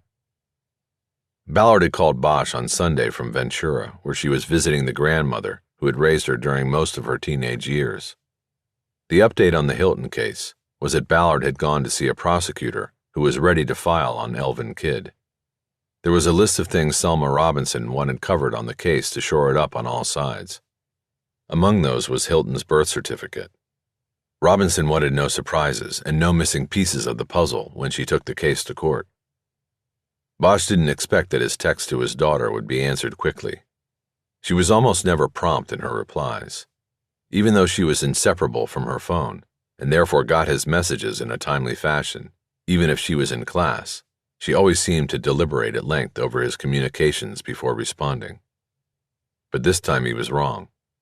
She hit him back before he was finished with his sandwich. That might work, but I have class 7 to 9. Early dinner okay? Bosch sent back a message saying any time was a good time and that he would head south after lunch, take care of his business in Norwalk, then get to a coffee shop near Chapman University and be ready to meet whenever she was ready. In answer, he got a thumbs up. He dumped his trash in a can and took the bottle of water with him back to his car. Chapter 39. Bosch descended the steps of the County Records Building in Norwalk with his head down and his thoughts so far away that he walked by the horde of document doctors without even noticing them waving application forms at him or offering translation help. He continued into the parking lot and toward his Jeep. He pulled his phone to call Ballard, but it buzzed in his hand with a call from her before he got the chance. Guess what? She said by way of a greeting. What? The DA's office just charged Elvin Kidd with counts of murder and conspiracy to commit murder. We fucking did it, Harry. More like you did it. Did you pick him up yet? No, probably tomorrow. It's sealed for now. You want to be in on it? I don't think I should be part of that. Could make things complicated, me not having a badge. But you're not going out there alone, right? No, Harry. I'm not that reckless. I'm going to see if SWAT can spare a few guys. I'll also have to call in Rialto PD because it's their turf. Sounds like a plan. So, where are you? On my way down to see my daughter. I'll be back up tonight. Any chance you can go by Norwalk? I still haven't gotten anything from Sacramento, and it's on Selma's follow-up list. We need Hilton's birth certificate. Bosch pulled the documents out of his inside coat pocket. He unfolded them on the center console. I just walked out. Had to show my San Fernando star to get access. I traced Hilton through his mother. Her maiden name was Charles, but she was never married before she married his stepfather. Donald Hilton. Right. So she was an unwed mother. Right. So I looked through births under her name and found a birth that matched the DOB on John Hilton's driver's license. It was him, and the father was listed as John Jack Thompson. Ballard had a delayed reaction. Holy shit. Yeah. Holy shit. Oh my God. This means he sat on his own child's murder case. He stole the book so no one else could work it, then didn't work it himself. How could he do that? They were both silent for a long moment. Bosch returned to the thoughts that had preoccupied him as he left the records building. The gut punch of knowing his mentor had acted so unethically and had put pride ahead of finding justice for his own child. This explains Hunter and Tallis. They found out and then took a dive on the case to save Thompson from being embarrassed by public knowledge in the department that his son was, take your pick, a drug addict, an ex-con, and a gay man in love with a black gangbanger. Bosch didn't respond. Ballard had nailed it. The only thing she had left out was the possibility that Thompson's actions may have been an effort to protect his wife from that knowledge too. Bosch also thought about what Thompson had told him that time about not bringing a child into the world. It made him wonder if he had known about Hilton before his death, or learned of his son only when Hunter and Tallis brought the news. I'm going to call Tallis back. I'm going to tell him I know why he and his partner took a dive. See what he has to say then. I know what he'll say. He'll say it was a different time and the victim was a no count. They weren't going to ruin John Jack's marriage or reputation by hanging all this on the clothesline for the world to see. Yeah, well, fuck that. There is no valid reason for this. No, there isn't. Just be careful about going back to Tallis. Why should I? Don't tell me you're sticking up for that old-school bullshit. No, I'm not. I'm just thinking about the case. Selma Robinson might have to bring him down to testify. You don't want to turn him into a hostile witness for the prosecution. Right. I didn't think about that. And sorry about that old-school crack, Harry. I know you're not like that. Good. They were both quiet again for a long moment before Bosch spoke. So who do you think redacted the report in the murder book? Why? Tallis will never own up to it now. But my guess is they interviewed Hilton's mother and stepfather, were told the real father was Thompson, and put it in the report. They informed Thompson, and he asks them to wipe all mention of it out of the murder book. You know, professional courtesy, scumbag to scumbag. Bosch thought that was a harsh assessment, even while feeling what John Jack had done to his own son was unforgivable. Or it was in the book all along and Thompson did it after he stole it. Maybe that was why he stole it, to make sure any mention of the biological father's identity was removed or redacted. Then why not just throw the book away or destroy it? Then there would be no chance any of this would ever come to surface. We'll never know about that. He died with that secret. I'm hoping there was still enough detective in him to think someone would get the book after he was gone and look into the case. That someone being you. Bosch was silent. You know what I wonder? Whether Thompson even knew about the kid before the murder. You have an unwed mother. Did she tell him? Or did she just go off and have the kid and put his name on the birth certificate? Maybe Thompson never knew till Tallis and Hunter came around on the case and asked him about it. It's a possibility. More silence followed as both detectives contemplated the angles on this part of the case. Bosch knew there were always unanswered questions in every murder, every investigation. Those who were naive called them loose ends, but they were never loose. They stuck with him, clinging to him as he moved on, sometimes waking him up in the night. But they were never loose, and he could never get free of them. Okay, I'm gonna go. My kid's only free till 7, and I want to get down there. Okay, Harry. I forgot to ask. Did you go down there Saturday night? I did. It was all clear. Well, I guess that's good. Yeah, so let me know how it goes tomorrow with Kid. Think he'll talk? I don't know. You? I think he's one of those guys who will wave, but then won't say a thing of value and will try to work you to see what you've got on him. Probably. I'll be ready for that. And don't forget his wife. She either knows everything or doesn't know anything, and either way you might be able to work some good stuff out of her. I'll remember that. I had this case once. Arrested the guy on an old 187, and at the preliminary, the judge held him over, but said the evidence was so thin he was going to set a low bail till the trial. So the guy makes bail, and proceeds to do everything he can to delay the trial, fires lawyers right and left, and every new guy asks the judge for more prep time. It goes on and on like that. Enjoy your freedom as long as you can. Right. I mean, why not if you're out and about on bail? So enjoying his freedom includes meeting this woman and marrying her, apparently never telling her, oh, by the way, baby, someday eventually I have to go on trial for murder, so... No, you're kidding. No, this is what he did. I found out after. And so finally, 4 years into all of these delays, the judge has had enough, says no more delays, and the guy finally goes to trial. But he's still out on bail, and he had a shirt and tie job. He was like a realtor or something. So every day he put on his suit and tie at home, and told his wife he was going to work, but he was really going to his own murder trial and keeping it secret from her. He was hoping he'd get a not guilty and she would never know.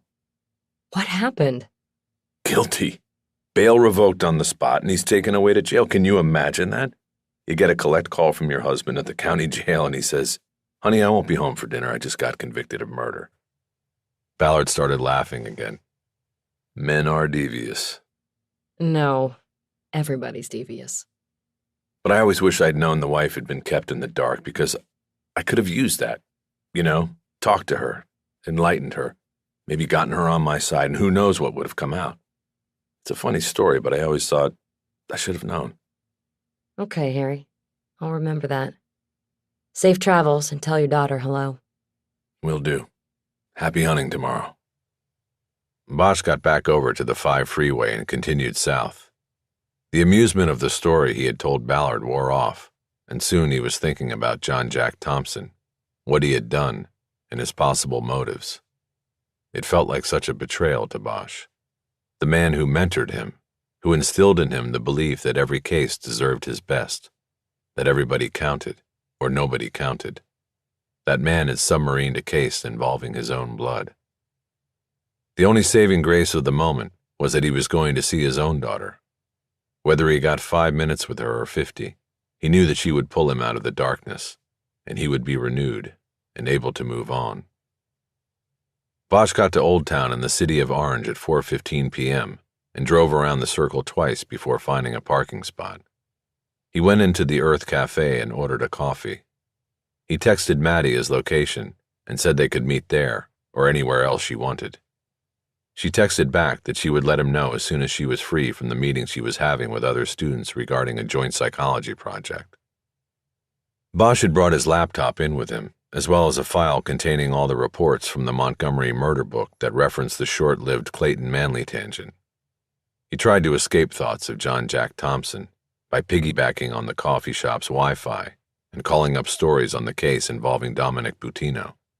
He found 3 stories that had run in the Times, and he read them now to refresh his memory. The first story was about Buttino's arrest in Hollywood for assault and mayhem after an attack on a man in the back of a catering truck parked outside an independent studio on Lillian Street. Police at the time said the man who operated the truck, which provided meals for film and TV crews, owed Buttino money because he had financed the purchase of the truck. The story said that the man was attacked with a baseball bat and that Buttino also went on a rampage inside the catering truck, using the bat to destroy several pieces of food prep equipment. The victim, who was identified in the story as Angel Hopkins, was listed in critical but stable condition at Cedars-Sinai Medical Center, with a fractured skull, a ruptured eardrum, and a broken arm. According to the story, Boutino was arrested when an off-duty police officer providing security at the studio on Lillian walked to the truck to purchase coffee and found the suspect standing outside the back door of the truck, wiping blood off a baseball bat with a kitchen apron. Hopkins was then found unconscious on the floor of the truck's kitchen. The second story was a follow-up published the next day that identified Boutino of Las Vegas as a suspected member of a Chicago-based organized crime family known simply as the Outfit. It also said he was known as Batman in organized crime circles because of his prowess with the black baseball bat he was known to carry when collecting money as part of the Outfit's loan sharking operations. The third story came 3 months later, and it was about the district attorney's office dropping all charges against Boutino during the trial when Angel Hopkins refused to testify against him. The prosecutor explained to reporters that despite the officer who happened on the scene being willing to tell his part of the story, the case could not move forward without the victim telling jurors what happened, who did it, and why. Boutino's attorney, William Michelson, was quoted in the story as saying the whole thing was a misunderstanding and misidentification of his client. Michelson praised the justice system for a just result in a case that had brought his client undue publicity and stress. It was obvious to Bosch that Hopkins had been intimidated or paid off by Batman or his associates, maybe even his lawyers. Bosch saw a few other mentions on Google of Boutino being involved in activities in Las Vegas. One story was about a campaign donation he had made to a mayoral candidate, being returned by the candidate because of Boutino's background. The story quoted the candidate as saying, "I don't want any money from Batman." Another story was simply a name check in which the mobster was mentioned as being in front row attendance at a boxing match at the MGM Grand. A third story was the most recent and was about a federal RICO investigation into the corrupt practices of a Las Vegas company that provided linens for several casino resorts on the Strip. Boutino was mentioned as a minority owner of the linen and laundry company. Next, Bosch moved to the California Bar website and searched the name William Michelson to see if any disciplinary actions had been taken against the attorney. He found only one. It had occurred 4 years earlier, when Michelson was censured in a case where he took a meeting with a prospective client in a contract dispute. The woman later complained to the bar that Michelson listened to her outline her side of the dispute for 40 minutes before saying he was not interested in taking the case. She later found out that he was already engaged by the defendant she intended to sue and had taken the meeting with her in order to get inside information on the opposition. It was a sneaky move, and while the bar went easy on Michelson, it told Bosch a lot about his character and ethics. Michelson was a lead partner in the firm. What did that say about the other partners and associates who worked for him? What did that say about Manley, who was just one door farther down the hallway at the firm? "Hey, Daddo." Bosch looked up as his daughter slipped into the chair across the table from him. His eyes lit up. He felt the hurt of having learned about John Jack Thompson and everything else slip away. Chapter 40. Maddie slipped her backpack under the table in front of her. "Is this okay?" Bosch asked. "I thought you were going to text me." "Yeah, but I love this place," Maddie said. "Usually you can't get a table." "I must have hit it at the right time." "What are you working on?" Bosch closed his laptop. "I was looking up a lawyer on the California bar," he said. "Wanted to know if anybody had dinged him with a complaint." "Uncle Mickey?" Maddie asked. No, not him, another guy." "Are you working on a case?" "Yeah, actually 2 of them. One with Renée Ballard, who says hello, by the way, and one sort of on my own." "Daddo, you're supposed to be retired." "I know, but I want to keep moving." "How's your knee?"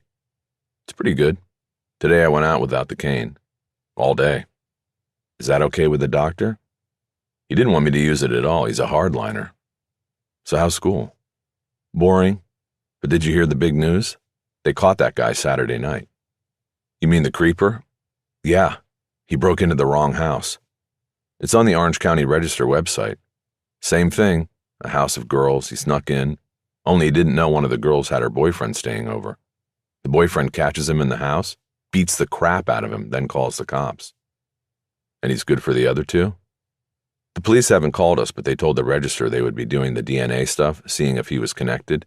But they said the MO is the same. Modus operandi.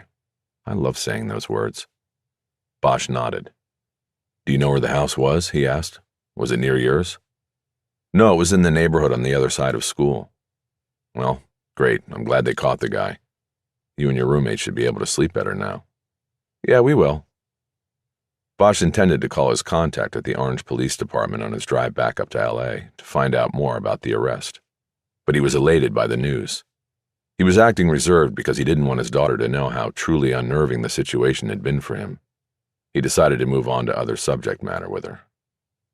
So what's the psych project you're all doing? Oh, just a dumb thing on how social media influences people. Nothing groundbreaking. We have to write up a survey and then spread out and find people on campus to take it. 10 questions about FOMO. What is FOMO? Bosch asked. Dad, come on, Maddie said. Fear of missing out? Got it. So you want something to eat or drink? You have to go up to the counter. I'll hold the table. He reached into his pocket for some cash. I'll pay with my card, Maddie said. Do you want something? Are you getting food? Bosch asked. I'm going to get something. Then get me a chicken salad sandwich if they have it. And another coffee, black. Let me give you some cash. No, I have it. She got up from the table and headed to the counter. He was constantly amused by how she always wanted to pay herself with her credit card when the credit card bill came to him anyway. He watched her order from a young man who most likely was a fellow student. She smiled and he smiled, and Bosch began to think there was a previous connection. She came back to the table with 2 coffees, one with cream. You have to study tonight? Bosch asked. Actually, no, Maddie said. I have class 7 to 9, and then some of us are going to the D. Bosch knew that the D was a bar called the District, favored by students over 21. Maddie was one of them. The reminder of that prompted Bosch's next question. So which way are you leaning today, for after graduation? You're not going to like it, but law school. Why do you think I won't like that? I know you want me to be a cop. Plus it means more school, and you already spent a ton of money sending me here. No.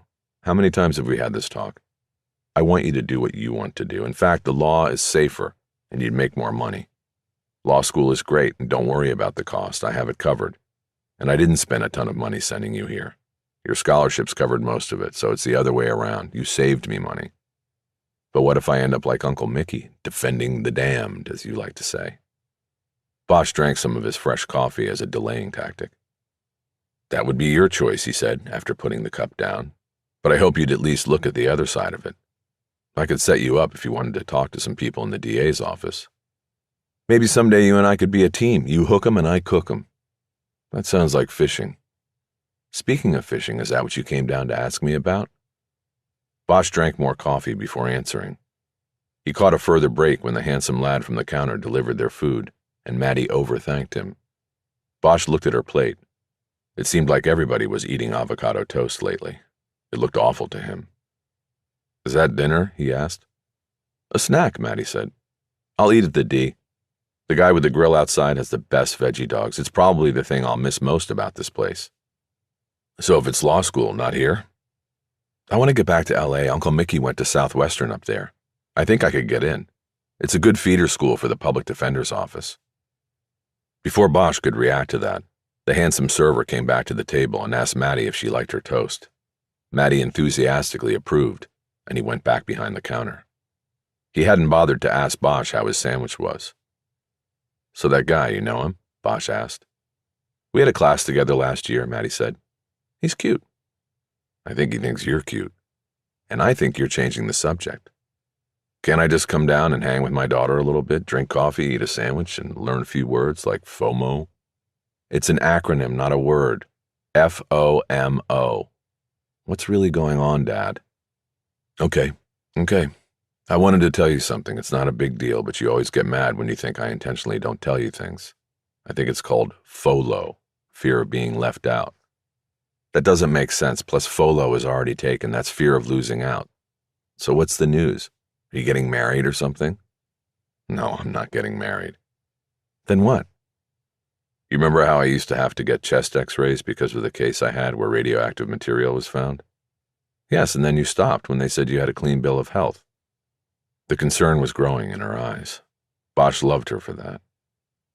Well, now I have a very mild form of leukemia that is highly treatable and is being treated, and I'm only telling you this because I knew you would scream at me if you found out later. Maddie didn't respond. She looked down at her coffee and her eyes shifted back and forth as if she was reading instructions on what to say and how to act. It's not a big thing, Mads. In fact, it's just a pill, one pill I take in the morning. Do you have to do chemo and all of that? No, I'm serious, it's just a pill. That is the chemo. They say I just take this and I'll be okay. I wanted to tell you because your Uncle Mickey is going to bat for me on this and he's going to try to get some money for it. It happened when I was on the job and I don't want to lose everything I've set up for you because of it. So he said it could make some news and that's what I wanted to avoid. You reading about it online somewhere and then being upset with me for not telling you. But really, everything is fine. She reached across the table and put her hand on top of his. Dad? He turned his hand over so he could hold her fingers. You have to eat your snack, he said. Whatever that is. I don't feel like eating now, she said. He didn't either. He hated scaring her. You believe me, right? He asked. This is like a formality. I wanted you to hear it from me. They should pay. They should pay you a lot of money. Bosch laughed. I think you should go to law school, he said. She didn't see the humor in that. She kept her eyes down. Hey, if you don't like eating that, let's take it to go and then go over to that ice cream place you like where they cold brew it or whatever it's called. Dad, I'm not a little girl. You can't make everything right with ice cream. So lesson learned. I should have just shut up and hoped you never found out. No, it's not that. I'm allowed to feel this way. I love you. And I love you, and that's what I'm trying to say. I'm going to be around for a long while. I'm going to send you to law school, and then I'm going to sit in the back of courtrooms and watch you send bad people away. He waited for a reaction, a smile or a smirk, but he got nothing. Please, he said, let's not worry about this anymore, okay? Okay, Maddie said. Let's go get that ice cream. Good, let's go. She waved the cute guy over and asked him for to-go boxes. An hour later, Bosch had dropped his daughter back at her car and was heading north on the 5 freeway toward L.A. It had been a double whammy of a day. John Jack Thompson injecting pain and uncertainty into his life, then Bosch doing the same to his daughter and feeling like some sort of criminal for it. The bottom line was that he was still having a hard time with Thompson. Bosch was almost 70 years old, and he had seen some of the worst things people can do to each other, yet something done decades ago, and long before his knowledge of it, had sent him reeling. He wondered if it was a side effect of the pills he was taking each morning. The doctor had warned there could be mood swings. On top of all that, he realized he was experiencing FOMO. He wanted to be there when Ballard took down Elvin Kidd for killing John Jack Thompson's son, not because he wanted to see the arrest itself. Bosch had never taken particular joy in putting the cuffs on killers, but he wanted to be there for the son, the victim. John Hilton's own father apparently didn't care who had killed him, but Bosch did, and he wanted to be there. Everybody counted, or nobody counted. It might have been a hollow idea to Thompson, but it wasn't to Bosch. Ballard. Chapter 41. Ballard had her earbuds in and was listening to a playlist she had put together for building an edge and keeping it. She was squeezed between 2 large special ops officers in the back of a black SUV. It was 7 a.m., and they were on the 10 freeway heading out to Rialto to take down Elvin Kidd. 2 SUVs, 9 officers, plus 1 already in an observation post outside Kidd's home in Rialto. The plan was to make the arrest when Kidd emerged from his house to go to work. Going into the residence of an ex-gang member was never a good plan. They would wait for Kidd to step out. The last report from the man in the OP had been that the suspect's truck and attached equipment trailer were backed into the driveway. No movement or light had been reported inside the house. The arrest plan had been approved by the Special Ops Lieutenant, who was in the lead SUV. Ballard's role was as observer and then arresting officer. She would step in after Kidd was in custody and read the man his rights. In the second SUV, The men had carried on a conversation as though Ballard was not among them. The dialogue crisscrossed in front of her without so much as a, "What do you think?" or a, "Where do you come from?" thrown Ballard's way. It was just nervous chatter, and Ballard knew everybody had different ways of getting ready for battle. She put her earbuds in and listened to Muse and Black Pumas, Death Cab, and others. Disparate songs that all built and held an edge for her.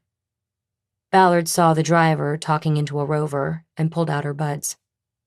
"What's up, Griffin?" she asked. "Lights on in the house," Griffin said. "How far out are we?" "ETA 20 minutes. "We need to step it up. The sky might be ready to boogie. Can we go to Code 3 on the freeway?" Griffin relayed the request by radio to Lieutenant Gonzalez in the lead SUV, and soon they were moving toward Rialto under lights and sirens at 90 miles per hour. She put the earbuds back in and listened to the propulsive words and beat of Dig Down by Muse. "We must find a way. We have entered the fray." 12 minutes later, they were 3 blocks from Kid's home at a meeting point with a couple of Rialto patrol officers called in by courtesy and procedure. Gonzalez and the other SUV team were in position a block from the other side of the suspect's house. They were waiting for the call from the OP on Kid emerging before making a move. Ballard had pulled her buds out for good in the middle of Welcome to My Dark Side by Bishop Briggs. She was ready to go. She hooked an earpiece attached to her Rover on her ear and tuned the radio to the simplex channel the team was using. 3 minutes later, they got the call from the OP. Ballard didn't know if he was in a vehicle, a tree, or the roof of a neighbor's house, but he was reporting that a black male matching Elvin Kid's description was outside the house, putting a toolbox into the back of the equipment trailer. He was getting ready to go. The next radio call placed him at the truck's door, opening it with a key. Ballard then heard Gonzalez's voice, ordering everyone in. The SUV she was in lurched forward, slamming her back against her seat. Tires squealed as it made the right turn, and then the vehicle picked up speed as adrenaline coursed through her bloodstream. The other SUV was Point. Through the windshield, Ballard saw it arrive on scene first and pull across the pickup truck's exit path from the driveway. Only a second behind, the second SUV pulled up on the front lawn, blocking the only other potential angle of escape. A lot of adrenalized shouting occurred as the special ops team emerged from the vehicles with weapons drawn and pointed them at the unsuspecting man in the pickup truck. "Police, show me your hands! Show me your hands!" As previously planned and ordered by Gonzalez, Ballard stayed behind in the SUV, waiting for the call that Kid had been secured and all was clear. But even turning sideways, she did not have a clear view of the pickup's front cab through the open door of the SUV. She knew that this was the moment where anything could happen. Any sudden or furtive movement, any sound, even a radio squawk might set off a barrage of gunfire. She decided not to wait for Gonzalez's call. She had objected to staying behind from the start. She climbed out of the SUV on the safe side. She drew her weapon and moved around the back of the vehicle. She had a ballistic vest strapped on over her clothes. She moved around the SUV until she had an angle on the front of the pickup. She saw Kid inside, palms on top of the wheel, fingers up. It looked like he was surrendering. The cacophony of voices gave way to the single voice of Gonzalez, who ordered Kid to get out of the truck and walk backward toward the officers. It seemed like minutes, but it took only seconds. Kid was grabbed by 2 officers, put on the ground, and cuffed. They then stood him up, leaned him forward over the hood of his truck, and searched him. "What is this?" Kid protested. "You come to my home and do this shit?" Ballard heard her name over the radio earpiece, her cue that it was safe for her to move in and speak to Kid. She holstered her weapon and walked to the pickup. She was surprised by the pitch of her own voice, as the adrenaline held her vocal cords tight. At least to herself, she sounded like a little boy. "Elvin Kid, you are under arrest for murder and conspiracy to commit murder. You have the right to remain silent. Anything you say can and will be used against you in a court of law. You have the right to an attorney. If you cannot afford an attorney, one will be provided for you. Do you understand these rights as I have recited them to you?" Kid turned his head to look at her. "Murder?" he said. "Who'd I murder?" "Do you understand your rights, Mr. Kidd?" Ballard said. "I can't talk to you until you answer." Yeah, I understand my fucking rights. Who you all saying I killed?" "John Hilton. Remember him?" "I don't know who the fuck you're talking about." Ballard had anticipated such a deflection. She also anticipated that this might be her only moment to confront Kidd. He would most likely demand a lawyer, and she would never get close to him again. She would also soon be yanked off the case because all of her off-the-reservation actions would come to light with his arrest. It was not the right place to do what she was about to do, but to her, it was now or never. She pulled her mini recorder from her back pocket and hit the play button. The recording of the wiretap between Kidd and Marcel Dupree was cued to a particular moment. Kidd heard his own voice come from the device. "A piece of work I had to handle back then. A white boy who owed too much money." Ballard clicked off the recorder and studied Kidd's reaction. She could see the wheels grinding, then coming to a halt at the phone call he had received from Dupree. She could tell he knew he had just experienced his last moments of freedom. "We're going to take you back to LA now," Ballard said, "and you'll get a chance to talk to me if—" She was interrupted by a voice in her ear. The man in the observation post. "Somebody's coming out. Black female, white bathrobe. She's got, I think, gun! Everyone reacted. Weapons were drawn, and the special ops guys all turned toward the front of the house. Through the narrow space between the two black SUVs, Ballard saw the woman on the stone walk leading from the front door to the driveway. She wore an oversized robe, probably her husband's, that had allowed her to conceal a handgun in the sleeve. It was up and out now, and she was yelling, "You can't take him!" Her eyes then fell on Ballard, who stood there as an open target in the clearing between the two SUVs and the pickup. Ballard held the recorder in her hand instead of her gun. Ballard saw the woman's arm come up. It almost seemed to be in slow motion. But then the movement stopped, the angle of the gun still down. Then the side of her head exploded in blood and tissue before Ballard even heard the shot come from a distance. She knew it had come from the OP. The woman's knees bent forward and she collapsed on her back on the stone path. Her husband had likely installed himself at their house. Officers rushed forward to secure the gun and check on the woman. Ballard instinctively took a step in that direction as well, and then remembered Kidd. She turned back to him, but he was gone. Ballard ran out to the street and saw Kidd running, hands still cuffed behind his back. She took off after him, yelling to the others, "We've got a runner!" Kidd was fast for a man his age, wearing construction boots and running with his arms behind his back. But Ballard closed on him before the end of the block and was able to grab the chain between his cuffs and pull him to a stop. Now she pulled her gun and held it at the side of her thigh. "Did you kill her?" Kidd said breathlessly. "Did you motherfuckers kill her?" Ballard was out of breath herself. She tried to gulp in air before responding. She felt sweat popping on her neck and scalp. One of the SUVs was barreling down the street toward them.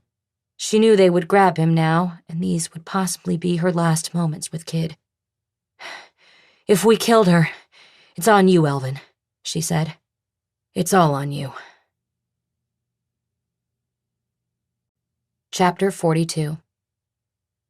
The killing of Cynthia Kidd had brought out the critical incident vehicle, which was a 32-foot RV repurposed as a mobile incident command and interview center. The CIV was parked 2 doors down from the Kidd home. The street was taped off at both ends of the block, with members of the media standing vigil at the closest point. The physical and forensic investigation continued at the house, while all officers involved in the morning's incident were debriefed by detectives from the Force Investigation Division in the second room of the CIV, the room dubbed the box because of its perfectly square dimensions. FID detectives interviewed the special ops officers one by one about the arrest gone sideways, and Ballard was listed as last to be questioned. Each officer had a union defense representative at their side because they all knew that the outcome of the shooting investigation could determine their career paths. There was a somber silence hanging over everything. A highly trained SWAT team had killed the wife of a suspect under arrest. It was a colossal failure of tactics. Added to that, the dead woman was black, and this would invariably draw massive public scrutiny and protest. It would invariably lead to rumors that the victim had been unarmed and simply gunned down. The true story, as bad as it was on its own, would be bent to the needs of those with agendas or axes to grind in the public forum. Everybody on scene knew this, and it resulted in a blanket of dread descending over the proceedings on the residential street in Rialto. It was almost 3 hours after the shooting before Ballard was finally interviewed. The session with an FID detective named Catherine Maloney lasted 26 minutes and was largely focused on the tactics Ballard had used during the kid arrest and the tactics she had observed being used by the arrest team. Ballard's defense rep, Teresa Homan, happened to have been in Ballard's academy class, where they competed closely in all the physical challenges for top female recruit, but always had beers and cheers at the academy club after. It was that bond that had prompted Ballard to ask her to be her rep. Up until the final minutes of the questioning, Ballard believed she had given no answer that could come back on her or the special ops team in terms of mistakes or poor tactics. Then, Maloney hit her with a trap question. At what point did you hear Lieutenant Gonzalez or anyone else order someone to either watch or guard the front door? She asked. Ballard took several seconds to compose her answer. Homan whispered in her ear that there was no good response, but that she had to answer. There was a lot of yelling, Ballard finally said. Screaming at Elvin Kidd in the truck.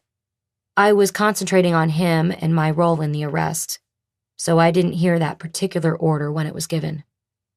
Are you saying that there was an order and you just didn't hear it? Maloney asked. Or was it that there was no order given? Ballard shook her head. See, I can't answer that one way or the other, she said. I had a laser focus on what I was doing and needed to be doing. That's how we're trained. I followed my training. Going back now to the planning meeting prior to the operation, Maloney said, did you tell Lieutenant Gonzalez that the suspect was married? I did. Did you tell him or members of the team that the wife could be expected to be in the home? I think we all knew, making the arrest so early in the morning, that we could expect her to be on scene. In the house. Thank you, Detective. That's it for now. She reached over to turn the recorder off, but then stopped and turned back to Ballard. One more thing, she said. Do you believe that killing Mrs. Kidd may have saved the lives of officers today? This time, Ballard didn't pause. Absolutely yes, she said. I mean, we were all wearing vests, and those guys had ballistic helmets and so forth, so you can never be sure. But I was standing there in the open in front of the pickup, and she could have shot me. Then for a moment she hesitated and got hit herself. If she hesitated, do you think she was not intending to fire her weapon? Maloney asked. No, it wasn't that. She was going to shoot. I could feel it. But she hesitated because I was between her and her husband. Until he took off running, that is. I think she thought that if she shot and missed me, she might hit him. So that's when she hesitated. Then she got hit, and maybe that saved my life. Thank you, Detective Ballard. Sure. If you don't mind staying in the room, your captain wants to come in and speak to you next. My captain? Captain Olivas. You were working this case for him, correct? Oh, yes, correct. Sorry. I'm still a little shaken up. Understandable. I'll send him in. Ballard was surprised that Olivas was on scene. They were more than an hour away from the city, and she hadn't expected him to be involved in the FID investigation at all. Her mind raced, and she began to feel dread at the realization that Olivas must have been informed about the case that had led to Elvin Kidd. He knew what she had done. "He told me he wanted to speak to you alone," Holman said. "Is that okay?" She and Teresa still met for beers from time to time, even though their paths in the department were quite different. Ballard had previously told Holman of her history with Olivas. "Or I can stay," she said. "No," Ballard said. "I'm okay. You can send him in." The truth was, Ballard didn't want a witness to what might come out or happen next, even if that witness was her own friend and defense rep. After Teresa left, Olivas entered the CIV, walked through the outer room and into the box. He silently took a seat across the table from Ballard. He stared at her for a moment before speaking. "I know how you did it," he said. "Did what?" Ballard said. "Got my signature on the wiretap warrant." Ballard knew there was no use denying the truth. That wasn't the right move here. And I'm willing to play along." "Why?" "Because I've got a year until I'm out. I don't need another fight with you. And right now, this is another feather in my cap. We took down a murderer, cleared a 30-year-old case. We? That'll be how it plays. We both win. You keep your badge, I look good. What's not to like about that?" "I guess that woman who got her head blown off might find something not to like." "People do stupid things in high-stress situations. Gangbanger's wife? There will be no blowback on this one. Internally, at least. There will be protests and Black Lives Matter and all of that. But internally, she doesn't matter in this equation. She's collateral damage. What I'm saying, Ballard, is that I could take you down for this. Take your badge. But I'm not. I'm going to give you credit for this, and you give me credit right back." Ballard knew what was happening. The command staff of the department was known to watch out for their own. Olivas was angling for one more promotion before he pulled the pin on his career. "You want to make deputy chief, don't you?" she said. "Going out on a DC's pension? That would be sweet. Add a corporate security job to that, and you'll be rolling in the green, huh? Living on the beach?" City pensions were based on salary at the time of retirement. There was a long history in the department of promotions within command ranks just prior to retirement, with city taxpayers footing the bill. There was also a history of punitive demotions among rank-and-file members that lowered their pensions and payouts. Ballard suddenly flashed on the legal fight Harry Bosch had engaged in after his retirement. She didn't know all the details, but she knew the department had tried to fuck him over. "My business is my business," Olivas said. "All we need right now is to agree on a course of action." "How do I know you won't try to fuck me over in the end?" Ballard said. "I thought you would ask that. So this is what we do. Once the smoke clears here, we go back to LA and hold a press conference, you and me, and we tell the story. That's your edge. Once it's public record, it would look bad for me to turn around and do something against you before I leave. Understand?" Ballard found the idea of being part of a press conference with her oppressor and nemesis revolting. "I'll pass on the press conference," she said, "but I'll share credit with you and keep my badge. And I don't need an edge. If you do try to come back on me in any way before you quit, I'll tell the world about this dirty little deal, and you'll go out as a lieutenant instead of a deputy chief. Understand?" Ballard reached down to her thigh and picked up her phone. She brought it up and put it down on the table. The recording app was open on the screen. The elapsed time on the file being recorded was over 31 minutes. "Rule number 1, she said. If IA or FID record an interview with you, you record it yourself, to be safe. I just sort of forgot to turn it off." Ballard watched the skin around Olivas' eyes tighten as anger charged his blood. "Relax, Captain," she said. "It makes us both look bad. I can't hurt you without you hurting me. That's the point, you see?" Ballard, Olivas said. I always knew there was something I liked about you besides your looks. You're a devious bitch, and I like that. Always have.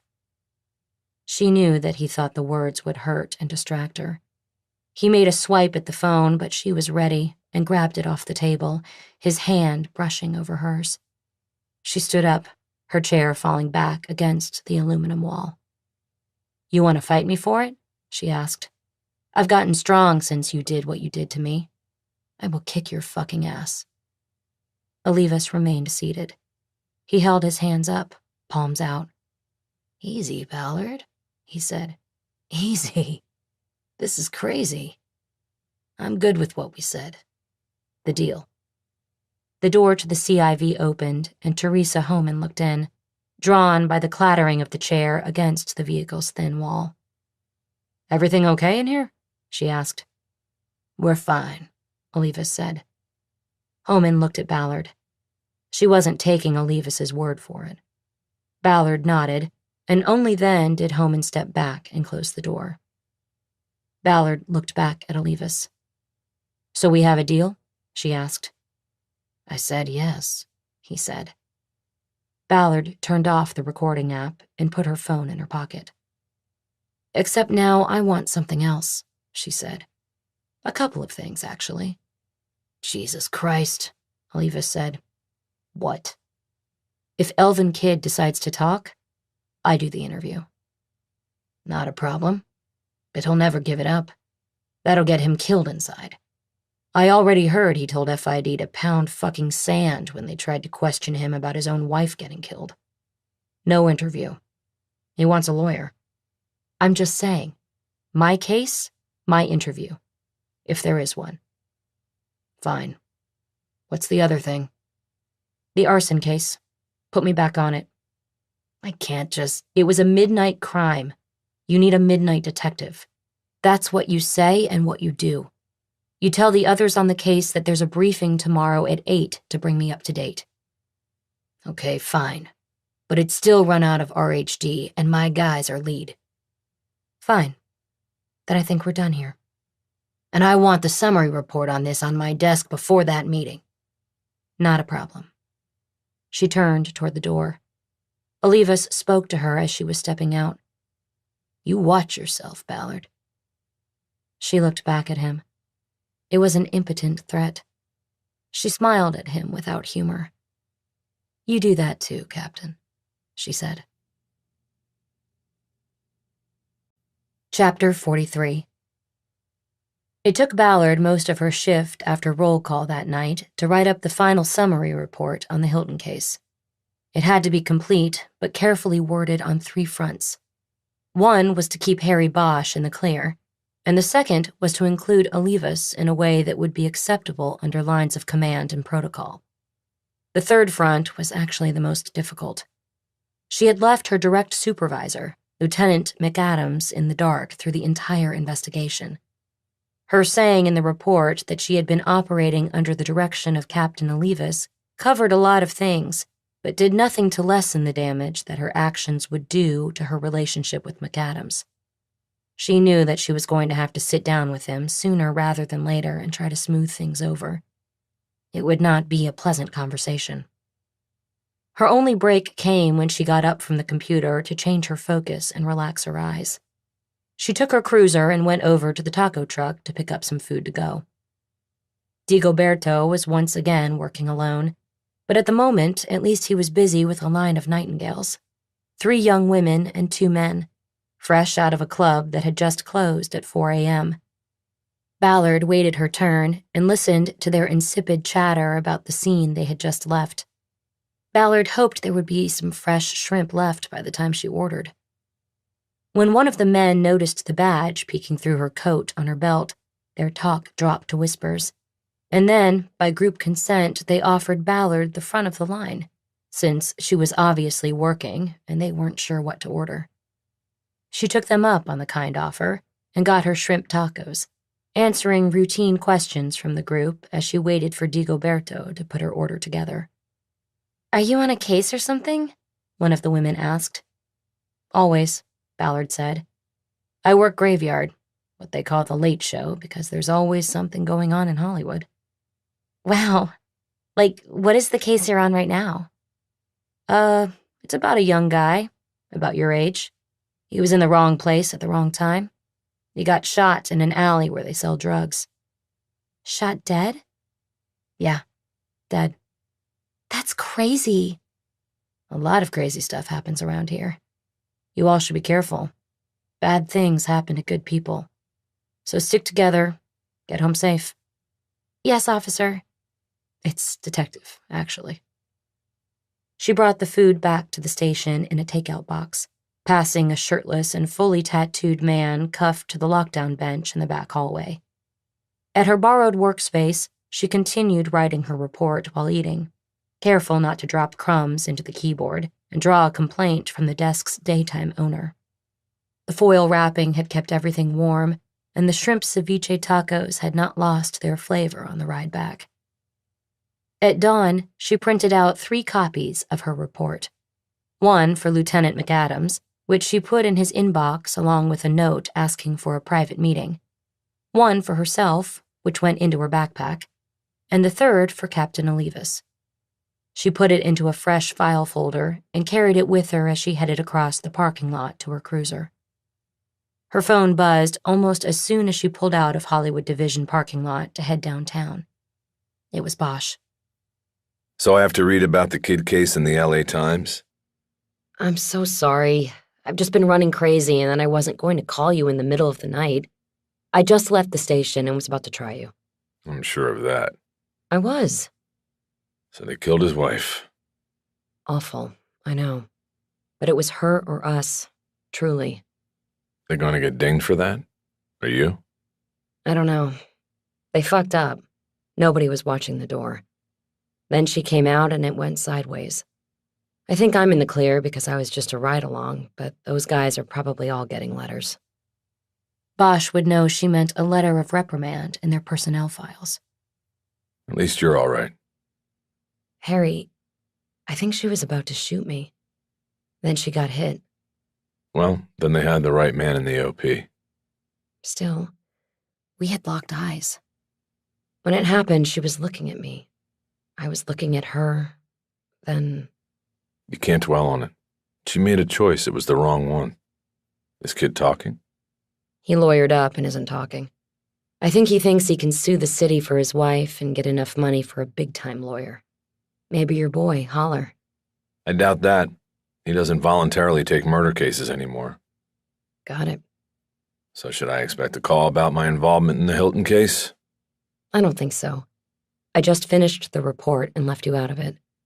I said the widow found the murder book after her husband's death and contacted a friend to turn it in. Your name is nowhere in the report. You shouldn't have any problem at all. Good to know. Ballard drove down the ramp off Sunset onto the 101. The freeway was crowded and moving slow. I'm taking it down to Olivas right now. I have a meeting at PAB anyway. Meeting on what? That arson murder I worked the other night. I'm back on it. They need a midnight detective to help work it. And that's me. Sounds like they're finally getting smart down there. We can only hope. That's Olivas, right? One of his cases? He's the captain, yes. But I'll be working with a couple detectives and the LAFD arson guys. So what are you doing? Montgomery, I have something in play. We'll see how it... Hey, I almost forgot. That guy down in Orange I told you about that was creeping the houses where female students lived? They bagged him. Fantastic. How? He creeped a house Saturday night, but didn't know a boyfriend was staying over. He caught the guy, trimmed him up a little bit, then called the police. Good deal. Last night I called one of the OPD guys on it. The guy I gave the heads up to about me watching over Maddie's place. He said the guy had a camera with an infrared lens. He had photos of the girls sleeping in their beds. That's fucked up. That guy should go away and the key should get lost. He's on a path, you know what I mean? And that's the issue. No matter how twisted this is, right now they have him for burglary of an occupied dwelling. That's until the DNA comes back on the other hot prowls. But meantime, their worry is he'll bail out and disappear. Shit. Well, who is he? A student? Yeah. He goes to the school. They think he followed girls from the campus to their houses and then came back to creep to places and take his pictures. I hope they put a rush on the DNA. They did. And my guy's going to let me know if he makes bail. The arraignment's this morning, and they have a DA who's going to ask the judge to go high on the bail. Did your daughter ever know that you were going down there on Saturday nights and watching her house? Not exactly. It only would have worried her more. Yeah, I get that. They ended the conversation after that. Ballard bailed from the freeway at Alvarado and took First Street the rest of the way into downtown. She was early for her meeting and early for most of the staff at PAB. She had her pick of parking in the garage beneath the police headquarters. She ended up on the Robbery Homicide Division floor 20 minutes before the meeting time set by Olivas. Rather than go into the squad room and have to endure small talk with people she knew were predisposed not to like her, she walked up and down the hallway outside, looking at the framed posters that charted the history of the division. When she had worked for RHD, she had never taken the time to do so. The division was started 50 years earlier, after the investigation into the assassination of Robert Kennedy revealed the need for an elite team of investigators to handle the most complex, serious, and sensitive cases, politically or media-wise, that came up. She walked by posters depicting photos and narratives on cases ranging from the Manson murders to the Hillside Stranglers to the Night Stalker and the Grim Sleeper, cases that became known around the world and that helped cement the reputation of the LAPD. They also established the city as a place where anything could happen. Anything bad. There was no doubt an esprit de corps that came with an assignment to the RHD, but Ballard, being a woman, never felt fully a part of it, and that had always bothered her. Now it was a plus, because she didn't miss what she'd never had. She heard talking from the elevator alcove and looked down the hallway to see Nuccio and Spellman, the arson guys from the fire department, cross the hall and go through the main door to RHD. They, too, were early, unless Olivas had given them a different start time for the meeting. Ballard stepped through another door that led into the opposite end of the squad room. She headed down the main aisle, passing more historical posters and some movie posters, until she reached the Homicide Special Unit and the War Room. She entered, hoping that Nuccio and Spellman were the first to arrive and that she could talk to them before Olivas and his men got there. But it didn't work out that way.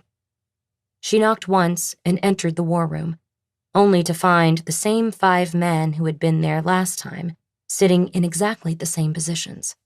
That included Olivas. They were in mid-discussion, which ceased the moment she opened the door. Since everybody was at least 15 minutes early, Ballard took that as confirmation that Olivas had given the men an earlier start time, perhaps to discuss what to do about her inclusion in the case before she arrived. She assumed that would largely mean Olivas directing the other investigators to keep her at arm's length. It would be something she needed to redirect. "Ballard," Olivas said. "Have a seat." He pointed to a seat at the end of the rectangular table.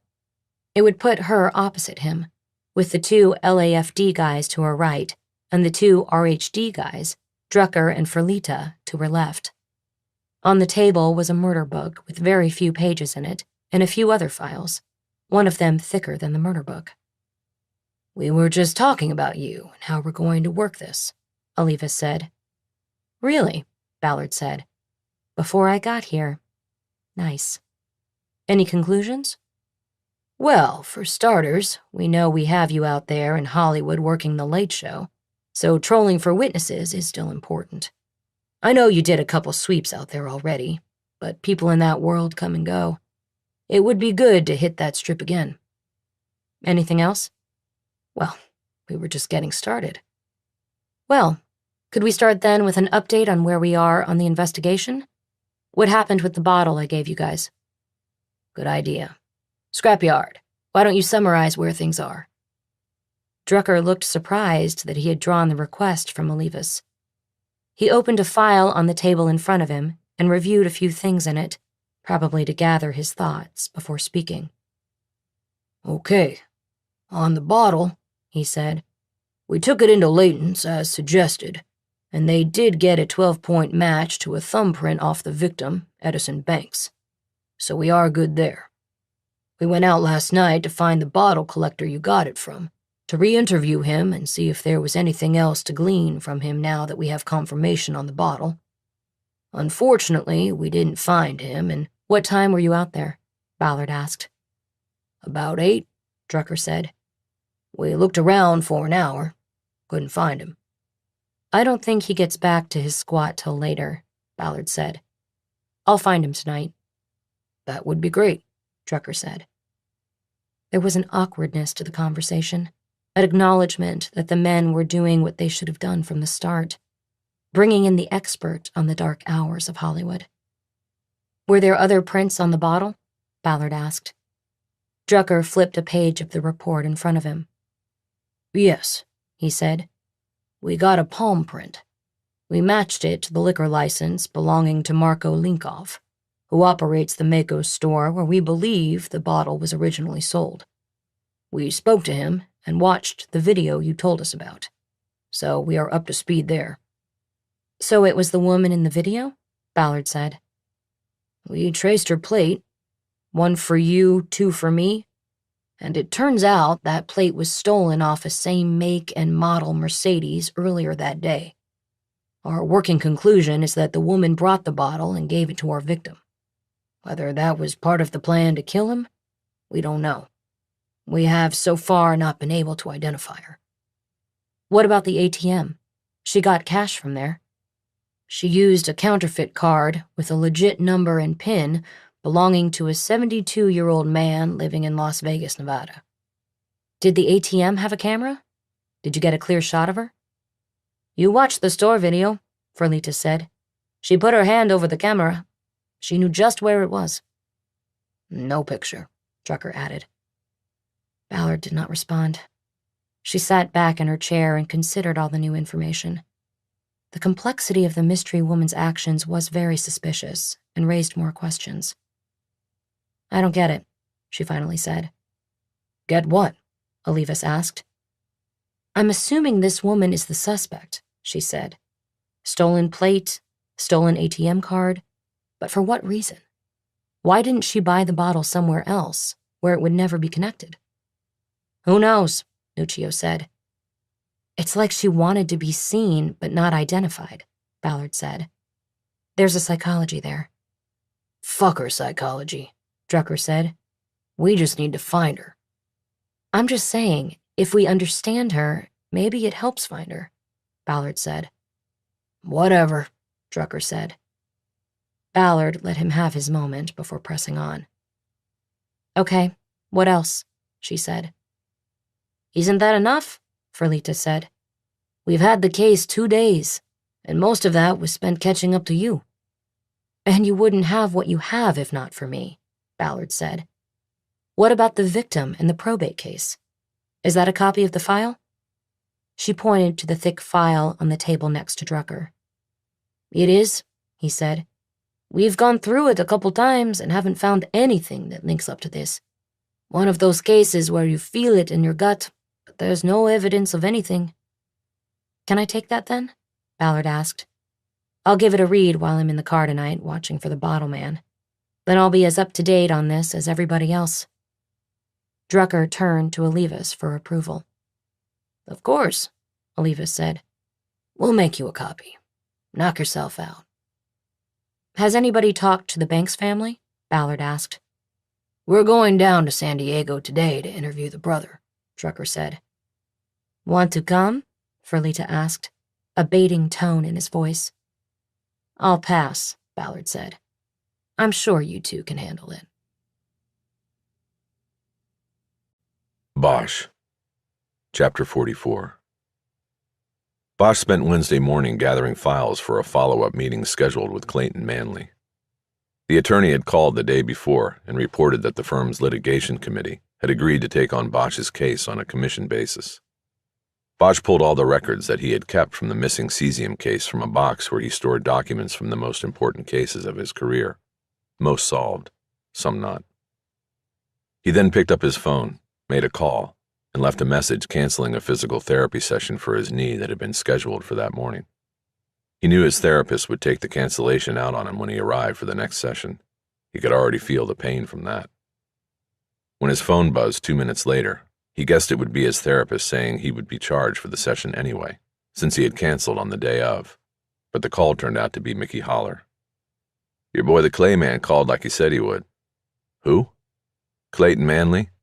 His email is clayman at Michelson and Mitchell. He asked me to send the pension stuff because he's taking on your wrongful death case. You told him you were actually dying?" "I may have, yes. So you're cooperating?" "He left me a message wanting to meet today. This must be why." "You told me to cooperate. I'm cooperating. You're not going to let him file something, are you?" "It won't get that far. I'm just trying to get inside that place." "And you're not telling me why?" Bosch got a call waiting beep. He checked his screen and saw it was Ballard. "You don't need to know yet," he told Holler. "And I have a call coming in that I should take. I'll check in about all this later." "All right, bro." Bosch clicked over to the other call. It sounded like Ballard was in a car. "Renee?" Harry, what do you have going today? I want to talk to you about something. Another case. "I have an 11 o'clock meeting downtown. After that, I have time. Are you headed to the beach now?" Yes, but I'll sleep a few hours, and then we can meet after your thing. How about lunch? Musso's just at 100 years old. Perfect. What time? Let's make it 1:30 in case my thing runs long. You'll get more sleep. See you there. She disconnected and Bosch went back to work on his own case, putting together a carefully constructed file he would give Clayton Manley.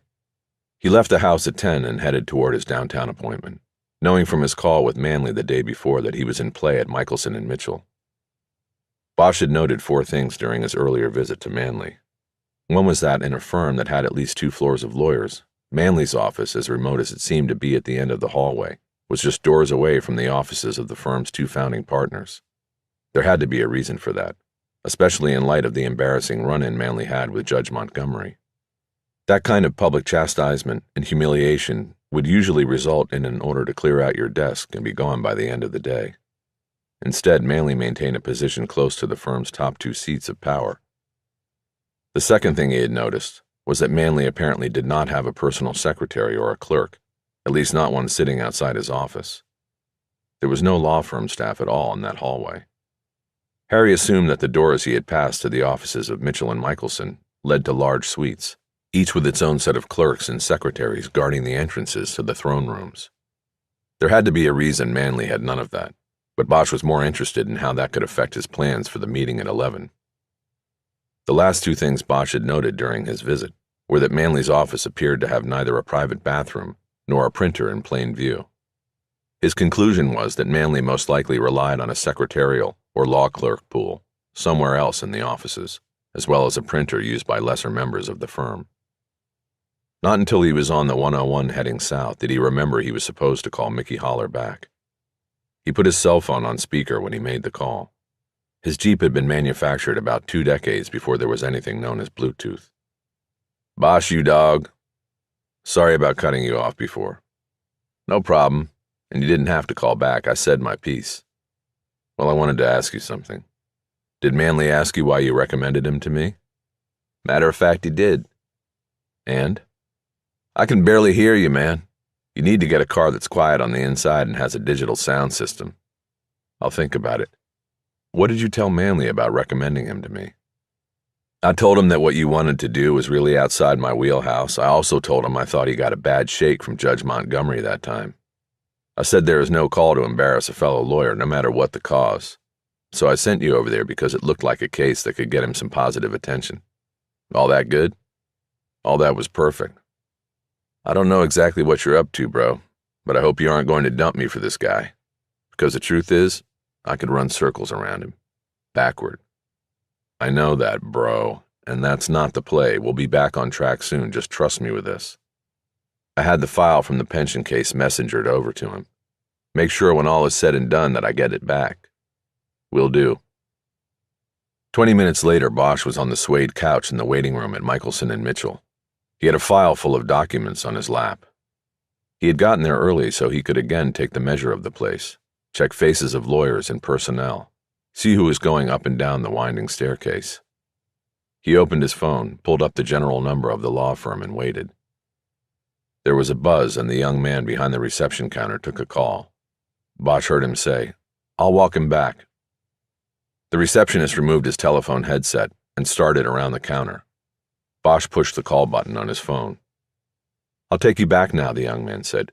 "Would you like a bottle of water or something?" "No, I'm good," Bosch said. Bosch got up to follow.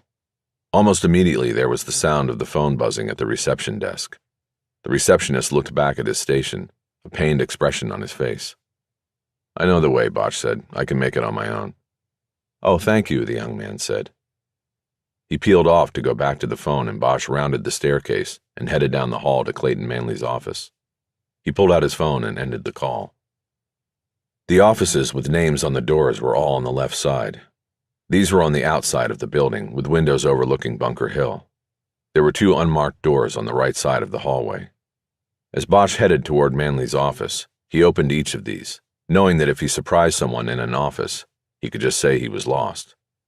But the first room was a small break room with a coffee maker and a half-size under-counter refrigerator with a glass door displaying designer waters and sodas. He moved to the next room down and found a supply room with a large copy machine next to a bank of shelves containing paper, envelopes, and files. There was also an emergency exit door. Bosch quickly stepped in and assessed the printer. He made the easiest move to disable it, reaching behind it and unplugging the power cord. The cooling fan and digital screen went dead. He quickly returned to the hallway, walked down to Manley's office, and knocked once politely on the door before entering. Manley stood up behind his desk. "Mr. Bosch, come on in." "Thank you. I brought the documents you asked for from the radiation case." "Have a seat, and let me just send this email. It's actually to Mr. Holler, thanking him for the docs he sent relating to your pension arbitration." "Okay, good. How was he to deal with?" Manley typed a few words onto his screen and hit the send button. "Mr. Holler?" he asked. "He was fine. Seemed pleased to help." "Why? Was there something I missed?" No, I just didn't know whether he was second-guessing, passing on the case." "I don't think so. He seemed eager to help and messengered over everything he had. Let me see what you have there. I also have a contract and power of attorney for you to sign." Bosch handed the file across the desk. It was almost an inch thick, and he had padded it with non-pertinent reports from the case in which he had gotten dosed with cesium years before. Manley made a cursory flip through the file, stopping once to look at one of the documents that had randomly caught his attention. "This is great stuff," he finally said. "It will be very helpful. We just need to formalize our agreement that I'm representing you on a commission basis, and I will take it from here. You'll have the power and might of this entire firm behind you. We'll sue the bastards." Manley smiled at the final cliché. That's great," Bosch said. "But you can call me paranoid, but I don't want to leave that file here. It's the only evidence I have of what happened to me. Is there any chance you can make copies and I keep the originals?" "I don't see why not," Manley said without hesitation. "Let me give you the contract to read over and sign, and I'll go get this copied." "Sounds good." Manley looked around on his desk until he found a thin file. He opened it and handed Bosch a 3-page agreement under the Michelson and Mitchell letterhead. He then pulled a pen out of a holder on his desk and put it down in front of Bosch. "And I'll be right back," Manley said. "I'll be here," Bosch said. "Can I get you something? Water, soda, coffee?" No, I'm fine." Manley got up from his desk and left the office with Bosch's file. He left the door to the room open a foot. Bosch quickly got up and went to the door to watch Manley go down the hall to the copy room. He listened while Manley loaded the stack of documents, then cursed when he realized the machine was dead. Now was the moment. Bosch knew that Manley would either come back to his office, inform Bosch of the copy trouble, and summon a clerk to do the copying, or he would go off further into the office complex in search of another copier. Bosch saw Manley emerge from the copy room, head down and focused on the documents he was carrying. He quickly went back to his seat in front of the desk. He was holding and reading the contract when Manley stuck his head in the door. "We're having trouble with the copier over on this side," he said. "It will take me a few extra minutes to get this done. You okay?" "No worries," Bosch said. "I'm fine." "And nothing to drink?" "Nothing, thanks." Bosch held up the contract, as if to say it would keep him busy. "Back soon," Manley said. Manley left and Bosch heard his footsteps going down the hall. He quickly got up, quietly closed the door to the office, and went back to the desk, this time going behind it to Manley's seat. He checked his watch first to time Manley's absence, then did a quick survey of the top of the desk. Nothing caught his eye, but the computer screen was still active. He looked at the desktop on the screen and saw a variety of files and documents, including one that said Bosch stuff. He opened it and found that it contained notes from his first meeting with Manley. He read these quickly and determined it was an accurate accounting of their conversation. He closed the file and looked at the labeling of others on the desktop. He saw nothing that drew his attention. He checked his watch and then rolled the chair back from the desk so he could get quicker access to the keyed file drawers on either side of the footwell. One of them had the key in the lock. Bosch turned it and opened the drawer. It contained file folders of different colors, most likely color-coded in some way. He walked his fingers through them to the files labeled with M names, but found no file on Montgomery. He checked his watch. Manley had been gone 2 minutes already. He pulled the key out of the drawer and used it to unlock the other one. He went through the same procedure here, and this time found a file marked Montgomery. He pulled it quickly and flipped through it. It was as thick as the file he had given Manley to copy. It appeared to be documents from Manley's ill-fated defamation lawsuit against the judge, the face-saving measure that had been destined to fail from the beginning. Bosch noticed that the inside flap of the file had several handwritten names, numbers, and emails on it. With no time to think about what these might mean, he pulled out his phone and took a photo of the inside flap and the table of contents page opposite. He then closed the file and slid it back into the drawer. He closed and locked the drawer and transferred the key back to its original position. He checked his watch. 3.5 minutes had gone by. Bosch had given Manley over 100 pages to copy, and had placed in the middle of the package 2 pages that were stapled together and would cause a delay if they jammed a copier. But Bosch couldn't count on that. He thought he had 2 minutes more at the most. He went back to the computer and pulled up Manley's email account. Bosch's eyes ran down the list of senders, and then the words and subject boxes. Nothing was of interest. He did an email search of the name Montgomery by subject, but no messages came up. He then closed the email page and went back to the home screen. In the Finder application, he searched the name Montgomery again, this time coming up with a folder. He quickly opened it and found it contained 9 files. He checked his watch. There was no way he could risk looking through them all. Most were simply labeled Montgomery plus a date. All the dates were before the date of the defamation suit, so Bosch took these to be prep files. But one file was titled differently. It said simply, Transfer. Bosch opened Transfer, and it contained only a 13-digit number, followed by the initials GC and nothing else. The mystery of it intrigued him. He took a photo of it as well. As Bosch closed the folder, he heard the ding of a new email from the computer. He opened Manley's email account and saw that the new message had an address that included the name Michelson and the subject header, Your New Client. Bosch knew he was out of time, and that if he opened the email, it would be marked as read. It could tip Manley to what he had been doing, but the quote marks around the word client got the best of him. He opened the email. It was from Manley's boss, William Michelson. You fool. Your client is working on the Montgomery case. Stop all activity with him. Now. Bosch was stunned. Without thinking more than a second about it, he deleted the message. He then went to the trash folder and deleted it from there as well. He closed the email account, moved the desk chair back into place, and crossed to the door to reopen it. Just as he swung the door on a foot, Manley arrived with the file and his copies of the documents. Going somewhere? He asked. Yeah, to look for you, Bosch said. Sorry, the machine jammed. Took longer than I thought. Here are your originals. He handed Bosch a stack of documents. He held the copies in his other hand and headed toward his desk. Did you sign the contract? Just about to. Everything in order? Seems so. Bosch came back to the desk but didn't sit down.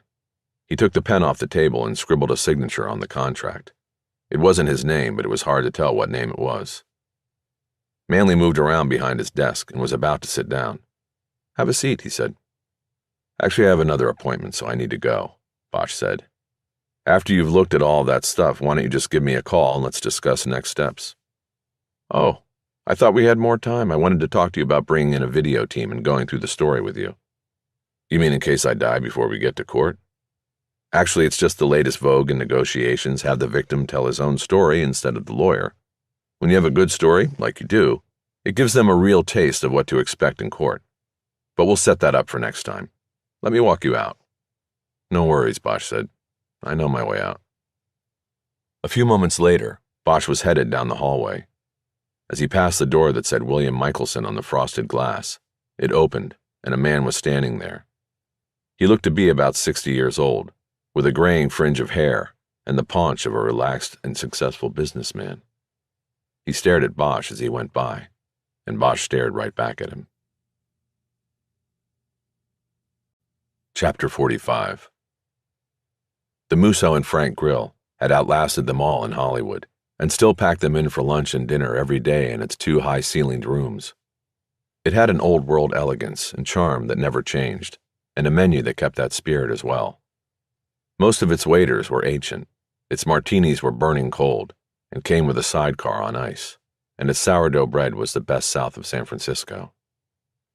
Ballard was already seated in a semicircular booth in the new room, which was only 74 years old compared with the 100-year-old room, which was only 74 years old compared with the 100-year-old old room. She had documents from a file spread in front of her, and it reminded Bosch of how he had reviewed the Montgomery file. Bosch slid into the booth from her left. Hey. Oh, hey. Let me clear some of this stuff out of the way. It's okay. It's good to spread a case out, see what you got. I know. I love it. But we've got to eat eventually. She stacked the reports in a crosshatch pattern so that the distinct piles she had been making wouldn't get mixed up. She then put it all down next to her on the banquette. I thought you wanted to tell me about your case. I do. But let's eat first. I also want to hear about what you've been so busy with. Probably not anymore. I think I just blew it. What? What do you mean? I have a guy, a Bunker Hill lawyer. I think there's a chance he had Montgomery hit. His alibi is just too perfect, and there are a couple other things that don't jibe. So I posed as a client, went in to see him, and they figured it out this morning. His boss did, so that's the end of that angle. What will you do now?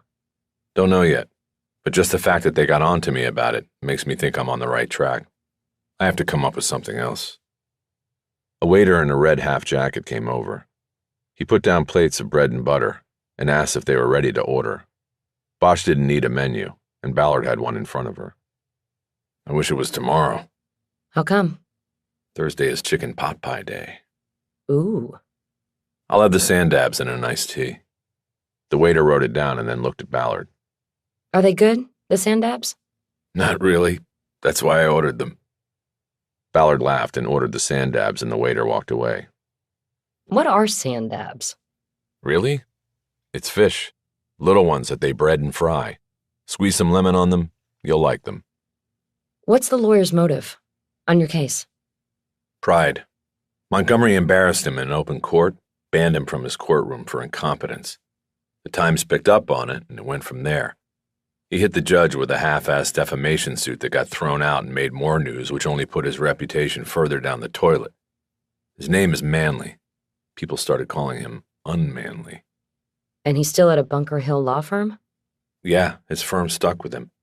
I think he's got to be related to somebody. He's probably Michelson's son-in-law or something. They have him in a back office down a hallway where the big shots can keep an eye on him. Wait a minute, Michelson? Who is that? He's the one who found out I was working on the Montgomery case, co-founder of the firm Michelson and Mitchell. Holy shit. Yeah, I sort of saw an email where he had told my suspect what I was up to. I don't mean about that. I mean about this. She pulled the document she had been working on back up onto the table and started separating the individual stacks. She leafed through one of the stacks until she found what she was looking for and handed it to Bosch. It was a legal motion with a court date stamp on it. Bosch wasn't sure what he was looking for until Ballard tapped the top of the page and he saw the law firm letterhead, Michelson and Mitchell. What is this? It's my case. My crispy critter from the other night. The coroner identified him, and it turned out he was worth a small fortune. But he was a homeless drunk and probably didn't know it. That was a motion filed by Michelson and Mitchell last year, trying to kick him out of the family trust because he had been MIA for like 5 years. His brother wanted him out of the money and hired Michelson and Mitchell to get it done. Bosch read the front page of the stapled document. This is San Diego. Why would the brother hire an LA firm? I don't know. Maybe they have an office down there. But it's Michelson whose name is on the pleading. I just got all of the stuff from the meeting with Olivas this morning. Did the brother get what he wanted? No, that's the point. He didn't win. And a year later, the missing brother gets melted in his tent with a rigged kerosene heater. Ballard spent the next 10 minutes walking Bosch through the murder of Edison Banks Jr. All the while, Bosch tried to wrap himself around the fact that the Michelson and Mitchell law firm was involved in both of their cases. Bosch didn't believe in coincidences, but he knew they happened. And here 2 detectives working different cases had just found a link between them. If that wasn't a coincidence, he didn't know what was. When Ballard finished her summary, Bosch keyed in on one aspect of the case she had mentioned. This woman who bought the bottle of vodka, no ID on her or the car? Not so far. The car's plate was stolen and the ATM card she used was bogus. Stolen from Vegas. And no photo. Nothing clear. I have the store's video on my laptop if you want to see. Yes. Ballard pulled her laptop out of her briefcase and opened it on the table.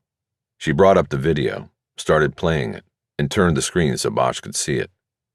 He watched the woman park her car and enter, use the ATM, buy the bottle of vodka, and then leave. He noticed a height scale on the frame of the store's door. With the stilettos, the woman was almost 5'10" on the scale. Her height may have been discernible, but her face was never clearly seen on the video. But Bosch watched her mannerisms and the way she walked when she went back to the Mercedes. He knew that she could have been wearing all manner of disguises, from a wig to hip padding, but the way someone walked was usually always the same. The woman had a short stride that may have been dictated by her stiletto heels and skin-tight leather pants, but there was something else. Bosch moved the cursor to the rewind arrow on the screen and backed up the video so he could watch her get out of the Mercedes and enter the store. Her moving toward the camera gave another angle on her gait. She's slightly in-toed, on the left. What? Bosch reversed the video again and turned the screen back to Ballard before hitting the play button. He leaned over to see the screen and narrate. Watch her walk. Her left leg is slightly in-toed. You can tell by the front point of those shoes. It's pointing inward. Like pigeon-toed. Doctors call it in-toed. My daughter had it, but she grew out of it. But not everybody does. This woman, it's only on her left. Do you see it? Yes, barely. So what's it get us? Maybe she was faking it to fool observant investigators like you. I don't think so. Now Bosch went into his briefcase and pulled out his laptop. While it was booting up, the waiter brought him an iced tea. Ballard stayed with just water. Okay, look at this.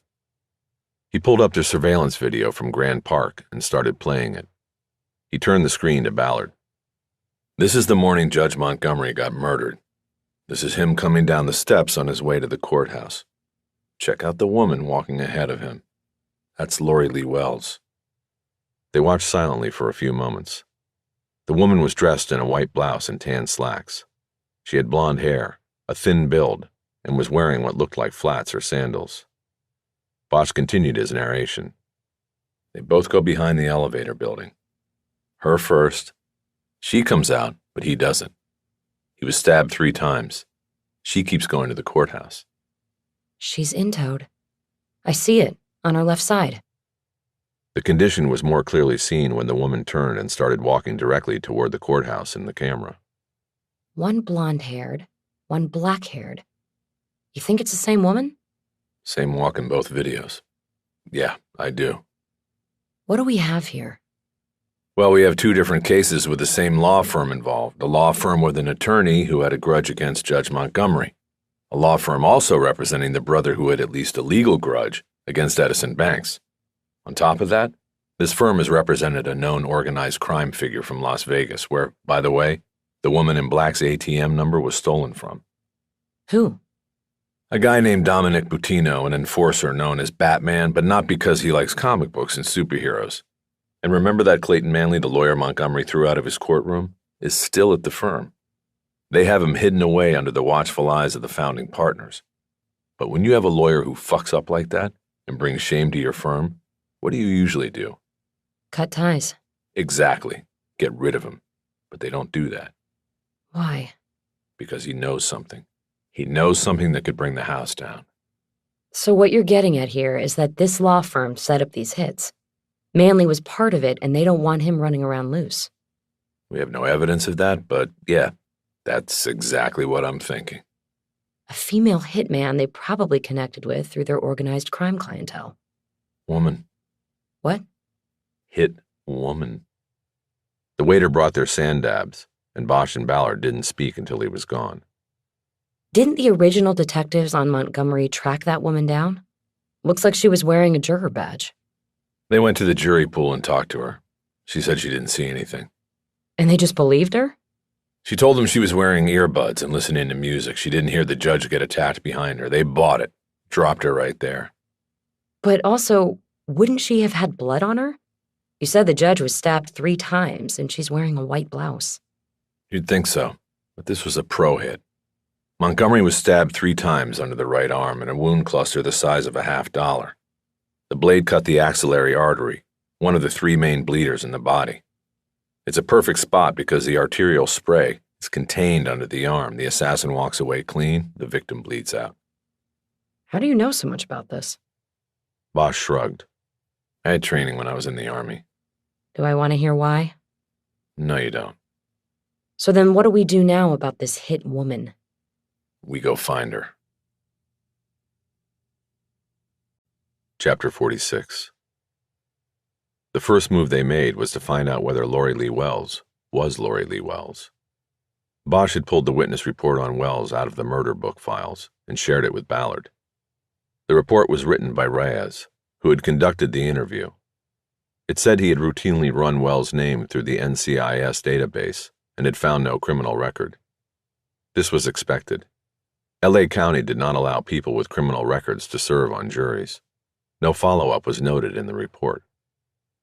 Ballard and Bosch drove up to the valley and the address on the report after finishing their sand dabs. With Bosch driving, Ballard looked up Lori Lee Wells on IMDb and other entertainment databases and determined that there was a legitimate actress with the name who had had limited success in guest appearances on various television shows over the past years. You know there's a TV show on HBO about a hitman who wants to become an actor? I don't have HBO. I watched it at my grandmother's. Anyway, Lori Lee Wells was on it. So? So it's weird. The show is about a hitman wanting to be an actor. It's a dark comedy. And here we have an actress who might be a hitwoman. This isn't dark comedy, and I doubt Lori Lee Wells, the actress, is the Lori Lee Wells we're looking for. Once we confirm that, we need to figure out how and why her identity was taken and used by our suspect. Roger that. Lori Lee Wells, the actress, lived in a condominium on Dickens Street in Sherman Oaks. It was a security building, so they had to make first contact through an intercom at the gate. Never the best way to do it. Ballard had the badge, so she handled the introduction. Wells was home and agreed to see the 2 investigators, but then she did not buzz the gate unlocked for nearly 3 minutes. As Bosch guessed, she was cleaning up, hiding, or flushing illegal substances. Finally, the gate buzzed and they entered.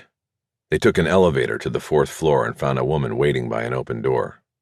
She resembled the driver's license photo they had pulled up earlier, but Bosch realized immediately she was not the woman they had studied on the videos. She was too short.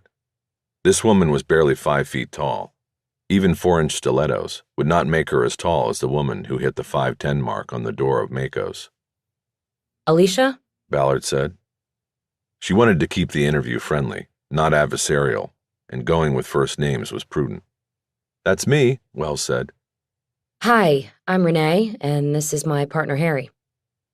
Wells smiled, but looked a long time at Bosch, not able to hide her surprise at his age and the fact that he wasn't doing the talking. Come on in, she said. I hate to say this because I've actually played this part in a TV show, but what's this about? Well, we're hoping you can help us. Can we sit down? Oh, sure, sorry. Wells pointed to the living room, which had a couch and 2 chairs clustered around a fireplace with fake logs in it. Thank you. Let's get the preliminaries out of the way. You are Lori Lee Wells, date of birth February 23rd, 1987, correct? That's me, Wells said. Have you been on jury duty any time in the last 5 years? Wells furrowed her brow. It was a question from left field. I don't think so, she said. The last time was a long time ago. Definitely not last year? No, definitely not for a long time. What is it? Were you interviewed last year by 2 LAPD detectives investigating a murder? What? What is this? Should I call a lawyer or something? You don't need a lawyer. We think someone was impersonating you. Oh. Well, yes. That's been going on for almost 2 years now. Ballard paused and sent a glance toward Bosch. Now they were the ones throwing a curveball. What do you mean by that? Someone stole my ID and has been impersonating me for 2 years, Wells said. They even filed my taxes last year and got my return, and it's like nobody can do anything about it. They ran up so much debt, I'll never be able to buy a car or get a loan. I have to stay here because I already own it, but now my credit is shit and nobody will believe it's not me. I tried to buy a car and they said no way, even though I had letters from the credit card companies. That's terrible. Do you know how your identity was stolen? When I went to Vegas, Wells said, my wallet got stolen when I was at a show, like pickpocketed or something. How do you know it happened there? Wells' face turned red with embarrassment. Because I was at one of those shows where men are the dancers, she said. I had to pay to go in, it was a bachelorette party, and then when I wanted to get my wallet out to give a tip to the dancers, it was gone, so it happened there. And you reported it to the LVPD? I did, but nothing ever happened, Wells said. I never got anything back, and then somebody started applying for credit cards in my name, and I'm fucked for the rest of my life. Excuse my language. Do you happen to have a copy of the crime report? I've got tons of copies of it because I have to send one to explain things every time I get ripped off, Wells said. Hold on. She got up and went out of the room. Ballard and Bosch were left to stare at each other. Vegas. Bosch nodded. Wells soon came back and gave Ballard a copy of the 2-page crime report she had filed in Las Vegas. Thank you. We won't take too much more of your time, but can I ask, are you getting regular reports on the usage of your name by the identity thief? Not all the time, but the detective will call me every now and then and tell me what the thief is up to, Wells said. What detective is that? Detective Kenworth with Vegas Metro Police, Wells said. He's the only one I've ever dealt with. Kenworth. Is that 2 names or 1? One, I don't remember his first name. I think it's on the report. Well, what did he tell you was going on? Was it just local purchases? No, she moved around. It was travel and hotels and restaurants. She kept applying for new cards because as soon as we got a fraud alert, we'd shut it down. But then a month later, she'd have another card. What an awful story. And all because of a bachelorette party, too, Wells said. Do you remember the name of the place where this happened? Was it at a casino? No, this was kind of a down and dirty place, Wells said. We wanted it down and dirty. It's called Devil's Den, and it was usually a strip bar for men. I mean, the dancers that got naked there were women. But on Sunday nights, it's for women.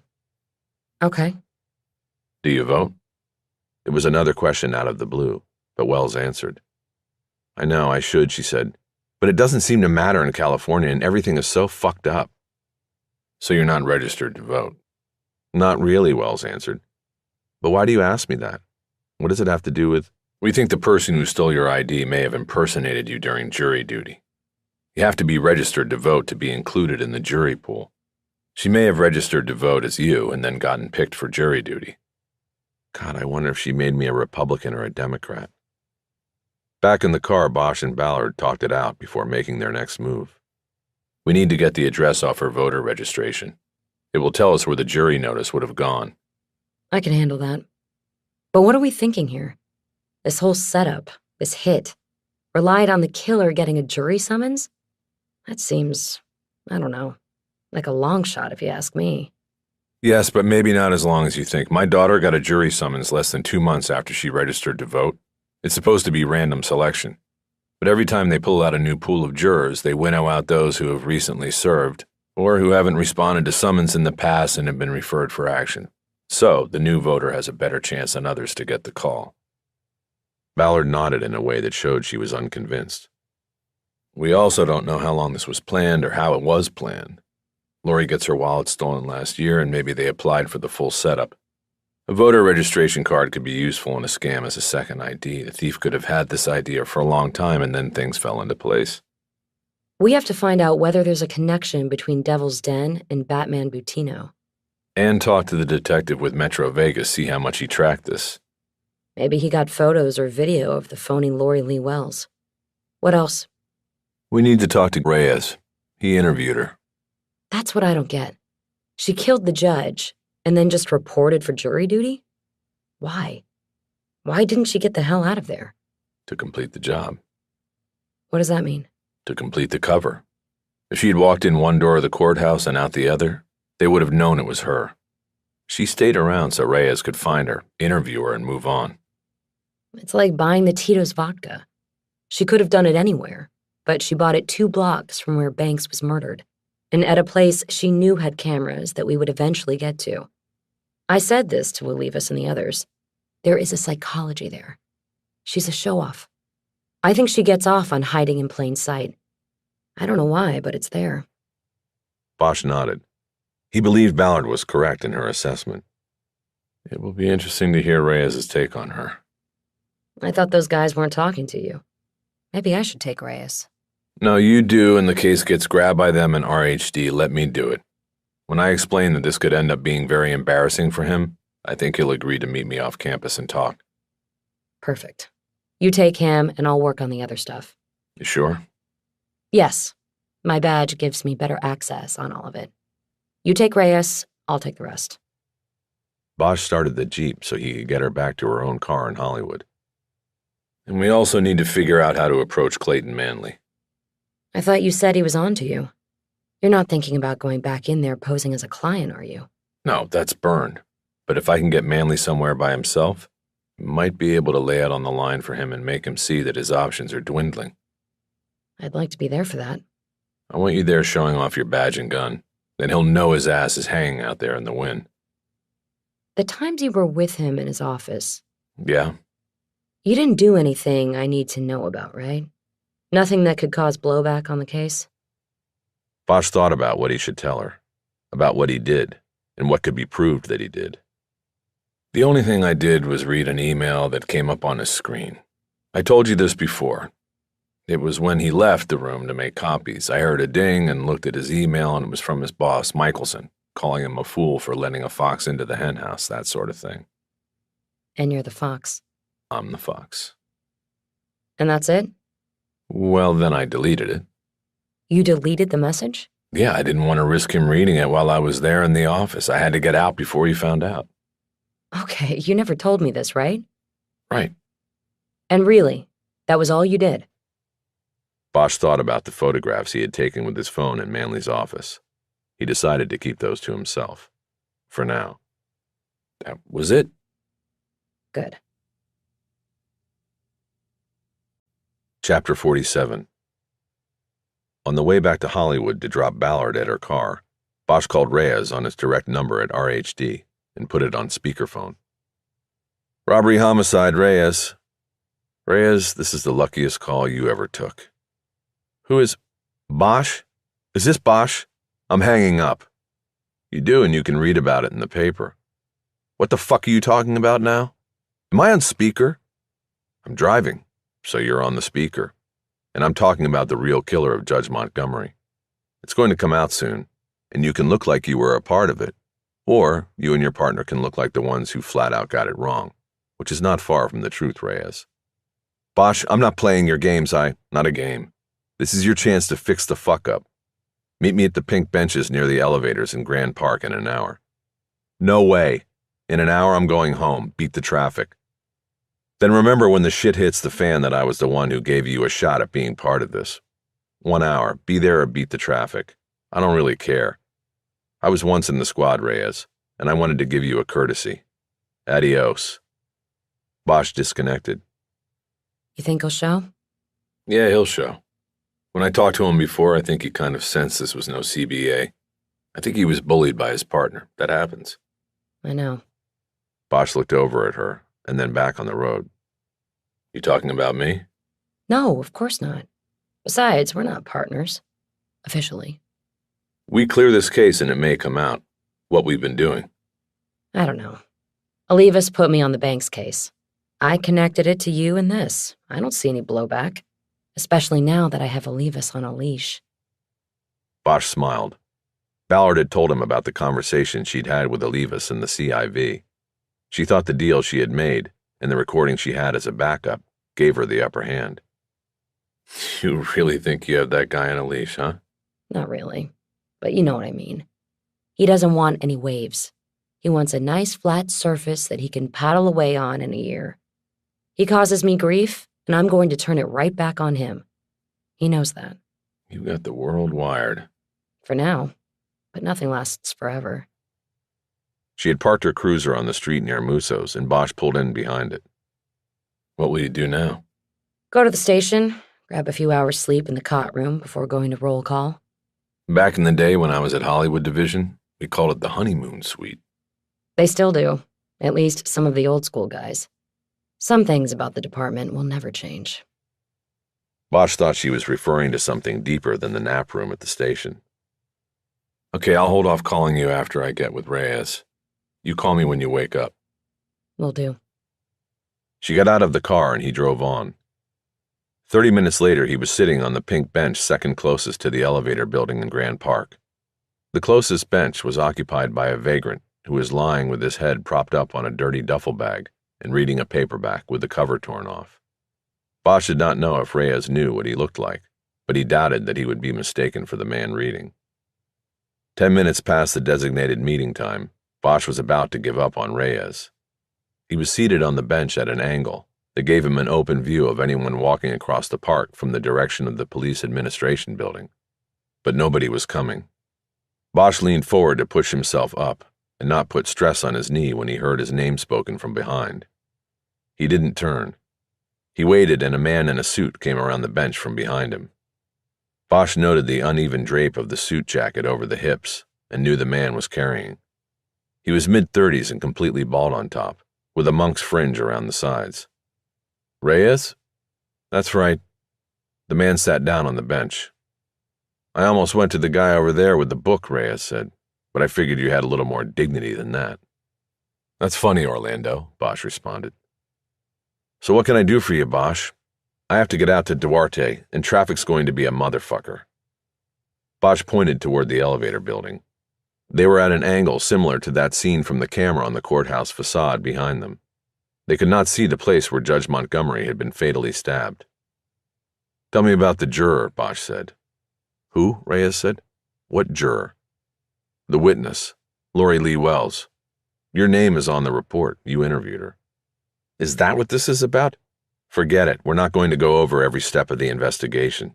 She was a waste of time, and now you're wasting my time. I'm going home.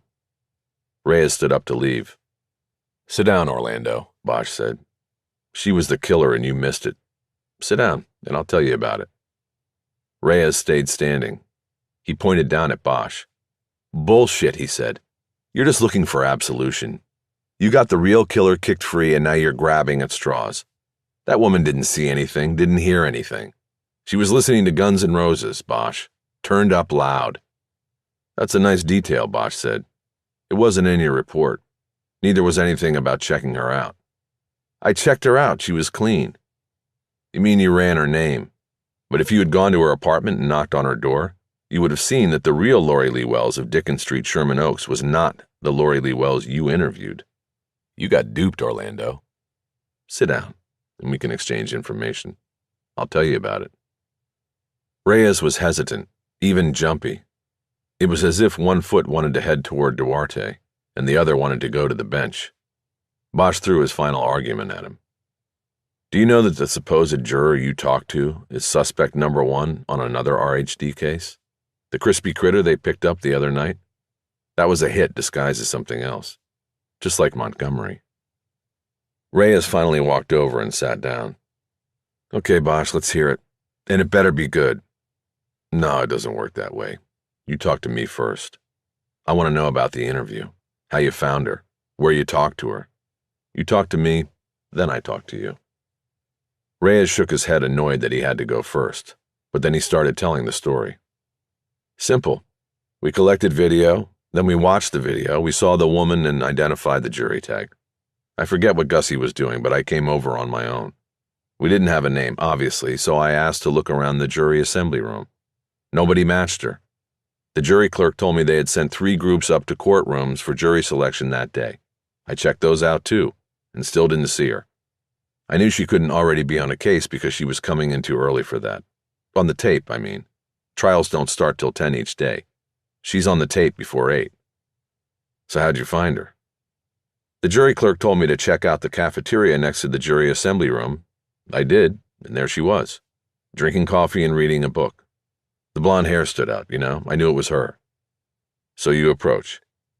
Yes, I badged her, told her about the murder and that she was on the video. I wanted to take her back to the PAB for the interview, but she said she was on a jury panel and wanted to stay at the cafeteria. I talked to her there. You didn't record it? No, if she turned out to be a witness of value, I would have gone the whole 9 yards with her. But she wasn't. I learned that pretty quick when it was clear she didn't know what happened 20 feet behind her. She had on the earbuds, remember? Yes, Guns N' Roses. Did you check her ID? I didn't look at her license, if that's what you mean. But I knew the jury clerk would have all that if we needed it. Look, Bosch, it's your turn now. Tell me what you think you have and what you think you know. One more question. Once you spoke to her and got her name, did you go to the jury clerk and confirm that she was a real juror? Why would I do that, Bosch? So the answer is no. You found her sitting in the cafeteria, but you didn't make sure she was legitimately there as a juror. I didn't have to. She didn't see anything. She didn't hear anything. She was of no use to me as a witness. Now, are you going to tell me what you think you know about her or not? I know the real Lori Lee Wells who lives at the address you put in the report was never called for jury duty at the time of the murder and was not the woman in the video. Fuck me. And you tie the woman in the video to that lawyer Montgomery had the problem with? Working on that. That lawyer's firm represents a party who may be involved in an arson murder, and the same woman is on video in the vicinity of that killing. I think she's a hitter who works for somebody that law firm represents. There are more connections, mainly through Las Vegas, and we're working on them as well. Who is we, Bosch? Don't tell me you brought that lawyer Holler into this. No, it's not him, but you don't need to know who I'm working with. You need to sit tight until I put all this together, and then we will bring it to you. That okay with you, Orlando? Bosch, you don't even... He was interrupted by a buzzing from his pocket. He pulled out his phone and looked at a text. He was about to type a response when he got a call on the phone and took it. He held a hand up to Bosch to keep him from speaking. He listened to the caller and then asked one question. When? He listened some more before saying, Okay, I'm heading there now. Pick me up out front. He disconnected the call and stood up. I gotta go, Bosch, he said, and it looks like you're a day late and $1 short. What are you talking about? Bosch asked. Clayton Manley just took a dive off an office tower in Bunker Hill. He splattered all over California Plaza.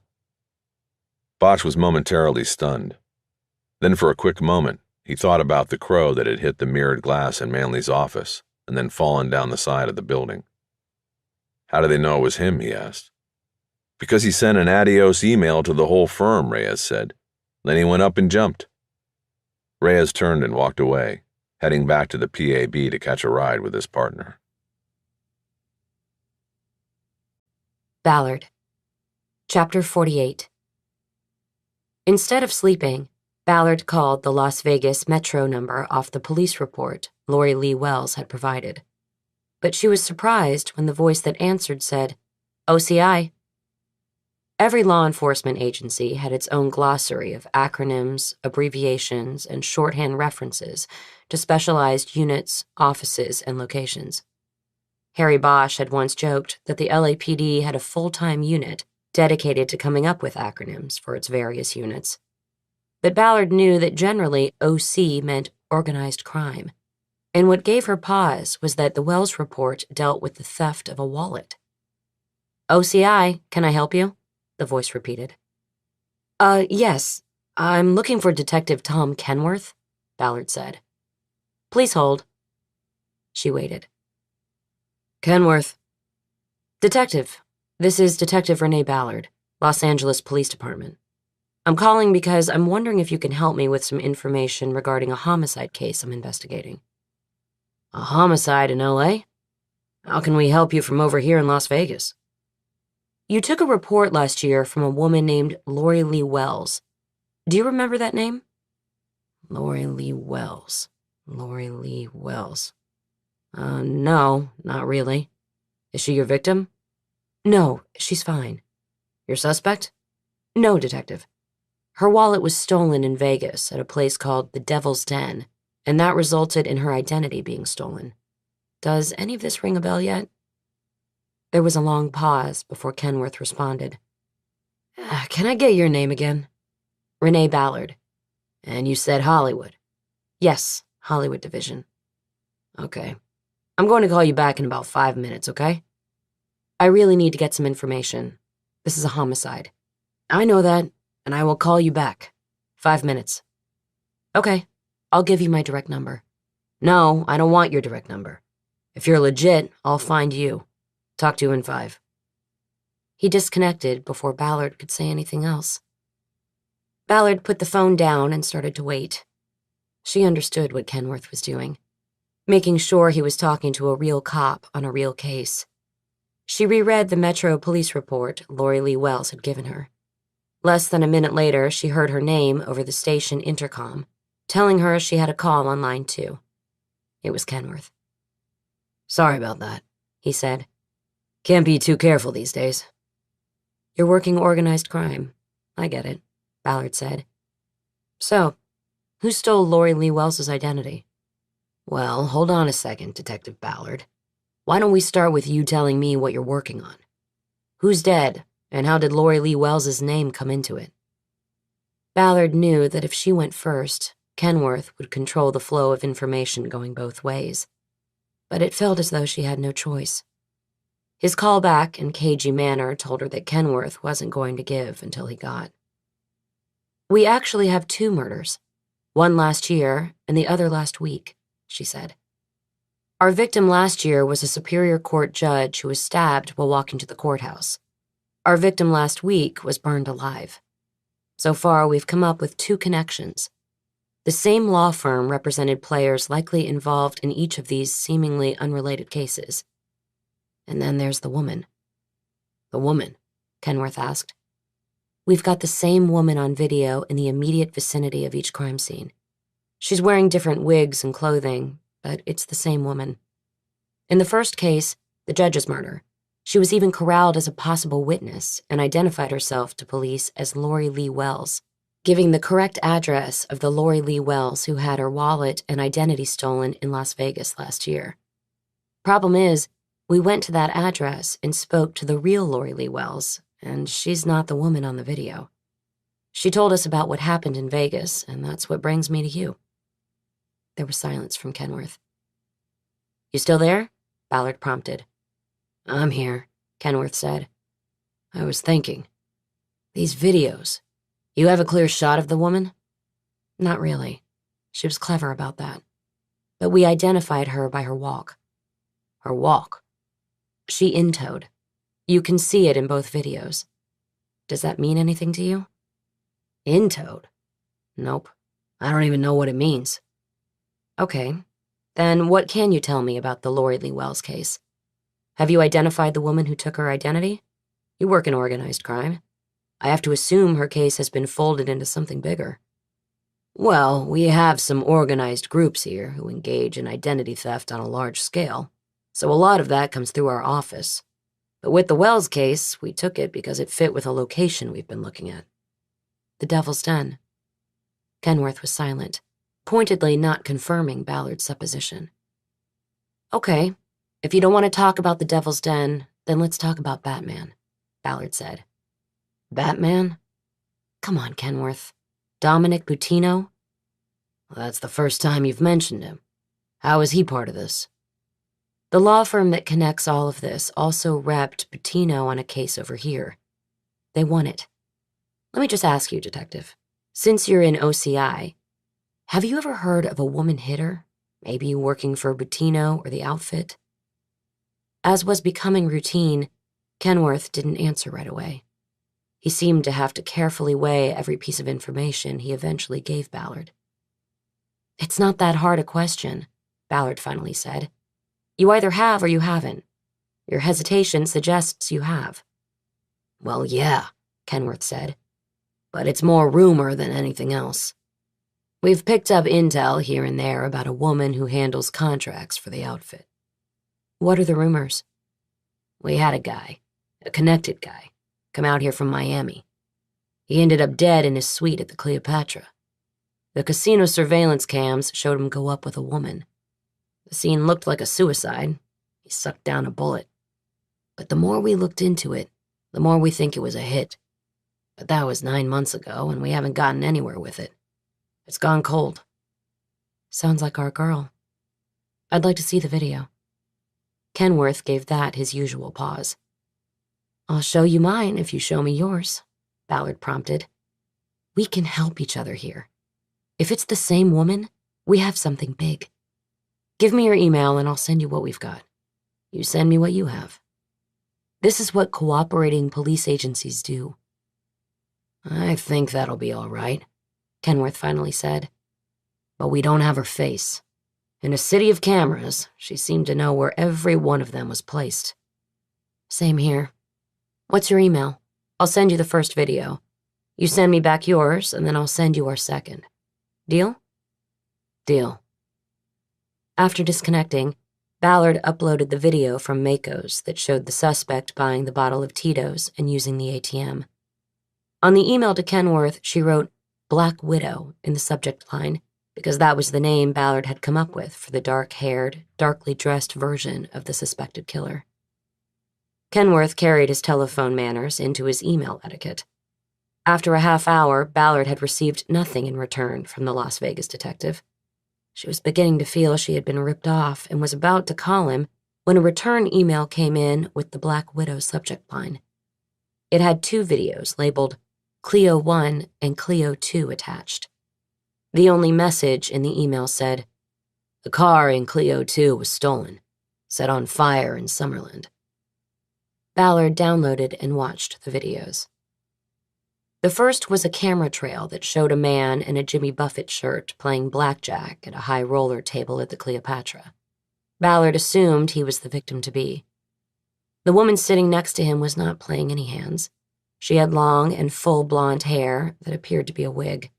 Its thick bangs acted like a visor, shielding her downward tilted face from camera capture. The man cashed in his chips. Then the camera angles changed as the couple left the table and headed to the elevator reserved for tower suites. The woman kept her head down and away from any camera. She carried what appeared to be a large white overnight bag slung over one of her shoulders, and she was wearing black parachute pants and a halter top.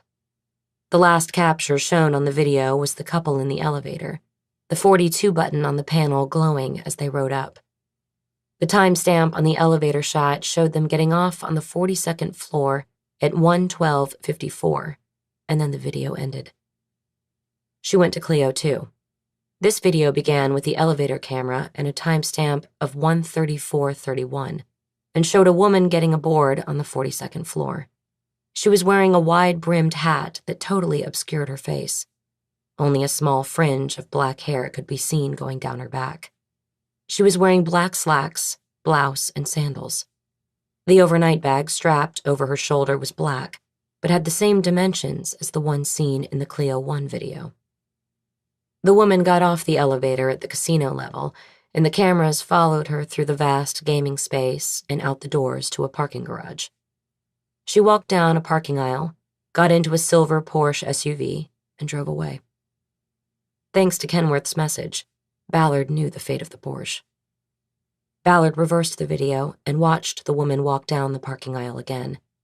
She noted the gate was slightly in-towed. "Black Widow," Ballard whispered.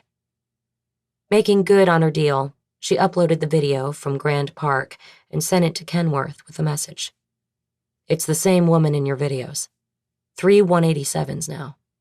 We need to talk." After sending it, she realized 187 might not be the penal code number for murder in Nevada. She also realized that not only did Vegas Metro and LAPD need to talk, but LAPD needed to talk among themselves. The case had reached a point where she needed to bring Olivas up to date and put the need for interagency cooperation with Vegas on his plate. But before she did that, she had to tell her own partner. Ballard called Bosch, and he picked up immediately, but his voice was drowned out by the background noise of traffic and a blaring siren. She managed to hear him yell, "Hold on." She waited as he apparently rolled up the windows of his car and put in earbuds. "Renee? Harry, where are you? What's going on? Heading to Bunker Hill behind an RA. Clayton Manley just went down 32 floors without an elevator." Oh, shit. He jumped? That's what they're saying. Who knows? RHD is taking it. Gustafson and Reyes. I'm heading there to see what I can find out. Listen, Harry, be careful. This thing's coming together. I've been talking to Vegas Metro. They have a case over there, a murder. They sent video, and it's our girl, the Black Widow. That's what they call her? No, actually, I called her that when I sent them our videos. What's the case over there? Mob-related. Some OC guy from Miami checked into the Cleopatra but didn't check out. It was a suicide setup, like he swallowed a bullet. But they have him on video going up to the room with the Black Widow. Then she comes down, different wig, different look. But she has the walk. It's her, I'm sure. There was a silence, but with Bosch, Ballard was used to it. Fake suicide. Like with Manley. But why is RHD taking it if it's a suicide, supposedly? I don't know. Maybe what I've been telling Reyes made them put Manley back on their radar. I was in the middle of telling him how they missed Manley when he got the call. Anyway, I'm pulling in. I'm going to see if I can get up to the firm. Harry, she could be up there, or at least still in the vicinity. I know. Well, if they felt the need to get rid of Manley, they might feel the same about you. You're the one who went in there and stirred things up. I know. So don't go in. Just wait for me there. I'm on my way. Bosch. Chapter 49. Bosch pulled to the curb just past the art museum on Grand. He unlocked the glove compartment and took out two things: a small 6-shot pistol in a belt clip holster and an old LAPD ID tag he was supposed to have turned in upon his retirement but claimed he had lost. He now clipped the gun to his belt and put the ID in his coat pocket. He put the Jeep's flashers on and got out. Walking past the museum toward California Plaza, he saw Gustafson and Reyes standing at the open trunk of their unmarked car, getting out equipment they would need for their investigation. Bosch cut a path to them. Gustafson saw him coming. "What are you doing here, Bosch?" he said. "You're not LAPD, you're not wanted." "You guys wouldn't even be here if it weren't for me," Bosch said. "You would be—" "For the record, Bosch, I still think you're full of shit," Gustafson said. "So you can go now. Bye-bye." Gustafson slammed the trunk of the car to underline Bosch's dismissal. "You're not listening to me," Bosch said. "This is no suicide, and the hitter could still be in that building." "Right. Reyes just told me all about your lady hitter. That's a good one." "Then why are you here, Gustafson? Since when does RHD roll on suicides?" "This guy takes a dive, his name comes up in our case, we get the call, a waste of my fucking time." Gustafson walked by him and headed toward the scene in the plaza. Reyes dutifully followed and didn't say a word to Bosch. Bosch watched them go and then surveyed the area. There was a crowd at the far end of the building where Bosch could see men in security uniforms creating a perimeter around a blue canvas tarp that had been used to cover the body of Clayton Manley. The EMTs from the rescue ambulance were heading that way, and Gustafson and Reyes weren't far behind them. Even from a distance, Bosch could see that the blue tarp was just a few feet from the building. There was nothing routine about suicides, but Bosch knew from his years on the job that jumpers usually propelled themselves away from the structure they dropped from. There were always the step-offs, but that method was not as precise or as final as the jump-off. Buildings often had architectural parapets, window-washing scaffolds, awnings, and other features that could interfere with a straight drop. The last thing a suicidal individual wanted was to have a fall broken and to bounce down the side of a building, possibly being left at the bottom alive. Bosch deviated from the path the others were taking and headed toward the building's entrance. As he went, he surveyed California Plaza. It was surrounded on 3 sides by office towers. The one he was heading toward was the tallest, but Bosch assumed that cameras somewhere in the plaza would have captured Manley's fall. From them, it might be possible to determine whether he had been conscious when he fell. He reached into his pocket as he approached the revolving glass doors at the lobby entrance, pulled out his old ID, and clipped it to the breast pocket of his jacket. He knew that the plan now was to keep moving and not stop long enough for anyone to read the date on it. Once he passed through the door, he saw the round security desk with a sign saying that visitors must show ID before being allowed to go up. Bosch strode toward it confidently. A man and a woman sat behind the counter, both wearing blue blazers with name tags. "Detective Bosch, LAPD," he said. "Have any of my colleagues asked about visitors today to Michelson and Mitchell on the 16th floor?" "Not yet," the woman said. Her name tag said Rachel. Bosch leaned over the counter, as if to look down at the screen in front of Rachel. He put his elbow on the marble top and drew his hand up to his chin, as if contemplating her answer. This allowed him to block her view of his ID tag with his forearm. "Can we take a look then?" he said. "All visitors to the firm?" Rachel started typing. The angle Bosch had on her screen was too sharp, and he could not see what she was doing. "I can only tell you who was put on the visitor list this morning," Rachel said. "That's fine," Bosch said. "Would it say which lawyer in the firm they were visiting?" "Yes, I can provide that if needed." "Thank you. This is about the suicide?" "We're not calling it a suicide yet. We need to investigate it, and that's why we want to see who came up to the firm today." Bosch turned and looked through the glass walls of the lobby. He did not have a view of the death scene, but felt he was only a few moves ahead of Gustafson and Reyes. One of them would be going up to the firm soon. "Okay, I have it here," Rachel said. "Is that something you can print out for me?" Bosch asked. "Not a problem." "Thanks." Rachel moved down the counter to a printer and took 2 pages out of the tray. She handed them to Bosch, who took them as he walked around the counter toward the elevators. "I'm going up to 16, he said. "Wait," Rachel said. Bosch froze. "What?" he asked. "You need a visitor card to get to the elevators," Rachel said. Bosch had forgotten that the elevator lobby was protected by electronic turnstiles. Rachel programmed a card and handed it to him. "Here you go, detective. Just put it into the slot at the turnstile." "Thank you. How do I get access to the roof?" "You can get to 32, but from there you have to take the maintenance stairwell up. It's supposed to be locked, but I guess today it wasn't." "How do employees get up to their offices?" "They enter the underground parking on Hill Street, take an elevator to this level, then everybody goes through the turnstiles. Employees get permanent cards." "Okay, thanks. Be careful up there." Bosch decided to go to the roof first. As he rode the elevator up, he tried to think in terms of how the Black Widow did it. She had somehow lured Manley to the roof and then pushed him off, or incapacitated him and pushed him off. The question was how she got him up there. Forcing him at gunpoint to walk through the law firm and take an elevator up would have been too risky. Just the chance that someone could be on the elevator would seem to scratch that as a possibility. But somehow she had gotten Manley up there. As the elevator ascended, he looked for the first time at the printout he had received at the security desk. He knew, of course, that the Black Widow could have arrived as an employee or with an employee, but nevertheless he studied the names of the 17 visitors on the list.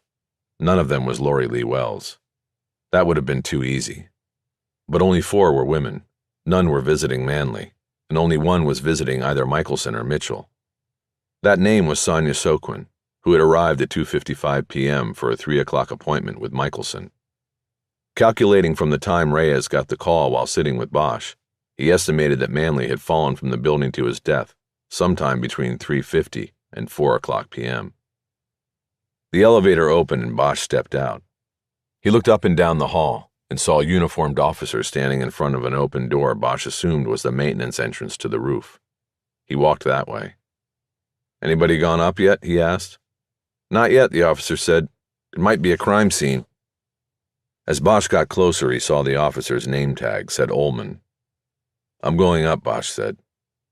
The officer hesitated while eyeing Bosch's ID tag, but Bosch turned as if to look back down the hallway. "This is the only way up?" he asked. "Yes, sir," Ullman said. "The door was open when I got up here." "Okay, let me take a look. My partner, Reyes, will be up soon. Tell him I'm up top." "Yes, sir." Ullman stepped aside and Bosch entered a large maintenance room, that had an iron staircase going up to the roof. Bosch took the stairs slowly, favoring a surgically repaired knee. It was at least 30 steps. When he got to the top, he leaned against the steel railing to catch his breath for a moment, and then pushed through a door.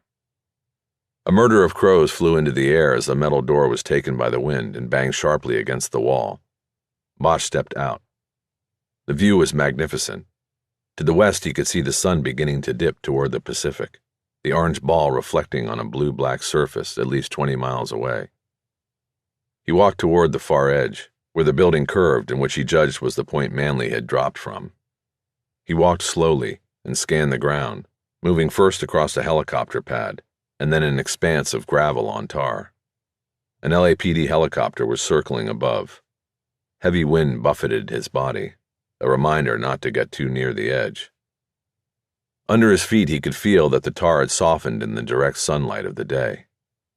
The door slammed behind him and he whirled around, his hand going to his hip. There was no one. The wind. A 2-foot-high parapet ran along the edge of the building. It had a metal end cap containing the lighting strip that outlined the edges of the building in blue at night.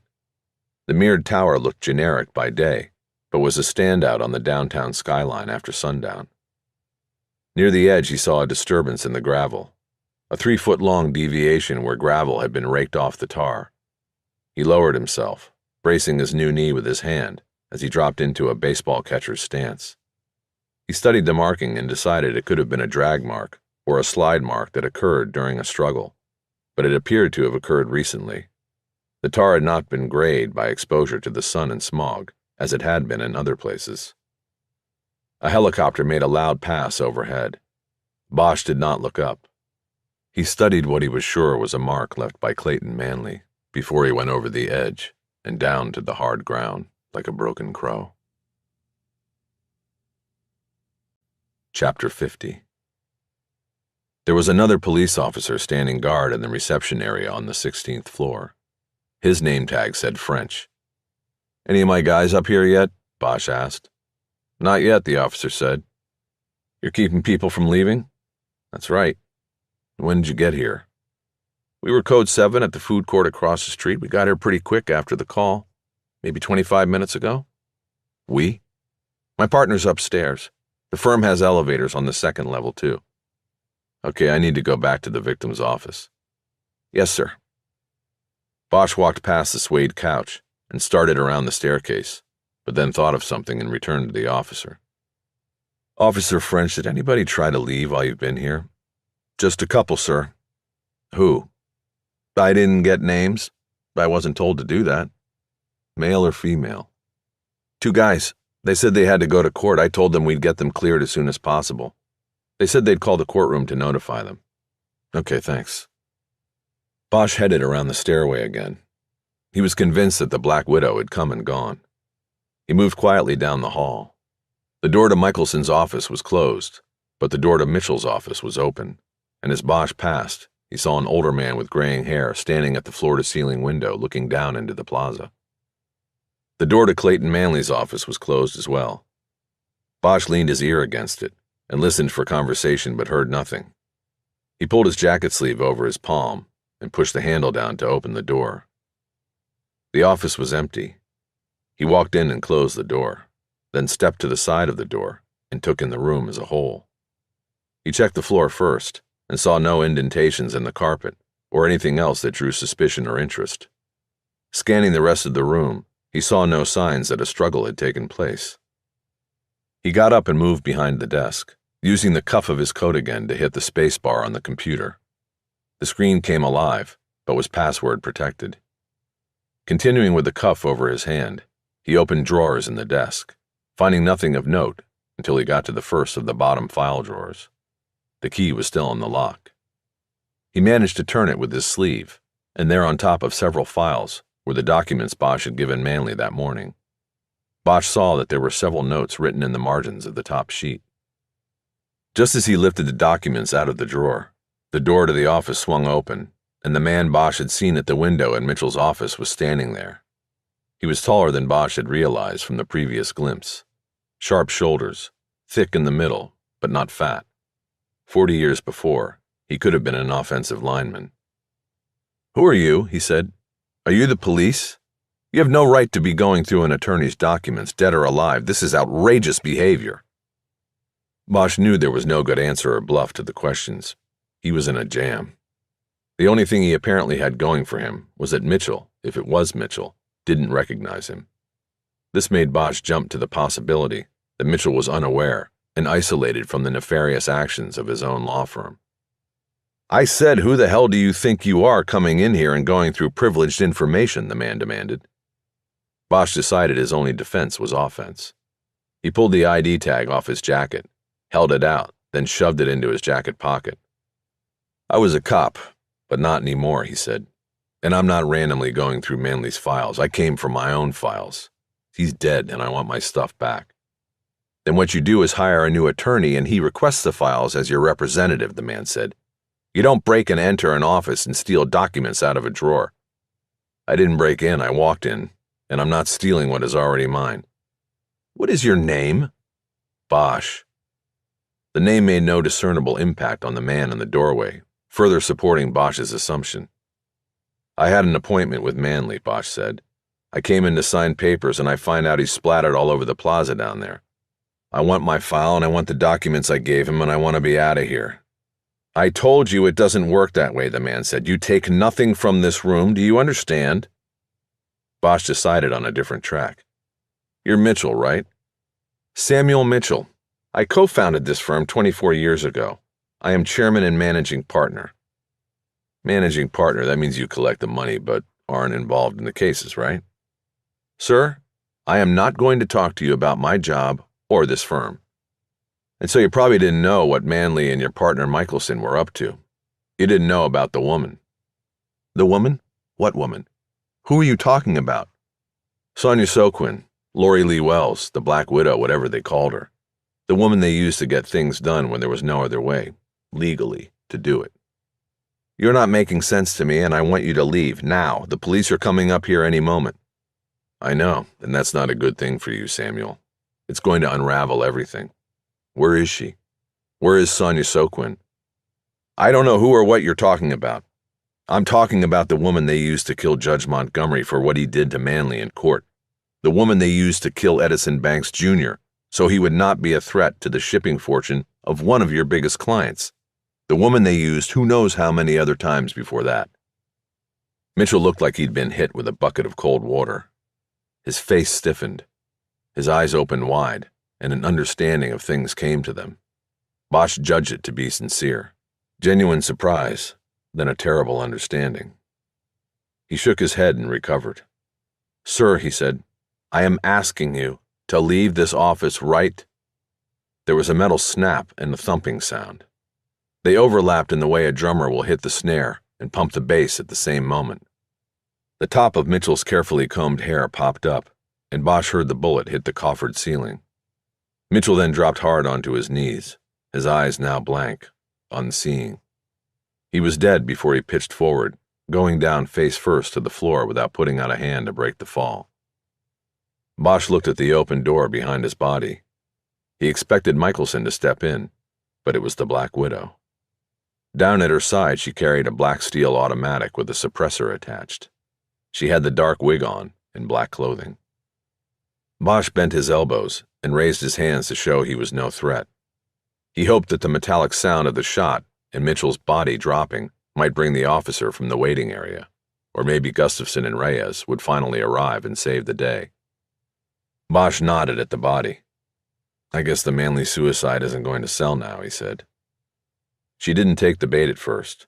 She just looked at him with what was either a sneer or a crooked smile, like an actress Bosch had always liked over the years. Oddly, he started thinking about the movie she had been in.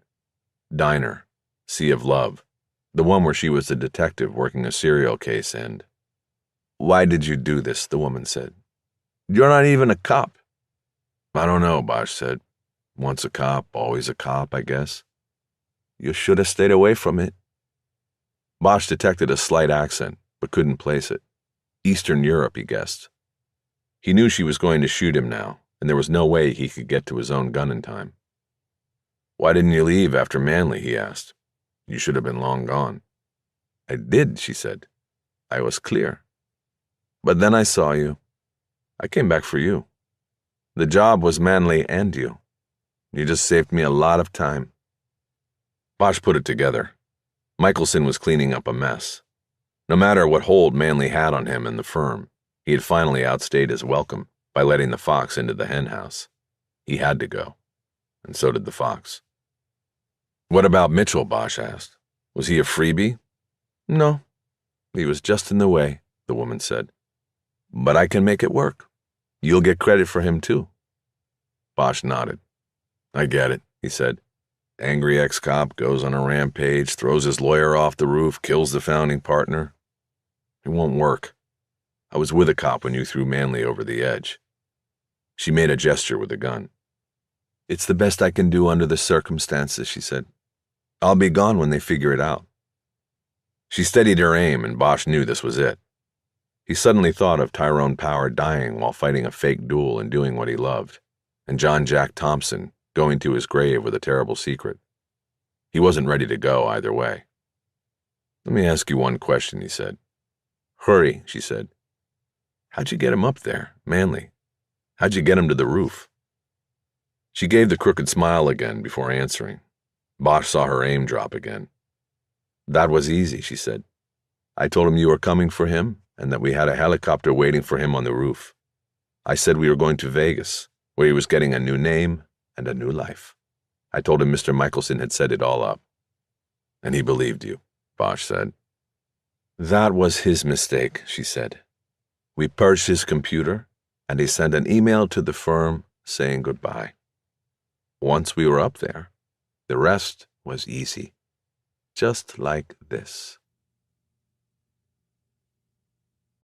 Ballard. Chapter 51. Ballard came out of the elevator and immediately saw the uniformed police officer standing in a waiting area to the left. She walked directly to him, pulling her jacket back to show her badge. She saw his name was French. "I'm looking for a guy. 60s, mustache, looks like a cop," she said. "There was a guy like that, but he had a legit ID," French said. "Where is he?"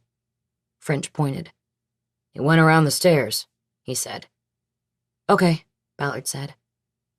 She walked to the reception desk, where a young man was playing solitaire on his phone. "Where is Clayton Manley's office?" "You go around the stairs, and it's the last office at the end of the hall, past Mr. Michelson's and Mr. Mitchell's offices. I can take you back." "No, you stay here. I'll find it." Ballard moved quickly toward the curving staircase in the hall. As she entered the passageway, she saw the first two doors on the left closed, but the last door was open, and she heard voices. One belonged to a woman, and the other, unmistakably, to Harry Bosch. She quietly drew her weapon and held it in two hands in front of her as she moved down the hallway and closer to the open door. She strained to listen. "That was his mistake," the woman said. "We purged his computer and he sent an email to the firm saying goodbye. Once we were up there, the rest was easy. Just like this." Ballard came to the door and saw a woman standing with her back to her. Dark hair, dark clothes. She thought, Black Widow. Beyond her was a man face down on the floor. Gray hair, but not like Bosch's. The woman was raising a weapon with a sound suppressor attached. "You move, you die," Ballard said. The woman froze, her arms straight, but the weapon only halfway up to firing position. "Drop the weapon and let me see both hands," Ballard ordered. "Now!" The woman remained frozen, and Ballard knew she was going to have to shoot her. "Last chance. Drop the weapon." Ballard raised her arm slightly so she could sight down the barrel of her pistol. She would cut the woman's cords with a shot to the back of the neck. The woman opened her gun hand, and the weight of the barrel with the suppressor dropped the muzzle downward as the handle came up. "I've got a hair trigger on this," she said. "I drop it, it could go off. I'm going to lower it to the ground." Slowly. "Harry?" "I'm here." Bosch said from the right. "You carrying?" "Have it on her right now." "Good." The woman in the room started to bend her knees and flex down. Ballard followed her with the aim of her gun, holding her breath the whole time until the weapon was dropped the last few inches. "All right, stand up. Move to the window and put your palms flat on the glass." The woman did as instructed, stepping to the floor-to-ceiling glass panel, and then raising and placing her hands against it. "You got her?" "I've got her." He raised his arm to assure Ballard he had the woman firmly in his sights. Ballard holstered her weapon and moved in to search the woman. "Do you have any other weapons on you?" "Just the one on the floor." "I'm going to search you now. If I find another weapon on you, it's going to be a problem." "You won't." Ballard moved forward and used her foot to push the woman's legs apart. She then began a pat-down that started low with the legs before moving up. "Do you have to do that?" the woman asked. "With you? Yes," Ballard said. "And I bet you like it." "Part of the job." Finished with the search, Ballard put her hand on the woman's back to hold her in place. She then pulled her cuffs off her belt. "Okay, one at a time," she said. "I want you to bring your hand down from the glass and behind your back. Your right first." Ballard reached up and grabbed the right wrist as it was coming down and started bringing it behind the Black Widow's back. But the woman turned as if being pivoted by Ballard. Ballard tried to stop it. "No!" Ballard saw it before she felt it. In the woman's hand was an open folding knife with a blade curved like a horn, all matte black, except for the edge of the blade that had been sharpened to a shine.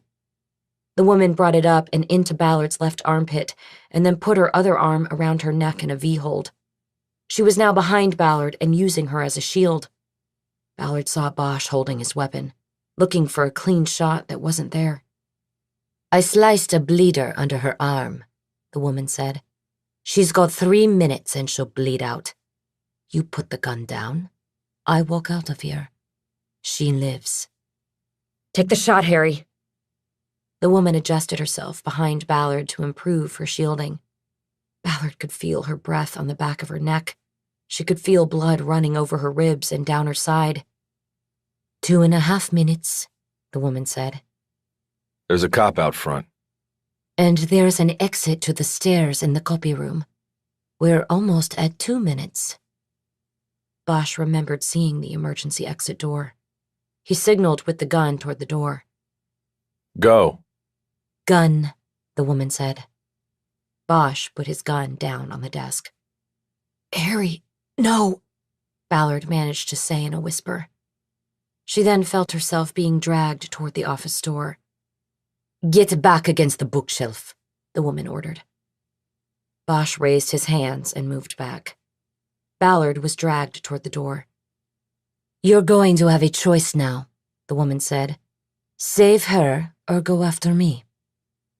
Ballard felt the woman's grip release, and she fell back against the doorframe, and then slid down to a sitting position. Bosch came quickly around the desk to her.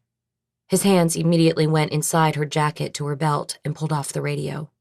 He knew how to use it. "Officer down.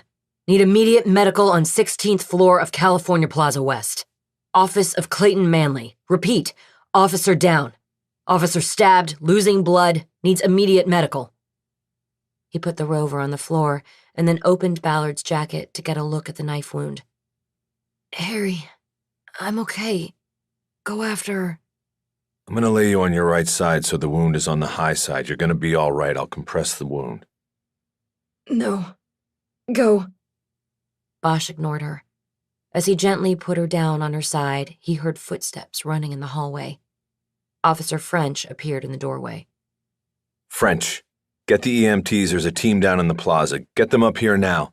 Then put out a broadcast. A woman, 30s, white, black hair, all black clothing, armed and dangerous. She went into the exit stairs. She's trying to get out of the building." French didn't move. He seemed frozen by what he was seeing. "Go." French disappeared.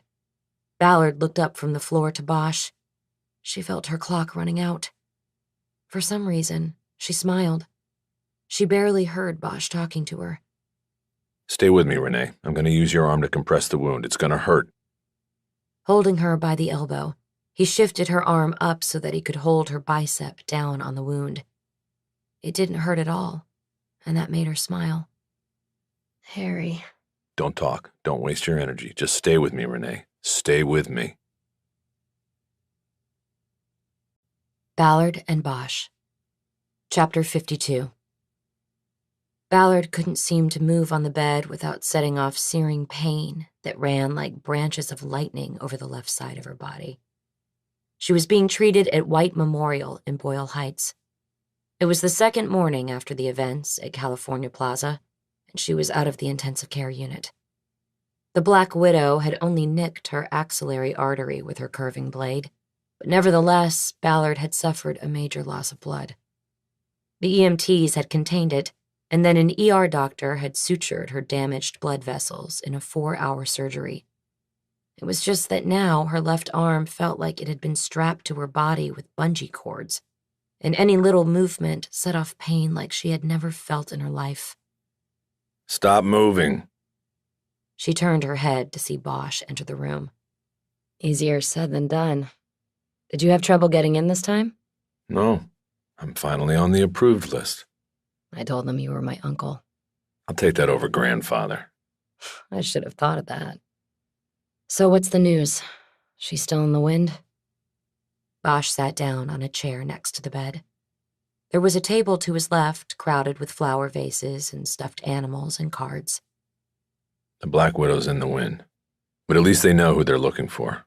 They got a print off of one of the cartridges in the gun she left and ID'd her. They think. Turns out the FBI's been looking for her for a while for some wet work she did in Miami. They have her name? Caterina Cava. What's that, Italian? No, Cuban, actually. How did she get hooked up with Batman? You forget, I'm not part of the club anymore. People from your department aren't telling me jack. What I know I got from a Fed who interviewed me and is part of the task force they're putting together on this. The Bureau, Vegas Metro, LAPD. He told me Butino and his people picked up on her when they had a piece of work that was mutually beneficial. Then she became his go-to, which in turn brought her to the attention of Michelson and Mitchell. They have Michelson? Yeah. They grabbed him at Van Nuys Airport. He was about to take a private jet to Grand Cayman. Now he's trying to deal his way out, laying everything off on Manley. Of course, Manley's dead and his computer was purged before he went off the roof. But I told him what Cava told me, that Michelson set up the hit on Manley and me. Well, I hope they put Michelson away for 100 years. It's a dance. He'll eventually realize he has to reveal all if he wants any shot at a break. Does your FBI source have any idea about what Manley's hold was on Michelson? Like why they didn't get rid of him sooner? They just assume he knew too much.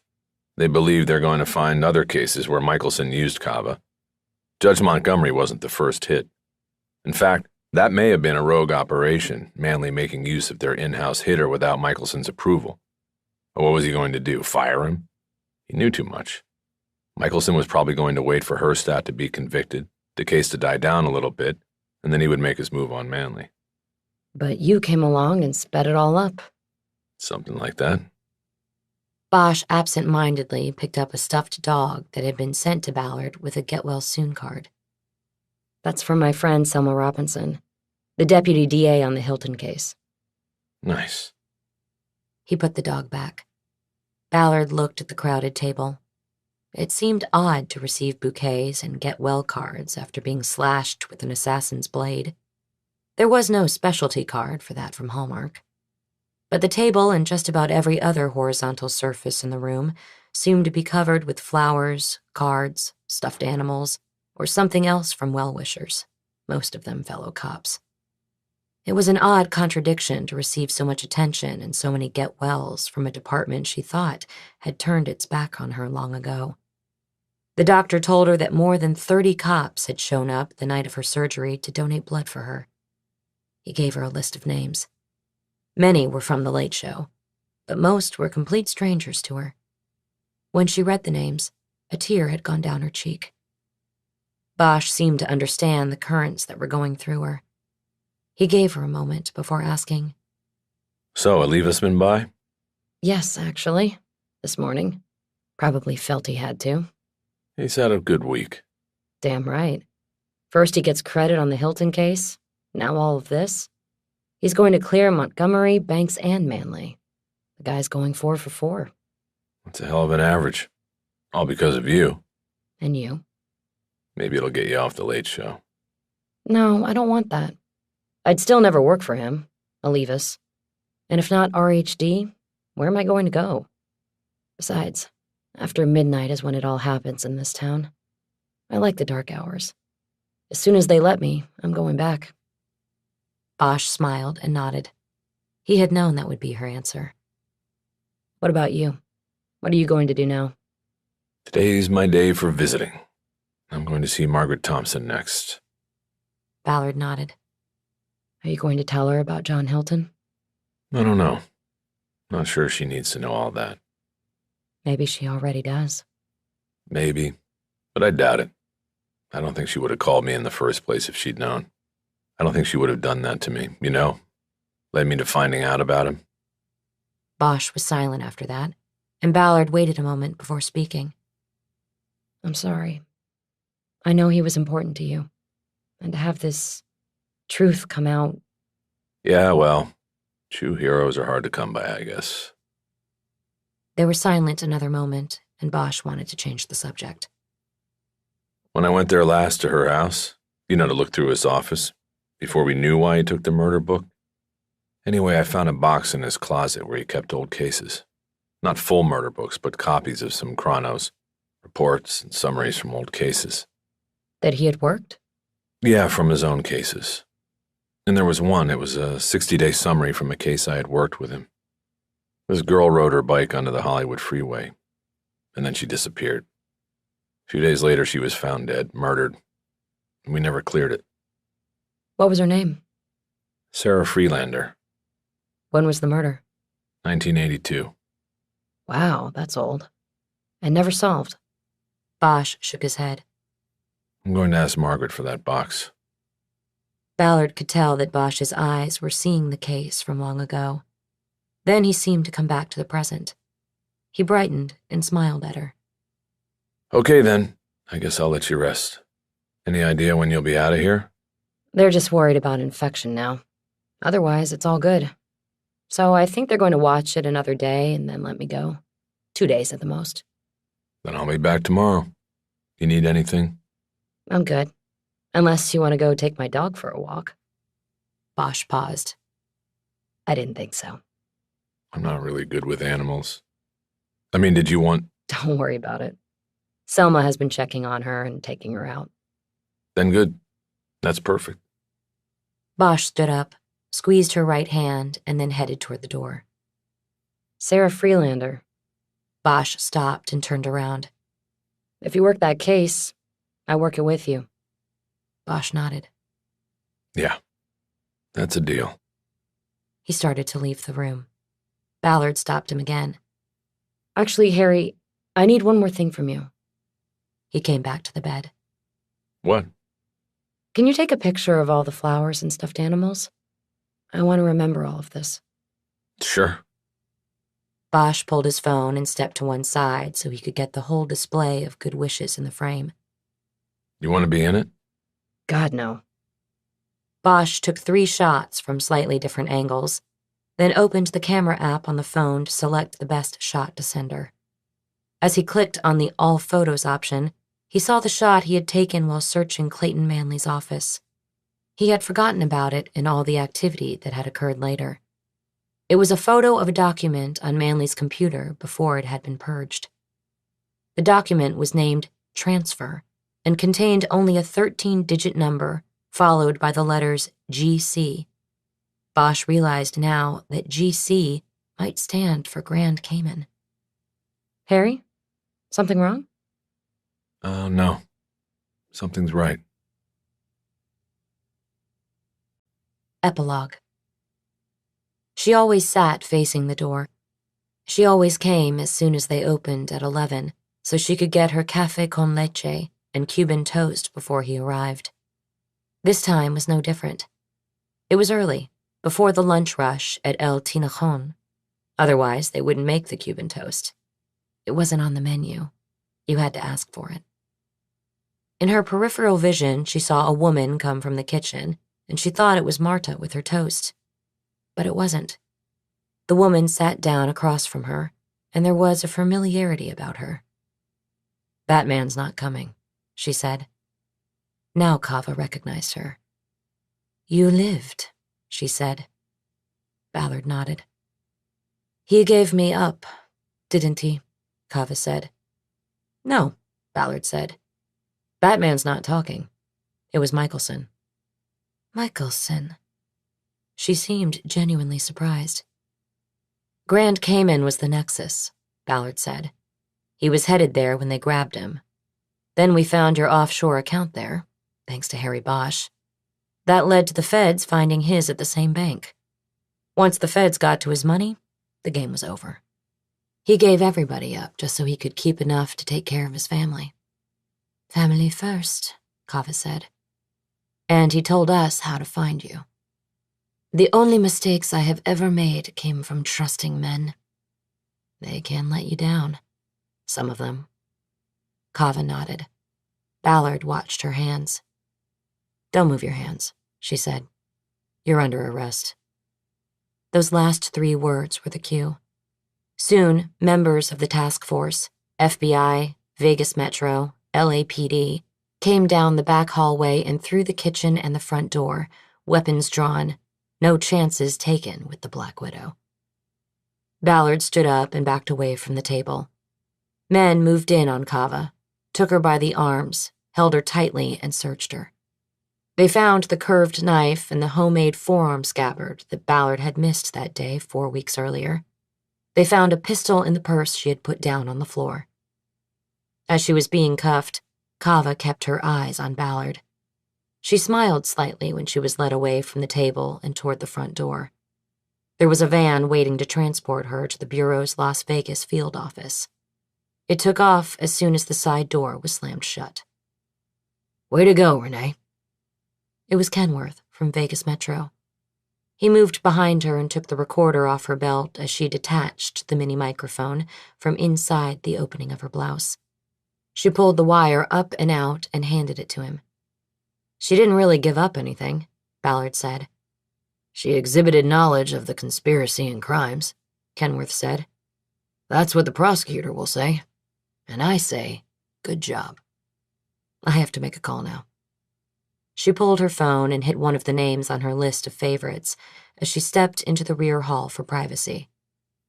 "Harry, we got her." No hitches? "No hitches. She even had the knife.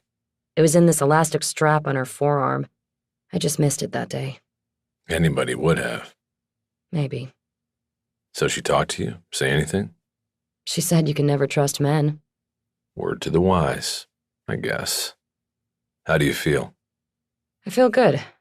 But she sort of smiled at me when they were taking her out of here. Like she was saying this isn't over." What else could she do? Anyway, she gave me that smile too. It was weird, though. Vegas is weird. When are you coming back? I'll go to the Bureau's field office and see what they need from me. Then I'll head back as soon as I'm clear. Good. Let me know. You working on Freelander? Yeah, and I found the guy. The one she said no to. He's still around. Don't do anything until I get back." Roger that.